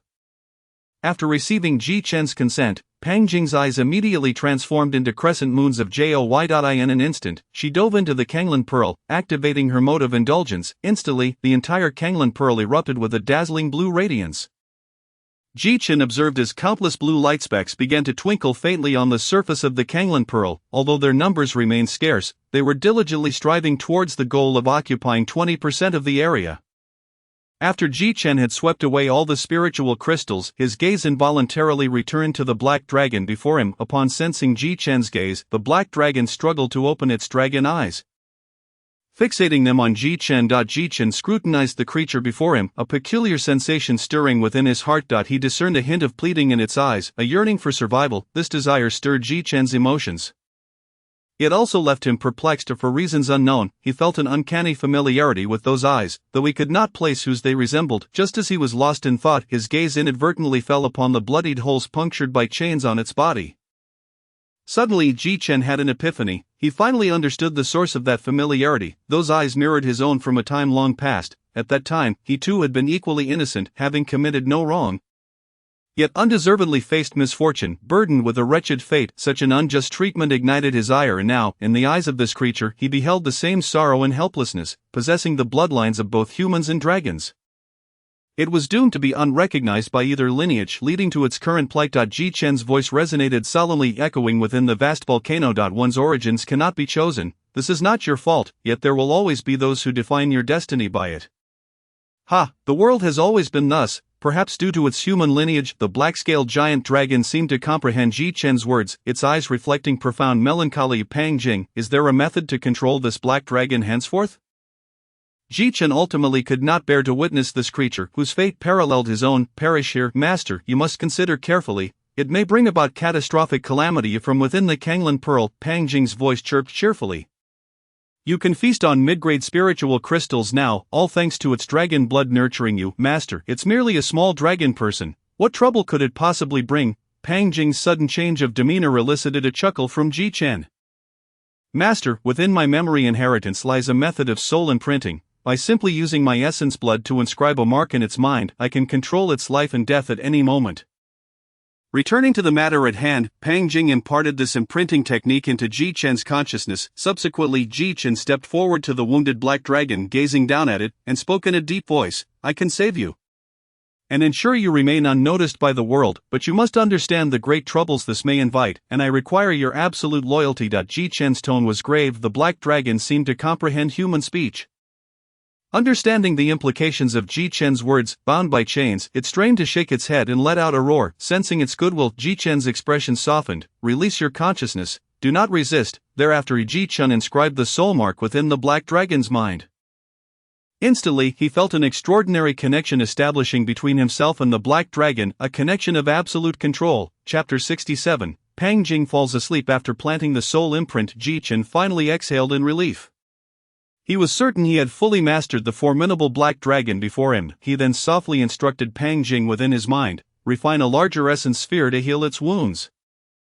Oh, Pang Jing's slow and leisurely voice wafted from the Kanglin Pearl. Before long, Ji Chen felt a tremendous essence sphere of searing heat manifest within the Kanglin space. He approached the black dragon's massive head, crouched down, and gently held the softly glowing essence sphere to its mouth. Quickly consume this. It will aid in your recovery. Ji Chen spoke in a steady tone. The black dragon seemed to sense the pure aura emanating from the golden sphere and the immense power it contained. Its previously listless and fatigued eyes suddenly sparkled with bright, sharp light. Roar.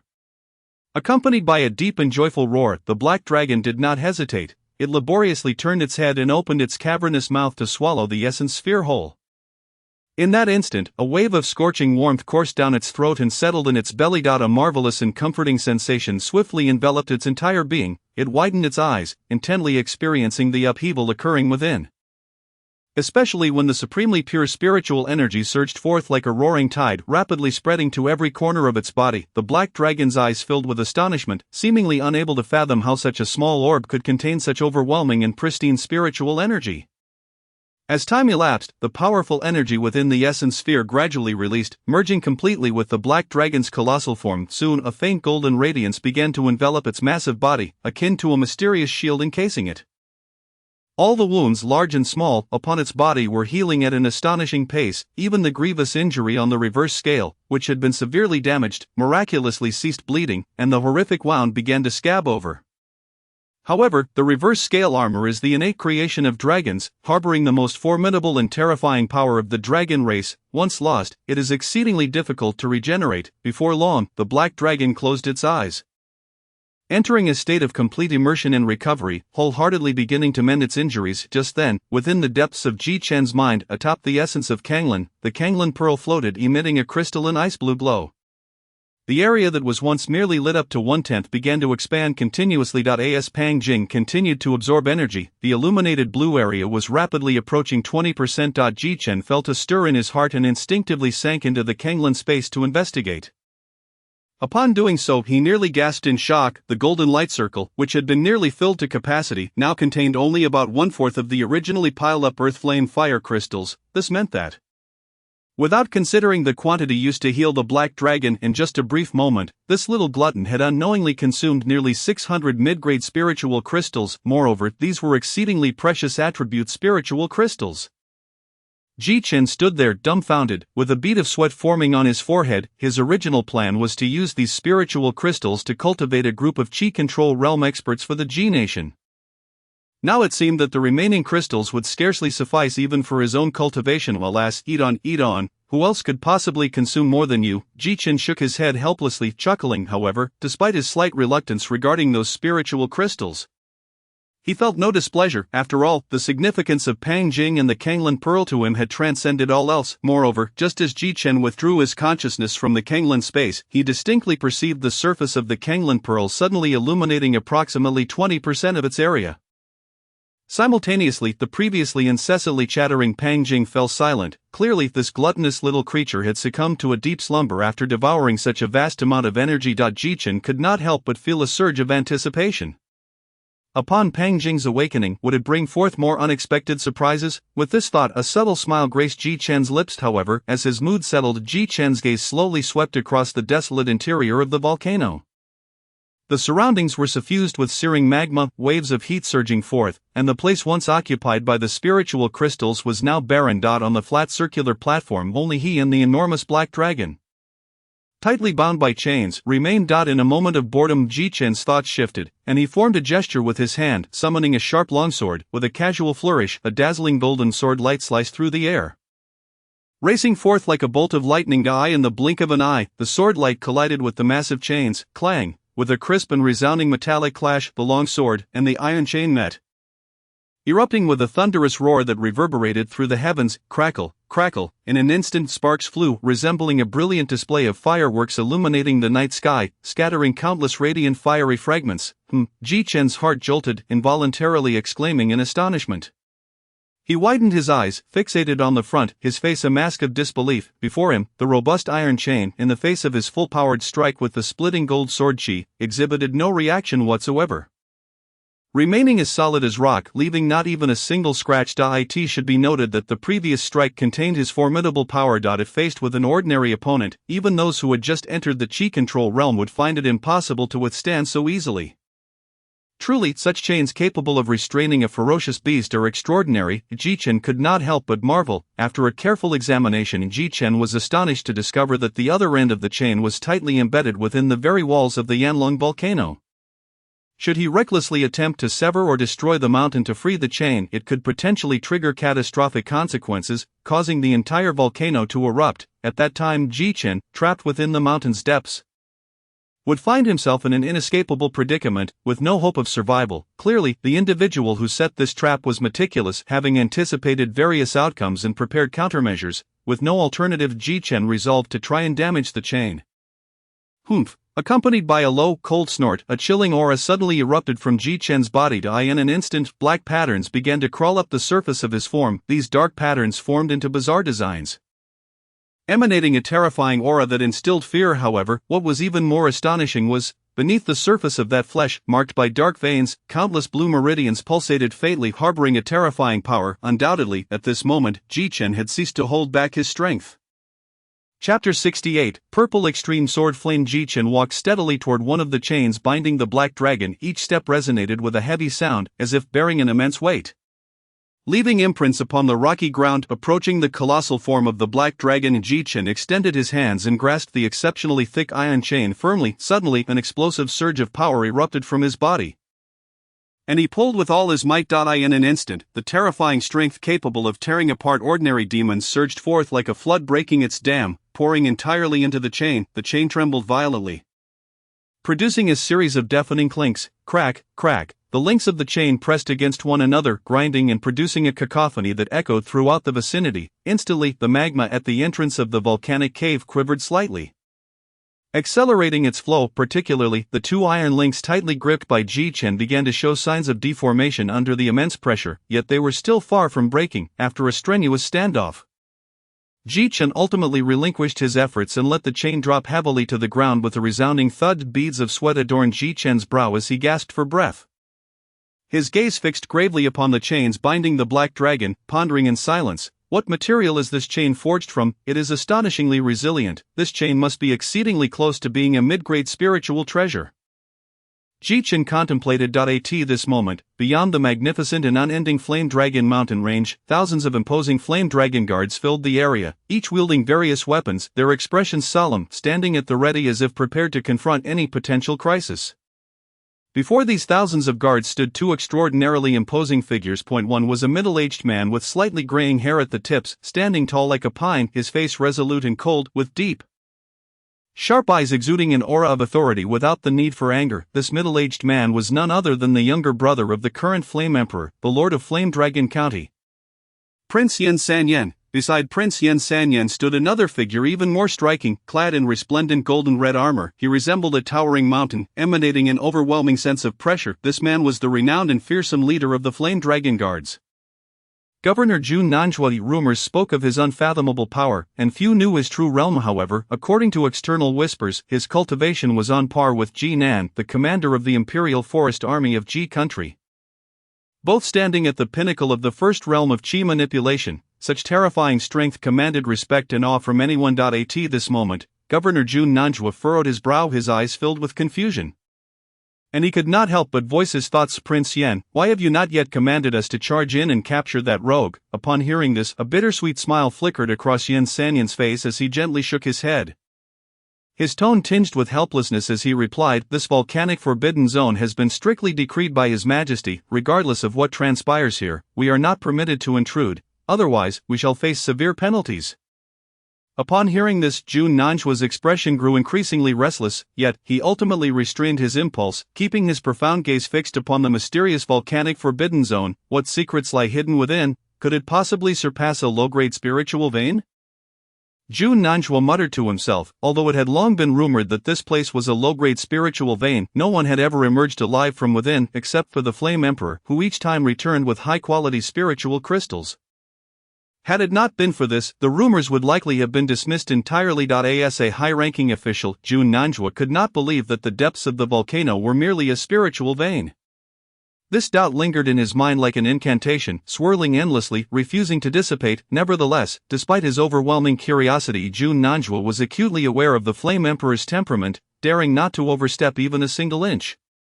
The Flame Emperor was renowned for his cruelty and brutality, his commands were as weighty and immovable as a mountain, and no one dared to defy them. Thus, regardless of how many speculations he held, Jun Nanjua would never dare to act against the Emperor's will. Meanwhile, Ji Chen's repeated attempts to destroy the chains had all ended in failure, leading him to abandon his fixation. He then sat cross-legged on the ground, closing his eyes in meditation, his hands occasionally gesturing in the air, his fingers resembling sharp swords as he sought to comprehend the intricacies of the five elements sword technique. As time passed, dawn approached. Just as the sky outside began to reveal a hint of light, Ji Chen suddenly opened his eyes and sprang to his feet, summoning his long sword. The blade sliced through the air like a flash of lightning, as if to tear apart the void, leaving behind a trail of blazing fire. This was the fire sword's burning flame technique, which Ji Chen had mastered thoroughly and could wield with ease.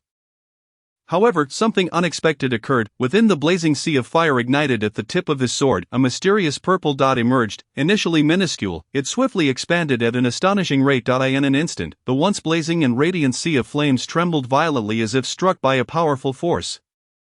Soon after, the entire inferno was engulfed by an endless wave of purple energy. Amidst the vast ocean of purple flames, a deep and rich violet sword aura gradually became discernible. It seemed to be a spark birthed from the flames, radiating an overwhelming sword pressure and searing heat that sent chills down one's spine. Suddenly, a glint of sharpness flashed in Ji Chen's eyes. He softly uttered, "Purple extreme sword flame," as soon as the words left his lips. The once raging sea of purple flames contracted rapidly, converging like rivers returning to the sea into the sharp tip of the sword. In that moment, a heart-pounding pressure surged forth from the violet sword peak. The fiery energy contained within was even more intense than the molten lava flowing around it. "Go!" Ji Chen shouted. Immediately, this terrifying sword flame shot forth like lightning, racing toward the chain that tightly bound the black dragon. Prior to this, no matter how desperately Ji Chen had exerted his physical strength, he had been unable to budge those exceptionally sturdy chains. Yet at this moment, when the purple extreme sword flame made contact with the chain, the latter seemed to melt under the high temperature, instantly softening, followed by a crisp crack as the exceedingly resilient chain snapped cleanly in two. Chapter 69. Pearl Sourceflower Demon. After executing this astonishing strike, Ji Chen let out a muffled groan, collapsing onto the ground, utterly spent. His complexion was as pale as paper, beads of sweat cascading down like rain, his breath heavy and labored, his gaze filled with exhaustion. Yet at that moment, he wore a look of satisfaction. The purple extreme sword flame, the fire sword technique, had finally reached its zenith. Recently, Ji Chen had encountered exceptionally powerful adversaries, forcing him to rely solely on his far superior physical prowess in battle. However, having comprehended the essence of the sword, even the sword immortals like Jiang Ming would secretly admire him. Moreover, the five elements sword technique was one of the entry-level sword techniques of the sword sect. A dominant force within the spirit domain. Though merely a mid-grade technique, it resonated with the five elemental attributes, and its difficulty was not inferior to certain high-grade sword arts. Ji Chen had managed to master one of its techniques to perfection even before establishing his dantian to gather spiritual energy. If the sword sect were to learn of this, it would undoubtedly cause a tremendous stir. Yet, he remained at the martial artist's realm. After executing this sword strike, it felt as though all of his strength had been drawn away in an instant. To continue breaking the remaining chains binding the black dragon, he would likely have to wait for Pang Jing to awaken, utilizing the abundant essence to swiftly restore his power to achieve that. He wondered how Qing Yi and the others were faring in their battles. Realizing he could not restore his vitality for the time being, Ji Chen decided to lie down, propping his head on his hands, crossing his legs, gazing at the sky outside the volcano, and murmuring to himself. Though his forces possessed the floating tower battle array, enabling them to sweep through the remnants of the Flame Kingdom, And with 5 Chi manipulation realm experts bolstered by the floating tower's avatar, they had no fear even against high-tier Chi manipulation masters, however, since uncovering the secrets of the Black Dragon deep within the volcano. Ji-Chen had come to realize that the Flame Kingdom was perhaps more complex than he had initially perceived. Just as his thoughts were in disarray, a familiar voice suddenly rang out. Master, Upon hearing the voice, Ji-Chen's face brightened with joy. At Pang Jing, you have finally awakened. How do you fare now? Ji-Chen inquired with concern. The first slumber of Pang Jing had unlocked the Kanglan space. What changes would this time bring? With a sense of eager anticipation, Ji-Chen delved into his mind. There, amidst a pool of icy blue essence, the Kanglan pearl glimmered, now glowing with 20% of its potential. Suspended above the vast Kanglan divine liquid, above the spiritual pearl, the plump little figure of Pang Jing lay leisurely basking in its glow. Upon hearing Ji-Chen's voice, Pang Jing sat up with a proud demeanor. Responding with a hint of arrogance, Master, do you remember those 5 peculiar black holes in the sky within the Kanglan space? Of course, I remember you mentioned that they were formed due to the loss of the innate pearl source of the Kanglan pearl. It is precisely because of this that the Kanglan Pearl has lost 5 divine abilities, leaving only the heavenly transformation and essence gathering. Ji-Chen naturally did not forget such an important matter, and immediately blurted it out. However, in the next moment, he suddenly pondered why Pang Jing had brought this up again. His pupils trembled as he abruptly turned to look at Pang Jing. Could it be that Pang Jing was feigning a charming smile, attempting to create an atmosphere of self-proclaimed coolness? Yet, when that plump face, full of elasticity, squished together, its silly appearance made Ji-Chen feel rather bemused. Indeed, within my memory inheritance, a fragment of a clue regarding one of the innate pearl sources has emerged, Pang Jing stated. Before Ji-Chen could inquire further, Pang Jing continued with an innate sense of self-awareness. In the visions of the memory inheritance, I beheld countless petals, accompanied by exceedingly fearsome flower spirits. Each petal resonated with cries, and blood seeped forth from them. As Ji-Chen listened, his brow remained tightly furrowed until Pang Jing's voice abruptly ceased. Only then did he suddenly react, pressing for more information. Is that all? Yes, that is all, Pang Jing replied defiantly. Ji-Chen nearly spat out a mouthful of blood. He had expended several hundred pieces of mid-grade spirit crystals, only to receive an enigmatic vision of flower spirits in return? He had anticipated so much for this. However, just as Ji-Chen's heart bled with disappointment, the previously silent Black Dragon suddenly reacted. A roar. The Black Dragon, now revived, excitedly called out to Ji-Chen that he could sense the gratitude embedded in its voice. With a series of clicks, the Black Dragon, brimming with energy, attempted to leap into the air, only to find itself firmly bound to the ground by several chains. Observing this, Ji-Chen comfortingly spoke, "Do not struggle just yet. Wait until I regain my strength to assist you." However, before his words could fade, the chain suddenly snapped with a crack, completely shattered by the Black Dragon's body. Ji-Chen stared in astonishment. It broke free so effortlessly? This little Black Dragon's bloodline is extraordinary. Despite being merely a 5th-level Earth demon, the power within its dragon form surpasses even that of a half-step spirit resonance warrior, Pang Jing remarked with interest. 5th-level Earth demon, wasn't it said that flood dragons typically start at the peak of Earth demons? How could this Black Dragon only be at this level with its high-tier dragon lineage? Ji-Chen inquired curiously. In an instant, his eyes widened as he contemplated a possibility. Could it be that, indeed, it must be due to a human-dragon hybrid, resulting in some form of mutation? Logically, a dragon should possess the strength of a celestial demon from birth. Yet this little Black Dragon only has the bloodline cultivation of a 5th-level Earth demon, which is indeed strange. However, it seems that this mutation has developed positively. I cannot comprehend it fully. Pang Jing, seated atop the Kanglan Pearl, spoke with increasing hesitation, a look of bewilderment adorning its face. Is there a way for me to communicate with it? And Ji-Chen asked, observing the liberated Black Dragon soaring excitedly within the cave. This time, Pang Jing's response did not disappoint him. Master, you can communicate directly with it through the soul imprint residing in its mind. However, if the distance exceeds your soul power range, it will be difficult to establish an effective connection. Upon hearing this, Ji-Chen's expression brightened. Moments later, he attempted to awaken the imprint stored in the Black Dragon's consciousness. Instantly, Ji-Chen's voice resonated in the Black Dragon's mind. What is your name? The Black Dragon, immersed in its newfound freedom, was startled by the familiar voice echoing in its mind, nearly losing its balance mid-flight. Fortunately, it quickly regained its composure, realizing it was its benefactor communicating through the soul imprint. In an instant, Ji-Chen received a response through the soul link. I have no name, the Black Dragon replied despondently. Ji-Chen chuckled heartily, saying, no matter, I shall give you one. From now on, you shall be called Little Black. The black dragon blinked several times, letting out a roar that seemed to express its fondness for the name, Little Black. How much do you know about your parents? Jichin approached it, his voice gentle and soothing. Little Black slowly lowered its dragon head, reflecting for a moment before shaking it, its eyes revealing confusion. Since I can remember, I have been imprisoned by a human ritual master. All my previous memories were erased by him. He told me that my existence is unacceptable to the world, and my parents regard me as a taboo. He urged me to harbor hatred towards all living beings. I do harbor hatred. It exclaimed, I am clearly their bloodline, yet they treat me as a taboo. I hate them. Suddenly, it directed its dragon head towards the horizon outside the cave, letting out a roar filled with fury and resentment. Its voice echoing thunderously. If it weren't for Ji Jun already advancing towards the Imperial City, forcing Jun Nanjua and others to return and provide support, this single roar would have surely stirred imaginations in their minds.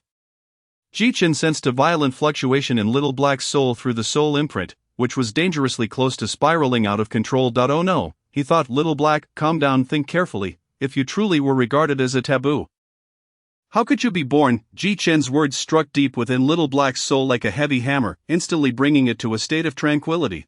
I do not know, but if they did not regard me as a taboo, then why do they not come to find me? Jichen was momentarily rendered speechless. Although he sensed that this matter might harbor deeper complexities, he could not provide a reasonable explanation at that moment. Just then, a tender voice suddenly resonated in their minds. I never expected that someone would be so malicious as to use Little Black to forge that forbidden vengeful spirit, now that the Kanglan divine liquid had merged with Jichen. Pang Jing could also partake in the conversation through the soul imprint. Who are you? Little Black asked coldly upon hearing this unfamiliar voice. Jichen quickly interjected, this is Pang Jing, a comrade in my mind. Upon learning it was an ally, Little Black's expression softened immediately. At this moment, Jichen seized the opportunity to question Pang Jing regarding its previous statement. Pang Jing, you mentioned someone wishes to use Little Black to create some forbidden vengeful spirit. What does that entail? Little Black's dragon eyes were now filled with an endless frost, clearly realizing that it may have been deceived by that ritual master. Sigh. Pang Jing sighed, a rare gesture from it. Before explaining, a vengeful spirit is a profoundly malicious method of crafting. Whenever a vengeful spirit manifests in this world, it is due to overwhelming resentment during its life, unable to be resolved, after enduring extreme torment. It ultimately perishes consumed by hatred. In this manner, one can utilize special malevolent methods to forge it into a vengeful spirit. The forbidden vengeful spirit, however, is the most terrifying type among them, requiring the beast to have been a taboo spirit in life, unacceptable to the world and unrecognized by all races. Thus, if one were to forge such a being after its death, it would consume the essence of all living beings, turning into a relentless killing machine. Given the level of bloodline within Little Black, if the mastermind succeeds, it could transform into the most fearsome forbidden vengeful spirit in existence. After hearing this, Jichen's expression darkened profoundly, as if shrouded in a layer of frost.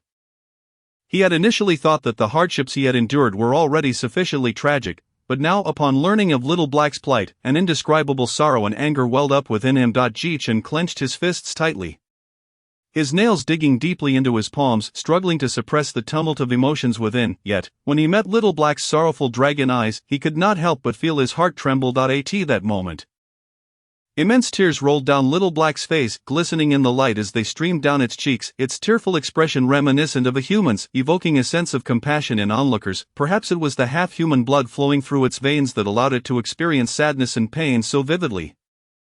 In that instant, Little Black seemed no longer a majestic dragon but rather a forsaken, helpless youth, invoking deep sympathy. So, my parents may not have abandoned me. All of this was a deception by that ritual master. Correct, Jichen, while unsure of Little Black's parents' true feelings, resolutely replied, it must be so. Your parents brought you into this world, indicating that they must love you dearly. Perhaps they are anxiously searching for you. Upon hearing this, Little Black's once bloodshot, hate-filled eyes suddenly brightened with clarity. Will they come to find me? Although it instinctively questioned itself, the grudge that had rooted itself in its heart for over a decade suddenly dissipated. At that moment, beyond the endless territories, within a pitch-black, chaotic space where light did not reach, a thunderous roar suddenly reverberated. The voice was both masculine and feminine, ancient yet youthful, sending chills down the spine. Who dares? The voice carried an uncontrollable rage echoing like thunder throughout the dark expanse. Clearly someone had dared to provoke this unknown entity. The voice resounded once more, its tone still brimming with anger. Whoever dares to destroy one of my most cherished creations, regardless of who you are, shall not escape punishment. "Son, go forth and bring me the culprit who has marred my artistic creation. Remember, I want them alive. I intend to use them to fill the void in my work." As the terrifying words fell, the surroundings plunged back into an oppressive silence, yet, mere moments later, a chilling response echoed in the space.asu command. Subsequently, the entire dark realm began to tremble violently, as if some immense power was awakening. Thereafter, an entity referred to as Tsang departed from the shadowy domain, within the flame dragon volcano. After soothing little black, Jichen considered that its size was rather conspicuous and would undoubtedly attract unnecessary trouble if taken outside. Therefore, he resolved to temporarily place it within the Kanglan space for a period of rest. He would wait until it successfully broke through to the celestial demon realm and could freely transform its form before allowing it to appear in the outside world. Finally, before departing from this location, Jichen had one crucial matter to attend to: breaking through. After enduring a period of trials and the baptism of countless fierce battles, his strength has undergone a qualitative leap. He now finds himself at a bottleneck, a mere step away from breaking through to the 8th level of martial artist. The final 5 stages of the martial artist realm manifest as skin, muscle, tendons, and bones. At this moment, Jichen is poised to transcend into the 8th level, completing the reinforcement of his foundation. Pangjing, come. Jichen's eyes shone brightly as he called softly, "Here I come." Pangjing mimicked Jichen's tone, her round little face jiggling slightly with chub. Just then, the immense essence formed by 10 fire crystals within Jichen shattered with a resounding crack, followed by a surge of flames raging through his body. In an instant, a torrent of blazing and formidable spiritual energy surged forth like a tidal wave, swiftly filling his limbs and bones. Under the tempering of this searing spiritual energy, Jichen felt as if he were being scorched and torn apart from within. Yet his expression remained as tranquil as still water, devoid of any fluctuation, not even a wrinkle on his brow. This was due to the fact that both the remaking of the Kanglan and the self-harming cultivation methods of the 18 levels subjected him to a dual torment of spirit and body, far surpassing what he experienced at this moment. This time, Jichen's robes stirred as if moved by an unseen wind, and the surging sensation within him reached its zenith. He then felt an invisible barrier emerge, attempting to hinder his physical advancement. Though this barrier was incredibly solid, it trembled precariously under the onslaught of this overwhelming spiritual energy. The next moment, a glint of brilliance flashed through Jichen's deep-set eyes as he uttered a single word: "Break." Following this, the cultivation bottleneck within him shattered without exception, dissolving into nothingness. Instantly, a powerful force emanated from Jichen's foundation. Bang! One could even faintly hear a deep, resonant explosion echoing from within his robust bones. Thus he had attained the 8th level of martial artist. The entire process unfolded so smoothly that even Jichen was slightly taken aback. "How formidable," he murmured excitedly as he gazed at his raised palm. The 8th level of martial artist, reinforcing bone strength. This layer of enhancement in power far exceeds the effects of the previous stages. If the earlier levels reinforced skin, flesh, and tendons, thereby enhancing physical strength and defensive capability, then this 8th level of martial artist purely augments physical power. Jichen now felt the surging power within him, conservatively estimating that it was at least 20% stronger than before. Boom! Jichen's right fist struck the ground violently, producing a tremendous sound as the hard rock instantly cracked open, creating a fissure 5 fingers wide that continued to extend outward until it nearly reached the surrounding magma. Observing his current formidable strength, which required no deployment of the 18 levels combat form, an intense sense of satisfaction surged from within him. At this moment, Jichen quietly deduced that if he were to engage in battle with Li Yun once more, he would have every confidence in utterly defeating him. A flicker of exhilaration, difficult to conceal, glimmered in his deep, abyss-like eyes, though he forcibly suppressed it. He now stood but one final threshold away from stepping into the chi control realm. The once unattainable pinnacle he had gazed up at from afar was now within his reach, and nothing could bring him greater joy than this realization. However, he was acutely aware of the terrifying adversaries he would soon confront. His current cultivation level was far from sufficient to contend with them, yet Jichen remained undeterred, for he had practiced for less than 2 months, yet already possessed the qualifications to challenge high-tier chi control experts. He firmly believed that given time, he would be able to trample all his enemies underfoot. After a brief moment, Jichen silently calculated the time and felt it was time to depart. In the capital of the Yin Kingdom, within the grand and magnificent imperial palace, the atmosphere was exceedingly tense. In the spacious and bright hall, Yen Ruli sat upon the resplendent dragon throne, his countenance dark and brooding. As if he could draw water from it, below him, the civil and military officials, along with nobles and princes, stood with their heads bowed, trembling in fear, not daring to utter a single sound. They understood that the emperor was in an exceedingly foul mood, and any misstep could provoke his wrath, inviting disaster upon themselves. After a prolonged and oppressive silence, Yen Ruli could no longer contain his fury and slammed his palm onto the table, roaring, "Who can explain to me how the G army managed to break through one barrier after another and reach just outside my capital in the span of merely 2 days?" This thunderous outburst reverberated like a clap of thunder, causing everyone's hearts to tremble, yet the hall remained eerily silent, no one daring to respond. They knew that whatever they said at that moment would likely be the wrong answer. Seeing this, Yen Ruli's anger intensified, yet he understood that pressing further would yield no fruitful results. He took a deep breath, striving to calm his emotions, and his gaze slowly swept over the gathered officials.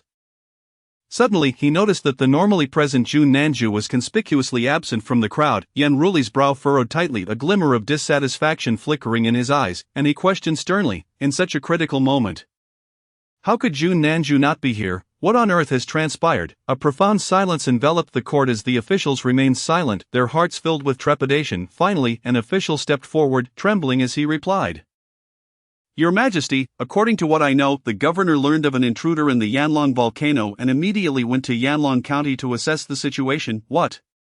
Yen Ruli was taken aback, his face a mask of shock and fury.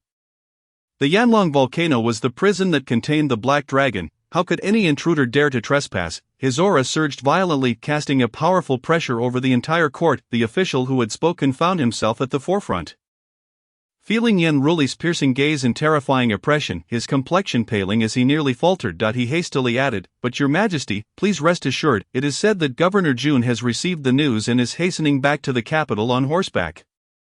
He should arrive shortly." Yen Ruli snorted coldly, gesturing for the official to return to his place. Once the official returned to the ranks, as if granted a reprieve, Yen Ruli's heart remained tumultuous. He muttered to himself, "Damn it, it's just a mere G kingdom, clearly at the brink of decline. How could they continue to create such miracles?" Yen Ruli's brow furrowed in contemplation. The 6th-level Qi control expert, Li Yun, had vanished without a trace after heading to the G kingdom, as if he had evaporated from the mortal realm. This was already strange enough. Now, his 300,000-strong army was being outmatched by the mere 10,000 of the G army.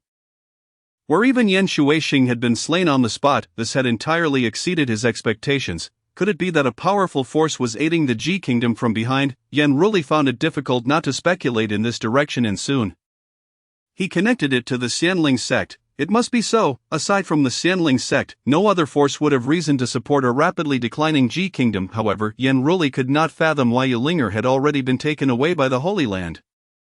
Yet the Xianling sect would still risk offending the equally top-tier force of the Sacred Fire sect for the sake of the G kingdom. It was perplexing, truly perplexing. Xianling sect, once I finish dealing with the G kingdom, I shall settle this score with you." His voice was low, unheard by the officials below, yet even if they had, they would likely disregard it. After all, the Xianling sect was a top-tier force, with formidable experts capable of stepping into the realm station within, far beyond the reach of their lowly kingdom. Half a day later, on a vast plain 10 miles from the Yin kingdom's capital, tens of thousands of soldiers were encamped. Upon entering this military camp, the first sight that greeted the eye was a towering battle flag bearing the character G, fluttering in the wind. At the center of the camp stood an enormous black tent that drew attention. Inside, Yang Songhu and the 5 women of Qingye were gathered around a large beast skin map, analyzing the current battlefield situation. Upon closer inspection, it became clear that the map marked out key cities within the Yin kingdom. From the border stronghold of Hutu Pass to the capital, every city along this route was meticulously marked with vivid symbols, leaving only the capital remaining. Yang Songhu gazed at the map with excitement, stating, "The Yin kingdom's forces are now nearly depleted, with only a few thousand soldiers left in the capital. If there are no unforeseen events, we shall breach the city within 3 days." Beside him, Qingye maintained her icy demeanor, as cold as frost or snow, lightly touching the western part of the map with her finger, softly stating, "Aside from the Yanlong guards who have all returned to defend the capital, there are 3 other formidable forces from various counties en route. If they converge, it may pose a significant threat to our army." Upon hearing this, Yang Songhu's brow furrowed slightly. If they were to be attacked from both the front and rear during battle, it would not bode well for them. The other women also frowned in concern. Why was it nearly impossible for a kingdom of equal standing to completely annihilate another? The reason was evident in the current situation. In foreign warfare, regardless of victory or defeat, one would only lose 1 or 2 cities at most. However, if one truly invaded another's territory, it meant confronting the full might of an entire kingdom. From the county guards to various factions. As the saying goes, there are no perfect eggs under a collapsed nest. Under such circumstances, no faction could remain uninvolved, therefore, unless there was an overwhelming disparity in strength or an irreconcilable, deep-seated hatred between both parties. Typically, no one would easily take that step. After all, the consequences of such actions were far too severe and unbearable. However, with a battlefield weapon of the level of the floating pagoda battle formation in hand, they were not overly concerned about the issue of troop strength. Instead, the excessive silence of the Yin royal family at this moment seemed increasingly suspicious. Logically, with the enemy at our doorstep, one would expect them to emerge. Whether to negotiate or to declare war, surely they ought to show their face and provide an explanation. Yet, despite General Ji's fervent calls for battle during this period, there has been no response from within the imperial capital. What if we directly assault the city? We should not grant them any time to regroup or catch their breath, Yang Tsung-hu tentatively suggested. In his decades of military experience, he believed this moment to be the most opportune time to annihilate the Yin kingdom. The heavens, the earth, and the people were all on their side. However, apart from Qingye, the other 4 women spoke in unison. No, the young master specifically instructed us not to act rashly before his arrival. General Yang, perhaps we should exercise a bit more patience. The usually gentle and serene third sister, Lingji, spoke with unwavering determination. Seeing their resolute expressions, Yang Tsung-hu felt no anger. Instead, he laughed heartily, remarking, "The emperor is truly fortunate to have your support by his side." The women, hearing his light-hearted tone, felt a hint of shyness creep onto their fair cheeks. Only the spirited Baiji unabashedly replied, "Of course, if it weren't for the prowess of my sisters, we might have truly struggled against that scoundrel back then." Her words eased the awkward tension, drawing faint smiles from the others. Baiji, puzzled, pouted and asked, "What are you all laughing about?" Just then, a familiar voice rang out within the large tent, asking, "What are you discussing?" Upon hearing this voice, everyone's faces lit up with joy. "Young master, your majesty," clad in white, Ji-Chen appeared before them like a gentle breeze, having broken through to the 8th layer of martial arts and completed his skeletal enhancement. Ji-Chen's stature had noticeably grown, exuding a nascent manly aura, as if he had been reborn. "Has the journey been smooth?" Ji-Chen inquired with a smile. "Reporting to your majesty, we encountered no significant resistance along the way. Thanks to the formidable battle formations you provided," Yang Tsung-hu replied with a grin. "Young master, have you secured that spiritual vein?" Chayan, tall and graceful, gazed at Ji-Chen with eager anticipation, her bright eyes fixed on him.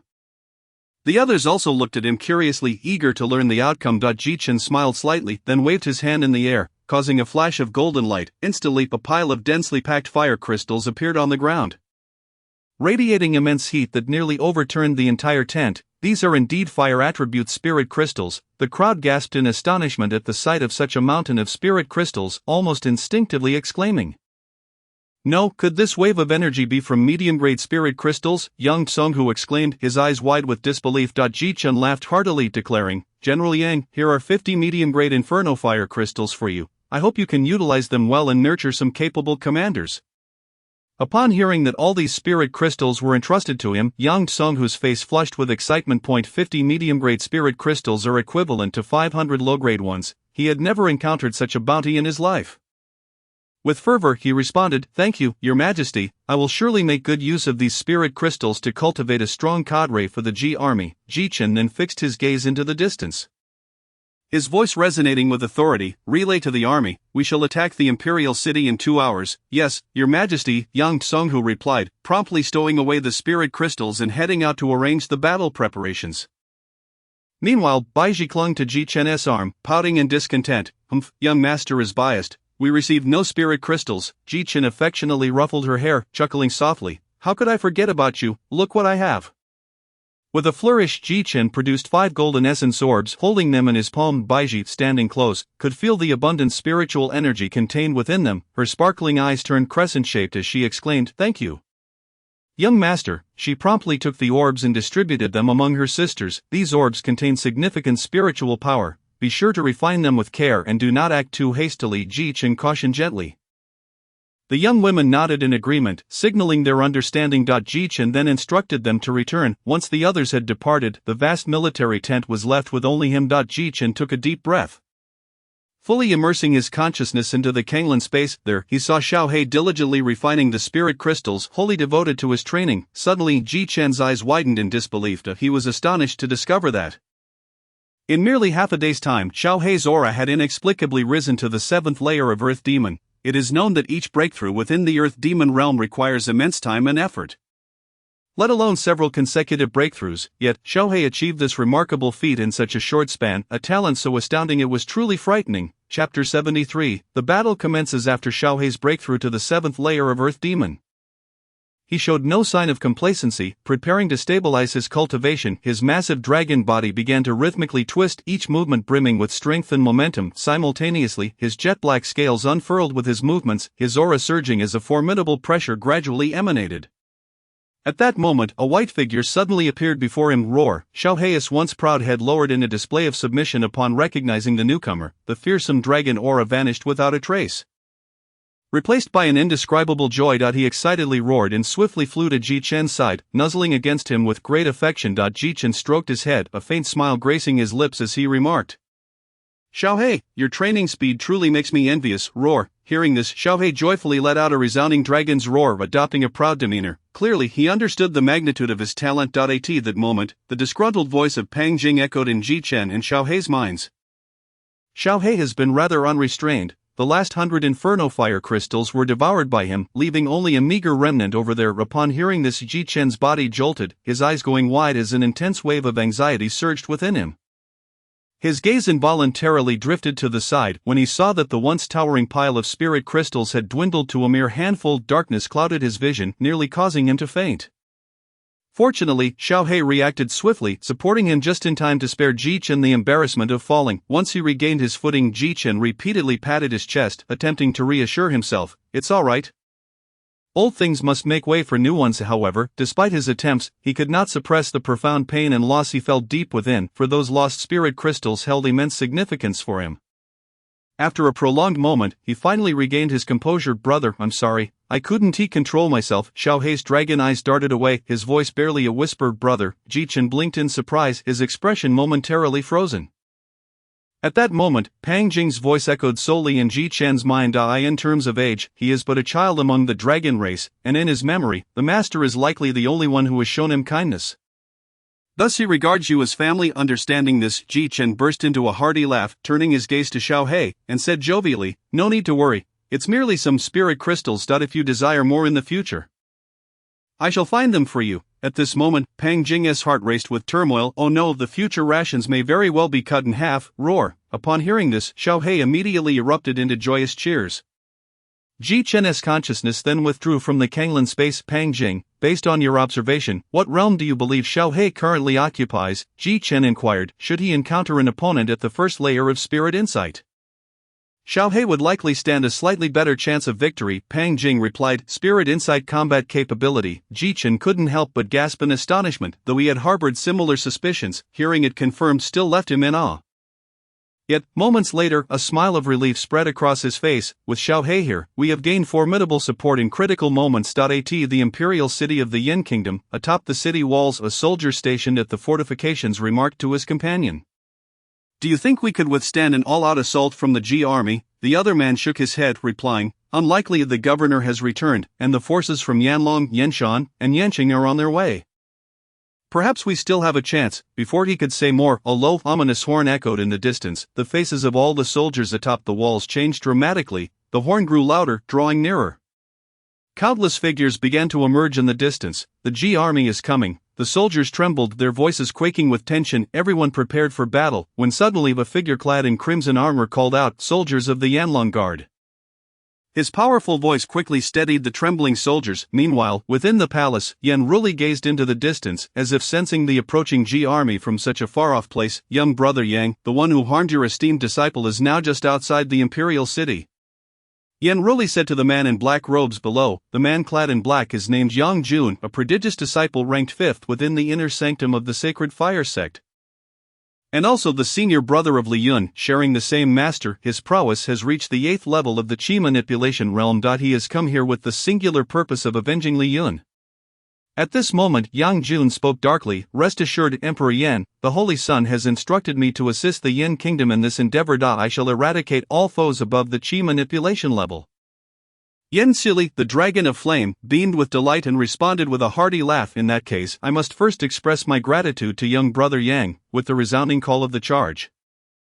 Countless soldiers ascended the siege ladders, commencing their assault on the city walls. Suddenly, the massive city gates swung open, and thousands of soldiers adorned in crimson armor, the Yanlong Guards, surged forth on horseback. At the forefront stood none other than the Yanlong governor, Jun Nanjua. Yang Songhu declared, "There is no need for total annihilation. A scorched earth policy benefits neither of us." Jun Nanjua shouted back, "When you initiated the war, did you not consider this? It seems somewhat tardy to bring it up now."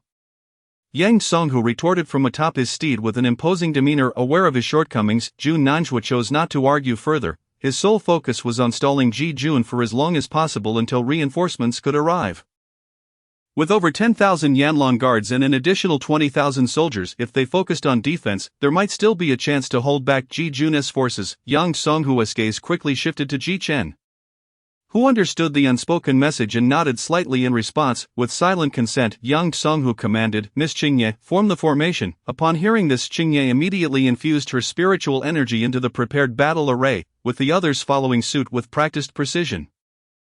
In an instant, all the soldiers of the Ji Kingdom engaged in combat felt a familiar surge of power, their confidence rekindled. Chapter 74, Completely Frenzied Kill. The soldiers of the Ji army, their eyes ablaze with rage, charged fearlessly towards the ranks of the Yanlong Guards. It is worth noting that the Yanlong Guards are the most formidable army of the Yin Kingdom, with each soldier possessing at least the strength of the fourth level of a martial artist. Yet, even so, when they encountered the Ji army bolstered by the floating pagoda battle formation, the more than 10,000 of them appeared utterly powerless. As soon as the two sides clashed, the Yanlong Guards found themselves at a significant disadvantage.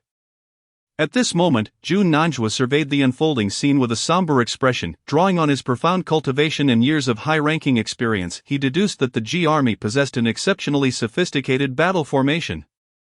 Moreover, he keenly observed that 5 Qi manipulation realm martial artists stood beside young Songhu, their aura not in the least inferior to his own. Particularly striking was the young girl in the green robe, whose imposing presence seemed to slightly exceed his own. Jun Nanjua's eyes narrowed in confusion. When did the Ji Kingdom begin to secretly cultivate such a plethora of top-tier fighters? An unprecedented gravity filled his gaze, and he internally mused, could it be that today, I am truly to perish at the hands of the Ji Kingdom? Should the current situation continue for even 2 hours, the entire Yanlong Guards might very well face annihilation. Just as despair began to envelop him, a figure clad in black suddenly appeared above the city walls. "I am Yang Jun of the Sacred Fire Sect, here by the command of the Holy Sun. Today, all Qi manipulation realm martial artists of the Ji Kingdom must take their own lives here. Retreat immediately to the Ji Kingdom, or else you shall declare war against my Sacred Fire Sect." Though his voice was not loud, it reverberated across the battlefield, reaching the ears of every soldier. All the combatants below halted in their tracks, staring in astonishment at the unfamiliar yet formidable man in the sky. Before long, the soldiers of the Yin Kingdom snapped back to reality, erupting into thunderous cheers. "The Sacred Fire Sect is a prestigious sect. We are saved. Ha! A powerful figure from the Sacred Fire Sect has arrived.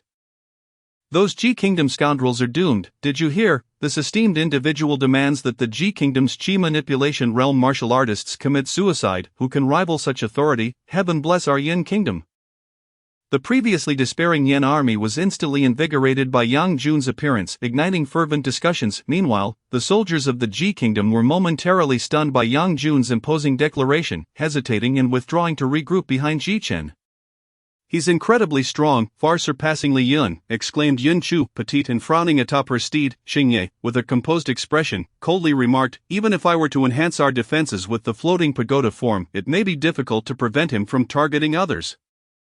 When the disparity in strength is too great, the floating pagoda form merely serves as a punching bag, absorbing damage to eye in the face of such top-tier combatants. It cannot provide effective counterbalance. Your Majesty, you must retreat while I hold him off," Yang Songhu said with a grave expression, gazing at the imposing figure of Yang Jun aloft. Faced with Yang Jun's aggressive proclamation, Yang Songhu's initial reaction was not anger, but rather a swift consideration of how to shield Ji Chen and the others during their retreat.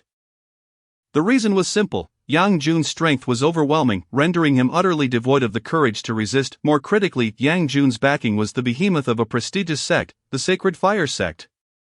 In the realm of power, a slight miscalculation could lead to catastrophic outcomes, although the Yin Kingdom had pressed the Ji Kingdom into such dire straits, should they provoke the Sacred Fire sect. It would take but a single stomp from them to obliterate the entire Ji Kingdom from the Great Wu territory. As everyone braced themselves for the impending disaster, Ji Chen merely smiled lightly and said, "Do not worry, I will handle him." With that, his gaze deepened as he fixed on Yang Jun and the Sky Master. "This person has reached the 8th level of Qi manipulation, you must be cautious in your confrontation," reminded Pang Jing, her voice gentle yet devoid of excessive concern. Ji Chen remained tranquil, assured that with Xiao Hei's assistance, a mere Yang Jun could not stir much turmoil. As for the threat posed by the Sacred Fire sect? Having already forged a mortal enmity, why would he care for the so-called Holy Sun's threats? At that moment, Yang Jun noticed a familiar face among the crowd. "I never expected you, fool, to still be alive." Being involved with Yen Fulong, Yang Jun was naturally privy to many matters. He then regarded Ji Chen with disdain, sneering, "However, today, your death is inevitable." Ji Chen's gaze remained calm as water, responding indifferently. Li Yun thought the same. "But you are well aware of his fate." Yang Jun's expression darkened as he threatened, "Do not let your tongue run wild, do not drag the entire Ji Kingdom down with you." His words ignited a flame of anger within Ji Chen. "Army, continue the assault." With this command, Ji Chen shot forward like lightning towards Yang Jun. In an instant, Xingye and the others shed any pretense of restraint, charging fiercely towards the stronger members of the Yanlong Guards. The battle was on the brink of eruption. This time, the Ji army fought with an intensity greater than before. They showed no signs of compromise, even in the face of the pinnacle of a prestigious sect. This ignited the blazing fire within their hearts, for it is said that a strong general breeds no weak soldiers, especially since they had already placed complete trust in Ji Chen. They have completely lost their minds. Jun Nanjua stared in shock at the frenzied Ji army, utterly baffled by their audacity to act so recklessly. Could it be that they truly feared not the threat of the Sacred Fire sect? Before he could ponder further, an extraordinary green figure appeared before him. "Move aside." Xingye's eyes glinted coldly as she brandished her brilliant swordlight, charging towards Jun Nansua. As Jun Nanjua beheld this young girl, seemingly youthful yet possessing such formidable strength, he had no choice but to hastily draw his sword to defend himself. However, with Xingye empowered by the floating pagoda form and having just broken through to the 2nd level of Qi manipulation thanks to Ji Chen's bestowed essence, her strength far exceeded that of Jun Nansua. In a mere instant of engagement, she had him on the brink of peril. Meanwhile, the other young women targeted the high-ranking martial leaders among the Yanlong Guards, executing a decapitation strategy. During this, Bai Ji also advanced into the Qi manipulation realm, aided by the earth flame crystal she had condensed. In an instant, 6 formidable warriors of the Qi manipulation realm joined the fray, tipping the battlefield into a lopsided contest. Yet everyone knew that the key to this battle still hinged on the confrontation high above. Chapter 75, Purple Extreme Sword Flame vs Yellow Sacred Fire. As Ji Chen surged towards Yang Jun, a plethora of black patterns began to crawl across his muscles, enveloping him in a terrifying aura. The 6th level of the combat form activated instantaneously. Yang Jun, sensing the change in Ji Chen, was momentarily taken aback, exclaiming in disbelief, "A body cultivator?" Body cultivators are those who forsake the cultivation of spiritual energy to focus solely on refining the physical form. A powerful body cultivator can hone their physique to rival that of ferocious beasts, becoming indestructible and commanding the battlefield. The path of body cultivation is often slow and fraught with greater bottlenecks than that of conventional martial artists, requiring precious materials of the highest caliber. However, within their own tier, body cultivators possess unparalleled combat prowess. No wonder you were able to kill Li Yun. It turns out you are a body cultivator. Yang Jun sneered derisively. "But even if you are a body cultivator, your death is still assured today." In the next moment, his aura erupted violently, the ferocity of his presence causing the air around them to still. 8th level of Qi manipulation. Such strength could easily obliterate a low-grade sect. Yang Jun then channeled his spiritual energy into his right fist and casually swung a punch. Ji Chen, sensing the terrifying power surging within that punch, could not afford to hold back. He directly activated the Kanglin meridians within him. In an instant, beneath the strange black patterns covering his body, countless blue meridians flickered into visibility. An overwhelming force surged through Ji Chen's body, and after completing the skeletal enhancement of the 8th level martial artist, He was eager to test the extent of his current strength. In a flash, their fists collided in midair, boom, a tremendous explosion erupted, and the terrifying shockwave swiftly spread in all directions. In the instant of their confrontation, both individuals were forced back several steps. How could this be possible? Countless soldiers from the G Nation gazed in disbelief, their eyes wide and mouths agape. It was as if they could hardly believe that someone from the G Nation could contend equally with this esteemed figure from the Sacred Fire sect in that recent clash. Was this power approaching the 7th level of chi manipulation? Yang Jun steadied himself, his expression no longer as tranquil as before. The fact that Ji Chen had been a fool for 15 years was no secret. Just recently he had plummeted from a cliff, a complete imbecile, a worthless wretch. How could it be that in less than 2 months he had achieved such formidable physical prowess? This boy harbored significant secrets. Yang Jun's eyes suddenly sparkled with a captivating excitement. He must have encountered some extraordinary opportunity at the cliff's bottom. If a fool could attain such heights through this chance, then what would happen if he himself were to grasp it? In an instant, a glimmer of greed surfaced on Yang Jun's face. The next moment, he uttered 4 words softly: 7-colored sacred fire. As his voice fell, a sphere of yellow flames materialized in the palm of his right hand, with flickering flames at its core, as if alive. Ji Chen felt an overwhelming and destructive heat emanating from this yellow fireball. This technique had also been employed by Li Yun, yet the flames he conjured were merely crimson, resting at the bottom of the spectrum: red, orange, yellow, green, cyan, blue, and purple. At this moment, Yang Jun's understanding of this mid-grade martial art evidently surpassed Li Yun's by a considerable margin. Harnessing the yellow sacred fire at the 8th level of chi manipulation, its might was undeniably terrifying. Ji Chen, confronted with this awe-inspiring attack, also wore a grave expression. In the next moment, the depth of his gaze shifted abruptly to a shade of blue. A long sword radiating a chilling azure light materialized in his hand. The sword ignited, a rich, deep purple sword aura began to coalesce at the tip of the blade. At this juncture, Yang Jun successfully completed the cultivation of the yellow sacred fire. The vibrant yellow flames in his palm had already reached their zenith. Go, Yang Jun murmured softly, then propelled the destructive yellow flames toward Ji Chen. The yellow fireball sped through the air, leaving a faint charred mark in its wake. Radiating an intense heat, all witnesses were struck with dread at the sight of this formidable fireball. The soldiers of the Ji Nation could not help but sweat for Ji Chen, their faces reflecting unprecedented seriousness. Meanwhile, the soldiers of the Yin Nation erupted in ecstatic cries. So powerful, no wonder he hails from a grand sect. I have never witnessed such terrifying martial arts. This fearsome yellow flame could likely incinerate even the strongest of chi manipulation experts with ease.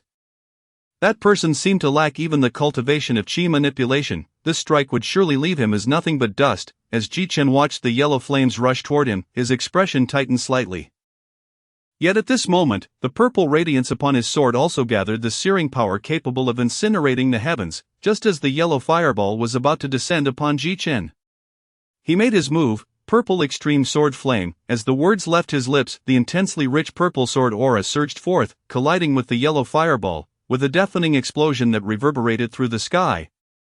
It nearly shattered the eardrums of all present. The yellow and purple flames erupted from the small explosion, intertwining and permeating the air, engulfing the entire sky in an instant. In that moment, the world transformed into a blinding yellow and purple haze, rendering it impossible to open one's eyes. Every breath was held, as if all were momentarily stunned. The overwhelming yellow and purple flames persisted for several breaths before gradually dissipating. The scorching power that burned the heavens affected even the hundreds of thousands of soldiers below.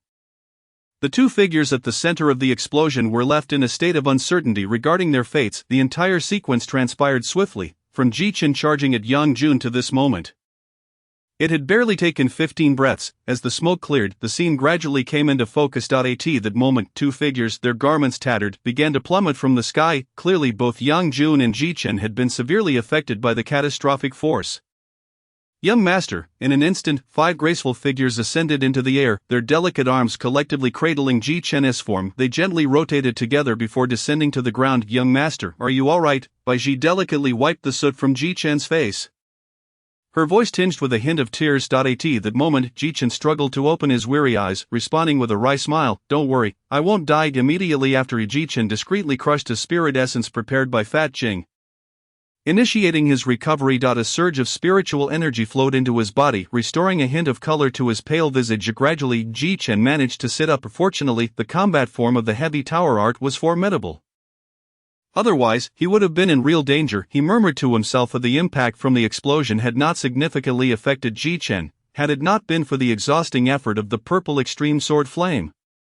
He would not have found himself in such a predicament. Chapter 76, Yang Jun died. However, Yang Jun did not possess a physique as resilient as Ji Chen's. His body plummeted from the sky like a broken kite. The wind whipping his tattered black robes, revealing his charred and burnt skin beneath. At this moment, Yang Jun's internal energy was in turmoil, his pale forehead drenched in cold sweat from the pain. Just as he struggled against his severe injuries, preparing to stabilize his descent with spiritual energy, a figure unexpectedly appeared beneath him, catching him with a single hand. In that instant, Yang Jun felt a firm hand press against his lower back, prompting him to turn his head in astonishment. Yan Huang, upon recognizing the person, Yang Jun exclaimed in surprise, relief washing over his face. Indeed, the one who had caught Yang Jun at this critical moment was none other than Yan Huang. Yen Ru-Lai, is that His Majesty? Many soldiers who had noticed Yen Huang's arrival erupted in excited cheers. His Majesty has arrived, thank goodness, we are saved. Countless soldiers flushed with excitement, raising their arms in jubilation. Their gazes fixed reverently on the imposing figure on the battlefield. In their hearts, Yen Huang was their salvation. As long as he was present, the heavens would not fall. Meanwhile, Qingyi remained fixated on the suddenly appearing Yen Huang. Her gaze cold and penetrating. After observing for a while, she remarked solemnly, 3 levels of qi manipulation. His strength is formidable. However, if I utilize the Buddha's law body, I am confident I can intercept him. Sitting nearby, Ji Chen furrowed his brow, an uneasy feeling gnawing at him, yet he could not pinpoint the source of his concern. After much contemplation, he could only anxiously advise, Sister Qingyi, please exercise caution. If the situation turns dire, do not hesitate to withdraw. Hearing this, Qingyi's eyes brightened slightly as she nodded in understanding. As her words fell, she turned and stepped forward, her long hair flowing gracefully, exuding an ethereal charm. She gazed into the direction of Yen Huang, her body slowly ascending into the air, a faint golden light shimmering from within her, enveloping her slender form. At that moment, all soldiers below, regardless of their factions, were captivated by the breathtaking sight of this ethereal, beautiful woman in green. Yet, Yen Ru-Lai paid no heed to Qingyi's approach, even though he discerned the immense power she possessed. Suddenly, his gaze locked onto Ji Chen from a distance, and he murmured, having let that wretched beast escape, I am now deprived of my final opportunity. Truly infuriating. His voice was low, but it did not escape the ears of the nearby Yang Jun. Yen Huang, what are you saying? Put me down first. I need to recover my spiritual energy. Yang Jun's voice was weak as he began to squirm. Clearly, being held aloft in such a manner was quite uncomfortable. However, the previously courteous Yen Ru-Lai now regarded him with indifference, his expression filled with disdain as he retorted, the esteemed 8th level of qi manipulation, reduced to this by a swarm of ants. What a disgrace! Upon hearing this, Yang Jun momentarily froze, struggling to comprehend the words, yet soon, he realized that everything had indeed transpired. Anger flashed across his face. Yen Ru-Lai, you seek death. How dare you speak to me in such a manner? Even if you are a branch of the Supreme Elder, you will undoubtedly perish. Yang Jun's already weakened body was further compromised by his sudden rage, causing him to spit out a mouthful of blood. His pallor deepening. At that moment, Ji Chen, who was recovering in the distance, suddenly felt a jolt, his expression shifting dramatically. He had finally sensed that something was amiss, his deep gaze fixed on the distant figures of Yen Ru-Lai and Yang Jun. He muttered, why has he not yet released Yang Jun? Just as Ji Chen pondered this, a piercing scream shattered the air, accompanied by the gasps of thousands. Ji Chen witnessed an unimaginable scene in the distance. Yang Jun stared in disbelief at the large hand that had pierced through his abdomen, his mouth struggling to form words, yet no sound emerged, only the shape of his mouth and a faint tremor indicated his question. Why? Yang Jun could not fathom why Yen Ru-Lai would suddenly turn against him. After all, he had been dispatched under the orders of the Holy Sun to assist Yen Ru-Lai in annihilating the Ji nation. What reason could Yen Ru-Lai have to risk offending the sacred fire sect by attacking him? Not just him, but everyone would likely be taken aback by this unexpected turn of events. The soldiers of the Yen nation below stood in stunned silence. What was happening? Why did their majesties suddenly take action against the prodigies of the sacred fire sect who were aiding the Yen kingdom? At that moment, the voice of Pang Jing echoed in Ji Chen's mind. A faint dark aura surrounded him. Upon hearing this, Ji Chen's heart jolted as he suddenly recalled the missing reverse scale on Xiao Hei's chest.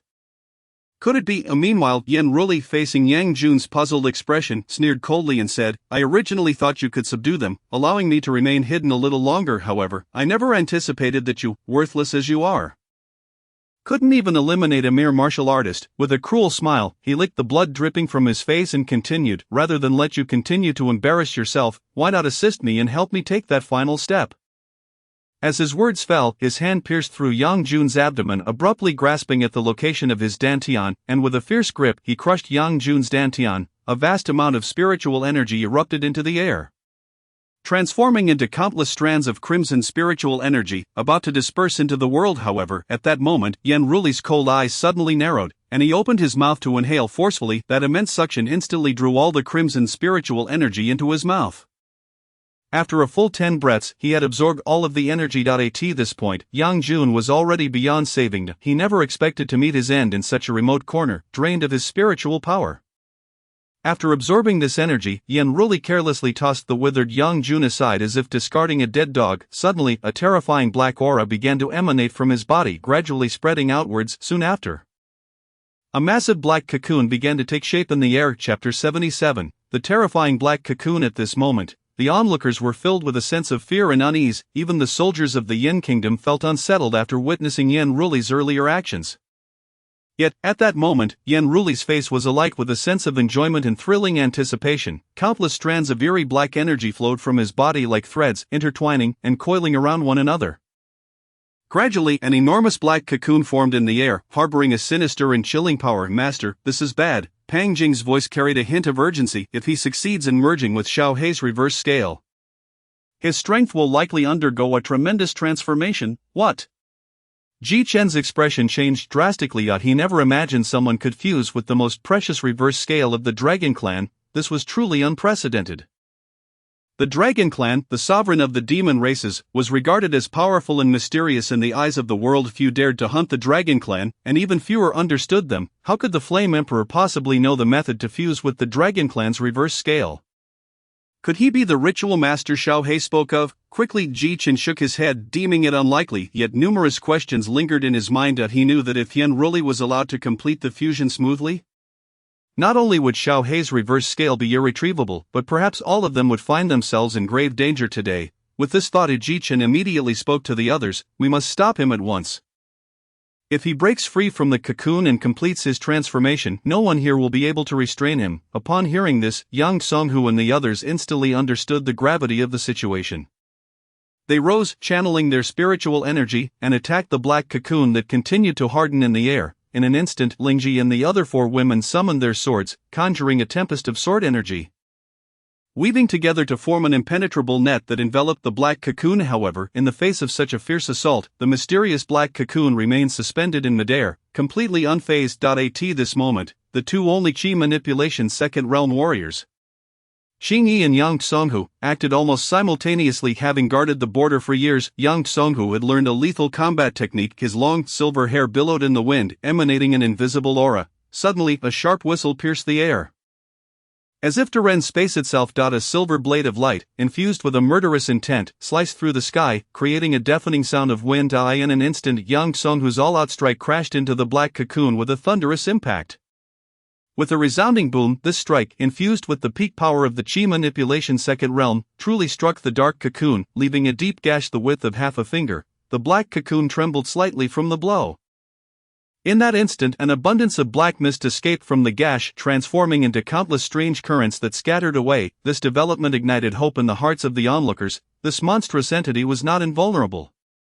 Yin Shu cried out excitedly, "We must continue the assault, otherwise the magic cocoon will swiftly recover." As she spoke, Lingji pointed in a direction with a grave expression. The others followed her gaze, only to see the mark Yang Songhu had just carved vanishing in an instant.